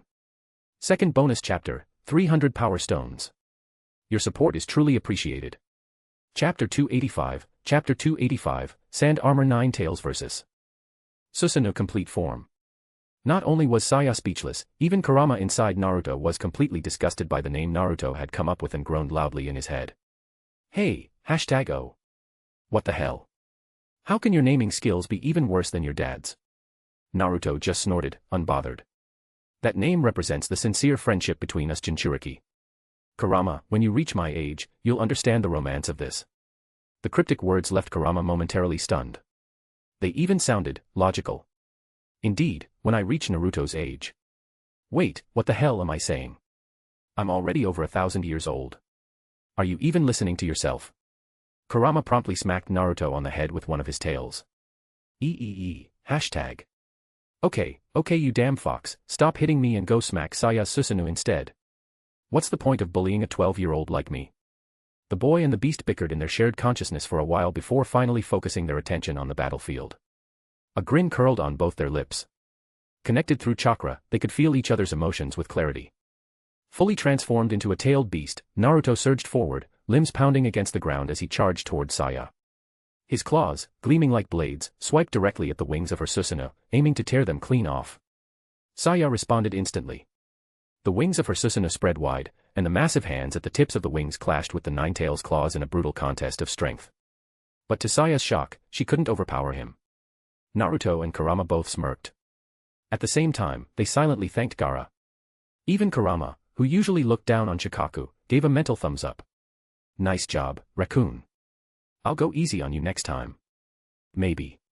Saya quickly realized why her Susanoo was losing out in brute force. The thick layer of sand covering Naruto's tailed beast form wasn't just for show. In response, she made Susanoo raise both fists and slam them into the Ninetales' chest with all its might. The twin punches rocked the tailed beast, knocking it backward. Naruto panicked. Idiot. The tail. I still have a tail. Thankfully, Kurama reminded him just in time. Naruto twisted his body midair, using his tails to catch himself in a fluid spin and land gracefully. He scratched his head awkwardly. Sorry, it's my first time being a fox. Still getting used to it. Forgot I even had a tail. Kurama sighed internally. Due to the combined chakra of several other Jinchuriki being gathered inside Naruto, and the fact that Naruto had nearly collapsed earlier, Kurama had stepped in to stabilize their form. That meant both Naruto and Kurama were jointly controlling the Ninetales' body. Normally, either the Jinchuriki or the tailed beast would take dominance in such a transformation. But Naruto and Kurama were still like a newly married couple, bonded but unfamiliar, stumbling awkwardly through their first dance. Two untrained Pacific Rim pilots trying to drift together and coordinate a battle rhythm, the result was stiff and clumsy, left hand punching right. Saya immediately picked up on it. Susanoo raised its arms again. This time, for crimson blades extended, scarlet light shimmering along their edges. Naruto's heartbeat quickened. Naruto, she said calmly, strength alone isn't enough. You have to learn to control it. Her Susanoo thundered forward, feet shattering the forest floor. Trees cracked and splintered beneath its steps, and a cloud of dust billowed around her. The ground shook so violently that Sasuke had to grab Sakura and leap out of the way. Damn it, can 5 Jinchuriki together really match the complete form of Susanoo? Then a memory surfaced in Sasuke's mind, an illusion Hikaru had once shown him years ago. In it, a divine figure sat high above the world, casting judgment. A god. Humph. There's no way Susanoo will lose. It wasn't that Sasuke thought Hikaru, Saya, couldn't lose to Naruto, but rather that he wouldn't lose to Naruto. Not ever. Kurama, noticing Susanoo charging toward them again, didn't wait. There's Shikaku's spear on my tail. Use the tail to block. Naruto grinned. Together with Kurama, he surged forward again. The Nine Tails' claws tore up the earth. Its 9 tails spun like deadly ribbons behind it. Then, at the perfect moment, it twisted and whipped all 9 tails together at Susanoo's torso. Saya brought all 4 blades to the front of Susanoo, crossing them into a protective X. The impact struck hard. Susanoo was pushed back several steps. Then the tails began to flail wildly, each one acting independently, their sharp ends slashing deep gouges into Susanoo's armor. Saya immediately responded. Susanoo flared its wings, kicked backward with one massive leg, and used the recoil to flap the damaged wings, launching itself away. She landed, eyeing the 9 tails' writhing tails. There's some kind of sealing technique on the tails, they're disrupting the chakra structure on contact. Just then, Gaara, who had been unconscious, suddenly stood up. His pupils were glowing sandy yellow. He put his hands on his hips and burst into manic laughter. Jia jia jia. Naruto jumped to the side with a yelp. Holy shit. What the hell was that? You scared me half to death. Kurama scowled. TCH. That damn Tanuki. Shikaku was now controlling Gaara's body, and looked smugly in Saya's direction from across the battlefield. Little girl, those tails are my sharpest Shikaku spears. And the sand covering them is my Shikaku shield. Both can destroy chakra on contact. My advice. Hand over that scroll and walk away while you still can. Ho ho ho ho. Send power stones. Bonus chapter at 150 power stone. Second bonus chapter, 300 power stones. Your support is truly appreciated. Chapter 286, Tailed Beast Bomb. Then Shikaku began showing off his usual antics, firing off tailed beast bombs like a maniac and goading Saya with everything he had. He even used Gaara's body to stick his butt out and slap it twice for effect. Hard. His fists were hard. Originally, Saya hadn't planned to go overboard. Summoning the complete form of Susanoo had just been on a whim, to intimidate these kids into backing off and also to test her own limits a little. But Shikaku's behavior made her realize she had been too soft. Too merciful. At that moment, a certain teaching from Uchiha Hikaru suddenly came to mind. If the kid won't listen, beat the crap out of him. He's not yours anyway, so don't hold back. If you can't kill him, then beat him to death. That's the way of the shinobi world. And when it's over, make sure he thanks you for it. Saya narrowed her eyes. Looks like Hikaru was right. I shouldn't have been so gentle. I might have actually hurt you by holding back. Why drag this out? Naruto, overhearing this, felt a sudden chill creep down his spine. The atmosphere was getting weird. Sister Saya, this raccoon has nothing to do with me. He's Gaara's tailed beast, not mine. If you've got a problem, wait for Gaara to wake up and yell at him, okay? Saya just shook her head and looked at Naruto like a disappointed parent watching their kid fall in with a bad crowd. What nonsense. Gaara is your friend. And Shikaku is the tailed beast inside Gaara. Right now, you're using both of their chakra. Saying things like that, don't you think you're hurting both of them? Let me correct your ignorance. Her Mangekyō Sharingan flared, and her gaze snapped directly to the golden form of the 9 tails. Specifically, to the writhing tails and the sand armor wrapped around them. Amaterasu. Naruto's instincts screamed at him. He leapt to the left on reflex. But Kurama didn't react in time, because the killing intent was directed solely at Naruto, not him. The brief delay was all it took. Naruto tumbled sideways midair. His tails were left exposed. Black flames erupted. The Mangekyō Sharingan's immortal black fire engulfed the sand-covered tails, the same ones tipped with the Shikaku spears. Ochre and crimson fused sand ignited in an instant. The moment Shikaku saw the flames take hold, he jolted up straight. Then, like an unhinged gremlin, he bent over with his back to Saya, raised both middle fingers to the sky, and shouted. Woo-ha! You idiot! Fire! Against sand. What kind of dumbass uses fire on sand? Don't you know sand puts out fire? Pooh, _. Saya, hashtag. Very good, Shikaku. You're very brave. Let's see how long that smirk lasts. A few seconds passed.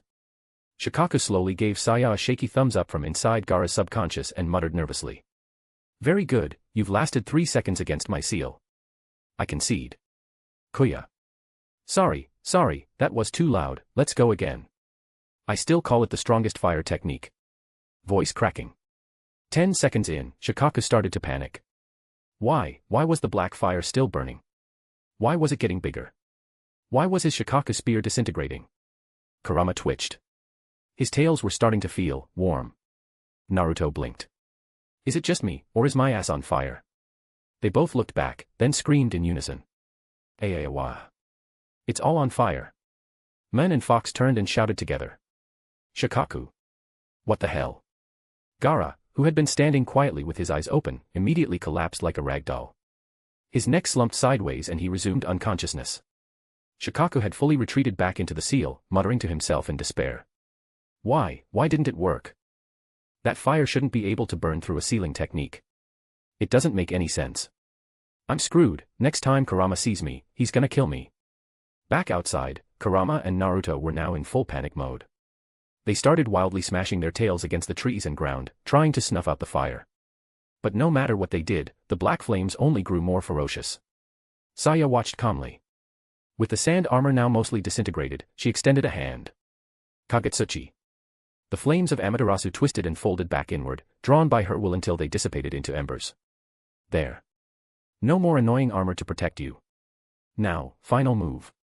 If you can handle this next strike, I'll let you walk away. I won't take your scroll. Naruto's ears perked up at that. Really? Okay. Let's settle this with one last move, Sister Saya. Standing atop Kurama's head, Naruto pressed his palms together and mirrored the same hand seal Kurama was using. The golden nine-tails lifted its head high. Its mouth opened wide. From all around, chakra began gathering like a storm, dark and light, blue and red, positive and negative. A small black sphere began forming between its jaws. It pulsed ominously, absorbing even more chakra. From Naruto's body, glowing orange-yellow streams poured out, joining the black orb. These were the last reserves, chakra from Kurama, Komiai, Kokuo, Isabu, and Shikaku, all flowing into one. Then, boom. A golden black-tailed beast ball began spinning. It shimmered with radiant light, surrounded by a glowing pale gold halo, like a miniature sun. It shot toward Saya's Susanoo like a comet. In front of Susanoo, her wings and hands folded inward. Her chakra, eye power, and the strange energy of the dragon vein spiraled toward the center. A blood-red magatama formed, radiating with overwhelming intensity. 3 types of chakra, eye power, normal chakra, and dragon vein chakra, swirled together in a fragile equilibrium. The slightest disruption would cause catastrophic detonation. As the tailed beast bomb approached, Saya narrowed her eyes. Combined tailed beast bomb. Yasaka no Magatama. One was dark gold. One was deep crimson. The moment they collided, all light vanished. A moment of stillness. Then, boom. A sphere of annihilation exploded outward. The pressure wave consumed everything within hundreds of meters. Susanoo. The 9 tails. All of it vanished in a blinding storm of destruction. Even Sasuke, who had been watching from a full kilometer away, saw the light coming, and immediately threw himself over Sakura behind a massive tree trunk. Boom. The sky, already dim with dusk, flared like midday. Somewhere at the outskirts of Konoha, roosters looked up at the light and began to crow instinctively. Cluck, cluck, cluck. Then the sound caught up with the light. A thunderous boom rocked the entire Hidden Leaf village. In the Hokage's office, Uchiha Hikaru suddenly froze. Oh no. That might have gone a bit out of control. Now what? Emergency, need help, online now. Send power stones. Bonus chapter at 150 power stone. Second bonus chapter, 300 power stones. Your support is truly appreciated. Chapter 287, War of Words. In the conference room, Inoki's face had turned purple with rage. His precious granddaughter, Kuratsuchi, was among the candidates for this Chunin exam. How could he possibly remain calm when such a massive disturbance had erupted in the forest of death? Without hesitation, he floated directly over to Tsunade and demanded in a low, stern voice. Hokage-sama, would you mind explaining the meaning of all that noise? Don't tell me this was just some scuffle between genin. Even I couldn't cause such destruction if I tried. You'd better give me an answer. Beside him, Raza was even more anxious than Inoki, but lacking Inoki's raw strength and position, he didn't have the nerve to confront Tsunade directly, especially with Uchiha Hikaru standing nearby. Still, Raza set aside their earlier tension and openly agreed with Inoki's demand. Tsuchikage is right. The next generation of our villages is also participating. We have every reason to be concerned. If Konoha is unable to manage the Chunin exams properly, Tsunade is prepared to take over. The Raikage, who had been quietly standing by, finally lost his composure. Just moments ago, Killer Bee had covertly signed to him in code that explosion had been caused by a tailed beast ball, and there was another strange, powerful chakra mixed in. Damn it. A Jinchuriki. How bold could these villages be? You're actually sending Jinchuriki to the Chunin exams. If not for Yujito being too proud to lower her rank, he would have forced her to participate too. Now these scheming bastards were just showing off. As for the minor village leaders present, they were clearly curious, but no one dared speak up. This was the cruel reality for shinobi from small nations. Konan, who had been standing off to the side, had also sensed the explosion. Though she couldn't pinpoint its origin, it was clear to her that only a Jinchuriki could produce such overwhelming power at the genin level. She silently observed the expressions of the 5 Kage, trying to piece together the truth. Meanwhile, Tsunade was growing increasingly uncomfortable. She raised her right hand slightly, curled it into a loose fist, coughed twice into it, and said, "Ahem. As Hokage, my duties are numerous. This year's Chunin exam was mostly delegated to my assistant. He'll be the one to explain what's going on. I'm not very clear on the details." Without waiting for further questions, she stepped behind Uchiha Hikaru and drove her fist sharply into his lower back. Guh. Ahem, ahem. The sudden blow made Uchiha Hikaru bend forward slightly, gritting his teeth as he forced a casual cough to cover up the pain. Then he straightened up, put on a calm face, and began speaking as if nothing had happened. Everything that's occurred during this Chunin exam is proceeding exactly according to plan. The noise just now, that was likely the result of a tailed beast ball released by our village's Jinchuriki. As soon as he finished, Inoki's expression turned stormy. That kind of power fluctuation, is this really just a Jinchuriki? Terumi Mei furrowed her brows slightly as she began to consider the situation. It couldn't have been Utakata or Yukimaru, she had explicitly ordered them to maintain friendly relations with Konoha during the exams. If that's the case, only Tsunade or Kyomogaku could have deployed their Jinchuriki. Raza said nothing, keeping his thoughts guarded. Uchiha Hikaru glanced at the expressions around the room and finally exhaled. Phew. Tsunade, you really tried to kill your own husband just now. When we get home, I'll show you what real cruelty looks like. A faint smirk crossed Hikaru's lips before his eyes turned cold. He swept his sharp gaze toward Inoki, Raza, and the others. You think I stationed myself at the gates of Konoha to welcome you all for sightseeing? No. I came to check if you were the ones who sent your Jinchuriki into this Chunin exam. He immediately turned toward Raza, the Takigakure leader, and Terumi Mei. His expression was harsh and unyielding, though his sharp demeanor softened slightly when his gaze landed on Mei. The 1 tail. The 7 tails. The 3 tails. The 6 tails. And our own 9 tails Jinchuriki. All of them are present in this Chunin exam. Since you've all deployed your Jinchuriki, it's only natural for Konoha to send out ours. And if Jinchuriki clash, of course it's going to be loud. Inoki's face turned dark. He slumped onto the bench and let out a heavy sigh. TCH. This is just the Chunin exams. Takigakure's too small and underpowered to even have a Jinchuriki worth sending. Why do Kirigakure, Tsunade, and your Konoha need to bring in Jinchuriki? Don't you have any other talented genin? Mei Terumi raised her hand to delicately cover her lips and chuckled twice, then turned toward Inoki with a cold smile. Old man, why don't you just send your Jinchuriki, too? Oh, wait. I forgot. Your village's Jinchuriki, Rashi, doesn't even like you and is off wandering the world right now. I'm so sorry, Tsuchikage-sama. I completely forgot.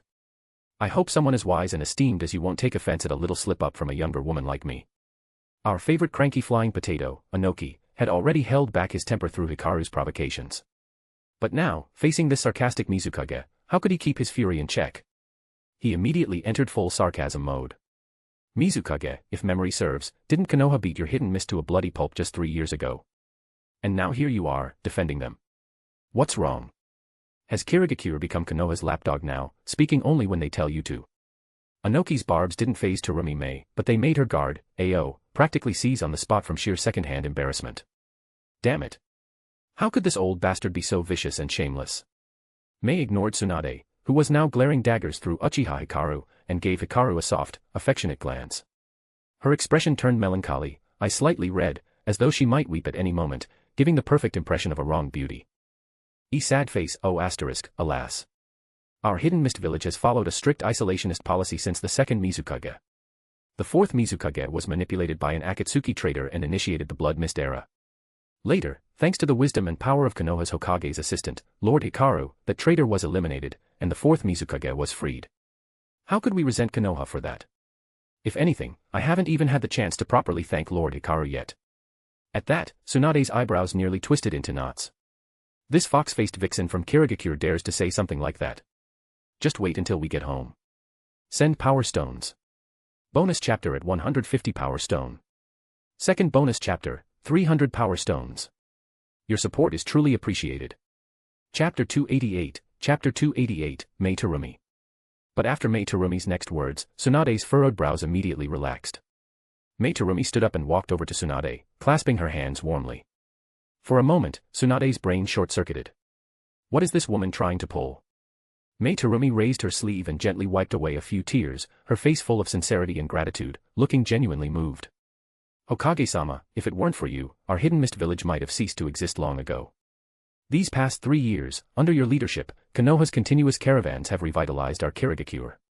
Villagers who'd never even tasted pork, beef, or lamb before now have access to land-based meats, and no longer need to rely solely on dried sea fish.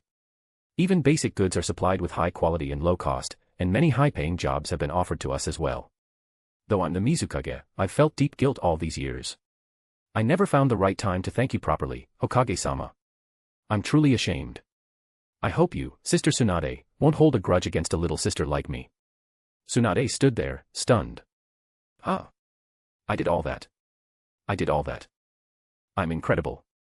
Ha ha ha. She coughed lightly, straightened her back, and placed her hands proudly on her hips. It's no big deal. As Hokage, it's my duty, and my grandfather Hashirama's wish, to bring peace to the shinobi world. I'm just glad that the people of Kirigakure can live better lives. Haha. Hey now, Mei-chan, there's no need to be so formal. Stand up, stand up. From today onward, you and I are sisters. Konoha will always be your strongest ally. As she spoke, Tsunade threw an arm affectionately around Mei Terumi's smooth, slender shoulders, a wide grin spreading across her face. At that moment, Mei Terumi slyly glanced toward Uchiha Hikaru and raised an eyebrow. To Inoki and Raza, that slight movement looked like sheer provocation. To Inoki, her expression practically screamed. Old men, keep barking. I've led Kirigakure away from 60 years of stagnation straight into Konoha's warm embrace. What are you gonna do? Hit me? How afraid of pissing off big bro Konoha behind me? To Raza, it looked like a scathing rebuke. I gave you a chance, but you blew it. It's been years since the end of the Third Shinobi World War, and you've done nothing but pretend to ally with Konoha while playing dirty in the shadows. Why? Were Konoha's supplies not good enough? You'd rather let your own people suffer for pride and reputation. Look at us, Kirigakure is thriving now. Tsunade, meanwhile, was in absolute bliss. I never expected Mei Terumi, ugh, our dear sister Mei. She's so considerate, grateful, and truly understands the weight I've carried as Hokage. It feels like conquering Kirigakure is basically complete. Aside from the name, isn't it already basically part of Konoha? Ha ha ha. Well, maybe I'll end up with more sisters. Guess Hikaru's just gonna have to sacrifice his face a bit. As for Uchiha Hikaru, he silently covered his face. What kind of green tea seduction literature is this? And Tsunade, with her massive strength and her one-track mind, how could she resist such sugary words? Wait a second, this flattery from Mei Terumi, it feels so familiar. Where have I seen this before? Ah. It's just like that employee I had back on Earth. What was her name? Karen. Mei Terumi's smooth, subtle manipulation, she's a damn natural. She's got potential. In front of Inoki, she remained poised and unyielding. With Tsunade, she was perfectly gracious. Gentle yet powerful. Hikaru's gaze unconsciously wandered, straight into the deep valley of Mei Terumi's chest. God damn, she really is a great woman in every sense of the word. A woman with ambition and assets. / /omega / Mei Terumi herself, meanwhile, was laughing inside. The first, second, third, and fourth Mizukage. TCH. I'm the greatest Mizukage in history. With my wit and charm, I've made Kirigakure the strongest ally in the entire shinobi world, and yes, I joined in personally. From now on, our villagers will eat well, take on proper missions, and I'm finally with you again, Hikaru. As for that fat pig of a daimyo. Ha! Feeding off Kirigakuru's lifeblood every day, just wait. Sooner or later, Hikaru will wipe out that useless waste of space. At this moment, Tsunade, Mei Terumi, and Uchiha Hikaru all had their own thoughts, but without exception, they each felt like they'd won big. Their actions had brought huge benefits to their respective villages and taken a major step toward peace in the shinobi world. Meanwhile, the Hokage sat quietly, shooting a look at Killer Bee beside him. Bro, what should we do now? Killer Bee scratched his cheek and replied in a low tone. Yo, I dunno what to say, I gotta play it safe and walk away. Konoha's cool with us these days, no need to make waves in shady ways. Winky face. The Hokage folded his arms and brooded in silence.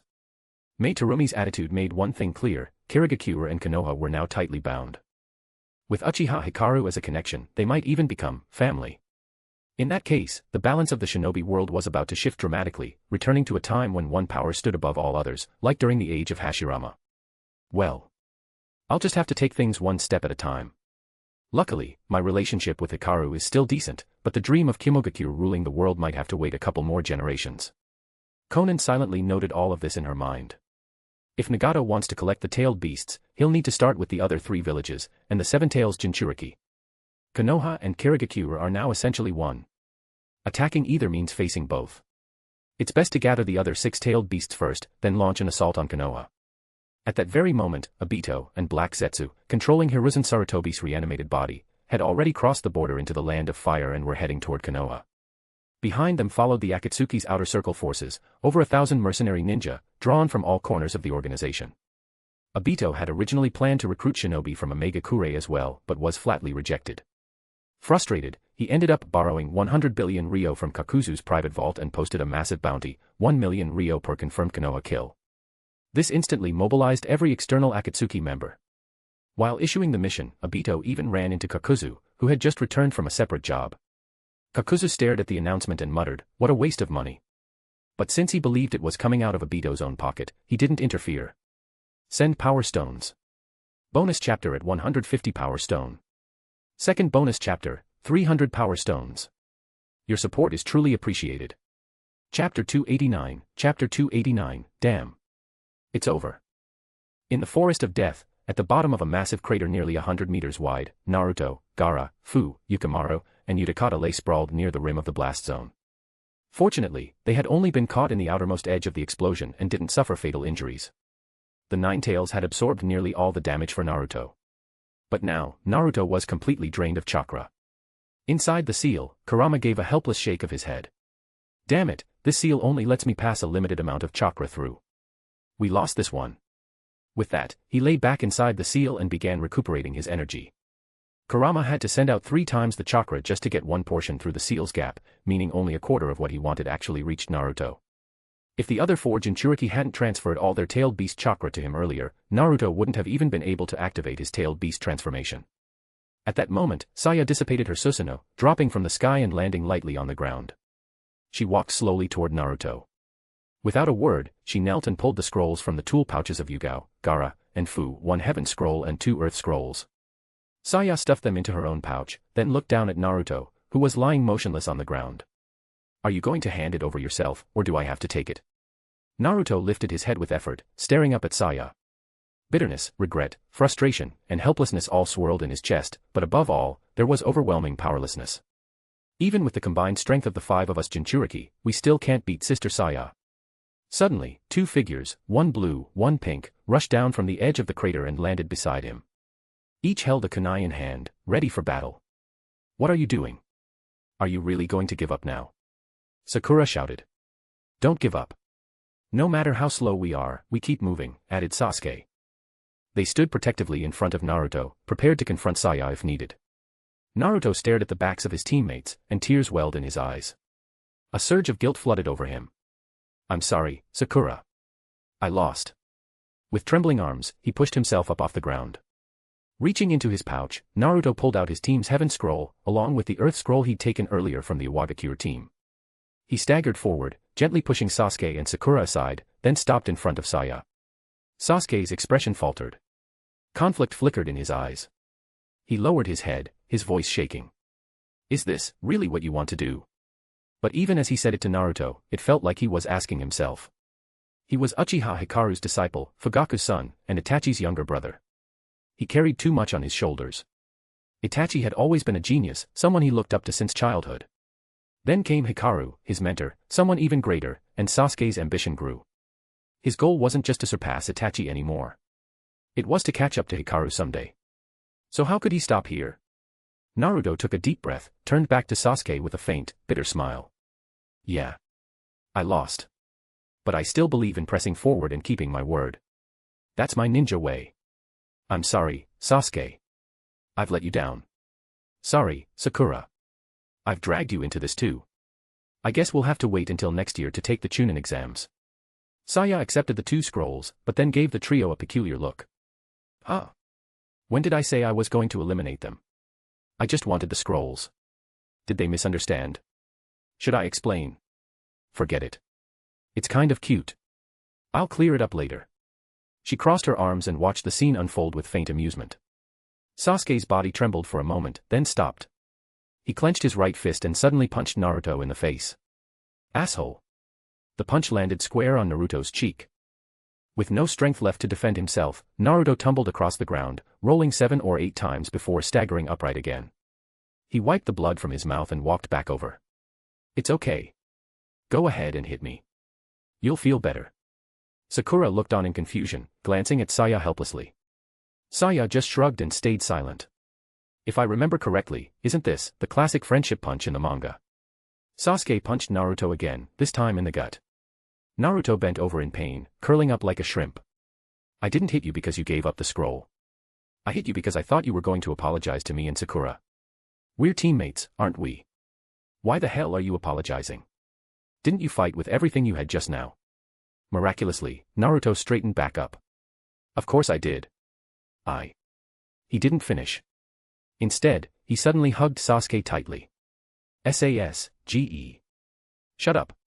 We're teammates. We're brothers. There's nothing to apologize for. Sakura watched with a soft, teary smile. Saya, meanwhile, blinked and tilted her head. Wait, what? Why are 2 guys hugging each other like this?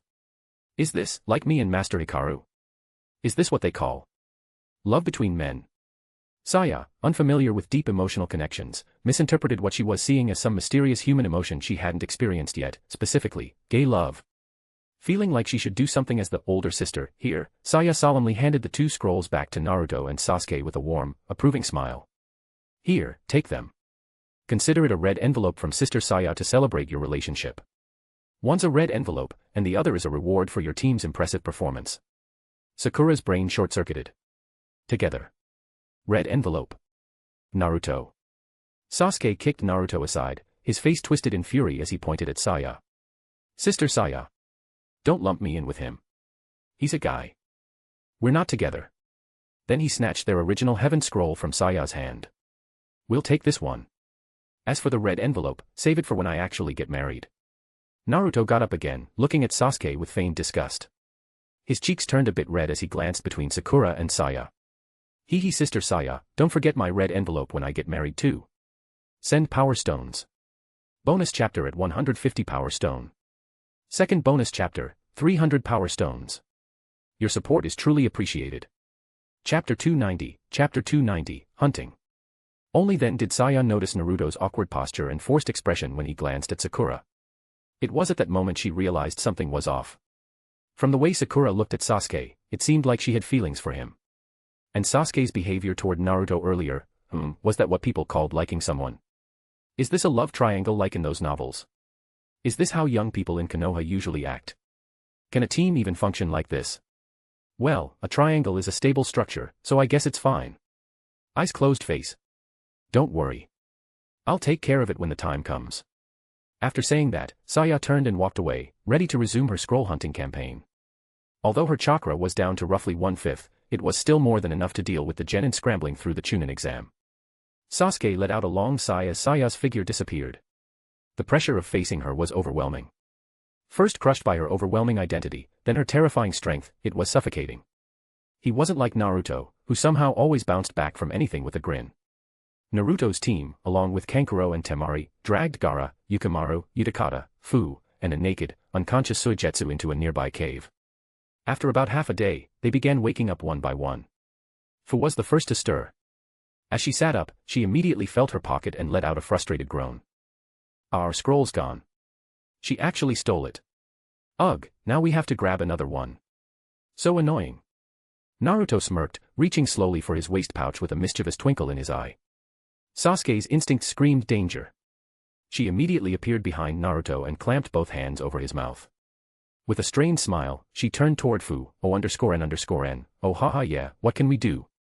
I mean, we were up against Sensei's wife. Of course we lost. She took our scrolls too. Fu looked at the two of them, and the very intimate way Sasuke had pinned Naruto, and her face froze. Wait, did I just fall for someone who's gay? She smiled awkwardly, stood up, and backed toward the entrance. Well, anyway, I'll get going. There's still plenty of time before the exam ends. I should find my team and get hunting again. Gaara and Team Utakata woke up soon after. After a brief exchange of words, they too went out in search of new scrolls. What none of them realized was that during the half-day they'd been unconscious, Saya had already begun a ruthless sweep across the forest of death. Any team that crossed her path lost their scrolls without question. But Saya didn't eliminate any of them, she simply marked each one with her Yachihoko seal, the Mangekyō ability. After all, any one of them could become a future client, and clients were money. Degree. In just half a day, Saya had amassed a stockpile of scrolls. Rumors had already begun to circulate among the genin of the forest. Encountering the black-haired Shinigami is both lucky and unlucky, she'll take your scroll, but at least you'll live. The moon hung high overhead, it was already midnight. Inside a hidden cave, Saya sat cross-legged, counting her loot. 1, 2, 3. 12, 13, 14. 6 heaven scrolls, 8 earth scrolls. Meh. Still kind of low. Her chakra reserves were now almost empty, and she would need to recover overnight before continuing the hunt tomorrow. Saya created a shadow clone to monitor the area, then performed a concealment seal over the cave's entrance. She pulled out 2 Nara clan military ration pills, specially tailored by Uchiha Hikaru, and leaned back against the cave wall to rest. When morning came, she stretched with a lazy yawn, her back arching as a soft moan slipped from her lips. Then she stood and dusted herself off. All right. Time to start hunting again. Thanks to the ration pills, she'd recovered nearly all of her chakra. Today, she wouldn't have to hold back. Yesterday, most of her chakra had been used for speed and sensory abilities, so she'd relied mostly on taijutsu and shuriken skills during the fights. That had slowed her down, it had taken half a day just to gather a dozen scrolls. Saya didn't know the exact number of candidates still alive in the second exam, but she estimated somewhere between 200 and 300. Which meant there were still at least 70 scrolls out there. But it was getting harder to find useful targets. More often than not, the teams she ran into had already been looted, either by her or by Kisame and Mariboshi Kosuka. What a waste of time. And while her chakra had mostly recovered, her Mangekyō Sharingan's pupil power hadn't. That energy didn't regenerate nearly as quickly. Right now, her eye could only track general directions based on the Yachihoko marks she'd left. If she wanted more precise tracking, she'd need to spend more pupil power per target, and that wasn't worth the trade-off. As the sun began to dip again, she did a quick mental calculation. The exam had started at 2 p.m. the previous day. It was almost 2 p.m. again now. Time to regroup at the tower with Kisame and Mariboshi Kosuka. Saya gathered all the scrolls into a secure pouch and sped off toward the central tower. She arrived first. After a short wait, Mariboshi Kosuka showed up with a beaming smile, like a farmer who'd just brought in a perfect harvest. Over an hour later, Kisame finally appeared, looking wrecked. His right arm was wrapped tightly in a cloth sling, and his body was covered in bruises and cuts. Kisame, what the hell happened to you? Mariboshi asked, surprised. With your strength, something like the Chunin exam shouldn't be a challenge.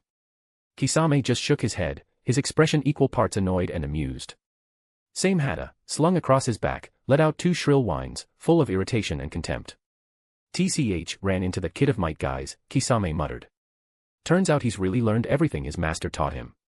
Opened the 5th gate, gate of limit. Mariboshi nodded in understanding. Kisame's strength came not just from his own chakra, but from Samahada's ability to absorb chakra mid-fight.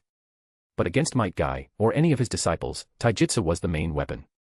And chakra absorption meant nothing against a pure, steel fist style.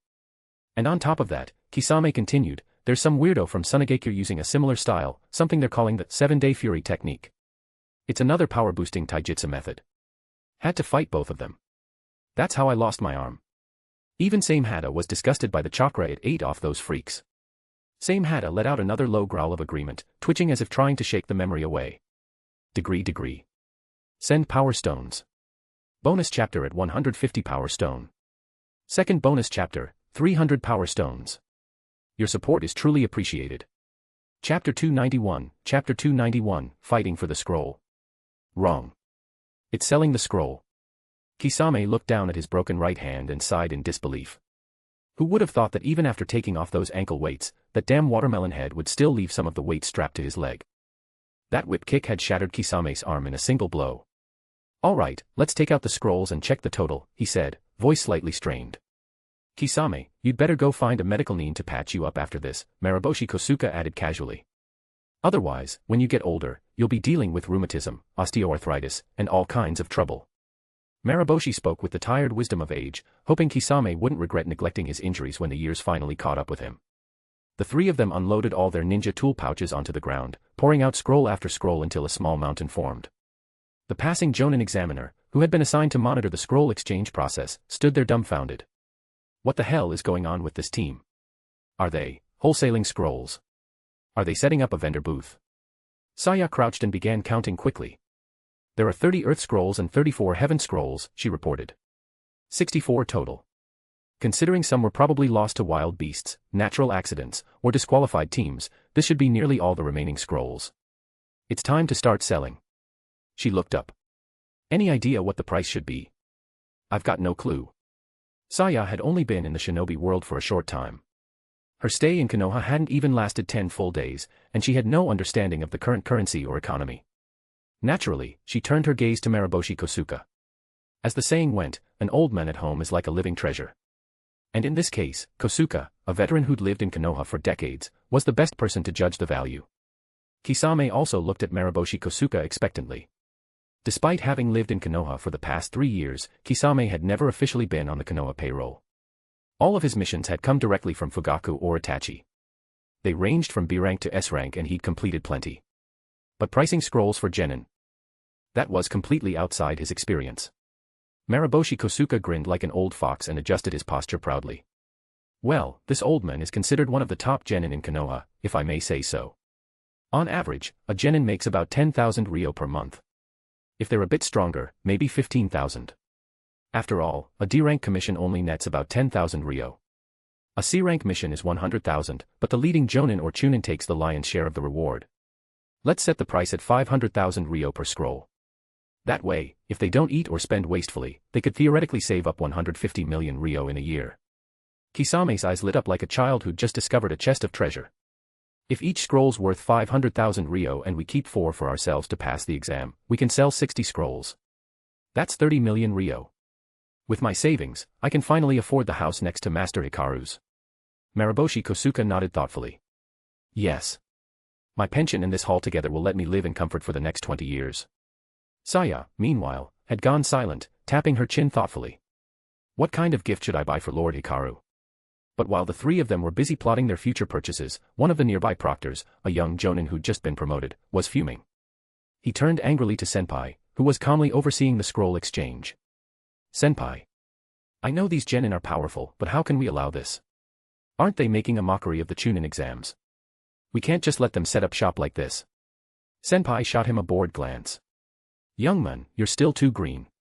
Is there any rule that says selling scrolls is prohibited in the chunin exams? They earned these with their strength. Why should we stop them? Besides, that old man. That's Mariboshi Kosuka, one of the Nidame Hokage's personal disciples. He's remained a genin all these years due to guilt from the war. If he suddenly decided to take the exam now, he's probably on a special mission. As for that shark-faced man, Hoshigaki Kisame, formerly of the 7 ninja swordsmen of the mist. He's now one of Lord Hikaru's most trusted aides. Since he never officially became a Konoha ninja, this year's exam is just a formality for him. I've heard he'll be promoted to a command position once it's over. And the girl? That's the one who came back to the village with Lord Hikaru a few days ago. She's an Uchiha who grew up outside the village.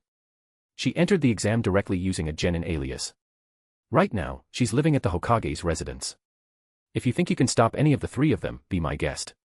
The new jonin paled, cold sweat soaking through his collar. Oh God. With that kind of lineup, isn't this a slaughterhouse? Just then, a low, hoarse voice whispered beside his ear, playful and dangerous. "Mr. Examiner. I'm here to exchange a scroll of man."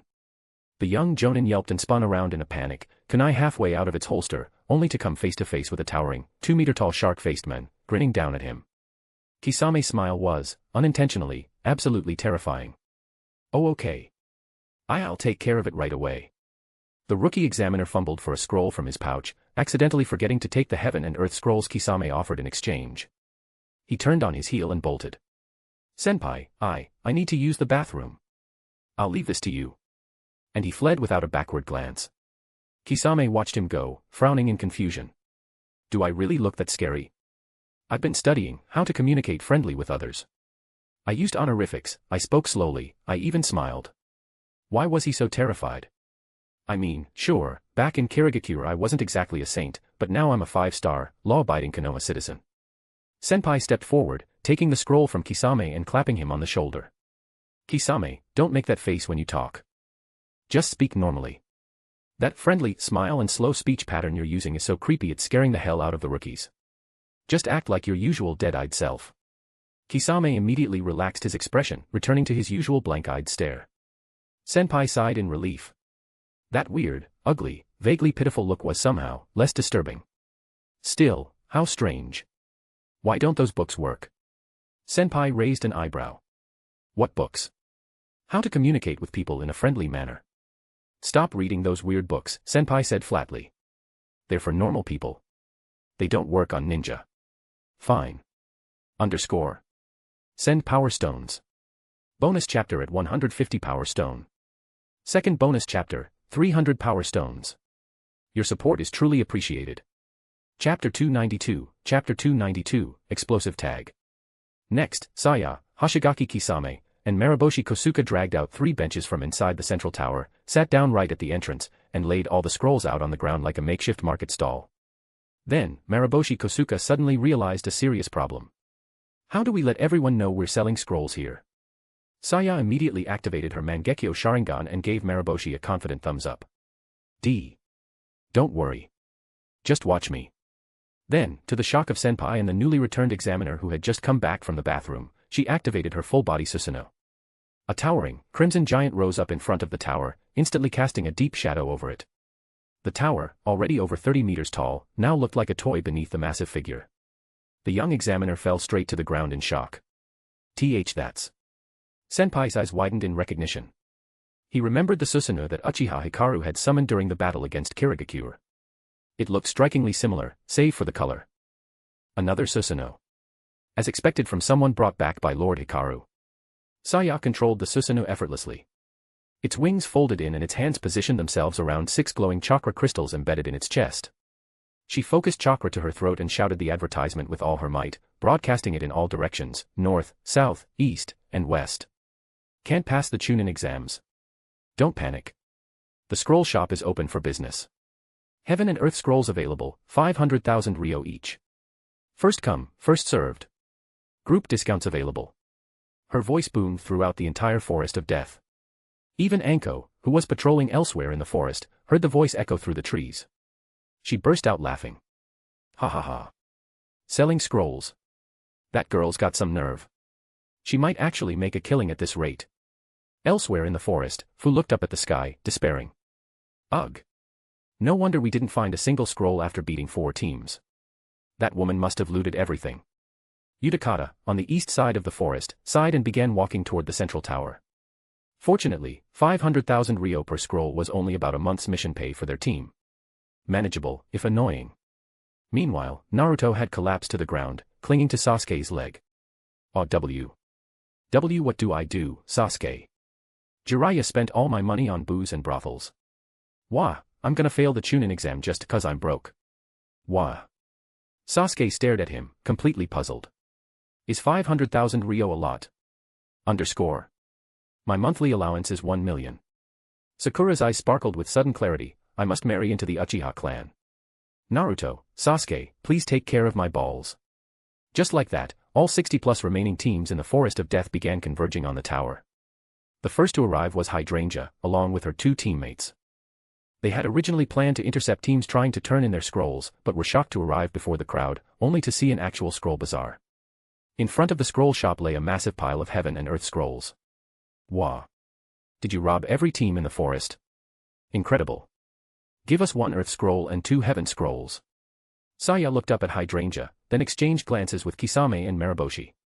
That'll be 1.5 million Ryo. Cash or check, but only checks from the 5 great nations, Saya said calmly. Hydrangea nodded. She understood that perfectly. Only banks from the 5 great nations had internationally honored financial systems. Smaller countries' checks were limited to domestic use. You needed real money or major nation credit to do real business. Then Hydrangea and her teammates opened their wallets, and their faces fell flat. She looked at Saya, embarrassed. Big sis, we don't have that much. Can we barter? Oh. Saya glanced at Mariboshi Kosuka for guidance. He smiled like the wily old fox he was. You can trade weapons, but they must be brand new. And will only offer 80% of their market value. Hydrangea beamed. Without hesitation, she pulled out a space scroll and unsealed a large stack of explosive tags right in front of everyone. She handed over a smaller bundle after counting them out, then casually stored the rest. Carrot, Grandpa, is that enough? Mariboshi examined the tags, nodding in approval. 150 tags. Market price for this quality is around 15,000 each. This is more than enough. Hydrangea cheerfully took the scrolls and headed inside the tower with her team. No need for change, Grandpa. Explosive tags are cheap. I've got plenty. Kisame stared, stunned, swallowing hard. Holy crap, I thought this girl was broke, she's basically a mobile armory. She's rich as hell. Soon, more and more teams arrived at the scroll shop. They all glared warily at each other, tension thick in the air. Eventually, the awkward silence broke with a collective realization. Wait. You got robbed by them, too. Yeah. Same here. The reason they hadn't turned violent at the start? Simple. They were all broke. Being a ninja wasn't cheap. Most of them came from humble clans. Ninja tools, soldier pills, battle gear, none of it came free. Even Kisame, despite being in Konoha for 3 years, hadn't saved enough for a modest home. So, naturally, chaos ensued. People began fighting left and right, desperately trying to scrape together 2 million Ryo. Some even aimed for 3 million, hoping to purchase an extra scroll of humanity and take a few samples of the so-called healing potion back to their village. They were banking on that scroll giving them an edge in their next S-rank mission. And so, exactly 100 meters from Saya's scroll shop, a full-on genin-level ninja brawl erupted. Meanwhile, a handful of teams skipped the drama and came straight to the store. Because money? Not an issue. Niji's team arrived. Tenten, whose family owned a ninja tool shop, pulled out over 200 high-quality kunai and placed them on the bench. They exchanged the pile for 2 sets of heaven and earth scrolls. Tenten glared at Niji, exasperated. Niji, my dad is gonna kill me when I get back. He's gonna say I wasted top-grade blades. You'd better treat me to dinner for the next 2 months. I'm gonna eat my losses back. Niji nodded apologetically, a bit flustered. No problem. He hadn't even thought to bring checks or cash. He'd nearly had to use his father's inheritance. Thankfully, Tenten bailed them out. Tenten, watching Niji's serious profile, beamed quietly to herself. Great, greater than over equal to less than over equal to asterisk, oh. Now I can finally have dinner with Niji without an excuse. Send power stones. Bonus chapter at 150 power stone. Second bonus chapter, 300 power stones. Your support is truly appreciated. Chapter 293, Girls Love. At that moment, standing behind Niji's team 3 were 3 familiar figures, a lanky boy with a pineapple-shaped hairstyle, perpetually sleepy eyes, and an aura that screamed, can't be bothered, Nara Shikamaru, alongside his teammates, Choji Akimichi, and Ino Yamanaka. Ino clasped her hands together with a wistful sigh, watching the exchange between Tenten and Niji with sparkling eyes. Ah, young love is so sweet, so pure, so innocent, / //. But almost immediately, her expression deflated into visible gloom. Ag, when will my love story begin? She turned to glance at the 2 people next to her, Shikamaru staring blankly at the sky with his hands behind his head, and Choji happily munching on chips without a care in the world. How come both Tenten and Sakura got teamed up with the guys they like, and I end up stuck with you 2 totally emotionless weirdos? Shikamaru rolled his eyes and replied in his usual lazy drawl. Not our fault. Our dads were on the same team, so we've been together since we were kids. That kind of history builds compatibility, you know. Same rank, same status, we make the next generation of the Ino-Shikacho trio. That's not the point, you emotionally bankrupt sloth. Shikamaru was used to being interrupted by Ino, so he just sighed and muttered under his breath. TCH. Women really are troublesome. After seeing Niji's team walk off with 4 scrolls in hand, Shikamaru casually stepped forward, pulled off his sandals, and retrieved a hidden checkbook from a concealed pouch in the sole. He turned to Mariboshi Kosuka. Senior Kosuka, you got a pen. Mariboshi looked at the young Nara heir with a flicker of admiration. Ha! Of course. Always prepared. Shikamaru scribbled a quick figure on the check, 2 million ryo, just like that. With a few flicks of the pen, a worthless scrap of paper became a bank-certified promise for 2 million taels. 2 pairs of heaven and earth scrolls. After accepting the scrolls from Kosuka, he and his childhood teammates entered the tower without a fuss. Team 10 advanced. Next up was Hinata Hyuga, followed by Inuzuka Kiba and Abirame Shino. As soon as Hinata laid eyes on Saya, she froze. Something clicked. The outfit Saya was wearing, it wasn't just similar. It was identical to Uchiha Hikaru's, even down to the measurements. It felt like she had taken them straight from his body. Senpai, what are you wearing? Saya tugged gently at her sleeves, her gaze softening the moment she looked at Hinata. My name is Saya. These are Master Uchiha Hikaru's clothes. My own haven't been tailored yet, so I'm borrowing his for now. Why you're also Master Hikaru's disciple? Hinata blinked, stunned. And then her thoughts exploded. Wearing his clothes, living with him. That's definitely not a sibling relationship, Hikaru-sensei's an only child. And given how close he is to Lady Hokage, but the Uchiha don't do interclan marriages like the Hyuga do. Wait, could she be his girlfriend? Her face turned scarlet. If that's true, does that mean I could? The thought bloomed in her chest like a fragile flower in spring. Hinata had once buried her feelings for Hikaru deep in her heart. After all, how could she compete with Lady Tsunade? But now, with this revelation, maybe I still have a chance. Her wide-eyed, flushed expression made her look like a shoujo manga heroine who had just met her destined love. Saya, watching her, immediately understood. So, this is the kind of girl Lord Hikaru likes. She reached down, pulled out 2 sets of heaven and earth scrolls, and handed them directly to Hinata. Here. There was a light, teasing warmth in her voice. Hinata stared at the scrolls, stunned. I don't have any checks or cash with me, could I maybe write an IOU from the Hyuga clan? As the heiress of her clan, Hinata had the authority to do so. But Saya shook her head, then motioned for her to come closer. Hinata leaned in, and caught a waft of something sweet and unfamiliar. Saya's skin up close was porcelain smooth and almost unnaturally flawless. Then Saya leaned close to her ear and whispered. Come on, Hinata-ne. Hinata stiffened. Come on. See, come on what? Just as panic started to rise, Saya nodded gently, as if affirming Hinata's muddled thoughts. Then she pushed the scrolls into Hinata's hands and gave her a playful nudge on the back, whispering softly. But you'll have to wait till you grow up a little. Hinata glanced at her hands, then at her chest, and her face turned the color of a tomato. Wait, does she mean my age? Or that? Almost unconsciously, she took a step forward, as if accepting Saya's silent challenge. Shino and Kiba, unaware of the intense emotional drama that had just played out, followed behind as Hinata walked into the tower, scrolls in hand. Just before entering, Hinata turned back and met Saya's gaze with a tiny, determined nod. Saya smiled in quiet satisfaction. A fine girl indeed, she's already grown this much. She might surpass even Lady Tsunade someday. Lord Hikaru will definitely be pleased. Then, as she turned back to the waiting crowd of genin, her expression immediately returned to its usual stoic calm. She looked at the gathering with a flat, professional expression and suddenly declared. The discount event starts now. We're offering scrolls at half price. Originally 500,000 ryo per scroll, now only 100,000. Limited supply. First come, first served. Everyone froze. Even her 2 teammates, Mariboshi Kosuka and Kisame, looked utterly dumbfounded.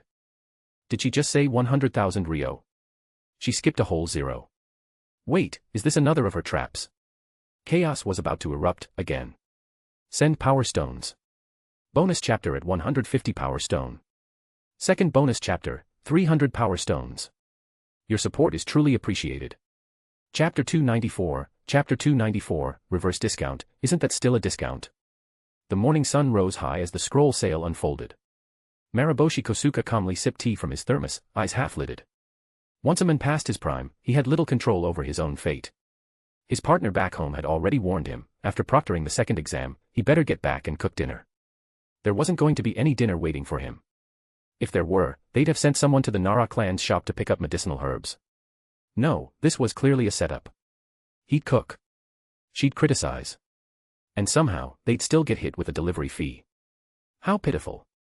LLL. And then. 1 million Rio after the 50% discount, said a calm voice. Puffed. Kosuke spat his tea out in shock. He blinked. Was he hallucinating? Chakra fatigue. Delusion. But judging by the stunned faces of the crowd, he wasn't alone. Kisame and Kosuke exchanged looks and gave Saya simultaneous thumbs up.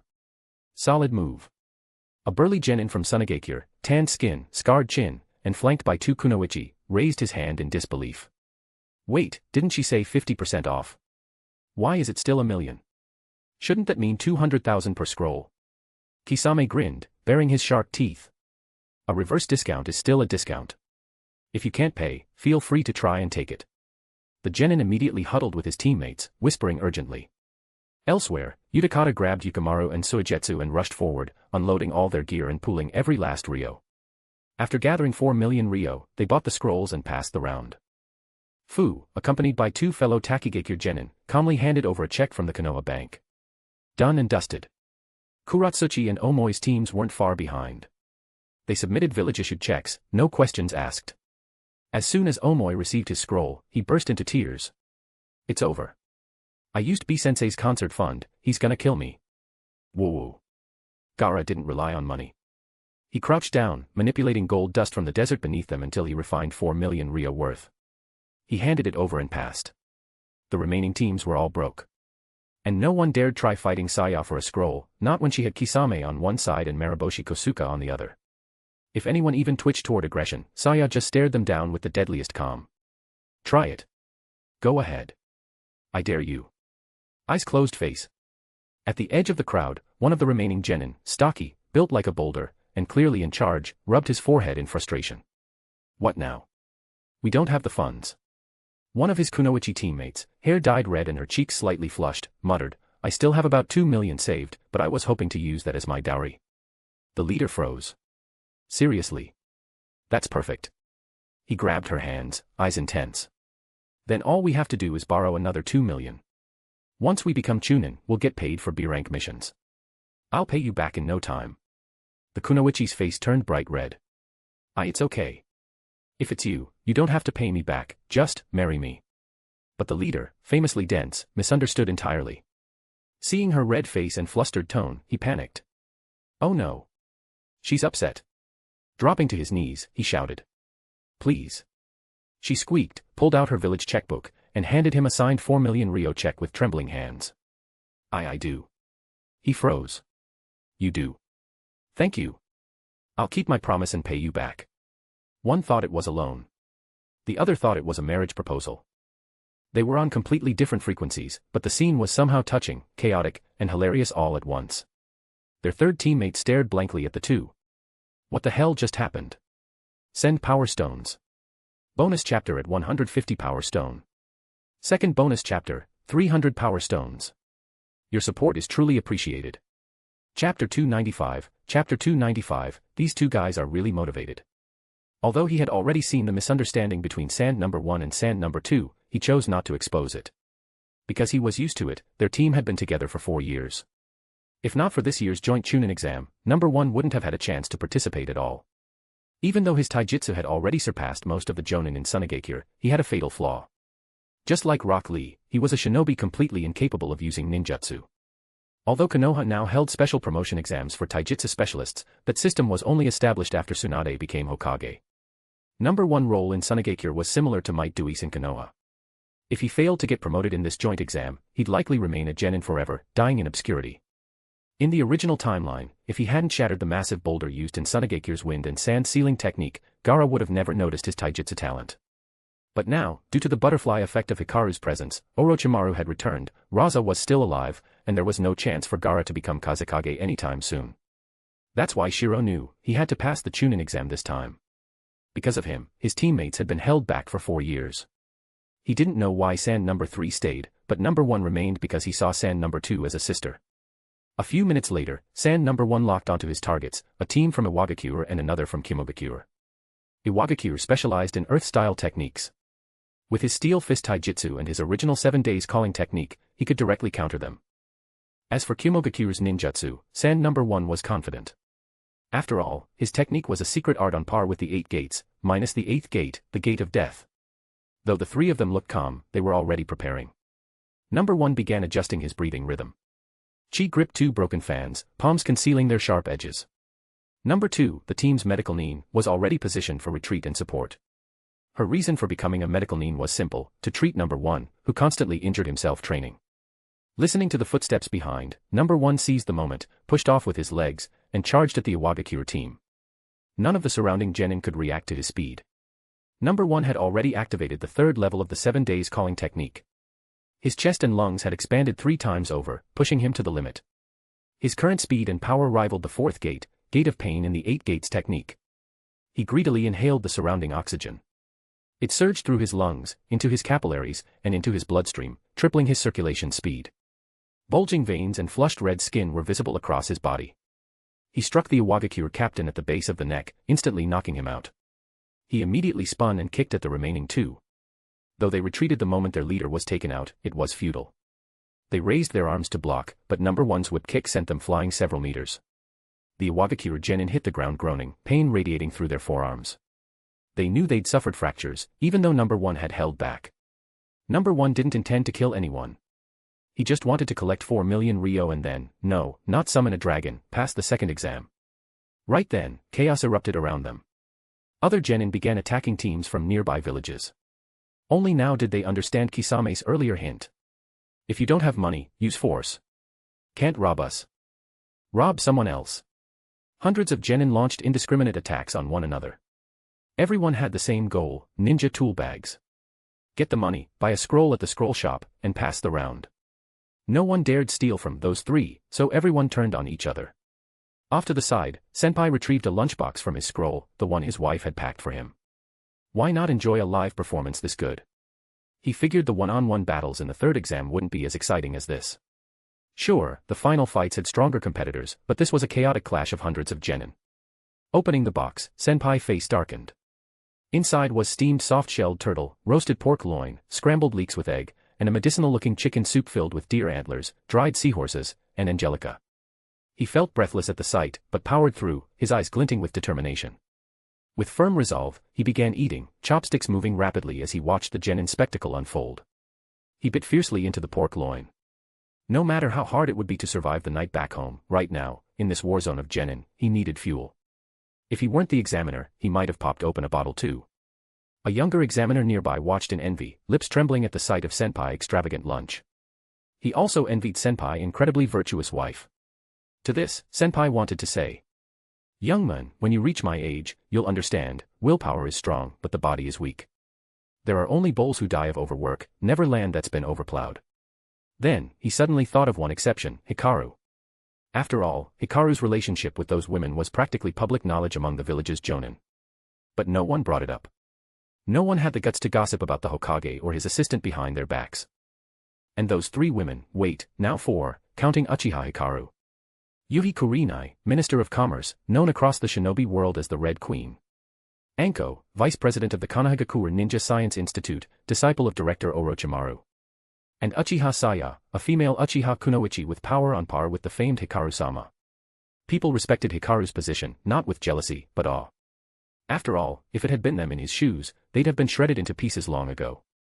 A few minutes later, number 1 finished dealing with the Iwagakure team, then used the chaos to team up with number 3 and steal another Kimogakure team's wallets. It wasn't the same team as before. Plans can't keep up with changes, so they just targeted whoever was easier to rob. Just like that, Sand #1, #2, #3 regrouped, becoming the first clear victors of this wild melee. Send Power Stones. Bonus chapter at 150 Power Stone. Second bonus chapter, 300 Power Stones. Your support is truly appreciated. Chapter 296, Chapter 296, the second assessment ends. Before and after arriving at the scroll shop, Sand number 1 immediately deactivated his 7 days calling state and returned to normal. He slumped down on the ground, chest heaving as he gasped for breath. Then, Sand number 3 and the other 2 handed the ninja tool pouches they had just looted over to Sand number 2. Sand number 3 carefully wiped the blood off his war fan. Yay, count them. These should be enough. Sand number 2 nodded. He carefully pulled out 20 silver bills, each worth 100,000 ryo, from the tool bag and handed them to Uchiha Hikaru. Senior Saya, this is 2 million. Please give us 1 pair of heaven and earth scrolls first. After Uchiha Saya passed over a set of scrolls, she raised her hand and playfully pinched Sand number 2's adorably flushed cheeks. What a cute little girl. I'll give you a 20% discount on the second pair. Sand number 1, who had been resting to recover his strength, almost passed out from shock when he heard that. Sand number 2 suddenly panicked. Ah. Saya-senpai. There's no need for a discount. It's over, the price just went up by 200,000 ryo. He quickly checked the remaining 2 tool bags. It still looked like they were short. Saya smiled reassuringly. Relax. This time, it's a real discount, not reverse inflation. Sand number 2 finally let out a huge sigh of relief and bowed deeply. Thank you, senior. He gathered the money from the remaining bags, counted out a total of 1.6 million ryo, and handed it to Saya. They even had 200,000 left, enough to cover food, lodging, and supplies in Konoha before the third round. Sand number 3 finally breathed a sigh of relief. Together with Sand number 1 and Sand number 2, he took a pair of scrolls, exchanged them for a human scroll with Baiyun in the morning, entered the tower, and passed the exam. Upon entering the tower, Sand number 1 noticed other teams who had passed. Each found their own spot and began to meditate and rest. The remaining day passed quickly. After a fierce battle among the remaining 100 or so candidates, only 18 teams advanced. Konoha's Team 7, Team 8, Team 10, Team Leaflight. Tsunade's Gara Team, Number 1 Team, Puppet Team. Kirigaku's Utakata Team, Kekii Team. Iwagaku's Kuratsuchi Team. Kumogaku's Sea Team, Thunder Sword Team. Amagaku's Hydrangea Team. Takigaku's Fu Team. Kusagaku's Team. Hoshigaku's Peacock Team. Snow Country Snow Dance Team. A total of 18 teams, 54 genin, had passed the second round. Uchiha Hikaru and the village leaders arrived at the Forest of Death Tower within half an hour. When Inoki found out that only his granddaughter Kuratsuchi's team had made it, his face turned green. Damn it. My proud Iwagaku has the same advancement count as those tiny countries, just one team. Just then, Hikaru walked to the group of genin who had passed and looked toward Saya, nodding in satisfaction. Good. The problem wouldn't be too many passing, but too few. If too few made it, how could we earn money from the VIPs and rich nobles watching the finals? This is big business. If too many pass. Easy, just add a 1v1 battle round. The moment Naruto saw Hikaru appear, he jumped up and waved excitedly. Big bro Hikaru. I passed. I'm finally gonna be a chunin. Ha ha ha. Then he stood with hands on his hips, laughing proudly. Sasuke promptly smacked Naruto on the back of the head. Crack. Idiot. Don't embarrass yourself. These are the big shots of the ninja world. Don't interrupt Lord Hikaru. Naruto looked past Hikaru and saw someone familiar, Killer Bee. He was about to bust out a rap, but the murderous gleam in Sasuke's eyes made him clamp his mouth shut and just wave sheepishly. Killer Bee grinned and gave Naruto a big thumbs up. At the same time, Bee noticed the subtle gestures exchanged by the other Jinchuriki present. They were silently showing off their strength. Boss, including me, there are 6 Jinchuriki here. I frowned deeply. TCH. If only I'd broken Yujito's legs and dragged her here myself. That girl's too cocky to fully sync with Madatabi, she's always falling just short of perfection. But now it was too late for regrets. The genin who passed were in awe as they finally laid eyes on the legends of the ninja world, especially Uchiha Hikaru, known as the strongest man in Konoha. Even though he didn't release a shred of killing intent, his presence alone made it impossible to ignore the ocean of chakra within him. He looked like a handsome and gentle older brother next door, but the arrogance lurking in his eyes was not something everyone could perceive. Welcome to those of you who stood out from thousands of genin, Hikaru announced. In an ordinary chunin exam, you'd already be promoted. But this is the Ninja World Entrance Exam, so the stakes are much higher. You 54 will now compete in one-on-one matches. Winners will earn a place in the third round. From here on, it's every ninja for themselves. You might even fight against your own teammates. Of course, victory alone won't guarantee promotion. If you win purely through brute force and chakra, you might still fail. But if you display extraordinary talent, even in defeat, the examiners may recommend you for promotion. Injured or exhausted teams may now open the scroll of human and use the healing potions inside. As for what's inside the heaven and earth scrolls, those are your rewards for passing. With that, Hikaru returned to the podium. Tsunade looked over at him curiously. What did you pack into the heaven and earth scrolls? I don't remember seeing anything in them. Hikaru pointed at Naruto with a smile. That guy's definitely going to open his first. Just watch. Sure enough, Naruto plopped down and excitedly opened the 3 scrolls, heaven, earth, and man, I've been dying to check these out. Didn't expect actual rewards. Let's see what goodies are inside. Sasuke and Sakura remained outwardly calm, but their eyes betrayed their curiosity. Send power stones. Bonus chapter at 150 power stone. Second bonus chapter, 300 power stones. Your support is truly appreciated. Chapter 297, Reward, Obito is coming. As a result, under the expectant gaze of Sasuke and Sakura, Naruto suddenly stopped and hesitated. Ah. Which scroll should I open first? Boom. Sakura slammed her fist into Naruto's head. A fist-sized bump immediately bulged from Naruto's skull. Idiot. Don't kill the suspense like that. Hurry up and open it. Naruto hugged his head and whimpered, oh. Why do you two always hit me? Grumbling, he finally opened the scroll of Man first. A 2-finger-long glass test tube lay silently in the middle of the scroll, filled with a light green transparent liquid. The moment it appeared, it drew the attention of everyone around. Without hesitation, Naruto uncorked the test tube and downed the contents in one gulp. The bump on his head visibly shrank. He could feel chakra surging through his body again, and even the damage left behind from forcibly invoking the tailed beast transformation had significantly lessened. My chakras already recovered this much.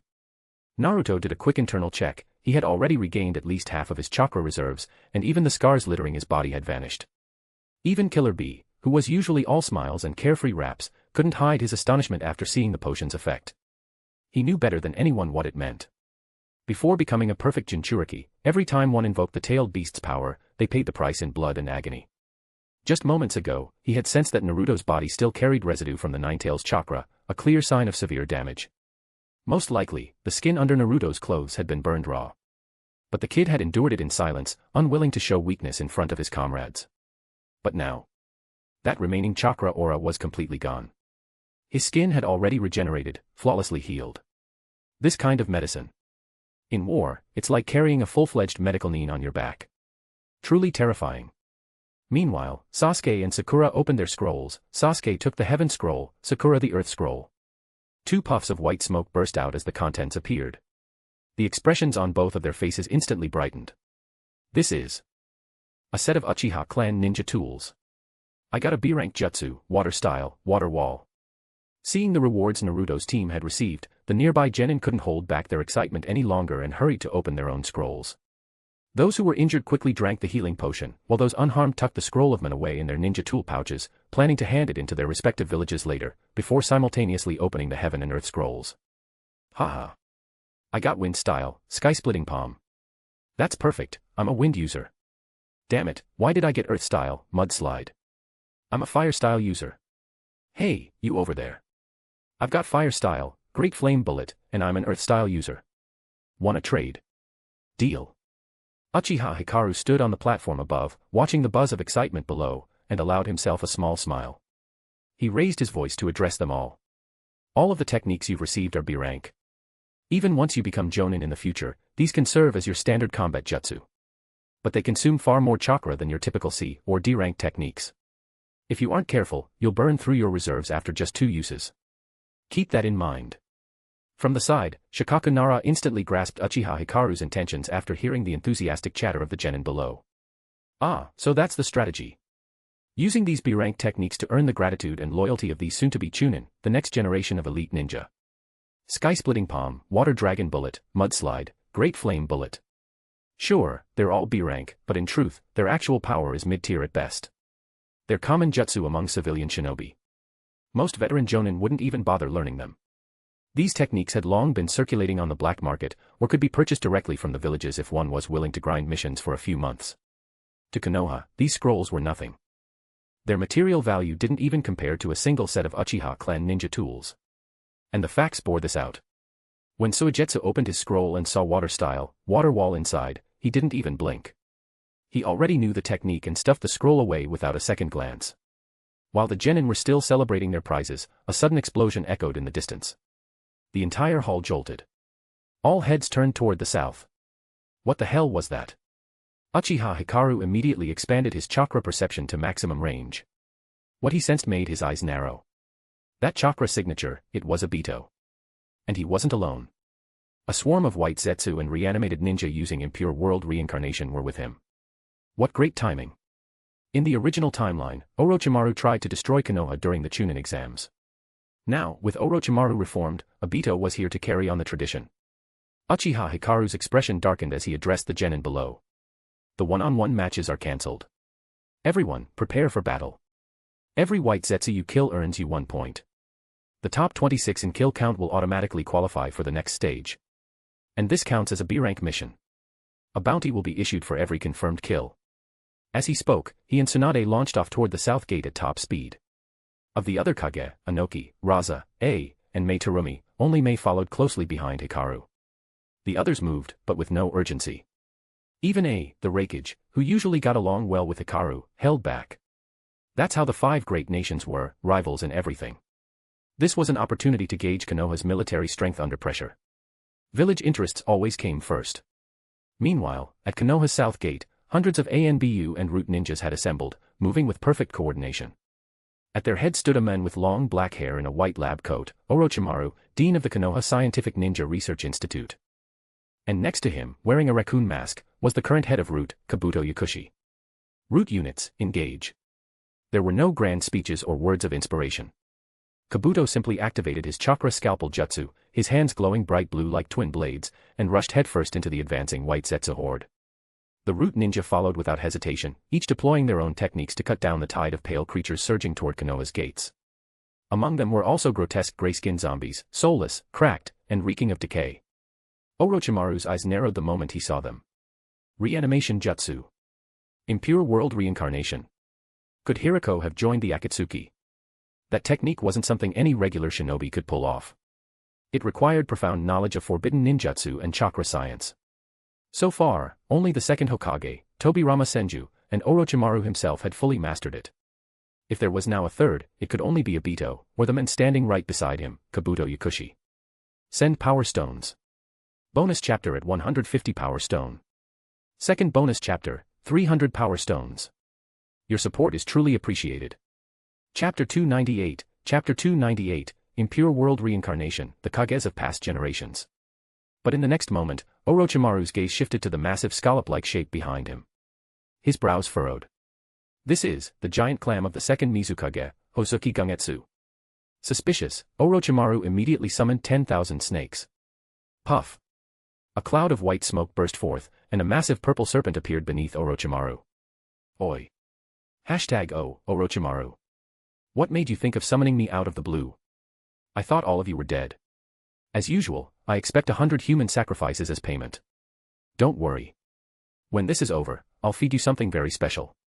Now get moving. Hearing that, the snake's interest was immediately piqued. If even Orochimaru said it was something good, it had to be exceptional. Carrying Orochimaru on its head, it charged straight toward the massive clam. A beast this large. It had to be delicious. With a growl, it opened its fanged maw and chomped down on the shell. But the next moment, a piercing jolt of pain shot through its fangs. Zra. The giant snake roared in agony, writhing violently and smashing the surrounding trees. Its tail swept across the clam, pushing it back dozens of meters. What the hell? What kind of clam is that? That shell's harder than chakra-reinforced steel. Orochimaru let out a low chuckle.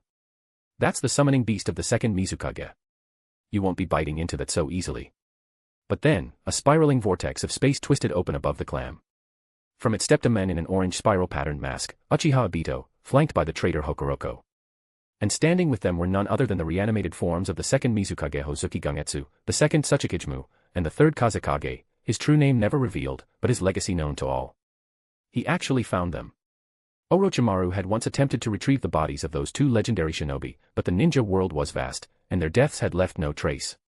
Not even their villages, Kirigakure and Iwagakure, knew their exact burial sites, only empty cenotaphs remained. And yet the Akatsuki had succeeded.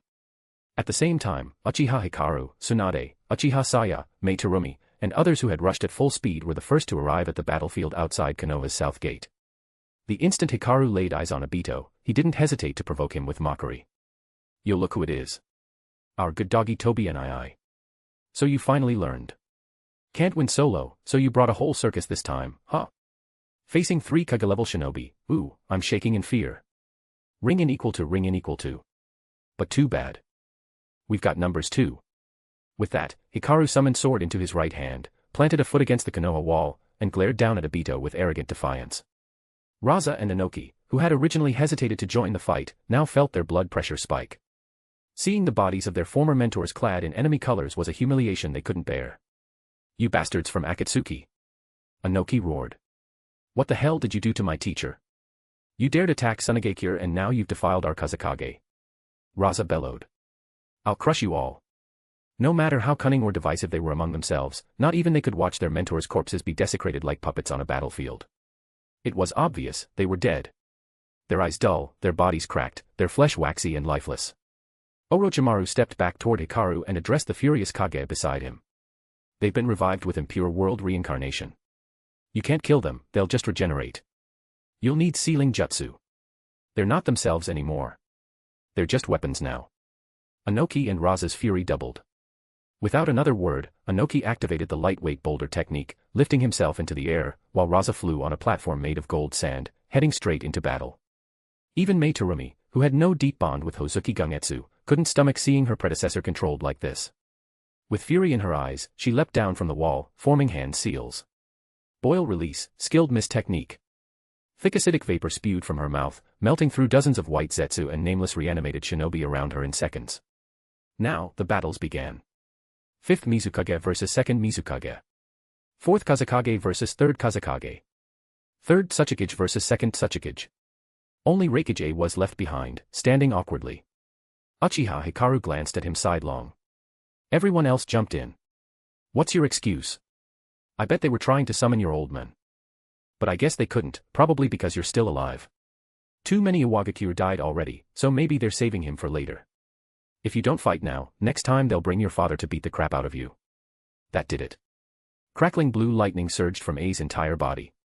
Hikaru, you really do know how to push my buttons. That's why we're good brothers. No way I'm just standing around. Then let's go. Hell yeah. Hikaru immediately activated stage 4 Susanoo, lifting A into the massive hand and cocking his arm back like a pitcher ready to throw a fastball. You ready, my good brother? A, catching on to the plan instantly, grinned wildly. This speed might even surpass his father's hell stab, one-fingered assault. Ha ha ha. Born ready. Give it everything you've got. Sword. Time for the ultimate assist, rocket mode. Okay, but you better reward me after the fight. There'll definitely be a reward. As his weapon spirit, Sword had always demanded some affection in return. With a pampered hum, black mist swirled across the back of Susanoo's right arm, transforming into 2 glowing thruster-like appendages. Susanoo bent its knees, twisted its waist, and reared its arm back. The thrusters roared to life, spewing blue-white chakra flames and adding monstrous propulsion to the throw. Hikaru seized the moment and hurled his arm forward. This blow shall pierce the heavens. A became a bolt of blue lightning, rocketing toward the giant clam like a comet. But even A, mid-flight, began to panic. He hastily retracted his extended index finger. At this speed, even his father's hell stab would shatter bone. So he twisted his arm, placing his reinforced elbow forward, his chakra flaring to its peak. Liger Bomb style, flying thunder elbow smash. Boom. Send power stones. Bonus chapter at 150 power stone. Second bonus chapter, 300 power stones. Your support is truly appreciated. Chapter 299, Chapter 299, Hikaru, don't you even have the qualifications to let me dance? In an instant, the sound of thunder cracked through the sky, followed by the crisp echo of something shattering. The massive clam summoned by the reanimated 2nd Mizukage, Hozuki Gangetsu, was directly pierced through, its thick shell now marked with a 2-meter-wide hole. Through the breach, Reikage stood firmly planted, right elbow extended, his back straight as he turned around calmly. This scene was just in time for the reinforcements to witness. The 2 teams of Kimogakure Shinobi, Omoi Squad and the Thunderblade unit, erupted into wild cheers. Whoa! Is that really Reikage-sama's power? But the next moment, A wavered slightly, nearly staggering, and muttered in complaint under his breath. Brother Hikaru, that was a bit much this time. Meanwhile, Uchiha Saya had already broken through the enemy lines, darting past the white Zetsu clones and impure world reincarnated shinobi, rushing straight toward Obito. The dark-haired Kunoichi, her blue-black hair flowing behind her, launched herself at Obito and Hiruzen's reanimated body with a swift spin, driving a side kick toward Obito's head. While her leg swept through the air, she used it to obscure his line of sight, and in that instant, her Mangekyō Sharingan flared open. Mark of the Uchiha. She tried to force it onto Obito's body directly. But the next second, something unexpected happened. Her kick passed cleanly through Obito as if he wasn't even there. Kamui. Obito immediately swung the Uchiha gunbai from behind his back, aiming a crushing blow at Saya. But with a crackle of scarlet chakra, the skeletal arm of her sword manifested Susanoo erupted and intercepted the attack. Saya didn't flinch, her eyes locked onto Obito's, forcing the mark of the Uchiha onto him again. She began to pull, extracting both his chakra and ocular power. Obito's expression twisted in disbelief. His chakra, and the power from his right eye, it was vanishing. Without hesitation, he phased out again with Kamui, halting the drain. He gritted his teeth. Didn't Madara say this was a rare and nearly invincible time-space dojutsu? How the hell can someone just drain my chakra and my eye's power directly? Why didn't Madara tell me about this? He turned and shouted furiously. Black Zetsu. What the hell are you doing? Help me. From the sidelines, Black Zetsu sneered in silence. This idiot, always barking orders. Do you think I'm your servant? If he stepped in, he risked losing control over the impure world reincarnated shinobi. If their consciousness awakened, the Edo Tensei would collapse. But if Obito died, the entire Moon's Eye plan would unravel. With no better option, he reluctantly responded. He raised his right hand, palm extended toward Saya, and a stream of blue-white chakra surged outward. Nether release, devouring void. A powerful suction force ripped through the air.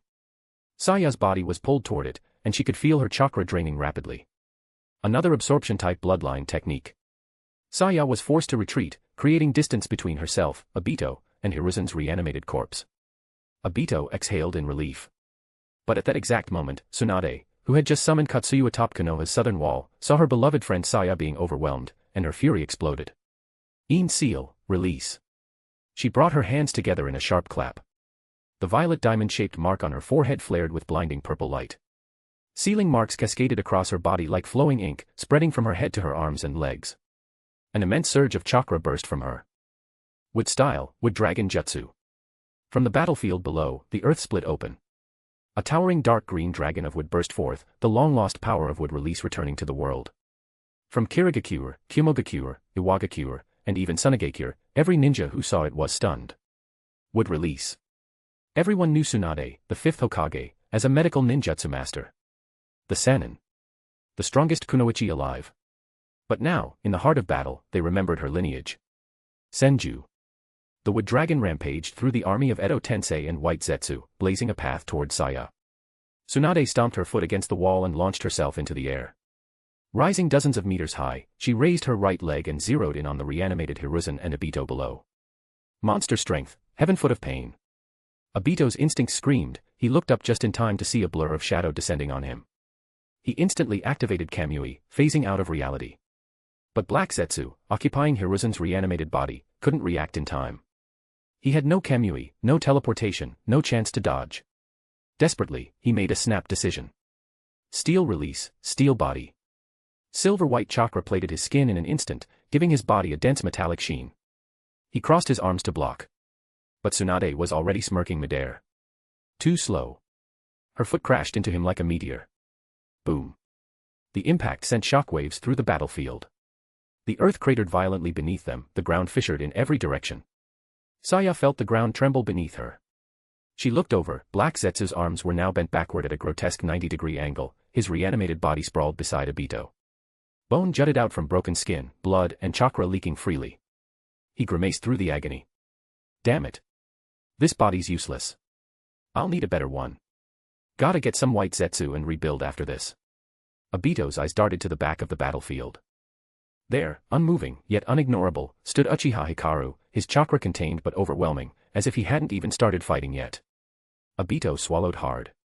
He hasn't moved, and he's still got Susanoo. Don't tell me he really found a way to awaken the eternal Mangekyō without sacrificing a sibling. He gritted his teeth. His White Zetsu army was getting torn apart. Saya's Mangekyō technique could drain chakra and dojutsu power from a distance. Tsunade had would release. The impure world reincarnated Kage were being held off. This fight's already lost. Again. Damn it.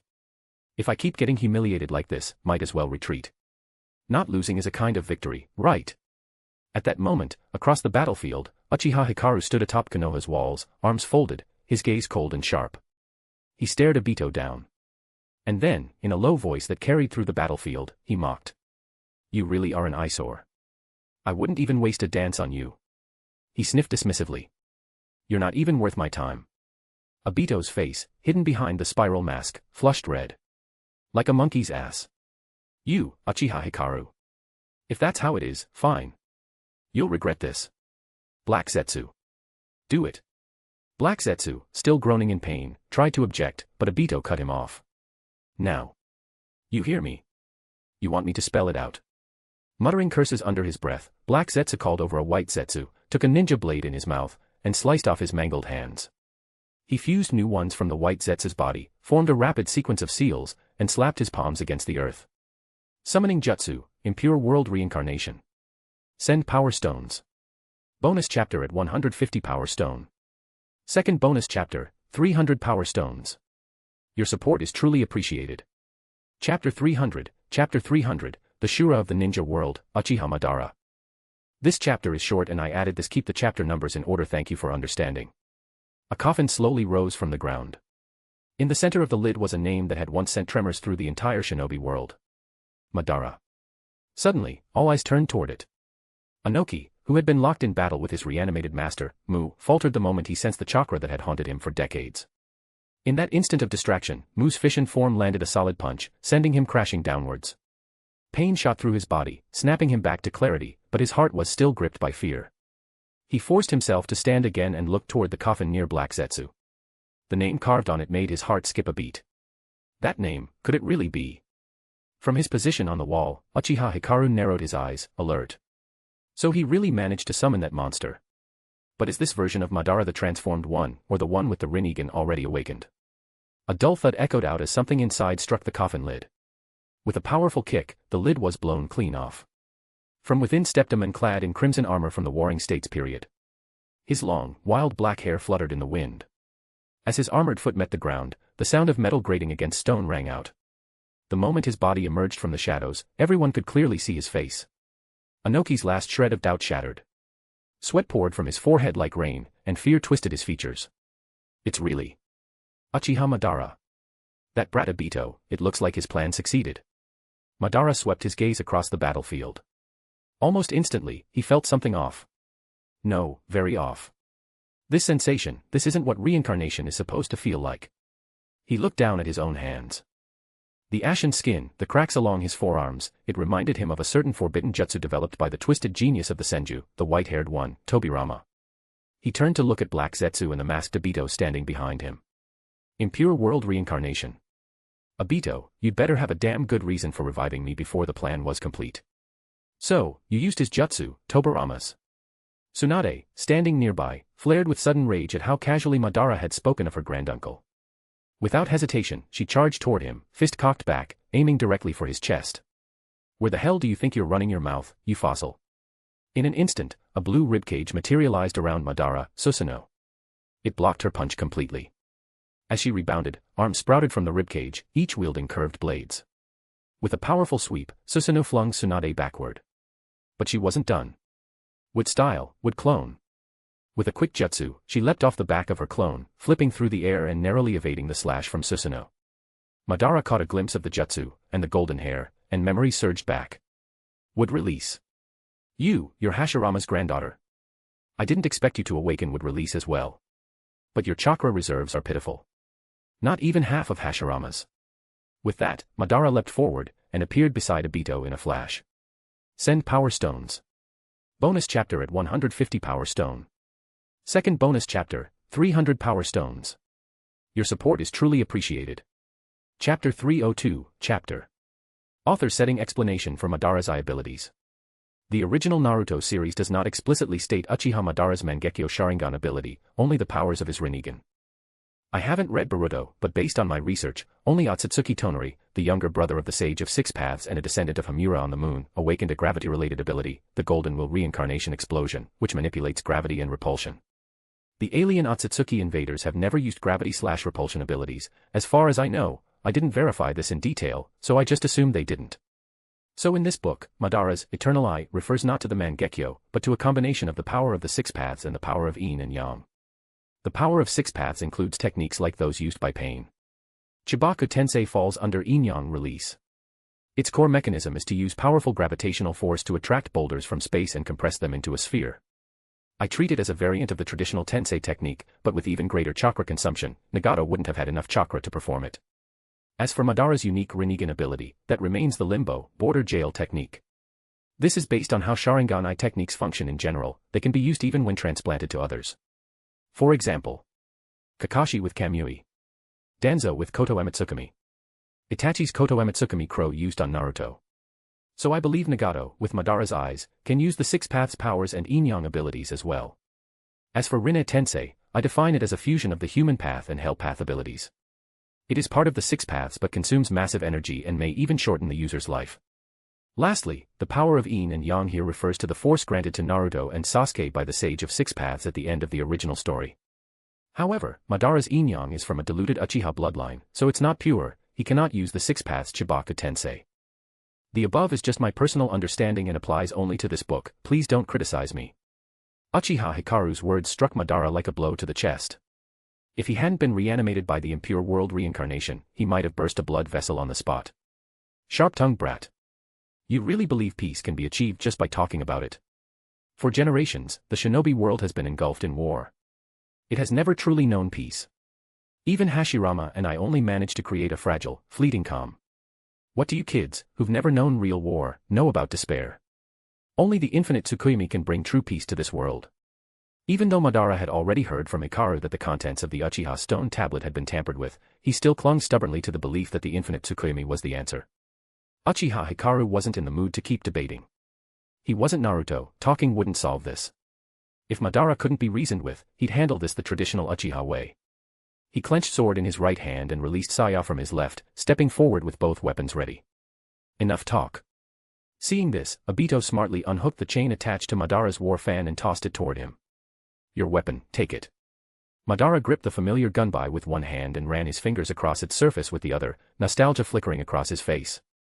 Then, with practiced ease, he connected the Kama blade to the opposite end of the fan, interlocking the handles. One hand held the blade. The other gripped the fan. His eyes locked onto Hikaru's. A flicker of long-forgotten excitement sparked within him. Just what I was hoping for. As your elder, I'll let you go first. Let's see what kind of skill this pampered Uchiha brat has, one who couldn't even beat Obito. Obito remained expressionless, but inside, he was livid. The comment cut deep, reminding him of all those days in the academy spent being overshadowed by Kakashi. TCH. If you're so confident, just fight him. No need to drag me down in the process. If you lose, I'll laugh in your face. Suddenly, a jet-black skeletal structure erupted outward, rapidly forming the fourth stage of Susanoo, just as quickly as Madara's had. It surged upward into a towering colossus over 50 meters tall, encasing Uchiha Hikaru inside. Obito. Don't lump me in with a loser who hides in dreams and runs from reality. Bankai, Tensa Zangetsu.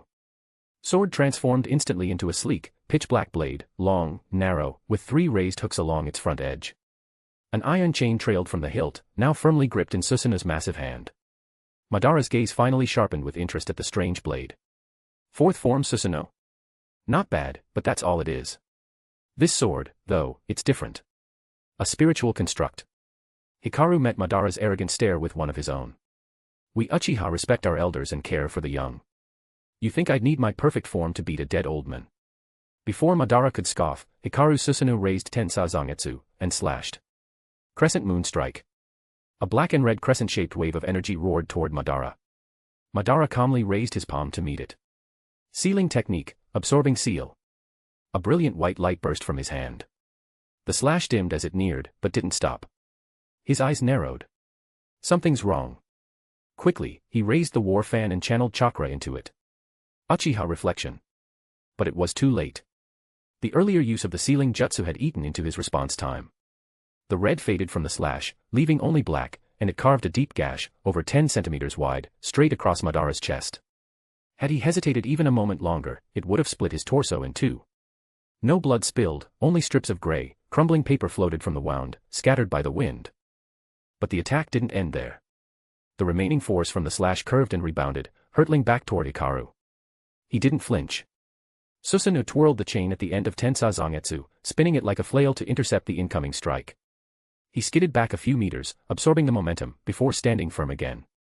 That's when he saw it. Madara's armor had peeled away just enough to reveal a chakra imprint of Senju Hashirama's face embedded into his chest. TSK, so it's not just a tactical alliance. You literally carry Hashirama with you. For an old man, you're kind of a romantic. Hikaru tilted his head, mocking. Makes me wonder, did you leave Konoha because Hashirama married Uzumaki Mito? Was it heartbreak that drove you out? Send Power Stones. Bonus chapter at 150 Power Stone. Second bonus chapter, 300 Power Stones. Your support is truly appreciated. Chapter 303, love him, tattoo him on your chest. Grayish-white scraps of paper continued to gather toward the scar on Madara's chest, slowly piecing together Hashirama's face bit by bit. You think I left Konoha just because of that woman? Uzumaki Mito and Hashirama got married before the founding of Konoha, brat. Don't talk nonsense. I left Konoha because I saw that Hashirama's one village, one country system was deeply flawed. It would never lead to true peace. And I was right. After I left and Hashirama died, what happened? 3 consecutive shinobi world wars ravaged the world. Even that cunning bastard Tobirama died in the chaos. Isn't that enough proof that Hashirama's path was a mistake? Uchiha Hikaru chuckled, turning slightly as he stood within the towering frame of his Susanoo. He raised his left hand and pointed mockingly at Madara. See? You're getting flustered. I just asked why you had Hashirama's face tattooed on your chest. You didn't deny it. Instead, you start ranting about his marriage and how wrong he was. That's not a denial, that's deflection. Hikaru's words struck a chord in Madara, making him hesitate. Could it be? Am I really obsessed with Hashirama? No. Impossible. Absolutely not, unless Hashirama were a woman. Only a woman with that kind of strength would be worthy of being his woman. Madara's grip tightened around his fan and scythe as he glared furiously at Hikaru. As a fellow Uchiha, it's pathetic to see you using the same manipulative tactics as that white-haired Tobirama. You've strayed far from the clan's pride. Surely you know the Rinnegan requires the combined power of Uchiha and Senju blood. Don't tell me you haven't had any of Hashirama's cells transplanted into you. The reason his face appears on my chest is simply because the vitality in his cells is too powerful, even for me to fully suppress. Hikaru glanced toward Tsunade on the battlefield, then back at Madara with a grin. That's awkward. I married his granddaughter. We're very much in love. No Hashirama cell transplants here. And yet, it looks like I'm about to awaken the Rinnegan. Madara paused, mind spinning. Damn it, why couldn't Hashirama have been a woman? Watching the legendary Uchiha spiral into inner conflict, Hikaru's smug grin widened. Finally. The moment I've been waiting for. But just seconds later, Hashirama's reconstructed face on Madara's chest was once again covered by glowing red armor. Madara returned to his usual solemn demeanor. His gaze fixed coldly on Hikaru. Your turn is over, brat. Now it's mine. A deep blue skeletal frame surged up around Madara, formed from his immense chakra and the power of his eyes. The Susanoo's bones were soon wrapped in dense muscle and thick armor, creating a towering warrior of pure chakra. It kept growing, expanding beyond the size of Hikaru's current Susanoo. Not to be outdone, Hikaru's own chakra flared to life. His Susanoo roared as it grew in height and mass, matching Madara's every advance. Both now stood within the 6 crystalline nodes atop their Susanuos, like gods peering down from the heavens. Complete body, Susanoo, both declared. Hikaru's Susanoo appeared as a pitch-black shogun clad in dragon-scale armor, wielding a long version of Tensa Zangetsu, its crimson cloak fluttering in the storm of chakra. Opposite him stood Madara's Susanoo, a Tengu-armored warrior with blue eagle-like wings and a curved ninjato in hand. The two warriors locked eyes through the crystal chambers. And then they struck. Black and blue chakra blades collided in a flash of blinding light. Swoosh. The clash rang across the battlefield, shockwaves cracking the air as both poured their strength into every swing. Raise your head. Sword, Hikaru intoned. The power of his Mangekyō Sharingan, sword, his unique dojutsu, activated. The weight of Madara's Susanoo blade surged unnaturally. His arm strained as if gravity itself had multiplied. His weapon sagged under its own weight. In that instant, Hikaru's blade, forged from sword's chakra, came crashing down. Madara's eyes narrowed. He focused on his own weapon, clenching it tight. Shura Path, reforge. A crimson glow enveloped his blade. In a flash, it was restored, its balance reset, and once more, it rose to meet Hikaru's attack. Is that all you've got, brat? Tobirama must have rubbed off on you if you're fighting with such cheap tricks. But unfortunately for you, those won't work on me. With that, Madara launched a rapid flurry of strikes, his chakra blade tearing through the air toward Hikaru's Susanoo. Hikaru responded in kind, tightening his grip on sword, slashing to meet each blow. The battlefield became a maelstrom of slashes, impacts, and explosions of chakra. Sparks erupted with every blade clash, and the air shimmered with overwhelming energy. Suddenly, Madara raised a hand. Shinra Tensei. A crushing wave of repulsive force surged outward. It slammed into Hikaru's Susanoo, sending him skidding backward dozens of meters, gouging trenches into the battlefield. Hikaru grunted, shaken by the power of the jutsu. So that's it. Repulsion and gravity, the six paths techniques. He'd once thought those were generic Rinnegan powers. But now, Hikaru realized, this wasn't just any Rinnegan. These were the true abilities of his Rinnegan, the eyes awakened through Madara's twisted path. No wonder he could fight Hashirama on equal footing. The limbo, border jail, the edge of hell, these were Madara's true ocular techniques. Hikaru couldn't help but feel pressured. Even sword, with its conceptual manipulation of weight and form, felt inferior next to Madara's overwhelming arsenal. And yet, when he thought of Hashirama's sage body, something Naruto never possessed, it gave him balance. Besides, he now had Yachihoko. Through sword and saya, he had awakened Yachihoko, a technique even more broken than any of Madara's eye powers. And now, it was time to use it. As his Susanoo steadied itself mid-retreat, Hikaru narrowed his eternal Mangekyō Sharingan and locked eyes with Madara. With a silent thought, he placed the mark of Yachihoko.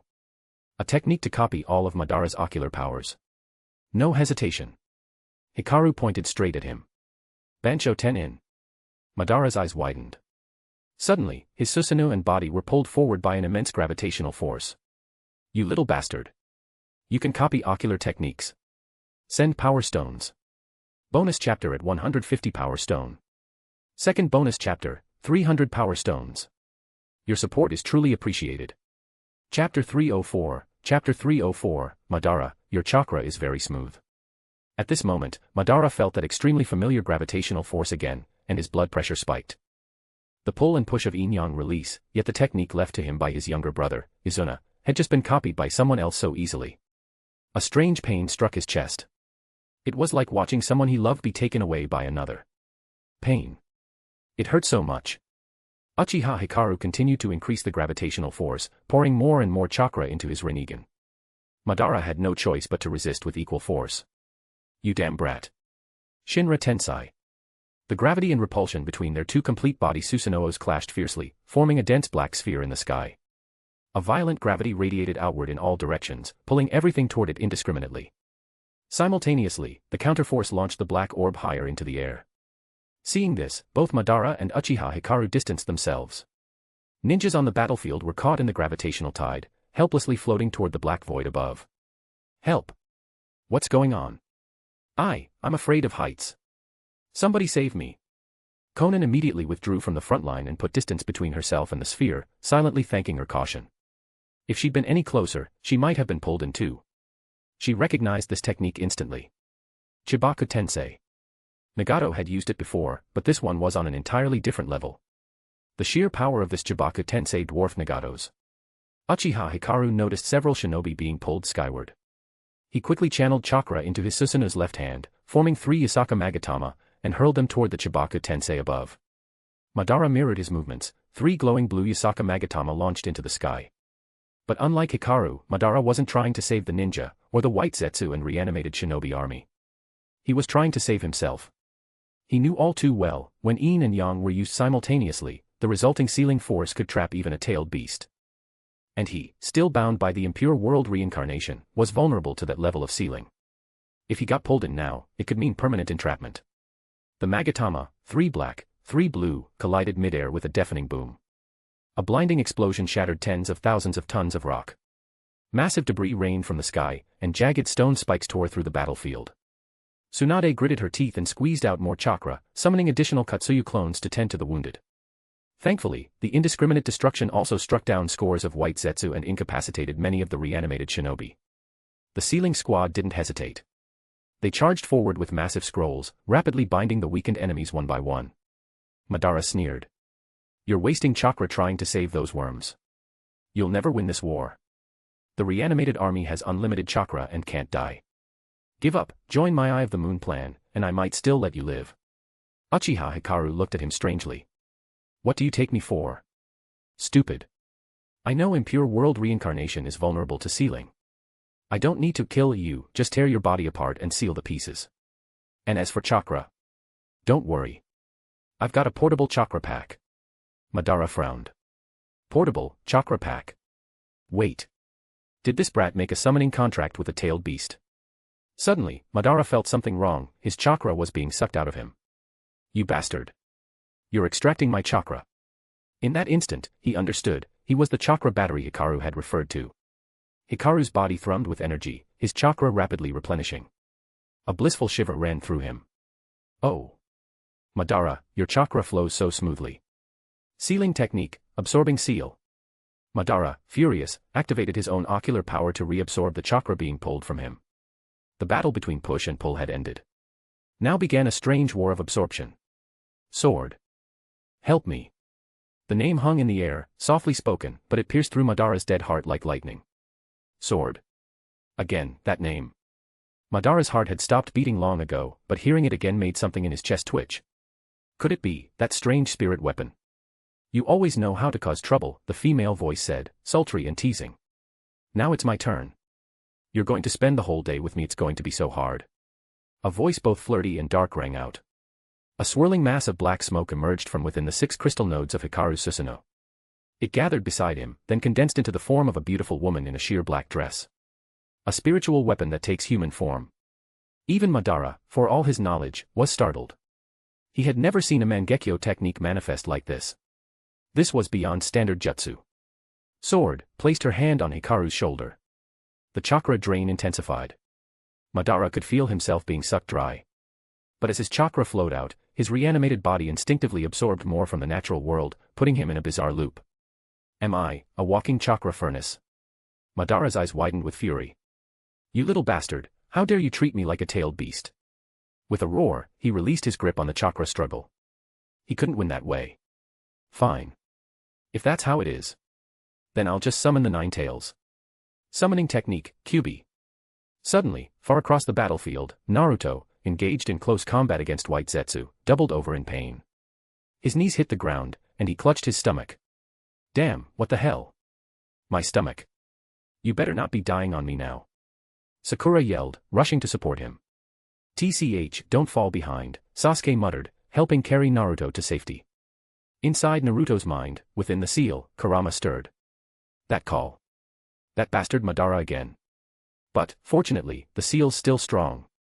For the first time in Kurama's long existence, being sealed in a Jinchuriki actually felt comforting. A second passed. Back in the sky, Madara's face twisted into a frustrated grimace. Damn you, Hashirama. You really sealed the 9 tails inside the Jinchuriki after all. No, this stinks of Mito. Always pretending to be so pure, that annoying woman. Hashi-chan. Send power stones. Bonus chapter at 150 power stone. Second bonus chapter, 300 power stones. Your support is truly appreciated. Chapter 305, Collective Ascension. Listening to Madara's subconscious grumbling, Uchiha Hikaru seized the opportunity with merciless precision. Following the principle of breaking someone mentally before destroying them physically, Hikaru decided to keep pushing with his best weapon, his tongue. That's right. The 9 tails that once belonged to you. Yeah, Hashirama gave it to his wife, Mito, after your death. Mito treated the 9 tails like a household pet and sealed it inside her body. They even passed it down like a family heirloom through the Uzumaki clan. It's already been handed to the 3rd generation. And from what Kurama told me, he hates you the most.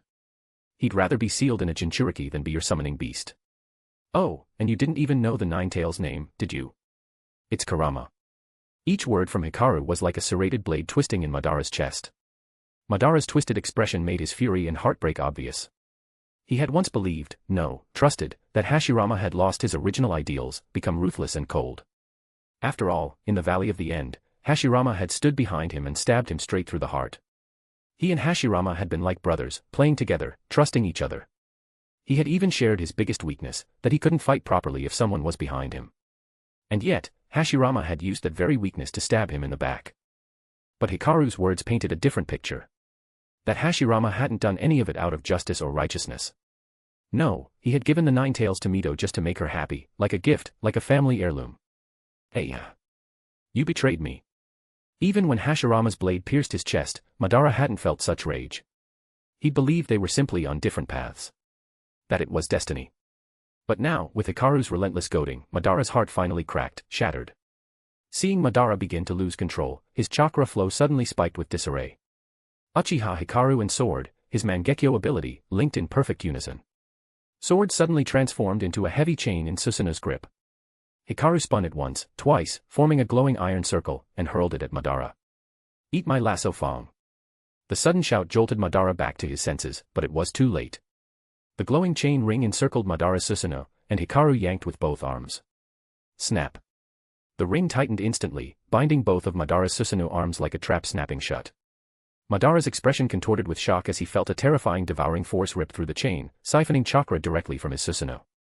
Faint sealing runes shimmered across its surface. Panicked, he twisted his body and roared toward Obito. You useless fool. What are you standing there for? Help me. Use your Kamui and get me out of here. Just as Obito prepared to act, Saya stepped between him and Madara, blocking his path completely. Kamui. Obito snorted. Even if I can't beat you, you can't touch me either. He activated his intangibility, his body slipping partially into the Kamui dimension. But the next second, his eyes widened in disbelief. He could see Saya inside the Kamui space. In that moment of shock, Saya kneed him hard in the gut. Ugh. Obito doubled over. The sudden pain sent bile and stomach acid surging upward. He collapsed to his knees, dry heaving uncontrollably. Damn it, this woman can copy Kamui. What kind of broken eye ability is this? It's even more busted than my space-time jutsu. Realizing he had no chance of rescuing Madara now, Obito changed tactics. Madara didn't even have the Rinnegan yet, better to retreat and regroup. Once Black Zetsu revives Madara in his full glory with the Rinnegan, they'll crush Hikaru. With that thought fueling him, Obito's eyes lit up with renewed energy. He summoned Zetsu and merged into the ground, disappearing using his intangibility and earth phase technique. Madara, still trapped, watched Obito vanish and completely lost it. Uchiha Obito. You cowardly little bastard. You might as well just call yourself Uchiha Runt. Ugh, I'm so pissed off. Black Zetsu. Cancel the impure world reincarnation. When you summon me again, do it in my prime. Then we'll wipe this bastard out. Black Zetsu nodded and quickly formed a series of seals. Impure world reincarnation, release.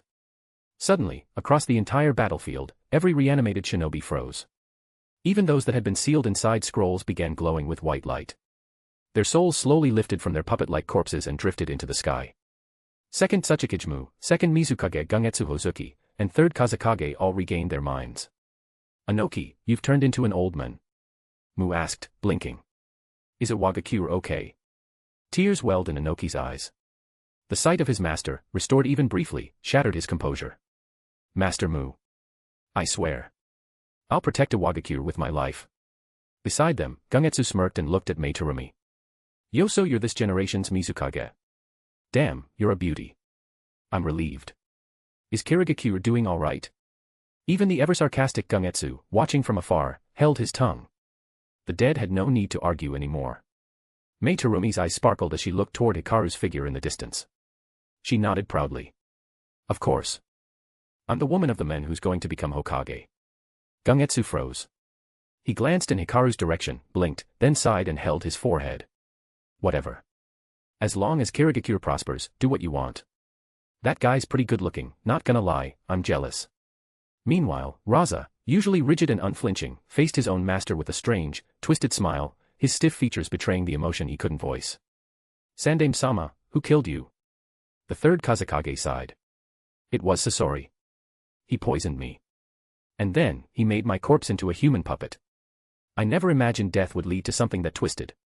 Raza, take care of the Sand Village. I've seen that Uchiha's power, and how it overwhelms him. If the day comes when you can't defeat him, then surrender. Join Konoha. He looked toward Tsunade in the distance, a wistful smile on his lips. She's inherited wood release, just like Hashirama. If Konoha can help heal Tsunade's lands, why not align with them? I've been resurrected twice already. If you die, clean up after yourself. I wouldn't mind being taken back to the world of the living, but in the end, I'm still dead. Let me rest in the Pure Land this time, and don't bring me back again. With that, the three former Kage ascended skyward. They faded, smiling, into light. In the midst of this, Ace stood silently, a strange emptiness blooming inside him. A treacherous thought slipped into his mind, one he knew his father wouldn't approve of. If only father had been brought back too. I wanted to say goodbye, just once. Send power stones. Bonus chapter at 150 power stone. Second bonus chapter, 300 power stones. Your support is truly appreciated. Chapter 306, Chapter 306, I didn't catch him, what a pity. Humph, Uchiha brat. Let's call it a day for now. Next time we meet, pray you fully mastered the power of the Rinnegan. Otherwise.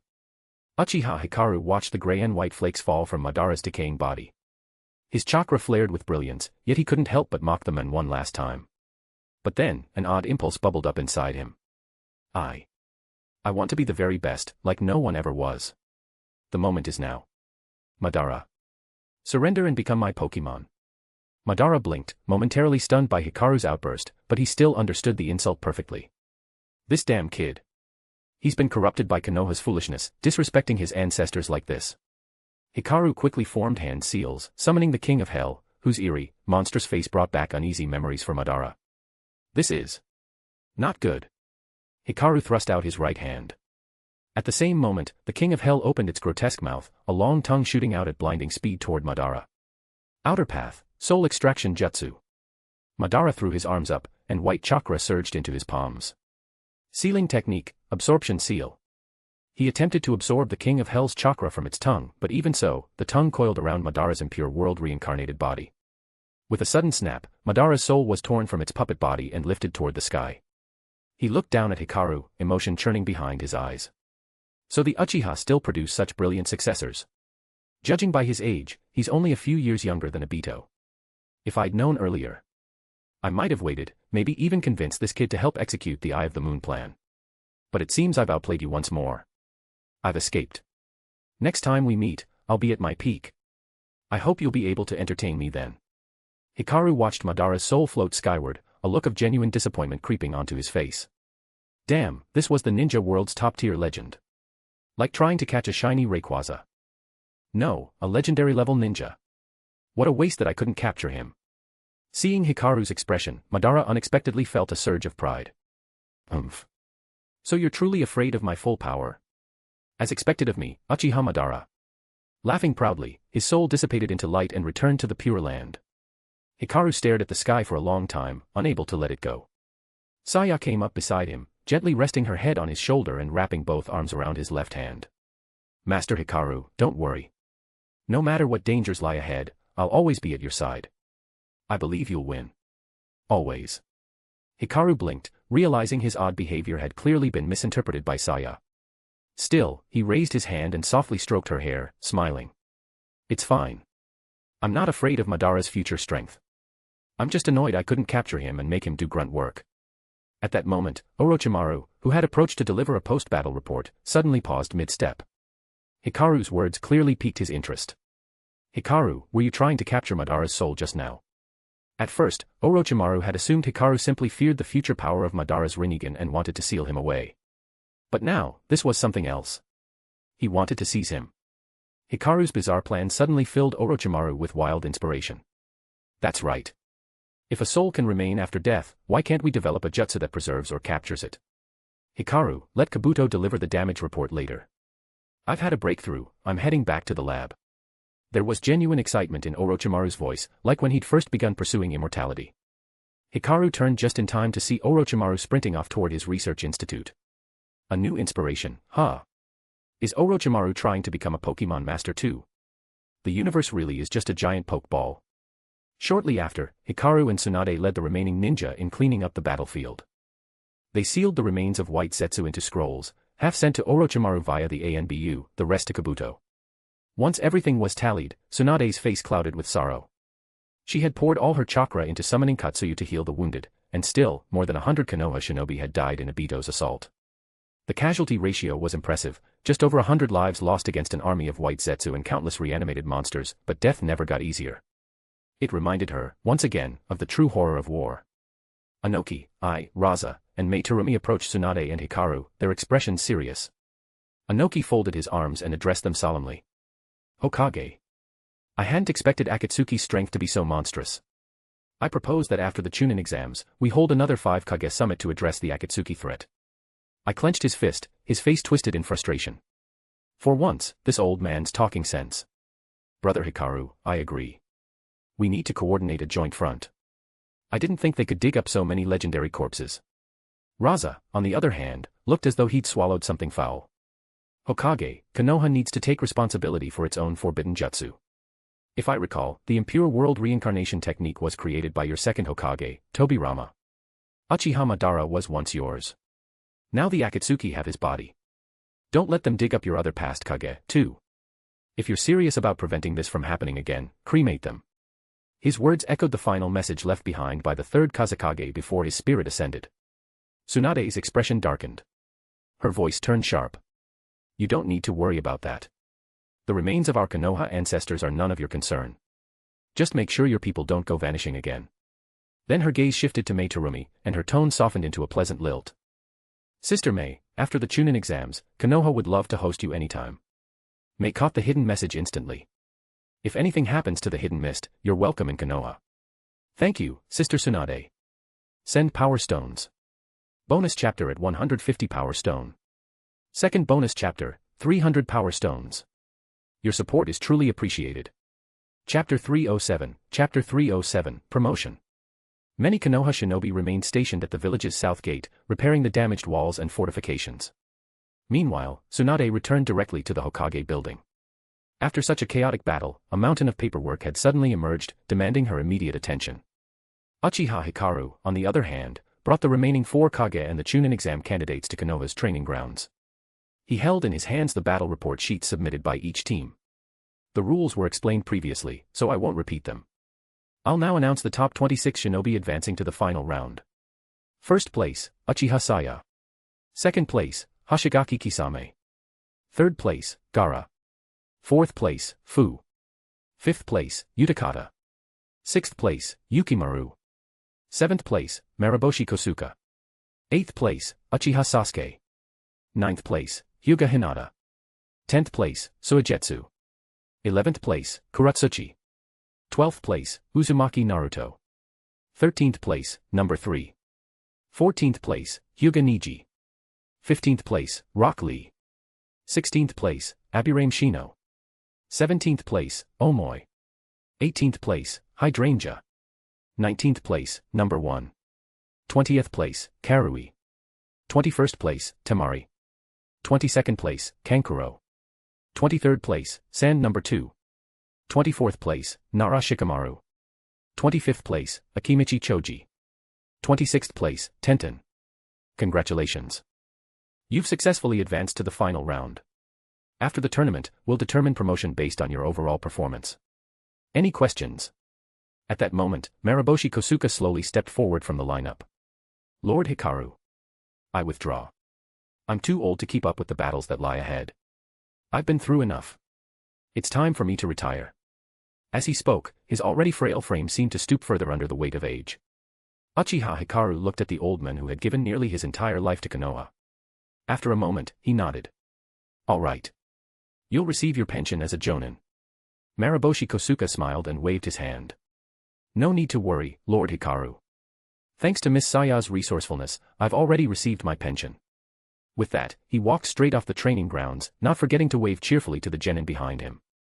Thanks, kids. I'm off now. Ha ha ha ha. In that moment, Mariboshi Kosuka was already picturing a peaceful, carefree life surrounded by flirtatious, middle-aged women. His posture even straightened with anticipation. That earlier hunchback. Just an old man's act. Hikaru glanced towards Saya with suspicion in his eyes. Saya casually looked away, pretending to be innocent, like she had no idea what he was thinking. Left with no choice, Hikaru turned to Kisame with a questioning glance. Kisame offered a goofy grin but said nothing. Then Hikaru shifted his gaze to the other genin. None of them spoke up. No one seemed eager to explain how their scrolls had mysteriously disappeared. Until finally, Kuratsuchi shouted. That old guy, and those two. The 3 of them stole all our scrolls. Then they tried to sell us scrolls for 500,000 ryo each. They scammed us out of 2 million. Other ninjas quickly joined in, venting their frustrations. 2 million. That's nothing. The next batch of us had to pay 4 million, and that was with a 50% discount. Hikaru looked at the increasingly irate crowd, finally piecing together what Saya and her group had pulled. He let out a helpless sigh. Still, in the next instant, his chakra flared, and the oppressive surge of power immediately silenced the entire field. Reality's cruel, Hikaru said coldly. You're lucky they didn't take your lives. Better to pay a hefty price now and learn a lesson than to die on a mission later as a chunin. That's all. You've got 1 week to recover or improve yourselves. The final tournament will be held in Konoha's stadium. Daimyo and nobles from across the ninja world will be in attendance. This is your chance to bring honor to your name and your village. Don't waste it. Then, Hikaru calmly walked over to Saya and stopped right in front of her, staring. Saya stubbornly turned her head to the side, pretending to be fascinated by the leaves fluttering nearby. 10 full minutes passed in this tense silence. Everyone else on the training field stood frozen, not daring to even shift. Suigetsu muttered under his breath, "Damn, this Konoha assistant Hokage is scary. If he doesn't move, how can we?" Finally, realizing the standoff could go on forever, Hikaru reached out and grabbed Saya's hand. "Let's go eat some barbecue." Saya's face instantly lit up with a smile. She hummed cheerfully as she followed alongside him. Kisame saw this and instantly panicked. His right arm was still broken, and he'd used almost all his chakra during that last fight to earn points. No way. I have to disappear, fast. Or I'll be next in line for punishment. Once Hikaru and Saya had left, the tension on the training field finally lifted. Everyone exhaled in unison. Sasuke gave Naruto a light punch on the shoulder. What a drag. Looks like I'm still better than you. But Naruto wasn't in the mood for jabs. He walked over to Sakura, who stood off to the side looking disheartened. He didn't know what to say. Sasuke noticed Sakura's silence. She was the only one from their team who hadn't made it to the finals. "Sakura, don't worry. It's not like this guy Naruto will actually get promoted. When I become a chunin, I'll replace Kakashi-sensei as the leader of Team 7. Ha ha ha." As he spoke, Sasuke was already picturing a future where Naruto obeyed his every command and called him Captain Sasuke. Beautiful. Finally, Sakura cracked a laugh, her earlier gloom fading. Okay. Seeing her smile again, Naruto immediately slugged Sasuke back.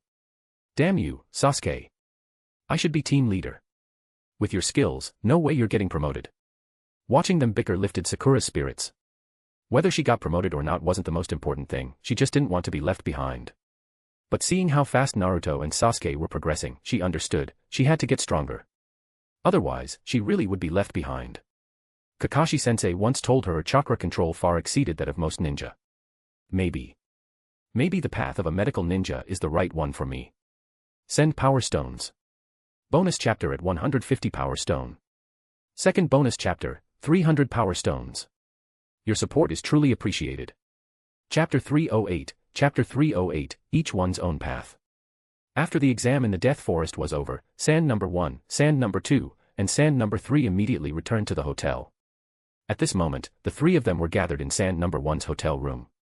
There were a lot of Konoha snacks on the table that they bought from the street when they came back. The three of them had hardly eaten anything for 3 days and 2 nights in the Death Forest, surviving only on standard military ration pills. Although those pills meet basic ninja nutritional needs and provide energy, the taste of the Sand Village's food pills is truly indescribable. Sand number 1 could stomach it, but the two girls, Sand number 2 and Sand number 3, had to pinch their noses every time just to swallow it. Of course, it's not that Sand number 2 and Sand number 3 were delicate, rather, the unfamiliar delicacies on the table and their recent experience made them eager to taste all these Konoha snacks. After a hearty meal, all three showed satisfied expressions. Even Sand number 1, who was usually extremely self-disciplined, couldn't help but eat 2 more skewers of sweet dumplings. He thought such sweets were perfect for restoring physical strength, and probably the favorite of all taijutsu fighters. At that moment, Sand number 2 finally let go of the tension from the second round of the Chunin exam. Like a lazy sloth, she hugged Sand number 3, her voice trembling slightly. Sand number 3, when the Hokage's assistant announced the results, I was scared to death. I barely made it to the next round. I almost failed. That was terrifying. You and Sand number 1 are way stronger than me. What if I had been the only one eliminated? I don't want to be separated from you too. As she said this, she sneaked a glance at Sand number 1 with her big watery eyes, thinking she was subtle. But in the eyes of Sand number 1 and Sand number 3, her feelings were impossible to miss, it was too obvious not to notice. Sand number 3 grabbed Sand number 2's twin ponytails and started messing with her hair while sighing. Sand number 2, you're a rare medical ninja. There aren't many like you in the Sand Village. There were so many people in the exam this time, and you still advanced to the top 26. That's incredible. To be honest, if I were in your position, I might not have made it to the finals. You're the only medical ninja among the 26 who advanced. Medical ninjas aren't great at combat, so the fact you passed is already a big deal. Sand number 1, standing beside them, nodded in agreement. But he had noticed Sand number 2's line about not wanting to be separated. He quietly made up his mind. Looking at his teammates of many years, Sand number 1 decided to speak up about his future plans after the Chunin exams. Sand number 2, Sand number 3, what do you plan to do once the exams are over? I'm planning to take up a border mission after I get promoted. Sand number 2's heart skipped a beat. A wave of sadness surged over her chest, nearly suffocating her. Sand number 3 looked at Sand number 1, confused. You're doing fine, why go to such a harsh place? Border duty is long-term, the pay isn't great. And the missions are dangerous. Why not choose a better career path? Sand number 2 nodded in agreement, clearly also hoping to talk him out of it. But Sand number 1 shook his head, firmly explaining his reasons. My mother lives out there. My father's buried there, and she refuses to leave. So I want to be closer to take care of her. And also, like you saw in the extra test this afternoon, there are still a lot of hidden dangers in the ninja world. Some people dared to attack a village like Konoha. If our own village were attacked one day, who would protect it? I want to protect our home. Even if it's dry, harsh, and not beautiful, it's still home, right? Sand number 2 looked into Sand number 1's determined eyes. His words stirred something deep in her heart. She suddenly stood up, filled with emotion. It would be the most important decision she'd ever make. Sand number 1. You're right. I want to go too. A home of your own is better than anything else. I want to protect the sand village with you. Then she ran to the window and shouted out loud. I will definitely become a Chunin. Her voice rang out through the open window, drawing the attention of several Konoha villagers. They looked over to see a cute girl with twin ponytails shouting boldly. They couldn't help but smile. Such a lively girl, it's nice to be young. In that moment, Sand number 1 and Sand number 2 silently formed a united front. Together, they turned towards Sand number 3, their eyes full of expectation. Sand number 3, what about you? What will you do after you advance? Sand number 3 leaned back, propping herself up on the tatami mat. She couldn't help but reflect on her past. In the sand village, every necessity was precious. The land was too barren to grow crops. Harsh winds and dry sand made it impossible for seeds to sprout, they'd just wither away. Only the oases had greenery or water, so everyone had to carefully manage their daily water use. Even bathing required rubbing with sand to clean the body, only nobles had the luxury of using water. As for me, I might try to join Konoha's trading caravan. Our village is so short on supplies. I want to bring more things back from Konoha, so our people can live better. It seems like we might not get to do missions together again. But I'll still pass by the border often, so we'll have chances to meet.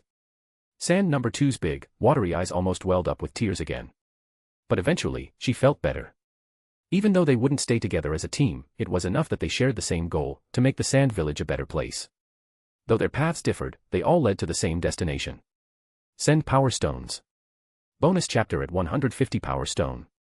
Second bonus chapter, 300 Power Stones. Your support is truly appreciated. Chapter 309, Chapter 309, Nagato's Suspicion. At this moment, Nagato was seated in a massive, machine-mounted wheelchair, gripping a piece of paper tightly in his hand. His hands trembled as he sat in silence, head bowed, lost in thought. Only after a long while did he finally stir, snapping out of the whirlwind of emotions the note had stirred, shock, fury, and, in the end, heartbreak. The second he finished reading the intel Konan had relayed, he had been ready to mobilize the entire Akatsuki and personally execute Obito and Black Zetsu, those two heartless traitors. But Konan's final words stopped him cold. Calm down. I'll handle it when I return. It was her way of telling him to stay rational. The news she heard on the battlefield, though likely true, was still unconfirmed. And if it proved false, acting too soon could destroy everything they'd built. But above all, there was the truth about the Rinnegan. Konan had seen it with her own eyes. After Madara's reincarnation, he wielded the power of the six paths, the same as Nagato and the paths of pain. Even someone like Konoha's Hokage advisor, Uchiha Hikaru, had awakened and used the same power. That revelation shattered the godlike image Nagato held of himself. Leaning back in his chair, he stared at his legs, touched his eyes, and let out a bitter laugh in the solitude of that dark room. Ha, ha. Jiraiya-sensei, there was never any such thing as the sage's eye. These eyes were just tools in someone else's plan. I'm no god. Just a pawn. But the next moment, a blaze of hatred burned in his eyes.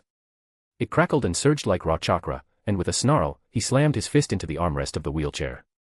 Uchiha Madara. Uchiha Obito. You used me. Made me a vessel.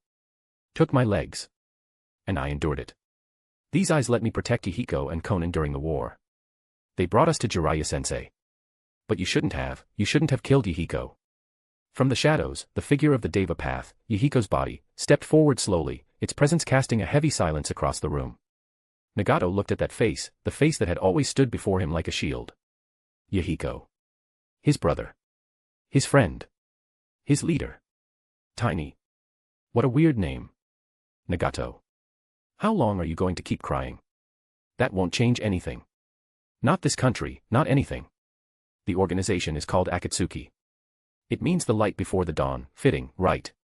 You and Konan, you have to survive. You too. You're the real hope.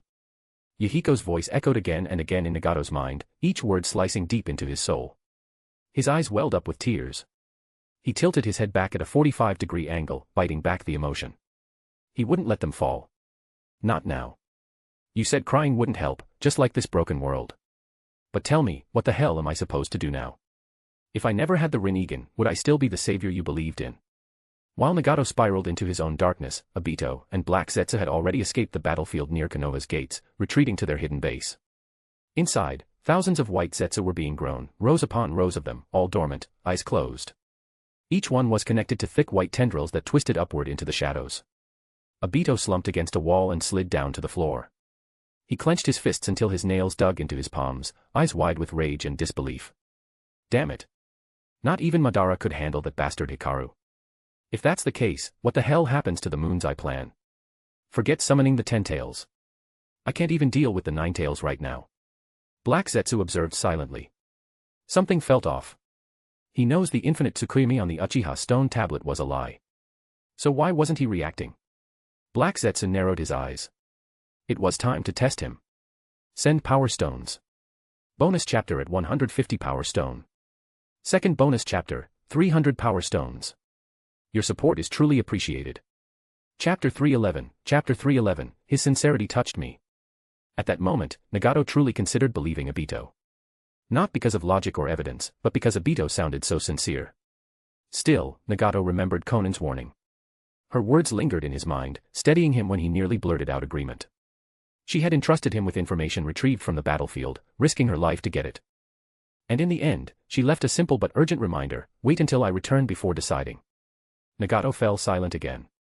His mind rapidly processed the contents of Konan's note and Obito's emotional speech. When he compared both sources, some inconsistencies stood out. He looked at Obito coldly.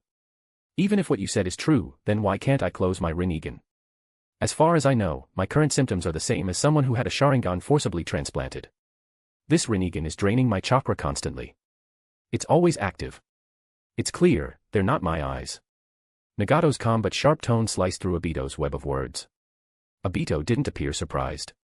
In fact, this was exactly what he had anticipated. He didn't repeat Black Zetsu's explanation word for word. Instead, he spun the truth with care, using emotion to manipulate.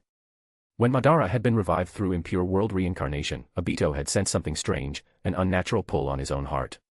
He suspected it was the hidden curse seal Madara placed long ago to control Nagato. That suspicion grew when he attempted to stab himself in the heart to test it, and physically couldn't. His hand froze, unable to press the kunai forward. Just a pawn in Madara's grand scheme. So now he gambled everything on this performance. If he could win Nagato over, he could pin the blame entirely on Madara and Black Zetsu. All that was left was to keep lying, just enough. I don't know, Obito said smoothly. Maybe Madara implanted them in you when you were a child. Or maybe, it's a defect in your bloodline. Maybe your body can't handle the Rinnegan properly, just like how Uchiha who awaken the Mangekyō eventually go blind. Unless they take their siblings' eyes to awaken the eternal Mangekyō Sharingan, they lose their sight. Maybe it's the same thing. Your Rinnegan doesn't close. That might be the price. I can't say for sure. His answer surprised Nagato with its ambiguity, but ironically, that made it feel more believable. He understood well that every power came with a cost. No strength came without sacrifice. Not even the legendary Rinnegan. Even the weakest genin had to bleed, sweat, and endure pain to grow stronger. And this explanation, fit into his understanding of pain perfectly. Only through pain could one gain power. Obito noticed Nagato's wavering resolve and pressed harder. I can tell you one more thing, but this has to remain between us. Not even Conan can know. Nagato paused, then nodded. Obito lowered his voice. Once, there was a child. He had 2 friends. But fate cruelly tore them away from him. When he wanted to take revenge, to walk a path no ordinary person dared tread, he couldn't do it. That's all I'll say. But I think, you understand what that pain feels like. Obito's mournful eyes locked with Nagato's. And Nagato, helplessly, remembered the moment Uchiha took his own life in front of Hanzo. That agony. That helpless rage. He could barely breathe from the weight of it. If Conan and Uchiha had both died. I would have killed Hanzo, then myself. Wait. I couldn't do it no matter what. Nagato's breath caught. His hand instinctively reached toward his heart. Obito nodded wordlessly. I understand, Nagato muttered. I'll keep it from Conan. Even if Obito hadn't asked, he would have lied to her. She could never know what Madara had done to his heart. As for her claims, that Uchiha, the Daibutsu, and others were murdered by Obito, what did it matter now? Obito was just another victim. Another pawn in Madara's scheme, like him. And maybe he wasn't involved at all. Nagato didn't realize it yet, but Obito's carefully crafted story had already broken through his defenses. Doubt had taken root, and trust, however tentative, had begun to form. If Uchiha Hikaru were here, he'd be shouting, "What the fuck? You're literally using talk no jutsu. That's Naruto's move, asshole." But he wasn't. And Nagato, haunted, weary, desperate, chose to believe. He and Obito formed a silent alliance in that moment. A pact forged not through truth, but shared pain and manipulation. Nagato promised himself, once the tailed beasts were gathered, once the 10 Tails was summoned, he would force peace upon the ninja world by any means necessary. And he would help this broken man live in the dream he longed for. Obito finally let out a breath of relief. He hadn't technically lied. He just left out the key parts. Like how he never actually saw Madara implant the Rinnegan into Nagato, only heard it mentioned once. Like how he really wanted to live in that dream, but also intended to drag the whole world into it. He hadn't lied. Just omitted. Afterwards, Obito turned and walked out of the tower, leaving Nagato alone with the silence.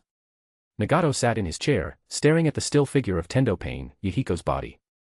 For a long time, he said nothing. Then, finally, he opened a drawer at the side of his chair and pulled out a small scroll. He wrote a short message, concise, coded, and used chakra-based reverse telepathy to send it directly to Conan. Send Power Stones. Bonus chapter at 150 Power Stone. Second bonus chapter, 300 Power Stones. Your support is truly appreciated. Chapter 312, Chapter. At this moment, Conan was staying in a hotel with Hydrangea. When Hydrangea heard the news that she had advanced, she immediately ran over, found Conan, and threw her arms around her with a bright smile. Angel, thanks to the explosive tags you gave me, I passed the second round of the exam. Conan remembered casually handing Hydrangea a scroll of explosive tags before the exam, something she had made herself. But for Conan, it wasn't a big deal, just around 10,000 tags. Over the years, whenever she had spare time, she would idly fold explosive tags to keep in reserve. By now, she had long lost count of how many she had crafted, probably over 100 billion, at a conservative estimate. Still, in Conan's view, such a small number wouldn't make much of a difference in a real battle. If Hydrangea was able to advance among thousands of ninja, then she must have worked hard on her own merits. Thinking this, Conan gently reached out and stroked Hydrangea's hair, the way that men used to stroke her own hair when she was a child. Hydrangea's cheeks flushed red instantly, like a teapot bubbling over. Her whole body practically purred in comfort, like a content kitten. Angel is the best. Conan gave her a helpless smile and lightly tapped Hydrangea's forehead. I already told you, in Konoha, you have to call me Conan-sama. But since it's just the two of us, I'll let it slide this time. Just don't forget next time. Just as she finished speaking, Conan felt the pulse of a reverse summoning signal from Nagato. Sensei, something's come up, I need to head out. With that, she quickly left a paper clone behind to stay with Hydrangea. Her real body transformed into a white origami bird and flew out through the window. From the street below, the bird looked like any ordinary dove, but if you got close enough, you'd notice each feather was folded from pure white paper, delicately and precisely, like an exquisite work of art. Conan flew directly into a deserted alleyway and used her chakra to seal off perception from the outside world. After confirming she was alone, she took out the scroll Nagato had sent her and read it carefully. Obito came to test me. He says he still wants to work together to deal with Uchiha Hikaru of Konoha. I agreed for now to stabilize him. We'll wait for your return before deciding anything. Be cautious. Conan let out a quiet sigh of relief. She had predicted Obito would approach Nagato the moment she left. That's why she had warned Nagato in advance not to trust him too easily. As she rolled up the scroll, her mind drifted to the conversation between Uchiha Hikaru and Uchiha Madara just hours ago. In those few short hours, countless questions had begun churning in her thoughts. Much of it involved Nagato, Yahiko, and the Akatsuki, but the part that lingered most was the chakra she had sensed from Hikaru. Even after all these years, she could never forget that feeling. And yet, Uchiha Hikaru was only about 20 now. She only learned of his existence when Tsunade took over as the 5th Hokage over 3 years ago. Before that, she had never heard of anyone by that name in Konoha. But in her memory, the masked man, her older brother, should now be at least 30. The timing didn't match. She fell into deep thought. Could this Uchiha Hikaru be the younger brother, or even the son of that masked man? She needed to confirm it herself. Tonight. With that, her paper bird form circled high above Konoha, searching for Uchiha Hikaru. At that moment, Hikaru, fresh from a fierce battle, was soaking in a hot spring on Konoha's famous bathhouse street. A towel draped over his head, his black hair damp from the steam, and a warm jug of sake rested in his right hand. His left arm hung lazily over a stone ledge. Relaxation. Right beside him sat Saya, steam gently rising around her flushed face as she nibbled contentedly on a soft-boiled hot spring egg. Master Hikaru, is this what a hot spring is like? It feels like all the exhaustion in my body's melted away. It reminds me of the dragon vein. My whole body's so warm and light. Her words brought back vivid memories of those insane days they'd spent together in the dragon vein's sacred pool, and the promise he'd made to Sword, his Mangekyō technique. A dull ache ran up his spine. Hot springs really are something else. Once the Chunin exams are over, I'll have one built at our house. That way, we won't have to travel just to soak. And if we book out this whole place every time, others won't get to use it. That wouldn't be very Hokage-like, would it? Suddenly, Hikaru heard the flutter of wings in a tree nearby. His gaze flicked up. A white bird. A pigeon. Saya followed his eyes and saw it too, but shrugged and went back to relaxing. Her attention was still entirely on Hikaru. Her hand slipped playfully beneath the surface of the spring. Hikaru was still watching the bird when her fingers made contact. His body tensed, and his Sharingan activated instinctively. Wait, chakra. He immediately caught Saya's wrist with his left hand, his eyes locked on the paper bird. Don't mess around. We're in public, act with some dignity. Saya pulled her hand back, looking sheepish, her cheeks puffed out in a pout as she pretended like nothing had happened. High above, Conan, the paper dove, felt a sudden rush of blood to her face. She nearly lost control of her chakra and reverted to her real form. She hurriedly folded her wings over her face. Why is this assistant Hokage doing something so shameless in a place like this? She quickly retreated to the rooftop above the bathhouse entrance and waited quietly for Uchiha Hikaru and the girl beside him, Uchiha Saya, if she recalled correctly, to leave. Soon enough, the two dried off, dressed, and exited the hot spring shop. Neither of them glanced at the white paper bird perched nearby. They laughed softly together as they walked in the direction of Hokage Rock, Saya clinging naturally to Hikaru's arm. Conan followed silently above, listening to their light-hearted conversation. It quickly became obvious, this was a couple out for a casual evening walk. Really now? The Hokage's assistant has time for a hot spring date after today's chaos. Some people are just too damn lucky. Send Power Stones. Bonus chapter at 150 Power Stone. Second bonus chapter, 300 Power Stones. Your support is truly appreciated. Chapter 313, it must be his son. The night hung heavily over Konoha as Uchiha Hikaru and Saya spoke in low voices, sharing idle chatter. They talked about which snacks in Konoha were the best, how Kisame had ended up joining the village, and what kind of ninja Mariboshi Kosuka really was. Finally, after more than an hour of casual conversation, Uchiha Hikaru suddenly spoke with sharp clarity. Conan of the Hidden Rain Village, how long do you plan on hiding? It's exhausting pretending I don't notice you, you know. If you have something to say, just come out and say it. It's tiring for everyone to keep pretending. His tone carried a trace of weariness and resignation. Only then did Conan realize she had already been discovered. But when exactly? Was it when she instinctively covered her eyes? She'd looked away from him for just a moment, was that really enough? As she tried to process it, the paper dove she'd sent fluttered apart, disassembling into white sheets that swirled together and reformed behind Hikaru and Saya. Both stood up from the edge of the cliff, brushing dust off their clothes as they turned to face Conan. Hikaru observed her, Conan's long black hair, her unfamiliar appearance. She had removed her usual purple lipstick and eyeshadow, and even the stud at her lip was gone. Somehow, she looked different. Raw. Real. Without makeup, Conan had a distinct charm that couldn't be ignored. So, Hikaru asked with a slight smirk, what's the leader of the Hidden Rain village doing following me, Konoha's assistant Hokage, at this hour of the night? Don't tell me you're trying to get close and stir up some feelings. He studied her reaction, clearly amused and curious about how she would respond. Normally, if anyone dared to speak to Conan like this, she would have attacked them without hesitation. But facing the men before her, she couldn't bring herself to be angry. After a brief silence, just as she was about to open her mouth and speak, Hikaru casually said, "According to what Jiraiya and Orochimaru told me, I remember you having purple hair. Was that just makeup?" The sudden shift in topic caught Conan off guard. It threw off her rhythm, and reminded her that Orochimaru may have already revealed more about the Akatsuki than she had expected. Still, she asked the question anyway. "How did you recognize me? In the entire shinobi world, there's no one else who uses origami as ninjutsu." "That alone gives you away," Hikaru replied calmly. "Add in the fact that you're the leader of the Hidden Rain, how could I not know? Even if your goal is to capture the tailed beasts, you were still Jiraiya's students. As long as you haven't acted against the shinobi world or against Konoha. For Jiraiya's sake, Konoha will not move against the Hidden Rain or the Akatsuki." Conan exhaled slowly, quietly relieved. When she was first exposed, she feared a direct confrontation. If a fight broke out and she injured the child of the masked men, that would be unforgivable. Luckily, it seemed this man, Uchiha Hikaru, was willing to leave the door open for dialogue. "For Jiraiya's sake.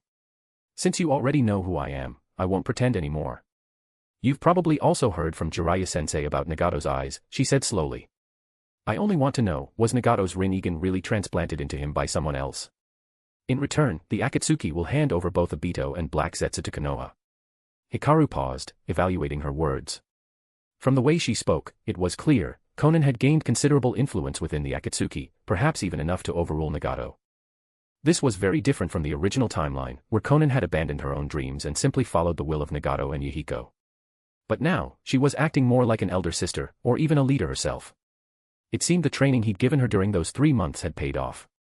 It had given her a stronger backbone, a will of her own. The fact that she was willing to hand over Obito and Black Zetsu was proof. In the original story, even after Yahiko's death, Nagato still intended to follow Obito, disguised as Madara, and pursue a twisted version of peace through pain. "I can tell you clearly," Hikaru said. "Nagato was a war orphan from the destroyed land of whirlpools. There's no way he could have awakened the Rinnegan naturally. There's only one possibility, Uchiha Madara transplanted his own Rinnegan into Nagato when he was a child. And when Nagato uses that eye, don't the intense chakra consumption and side effects prove that it's not truly his?" As he finished speaking, Uchiha Hikaru's eternal Mangekyō Sharingan shifted in his eyes, blue, gleaming, tranquil, and terrifying. "Though my Rinnegan hasn't fully awakened yet, I can open and close it at will. It doesn't constantly drain my chakra." Conan stared into those eternal eyes.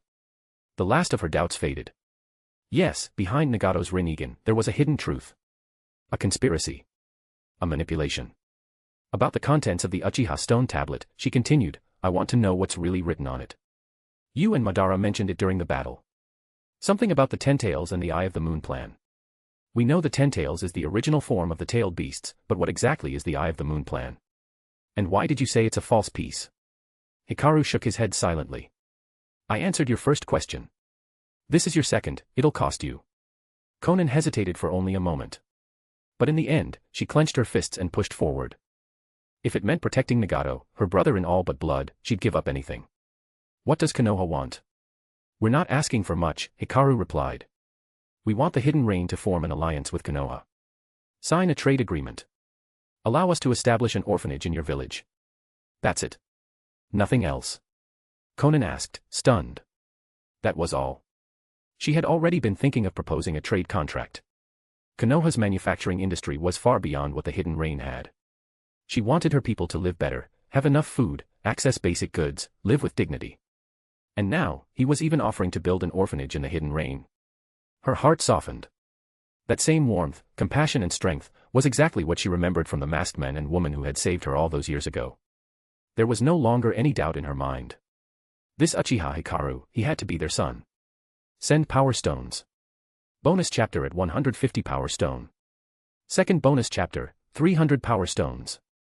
Your support is truly appreciated. Chapter 314, Chapter 314, guessing can be a little bolder. But Conan suppressed the emotions stirring in her heart and began to analyze the situation rationally. After all, Uchiha Hikaru's true identity still couldn't be fully confirmed. Up to this point, everything was just intuition and speculation. She remembered clearly the advice left by the masked man and woman before they departed. Although your proposal is simple, I want to understand the real purpose behind Konoha doing this. Is it really just because you hope the civilians of our hidden rain village can live better lives? During the Second and Third Great Ninja Wars, the Land of Rain became the central battleground. Years of conflict left its people in constant suffering and despair. She had always harbored a deep distrust toward the 5 great nations. Those villages fought only for their own benefit. She couldn't bring herself to believe that Uchiha Hikaru's proposal was sincerely about improving life in the hidden rain. It sounded too unrealistic, too idealistic, like a fairy tale spun by someone who never lived through true war.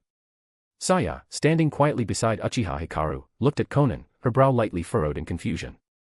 Is there something wrong with helping the people of the hidden rain live better lives? That simple, rhetorical question struck Konan like a blow to the mind. Yes, there was nothing wrong with the goal itself. But could she believe it? Could she put her trust in one of the very villages that had caused them so much pain?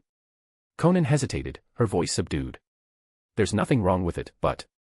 Just as she was about to continue, Uchiha Hikaru cut in, his tone dropping into something firm and weighty. But the tragedies the Land of Rain endured were all caused by the 5 great nations. That's what you're trying to say, isn't it? Konan looked up at him and nodded. Because it was the truth. Uchiha Hikaru nodded as well, acknowledging her point. But then, his expression sharpened. The first Hokage of Konoha, Hashirama Senju, founded this village alongside the Uchiha clan to bring peace to the shinobi world. That was the beginning of the one village, one country system. After Hashirama's death, Kumogakyū launched the first great ninja war. The second Hokage, Tobirama Senju, was killed in battle. Then the rest of the great nations joined in. They waged war to seize survival resources, land, water, minerals, food. That's all it ever was. After that, the second and third great ninja wars followed. And again, it was about resources. Am I wrong? Konan nodded solemnly. That's right. Hanzo started the second war because the hidden rain suffers year-round rainfall. There's barely any arable land. But the hidden rain was defeated. Her voice trailed off, heavy with sorrow. This was the cruelty of the shinobi world. Small nations only existed to be exploited and used by the great powers. Uchiha Hikaru looked at her, then spoke again, voice rising with subtle passion. No matter which war you name, Konoha is always the first to be attacked. Because we possess the richest land and the most abundant resources.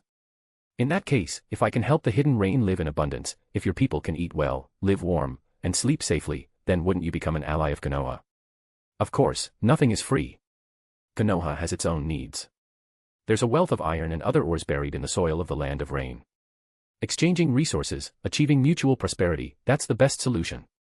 At last, Uchiha Hikaru laid his intentions bare. What he wanted were the mineral resources of the Rain country. But instead of feeling threatened, Konan felt strangely relieved. His logic was sound. And truthfully, under Akatsuki's leadership, the hidden rain had already become a city of steel. With constant rainfall, wood was useless for construction. Metal had become everything. Still, a new concern began to take root in her heart. She feared the rain country might turn into another water country, utterly dependent on Konoha for survival. If that happened, the hidden rain would essentially become a vassal state. The realization hit her like a cold wind. Could it be that Uchiha Hikaru planned to seize control of Kirigakure, and then Omegakure? Was his real ambition to dominate the entire shinobi world? That would be just like the other great powers. All of them eventually started wars, never caring about the lives of the smaller nations caught in between. But she didn't confront him directly. Instead, she tested him, probing gently. Konoha. Do you intend to expand your territory? If I agree to your proposal too easily, won't the hidden rain end up just like the hidden mist is now? Will both Omegakure and Kirigakure become vassals of Konoha? Uchiha Hikaru flinched inwardly at the words. Damn. Those 3 months changed Konan more than I thought.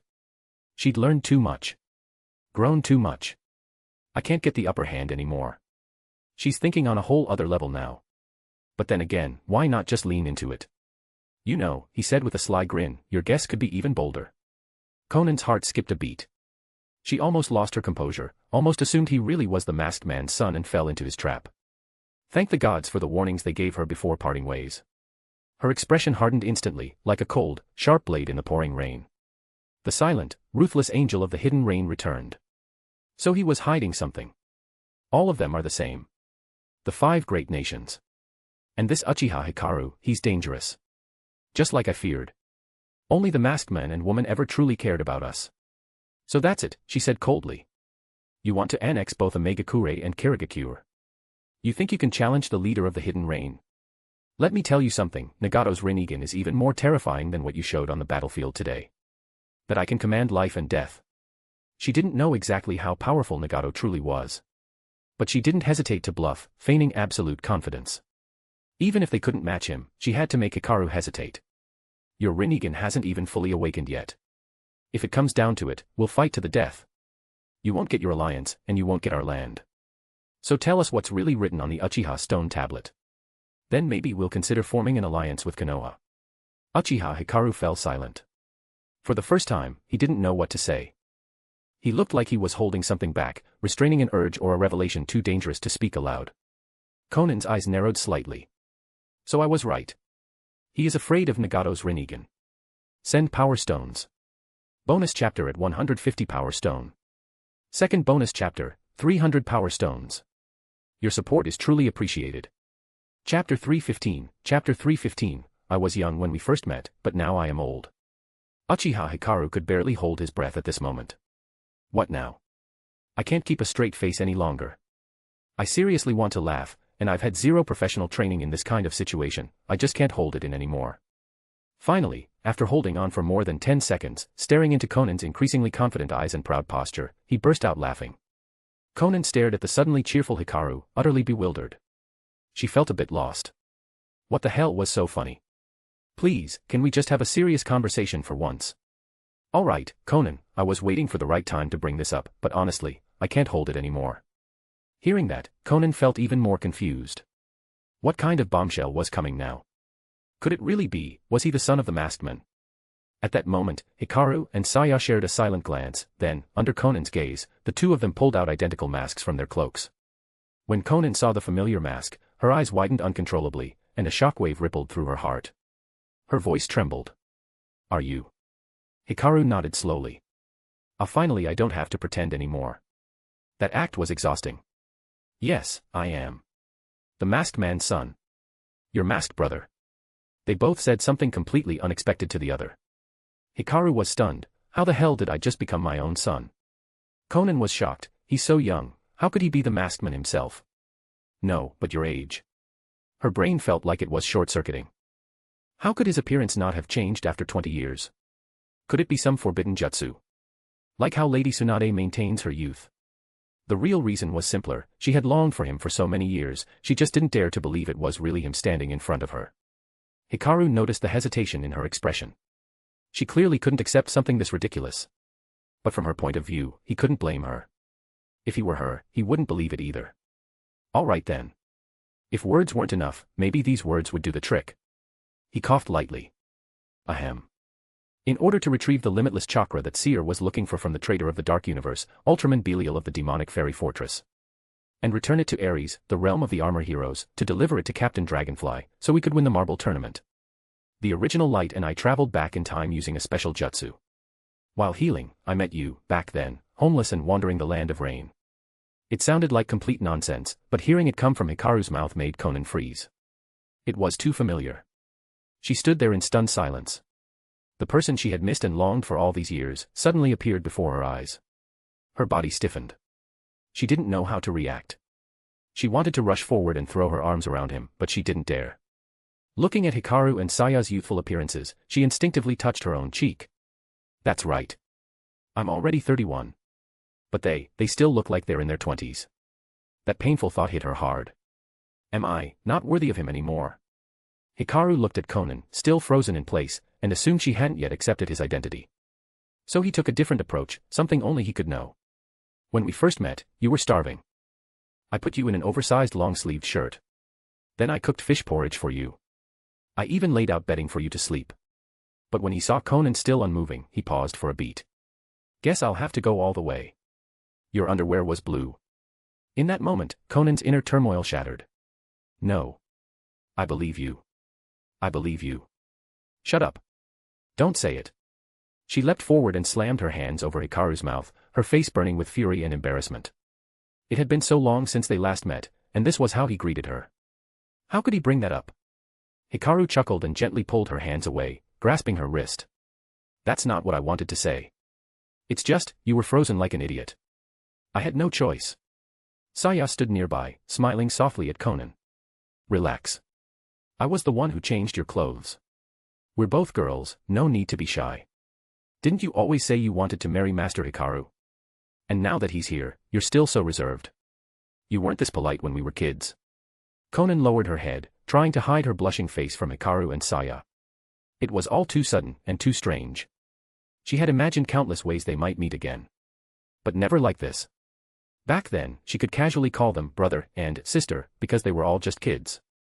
But now, she looked like she was a decade older than them. How could she call them that now? Hikaru saw right through her. He waved his hand, pulled both Conan and Saya into a hug, and sat down on the cliff overlooking Konoha. It's all right, Conan. Time doesn't erase what we went through together. No matter how much time passes, we're still the same people we were when you met us. You are still you. That hasn't changed. Conan felt the storm in her heart calming. Yes, as long as the feelings between them are real, what does it matter? From now on, Hikaru said, let's drop the brother and sister stuff. We'll just call each other by name. Before her mind could fully process his words, Conan nodded reflexively. Ah. Ha. Her expression shifted as she realized what he'd said. Did he even hear himself just now? But given all the outrageous things Hikaru had said, and the ridiculous story she remembered from her childhood, it actually made her feel better. Yeah, he hasn't changed. I'm the one who grew up. She felt that melancholy return. When we first met, I was young. And now, you're still young, but I'm already old. The bitterness hit her hard. She felt inferior, helpless. At that moment, Hikaru began explaining how he had met her in the past, and he finally shared what she had wanted to know all along, the truth about the Uchiha stone tablet, and the Moon's Eye plan. When Hikaru finished, Conan not only understood how they met, but also everything about the infinite Tsukuyomi. Send Power Stones. Bonus chapter at 150 Power Stone. Second bonus chapter, 300 Power Stones. Your support is truly appreciated. Chapter 316, Chapter 316, I am now in my prime and have the advantage. Conan no longer speculated or doubted anything at this moment. She simply nodded and agreed to the request Uchiha Hikaru had made earlier. The three of them sat quietly, enjoying the evening breeze as they chatted about all they had experienced over the years. Conan listened carefully, and Hikaru and Saya listened just as intently. Suddenly, Hikaru remembered something and turned to Conan with a curious look. Why did you think I was son? Conan looked a little embarrassed. Time travel, it just seems too far-fetched, no matter how I think about it. Ridiculous, even. It never even crossed my mind to consider that. I just instinctively assumed you were his descendant. Hikaru muttered to himself, mulling something over. Well, true enough. But maybe, once all of this is over, I'll have a child. I want them to live in a peaceful shinobi world. Hearing this, Saya leaned against Hikaru's chest with a delighted smile. Then one for me, one for Anko, one for Kurenai, one for Tsunade, and one for Conan. So we'll have 4 children. Saya casually included Conan in the list. Hikaru suddenly felt a little strange. Was he really about to become that kind of big family patriarch? Maybe when the war's over, and peace returns to the shinobi world, he could spark an adventurer's age, go off exploring uncharted lands like the Age of Discovery. As Hikaru got lost in his own delusions, Conan seemed to catch on to something that stunned her. Anko. Kurenai. Aren't those 2 the proctors for this Chunin exam? And Tsunade, she's the current Hokage. But all of that was beside the point. What mattered most was, Tsunade is over 40. That cougar Hokage dares lay a hand on her masked brother, on Hikaru. But then Conan realized something even more critical. She had always worried she was too old, that she was losing her charm compared to younger Kunoichi, but now, that inferiority complex evaporated. That poetic line that once haunted her, when I first met you, I was still young. Now you are young, and I am old. Was complete bullshit. She was in her prime. This was her moment. She had the advantage now. 30 wasn't a weakness, it was like a perfectly ripened apple, rosy, full, and bursting with sweetness. In that moment, her confidence surged. Emulating Saya, Conan leaned her face against Hikaru's chest. Her movements were a little stiff at first, but her quickening heartbeat was unmistakable. She was still at a disadvantage, but that meant she had to be bold. She had to use every weapon in her arsenal. And so the 3 of them stayed that way until late into the night, none of them willing to break the beauty of the moment. Growling. The silence was suddenly broken by the growl of Conan's stomach. Hungry? Hikaru asked with a grin. You were the same when we first met. Conan turned away in embarrassment, muttering softly, I've been dieting lately. It's okay to be a little hungry. Hikaru stood and walked over to a nearby tree, snapping off a few branches. He was hungry too. Originally, his plan was to head to a yakiniku joint with Saya after leaving the hot spring town, to recharge after the massive chakra drain from their recent battle. But Conan had appeared, and the plans had changed. So Hikaru waded into a stream in the forest and caught 3 fat fish. After cleaning them, he skewered them on the branches, lit a bonfire by the water, and placed the fish over the flames to cook. While Hikaru was away, Conan seized the opportunity to pry as much critical intelligence from Saya as she could. She asked about what kinds of women Hikaru liked, what his hobbies were. And what she learned completely blindsided her. That's edible. There's a posture for that. Wait, there are that many kinds of clothes. Does Hikaru have any normal hobbies? Saya furrowed her brow, thinking hard. I'm not sure, honestly. Ever since I met Lord Hikaru, he's always been moving forward. Always working, training, planning. I don't think he's ever done anything just for himself. Those words hit hard. If Hikaru had heard her, he would have felt guilty as hell. I'm not that noble. I slack off all the time and only jump in when stuff really hits the fan. I've got it pretty easy most of the time. But from Saya's perspective, Hikaru had appeared through the dragon vein and pulled her out of a lonely, hopeless void. After they returned to Konoha, he immediately threw himself into the Chunin exam arrangements. It did look like he never rested. Conan, unaware of all the nuance, was overwhelmed with emotion. Hikaru really is a good man. Despite his strength, his status, he still yearned for peace. If Nagato met him, they'd definitely be friends. Conan pictured it, Nagato and Hikaru sitting together, talking about peace. The image warmed her heart. Just then, Hikaru came walking out of the woods, waving. I grilled some fish by the river. Let's have a midnight snack. The 3 of them sat around the campfire. The summer night breeze was cool, and the stars sparkled above them. Conan wished time would stop right here. If only Nagato could be here too. She looked over at Hikaru and shared her thoughts. Hikaru, why don't you try meeting with Nagato? He sent word through a scroll, Obito's contacted him. I told him to keep Obito stable for now. After this Chunin exam, come with me to the Hidden Rain. If we're lucky, we might even be able to capture that bastard. As she spoke, Conan bit into the grilled fish, as if visualizing tearing Obito limb from limb. Hikaru chewed thoughtfully. Does that mean I'll be officially part of the family? Akatsuki and Konoha, going from enemies to allies. With Nagato inheriting Yahiko's will and believing in peace, maybe the Akatsuki would finally be redeemed. He nodded seriously, then smirked. Then yeah, we definitely need to meet. Together with my new brother-in-law, we'll give Obito a dimensional reduction beating and trap him like a rat. Send power stones. Bonus chapter at 150 power stone. Second bonus chapter, 300 power stones. Your support is truly appreciated. Chapter 317, on the possibility of poaching people. When Conan heard Uchiha Hikaru mention the term brother-in-law, she didn't react for a moment. But a second later, her ears flushed red. She muttered softly. Brother-in-law. That seems about right. After all, she had always regarded Nagato as her younger brother, so it was perfectly reasonable for Hikaru to call her that. She then began sharing with Hikaru all the weaknesses in Obito's spacetime jutsu that she had discovered over the years through her secret surveillance. From what I've observed, Uchiha Obito's Kamui, his spacetime technique, doesn't appear to be usable indefinitely.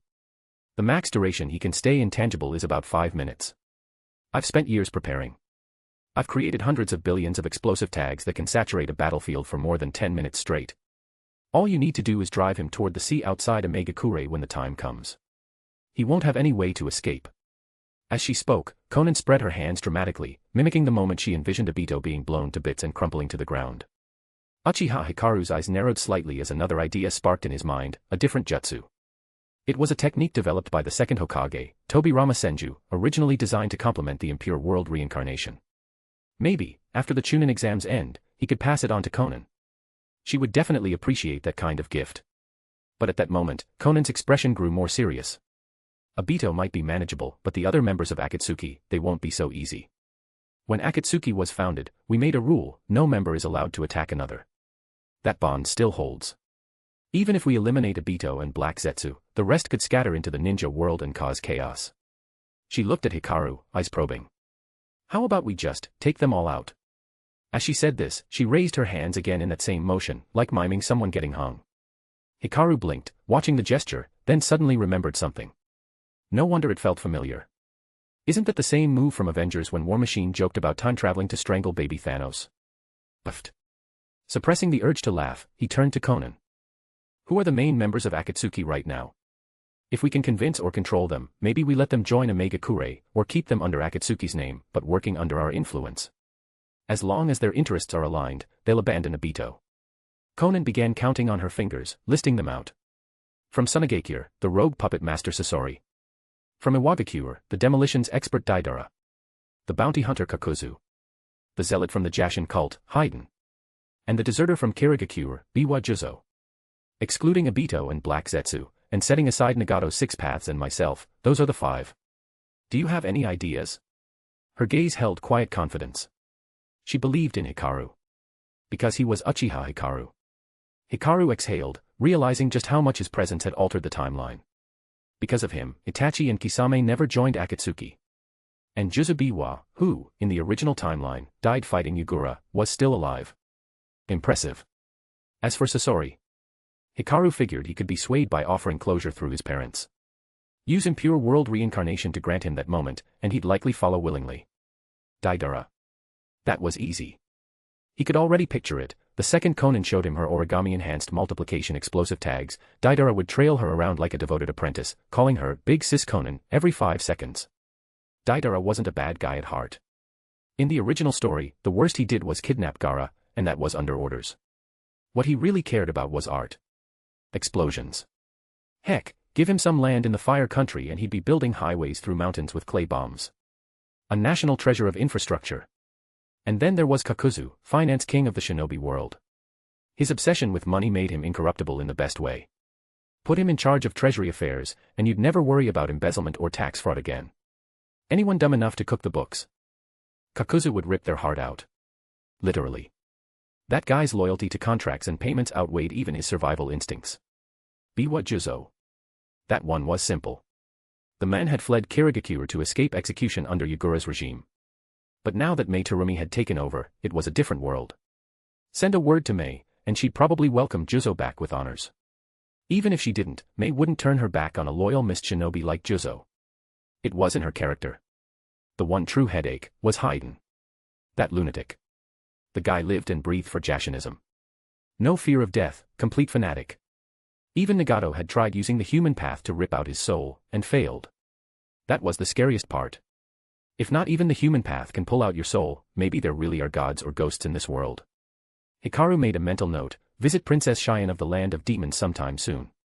There might be secrets of spiritual power or sealing techniques that could help him understand Haiden's curse better, or even counter it. I have 2 options in mind, Hikaru said at last. First, we strike immediately.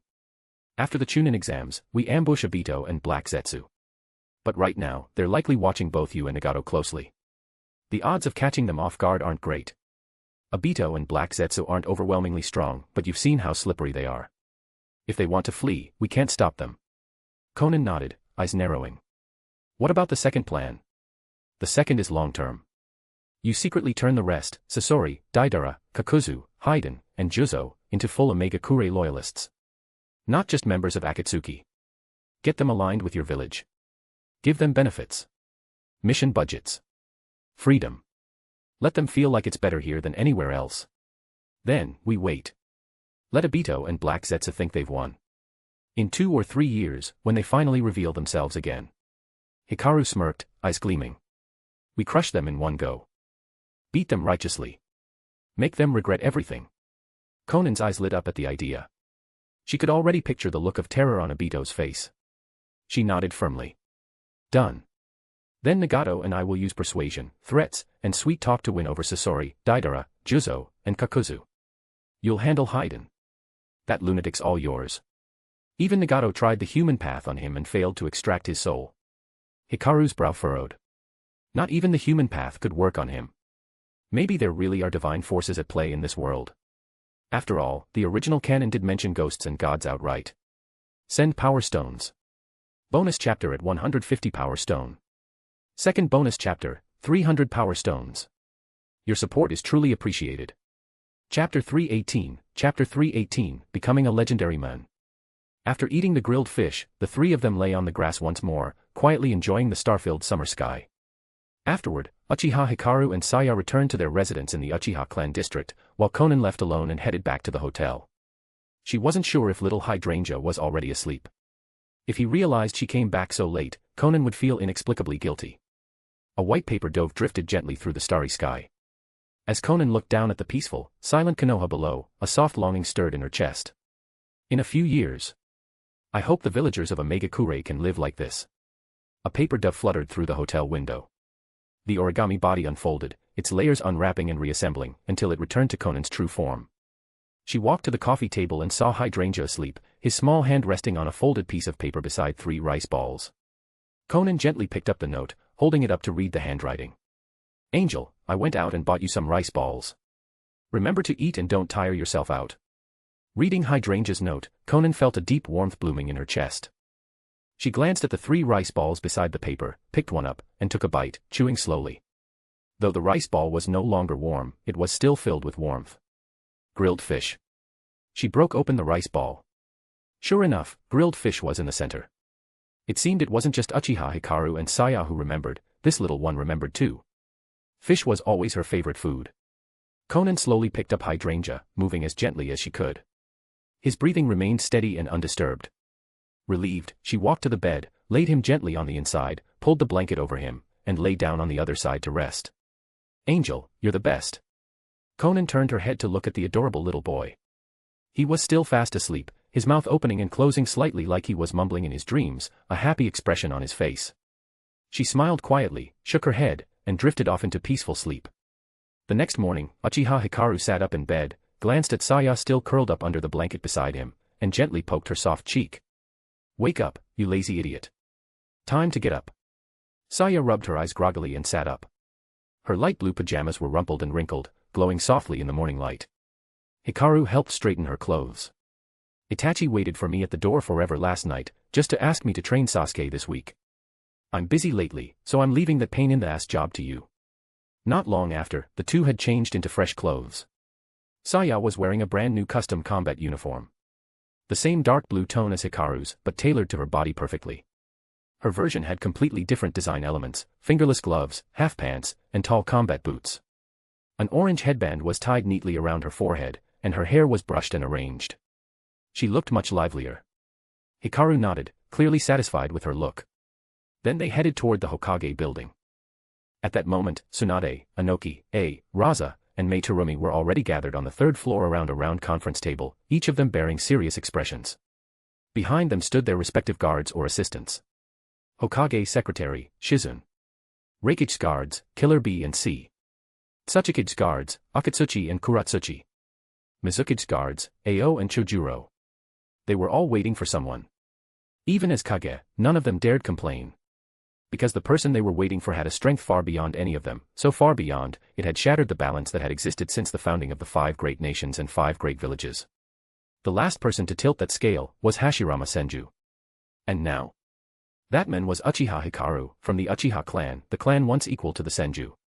If it had been before the destruction of Konoha orchestrated by Obito and Black Zetsu yesterday, Inoki would have dismissed Uchiha Hikaru as just another prodigy. Even if he awakened the Mangekyō, he couldn't possibly match Madara or Hashirama's level so soon. Maybe in his 30s or 40s, when his power peaked. I believed that after 3 years of harsh training, he had finally reached his limit. He was sure he could now challenge Hikaru, reverse their humiliating loss from 3 years ago, and reclaim his pride. Raza knew better. He was just a glorified treasurer, a gold digger. He had no grand ambitions. As for Mei Terumi, she only wanted one thing, to marry Hikaru, climb into his bed, and make love with him. What other agenda could she possibly have? Tsunade, of course, had unwavering confidence in her men. At that moment, the grin on her face looked like she'd just won 10 million Ryo at the casino. Watching Inoki and feign dignity while hiding their embarrassment brought her such delight. You old fart, weren't you full of big talk just days ago? What, no snark today? Time ticked on. More than 10 minutes passed before the doors finally opened, and the men they had been waiting for appeared. Morning, everyone. What's with the long faces? Didn't the meeting start at 9? It's only 8:55. I'm not late, am I? Mei Terumi gave Hikaru a sultry look and smiled sweetly. Of course not. Just made us wait a little too long, I was starting to get anxious. I came early just to see you, dear assistant, as soon as possible. I cleared his throat.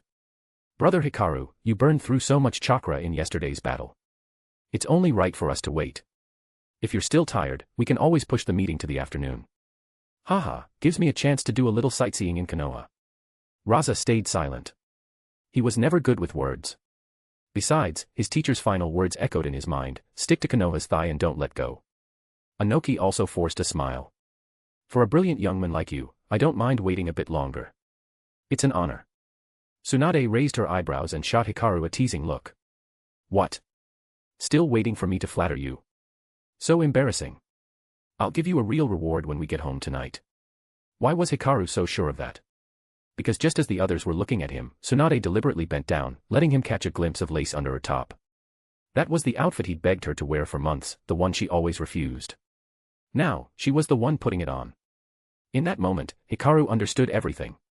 Ring in equal to ring in equal to. Send power stones. Bonus chapter at 150 power stone.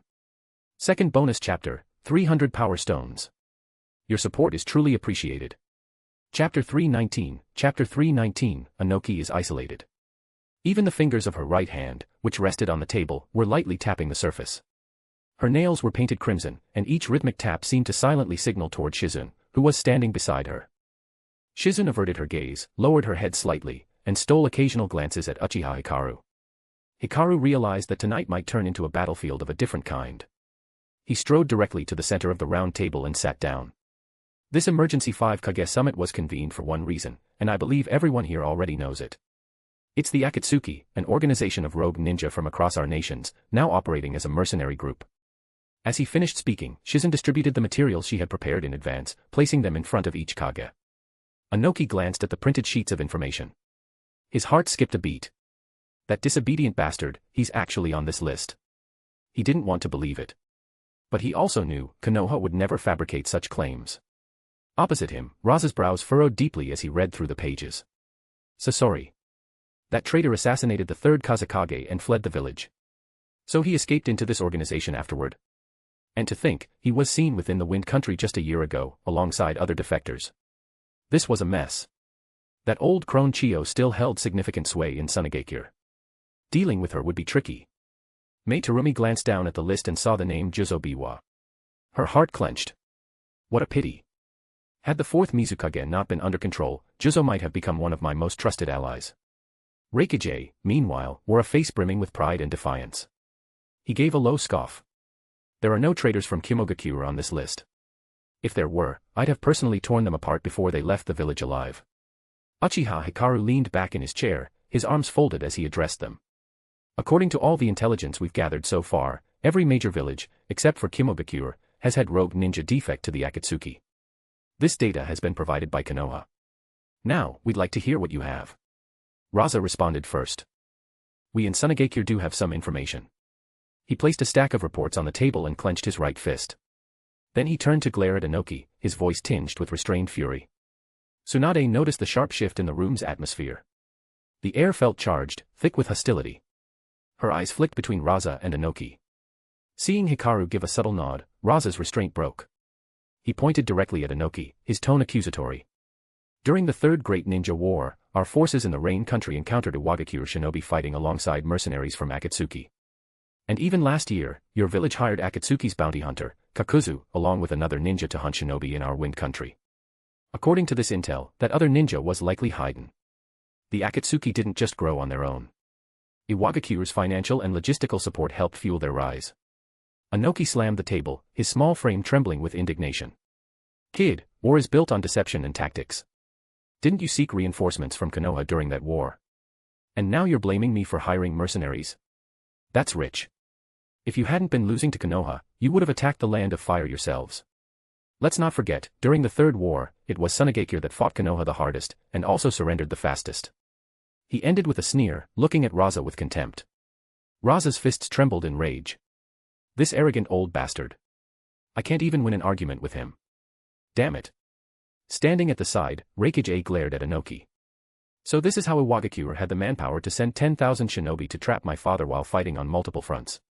You had Akatsuki doing your dirty work. You bastards killed my father. With fury bubbling up, A stood up abruptly, bowed briefly to Raza, then spoke with clarity and force. Lord Kazekage, I apologize for our actions last year when a unit from Kimogakure entered the Wind Country. When we saw that strange pillar of light erupt into the sky, we believed it might have been caused by an artifact lost from our village, so we sent a recon team. It caused unintended disruption to your forces. Kimogakure is prepared to offer 100 million ryo in compensation as a formal apology. Raza's expression softened slightly. The intrusion from Kimogakure hadn't caused major damage, 7 or 8 teams at most, maybe a few dozen shinobi in total. Now that the Hokage had apologized sincerely and offered reparations, it was clear this was an olive branch. He wants to ally with me against Inoki. The enemy of my enemy is my friend. Raza gave a rare smile and gestured politely. You're too kind, Lord Hokage. Since an apology has been given, we in Tsunade won't press the matter further. We hope Kimogakure finds its lost artifact soon. The two men exchanged smiles, an unspoken alliance forged in that moment. Inoki, sensing danger, immediately turned toward Mei Terumi, attempting to win her support. But Mei Terumi didn't even acknowledge his gaze. Or perhaps she did, but simply didn't care. Her eyes remained fixed on Uchiha Hikaru, occasionally flicking to Tsunade with a hint of envy in her expression. She spoke, her voice calm but laden with conviction. Kirigakure did not participate in the Second Great Ninja War. During the third, our involvement was due to the fourth Mizukage being placed under Genjutsu control. I'd like to once again thank Konoha for liberating us from the blood mist 3 years ago. Kirigakure will remain Konoha's staunchest ally. Her statement was firm, and the smile she gave Hikaru was unmistakably warm. Inoki scowled. This woman has been kissing up to Konoha since the Chunin exams. Damn it. Have I really been left isolated here? Just then, Uchiha Hikaru gave Inoki a lazy smile. The old man's heart dropped. Lord Tsuchikage, Hikaru began, voice calm and measured, if I remember correctly. Deidara was your personal student. A shinobi chosen as your heir, and potential successor as Tsuchikage. How curious, such a prodigy betraying Fugaku and joining a terrorist organization that wreaks havoc across the ninja world. Do you have anything to say about that? All eyes in the room turned toward Inoki. Tsunade clenched her fists. That's right. During the last war, it was a Fugaku shinobi who killed Nawaki. My little brother. And today, we finally corner you, you smug old bastard. End of chapter. Send power stones. Bonus chapter at 150 power stone. Second bonus chapter, 300 power stones. Your support is truly appreciated. Chapter 320, the famous gold miner in the ninja world, Raza. At this moment, Inoki felt as if his chair were filled with shards of glass, he couldn't sit still. He desperately wanted to get up and leave. Besides Kimogakure, aren't there traitors in Konoha, Kirigakure, and Tsunade too? And it was clearly 2 rogue Konoha shinobi who triggered the battle yesterday. They even defiled the corpse and soul of a former Kage. Why the hell is all the blame falling on me? This is bullshit. These damn kids. Someone needs to teach them some respect. Of course, that's what Inoki thought to himself, but he wouldn't dare say it out loud, not even if he were given 10 times the courage. He knew full well that if he pushed things, the Hokage might really flip the table and deck him right then and there. He forced a bitter laugh and said. Back then, Deidara was playing around with his so-called art, his explosive ninjutsu, and blew up half the damn village. I only had him locked up for a few months. Who could have guessed he'd develop some flying clay bomb, sneak out of the hidden valley, and run away from home? Maybe he got sweet-talked by Akatsuki. Or maybe Uchiha Obito cast a genjutsu on him, just like what happened to the 4th Mizukage. If I ever lay eyes on that brat again, I'll drag him back myself. If any of you find him, don't go easy on him. Saying this aloud made Inoki feel even older. Deidara had once been his favorite disciple, truthfully, he cared for him more than even his own granddaughter, Kuratsuchi. Back then, his greatest dream was to see Deidara inherit his will and succeed him as Tsuchikage within his lifetime. But fate had other plans. That kid. Damn it all. Hokage saw the old man finally lower his head and swallow his pride, and he felt some measure of justice for his father. He couldn't strike Inoki down here and now, but at least this humiliation would be remembered. Raza was even more delighted. If this weren't such a serious diplomatic setting, he would have burst out laughing. Uchiha Hikaru, observing that even the most stubborn of them, Inoki, had yielded, decided it was time to move on to the next phase of his plan. Everything so far had only been preparation. The real battle had yet to begin. The first time they bend their pride is the hardest. After that, it gets easier every time. He gave a slight nod to Shizune, who immediately understood his signal. She stepped forward and placed the second set of documents she'd prepared in front of each Kage. Everyone, she began, these are the bounty targets we've compiled.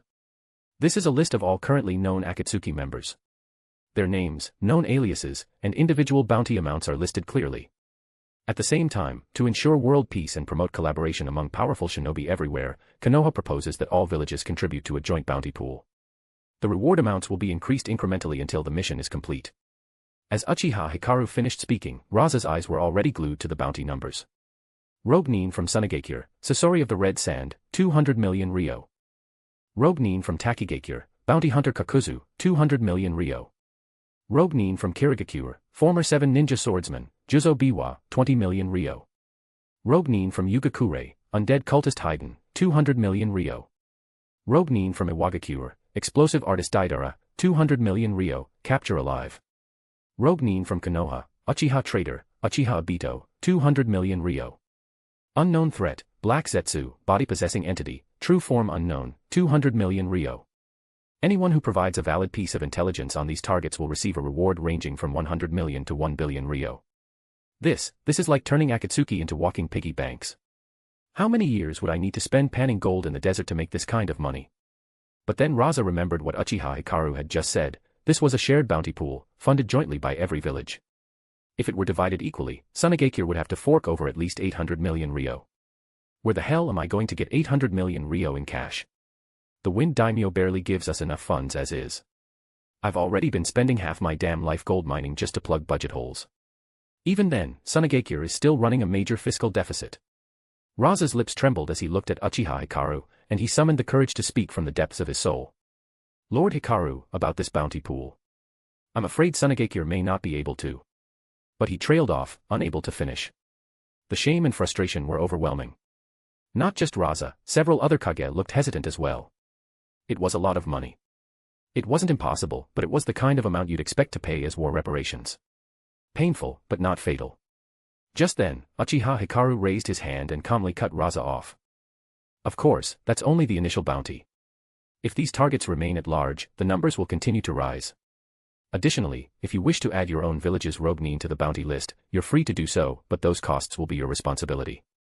Reikage quickly did some mental math. Based on this structure, the actual costs of the bounty system were going to skyrocket in the long run. This definitely isn't just a simple bounty board. There's a deeper plan at work here. Inoki, meanwhile, kept staring at Daidara's bounty. His name had a special annotation, Capture Alive. It softened Inoki's heart a bit. So they haven't completely written him off. There's still hope to bring him back. Maybe this Uchiha boy isn't as cold-blooded as I thought. Raza, however, had been hoping Hikaru would lower the bounty amounts, not raise them. Now he couldn't help but fantasize about his bleak future, spending the rest of his life like a prisoner, panning gold alone in the desert. Just as he was sinking into despair, Tsunade, who had remained quiet until now, finally spoke, and gave him a sliver of hope. She slowly pulled out a thick document from her drawer. Of course, it wasn't Tsunade herself who wrote the plan, Kurenai and Shizune had handled the writing and compilation. She was merely the one to sign and present it. Still, to fully understand its contents, Tsunade had spent nights studying it since Uchiha Hikaru's return, committed to realizing the same ambitious idea he proposed 3 years ago. The Cultural and Commercial Ninja World Integration Plan. End of chapter. Send Power Stones. Bonus chapter at 150 Power Stone. Second bonus chapter, 300 Power Stones. Your support is truly appreciated. Chapter 321, Chapter 321, Ninja Association. Everyone, don't worry about the bounties in the bounty pool. Konoha will take the lead in establishing a ninja association, and all bounty rewards will be covered by the association itself. Mei Terumi, who had been standing nearby, suddenly showed a curious expression. She turned to Tsunade and voiced the question everyone else had been thinking. What kind of organization is this ninja association? I wonder if Kirigakure would be allowed to join. Her performance was flawless. Even though she had already learned of this plan from Tsunade ahead of time and agreed to cooperate, she delivered the question so naturally, it sounded completely genuine. Tsunade glanced at Inoki, Raza, and the Reikage expressions, then began to explain. The Ninja Association will be led by Konoha and will operate as a global mission bounty system, similar to how villages currently accept commission missions. The concept is the same, clients offer tasks, and shinobi complete them. However, with the association, all participating ninja from across the world can take on these missions, and the association will take a standard cut as commission. Villages that join will also be able to post missions, requesting supplies like ore, food, or materials. These larger-scale missions, however, will only be executable between member villages. The profits from the association will be distributed at the end of each year. A portion of the income is saved for next year's reserves and development, while the remaining profit is divided among the organizing villages based on their contributions. That's the general framework. The finer details will need to be discussed and agreed upon later. This is just the proposal. What do you all think? When Tsunade finished, silence settled in the room. Every Kage present was deep in thought. It was obvious, Konoha was baking a massive cake, and anyone with a slice stood to gain substantially. But the risks were just as large. If the Ninja Association dominated the mission market, it could slowly siphon power from the villages themselves. In time, ninja might prefer to take association missions rather than their villages. The prestige and influence of the 5 great nations could erode. The more ninja operated under the association's banner, the more autonomous it became, and the more dependent villages became on it. Mei Terumi already knew the plan, so her role was simply to watch and react accordingly. Anoki, meanwhile, reached his conclusion the fastest, though he still raised a concern. Based on what you've said, if the association is going to span the entire shinobi world, there will need to be many branches. How will ownership and profits from those branches be managed? Uchiha Hikaru saw the trap had been set, and the old man had walked right into it. Tsunade responded smoothly. As I mentioned, profit distribution will be based on the proportion of investment each village contributes. If a branch is established in Konoha, naturally we will bear the construction cost. Other villages can choose whether or not to invest. Ultimately, those who contribute the most will reap the most. Uchiha Hikaru stepped in now with an example to make things clearer. Let's say Fugaku is facing a grain shortage this year and needs 5,000 tons of rice. That mission could be posted as a public assignment through the Ninja Association. Any shinobi member of the association, regardless of their village, can contribute by delivering grain in exchange for a portion of the bounty. The association will then organize and deliver the food to Fugaku. Alternatively, the mission can be posted as a limited task to other villages specifically, where only their shinobi are allowed to respond. With that example, the room seemed to understand the true scope of the association. In essence, the system would unify the once competing hidden villages under a centralized organization, offering shared tasks, resolving disputes over resources, and opening collaboration on a global scale.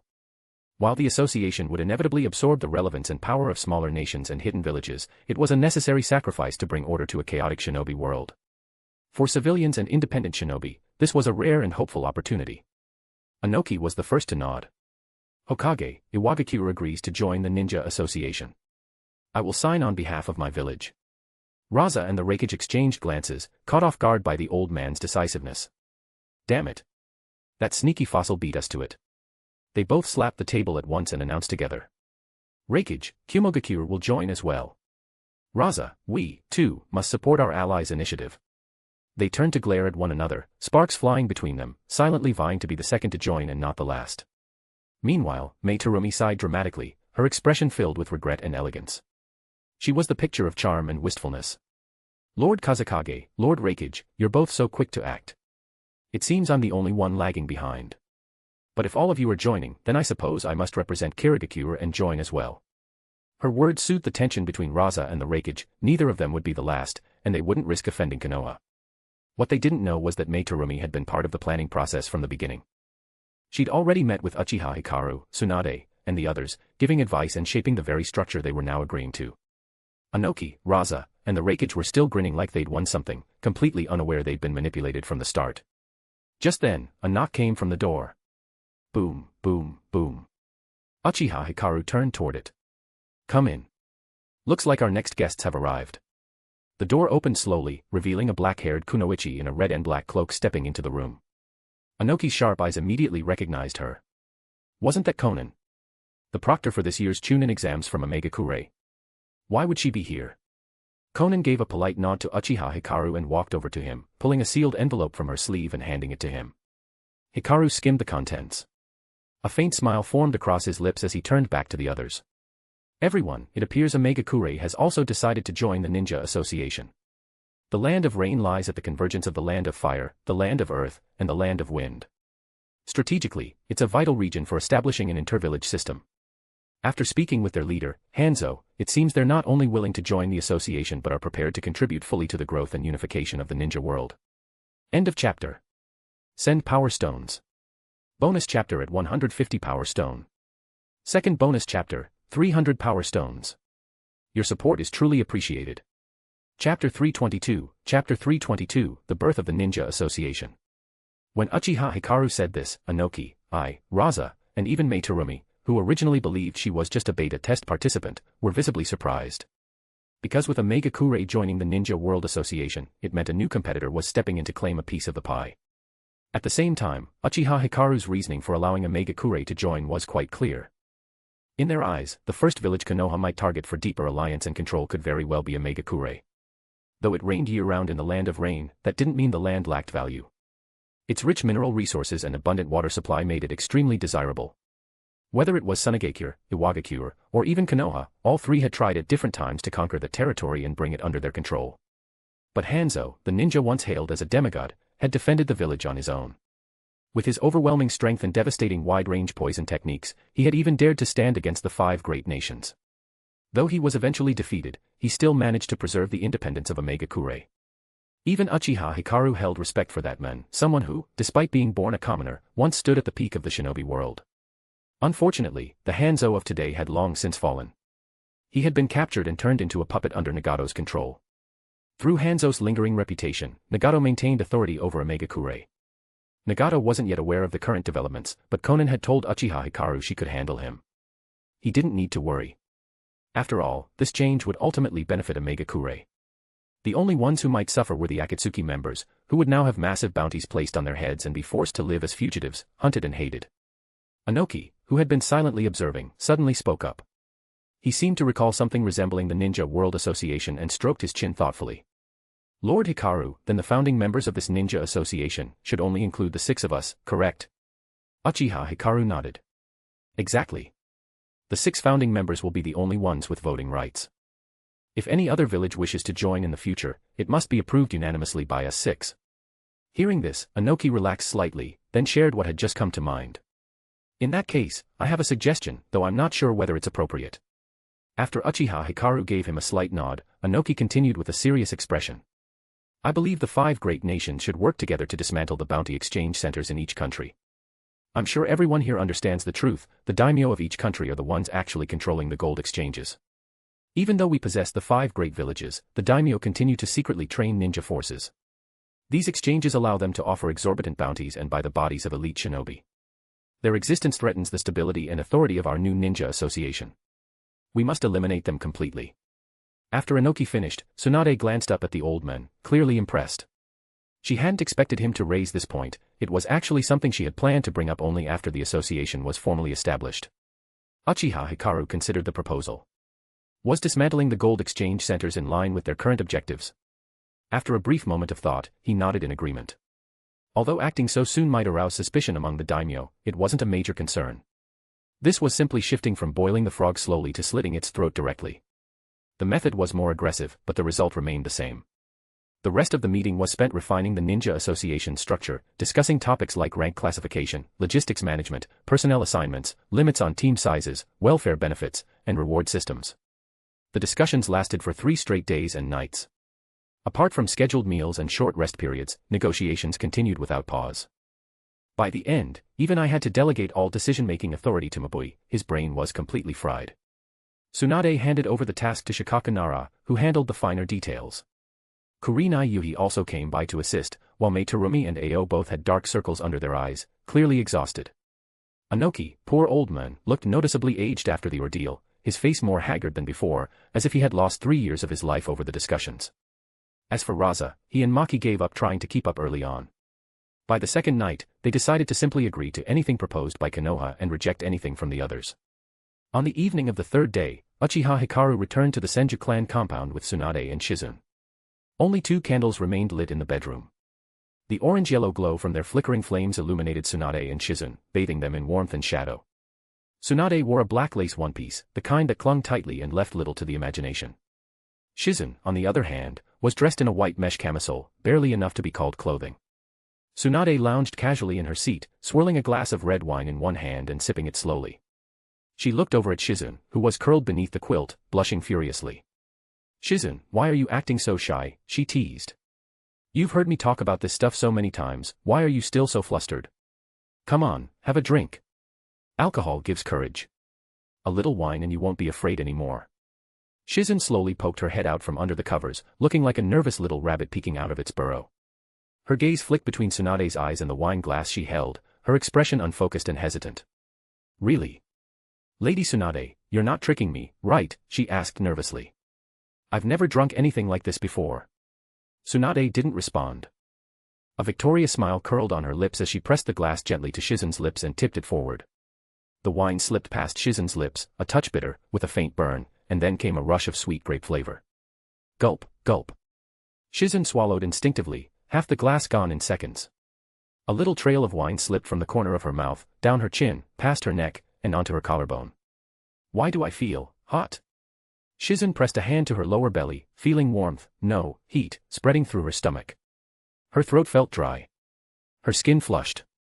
At that moment, the sound of slippers brushing against wooden floors echoed from outside the room. But this time, it wasn't just one pair. There were two sets of footsteps. Tsunade's eyes narrowed when she saw Uchiha Hikaru step into the room, and another figure behind him. Her confusion turned into shock as the figure transformed, melting into black mist and condensing into the shape of a sleek black ninja blade. Her eyes widened. A ninja sword? What? Sword. The blade shimmered and then reshaped itself into a graceful, feminine figure. She smiled sweetly and clung to Uchiha Hikaru's arm like a possessive lover.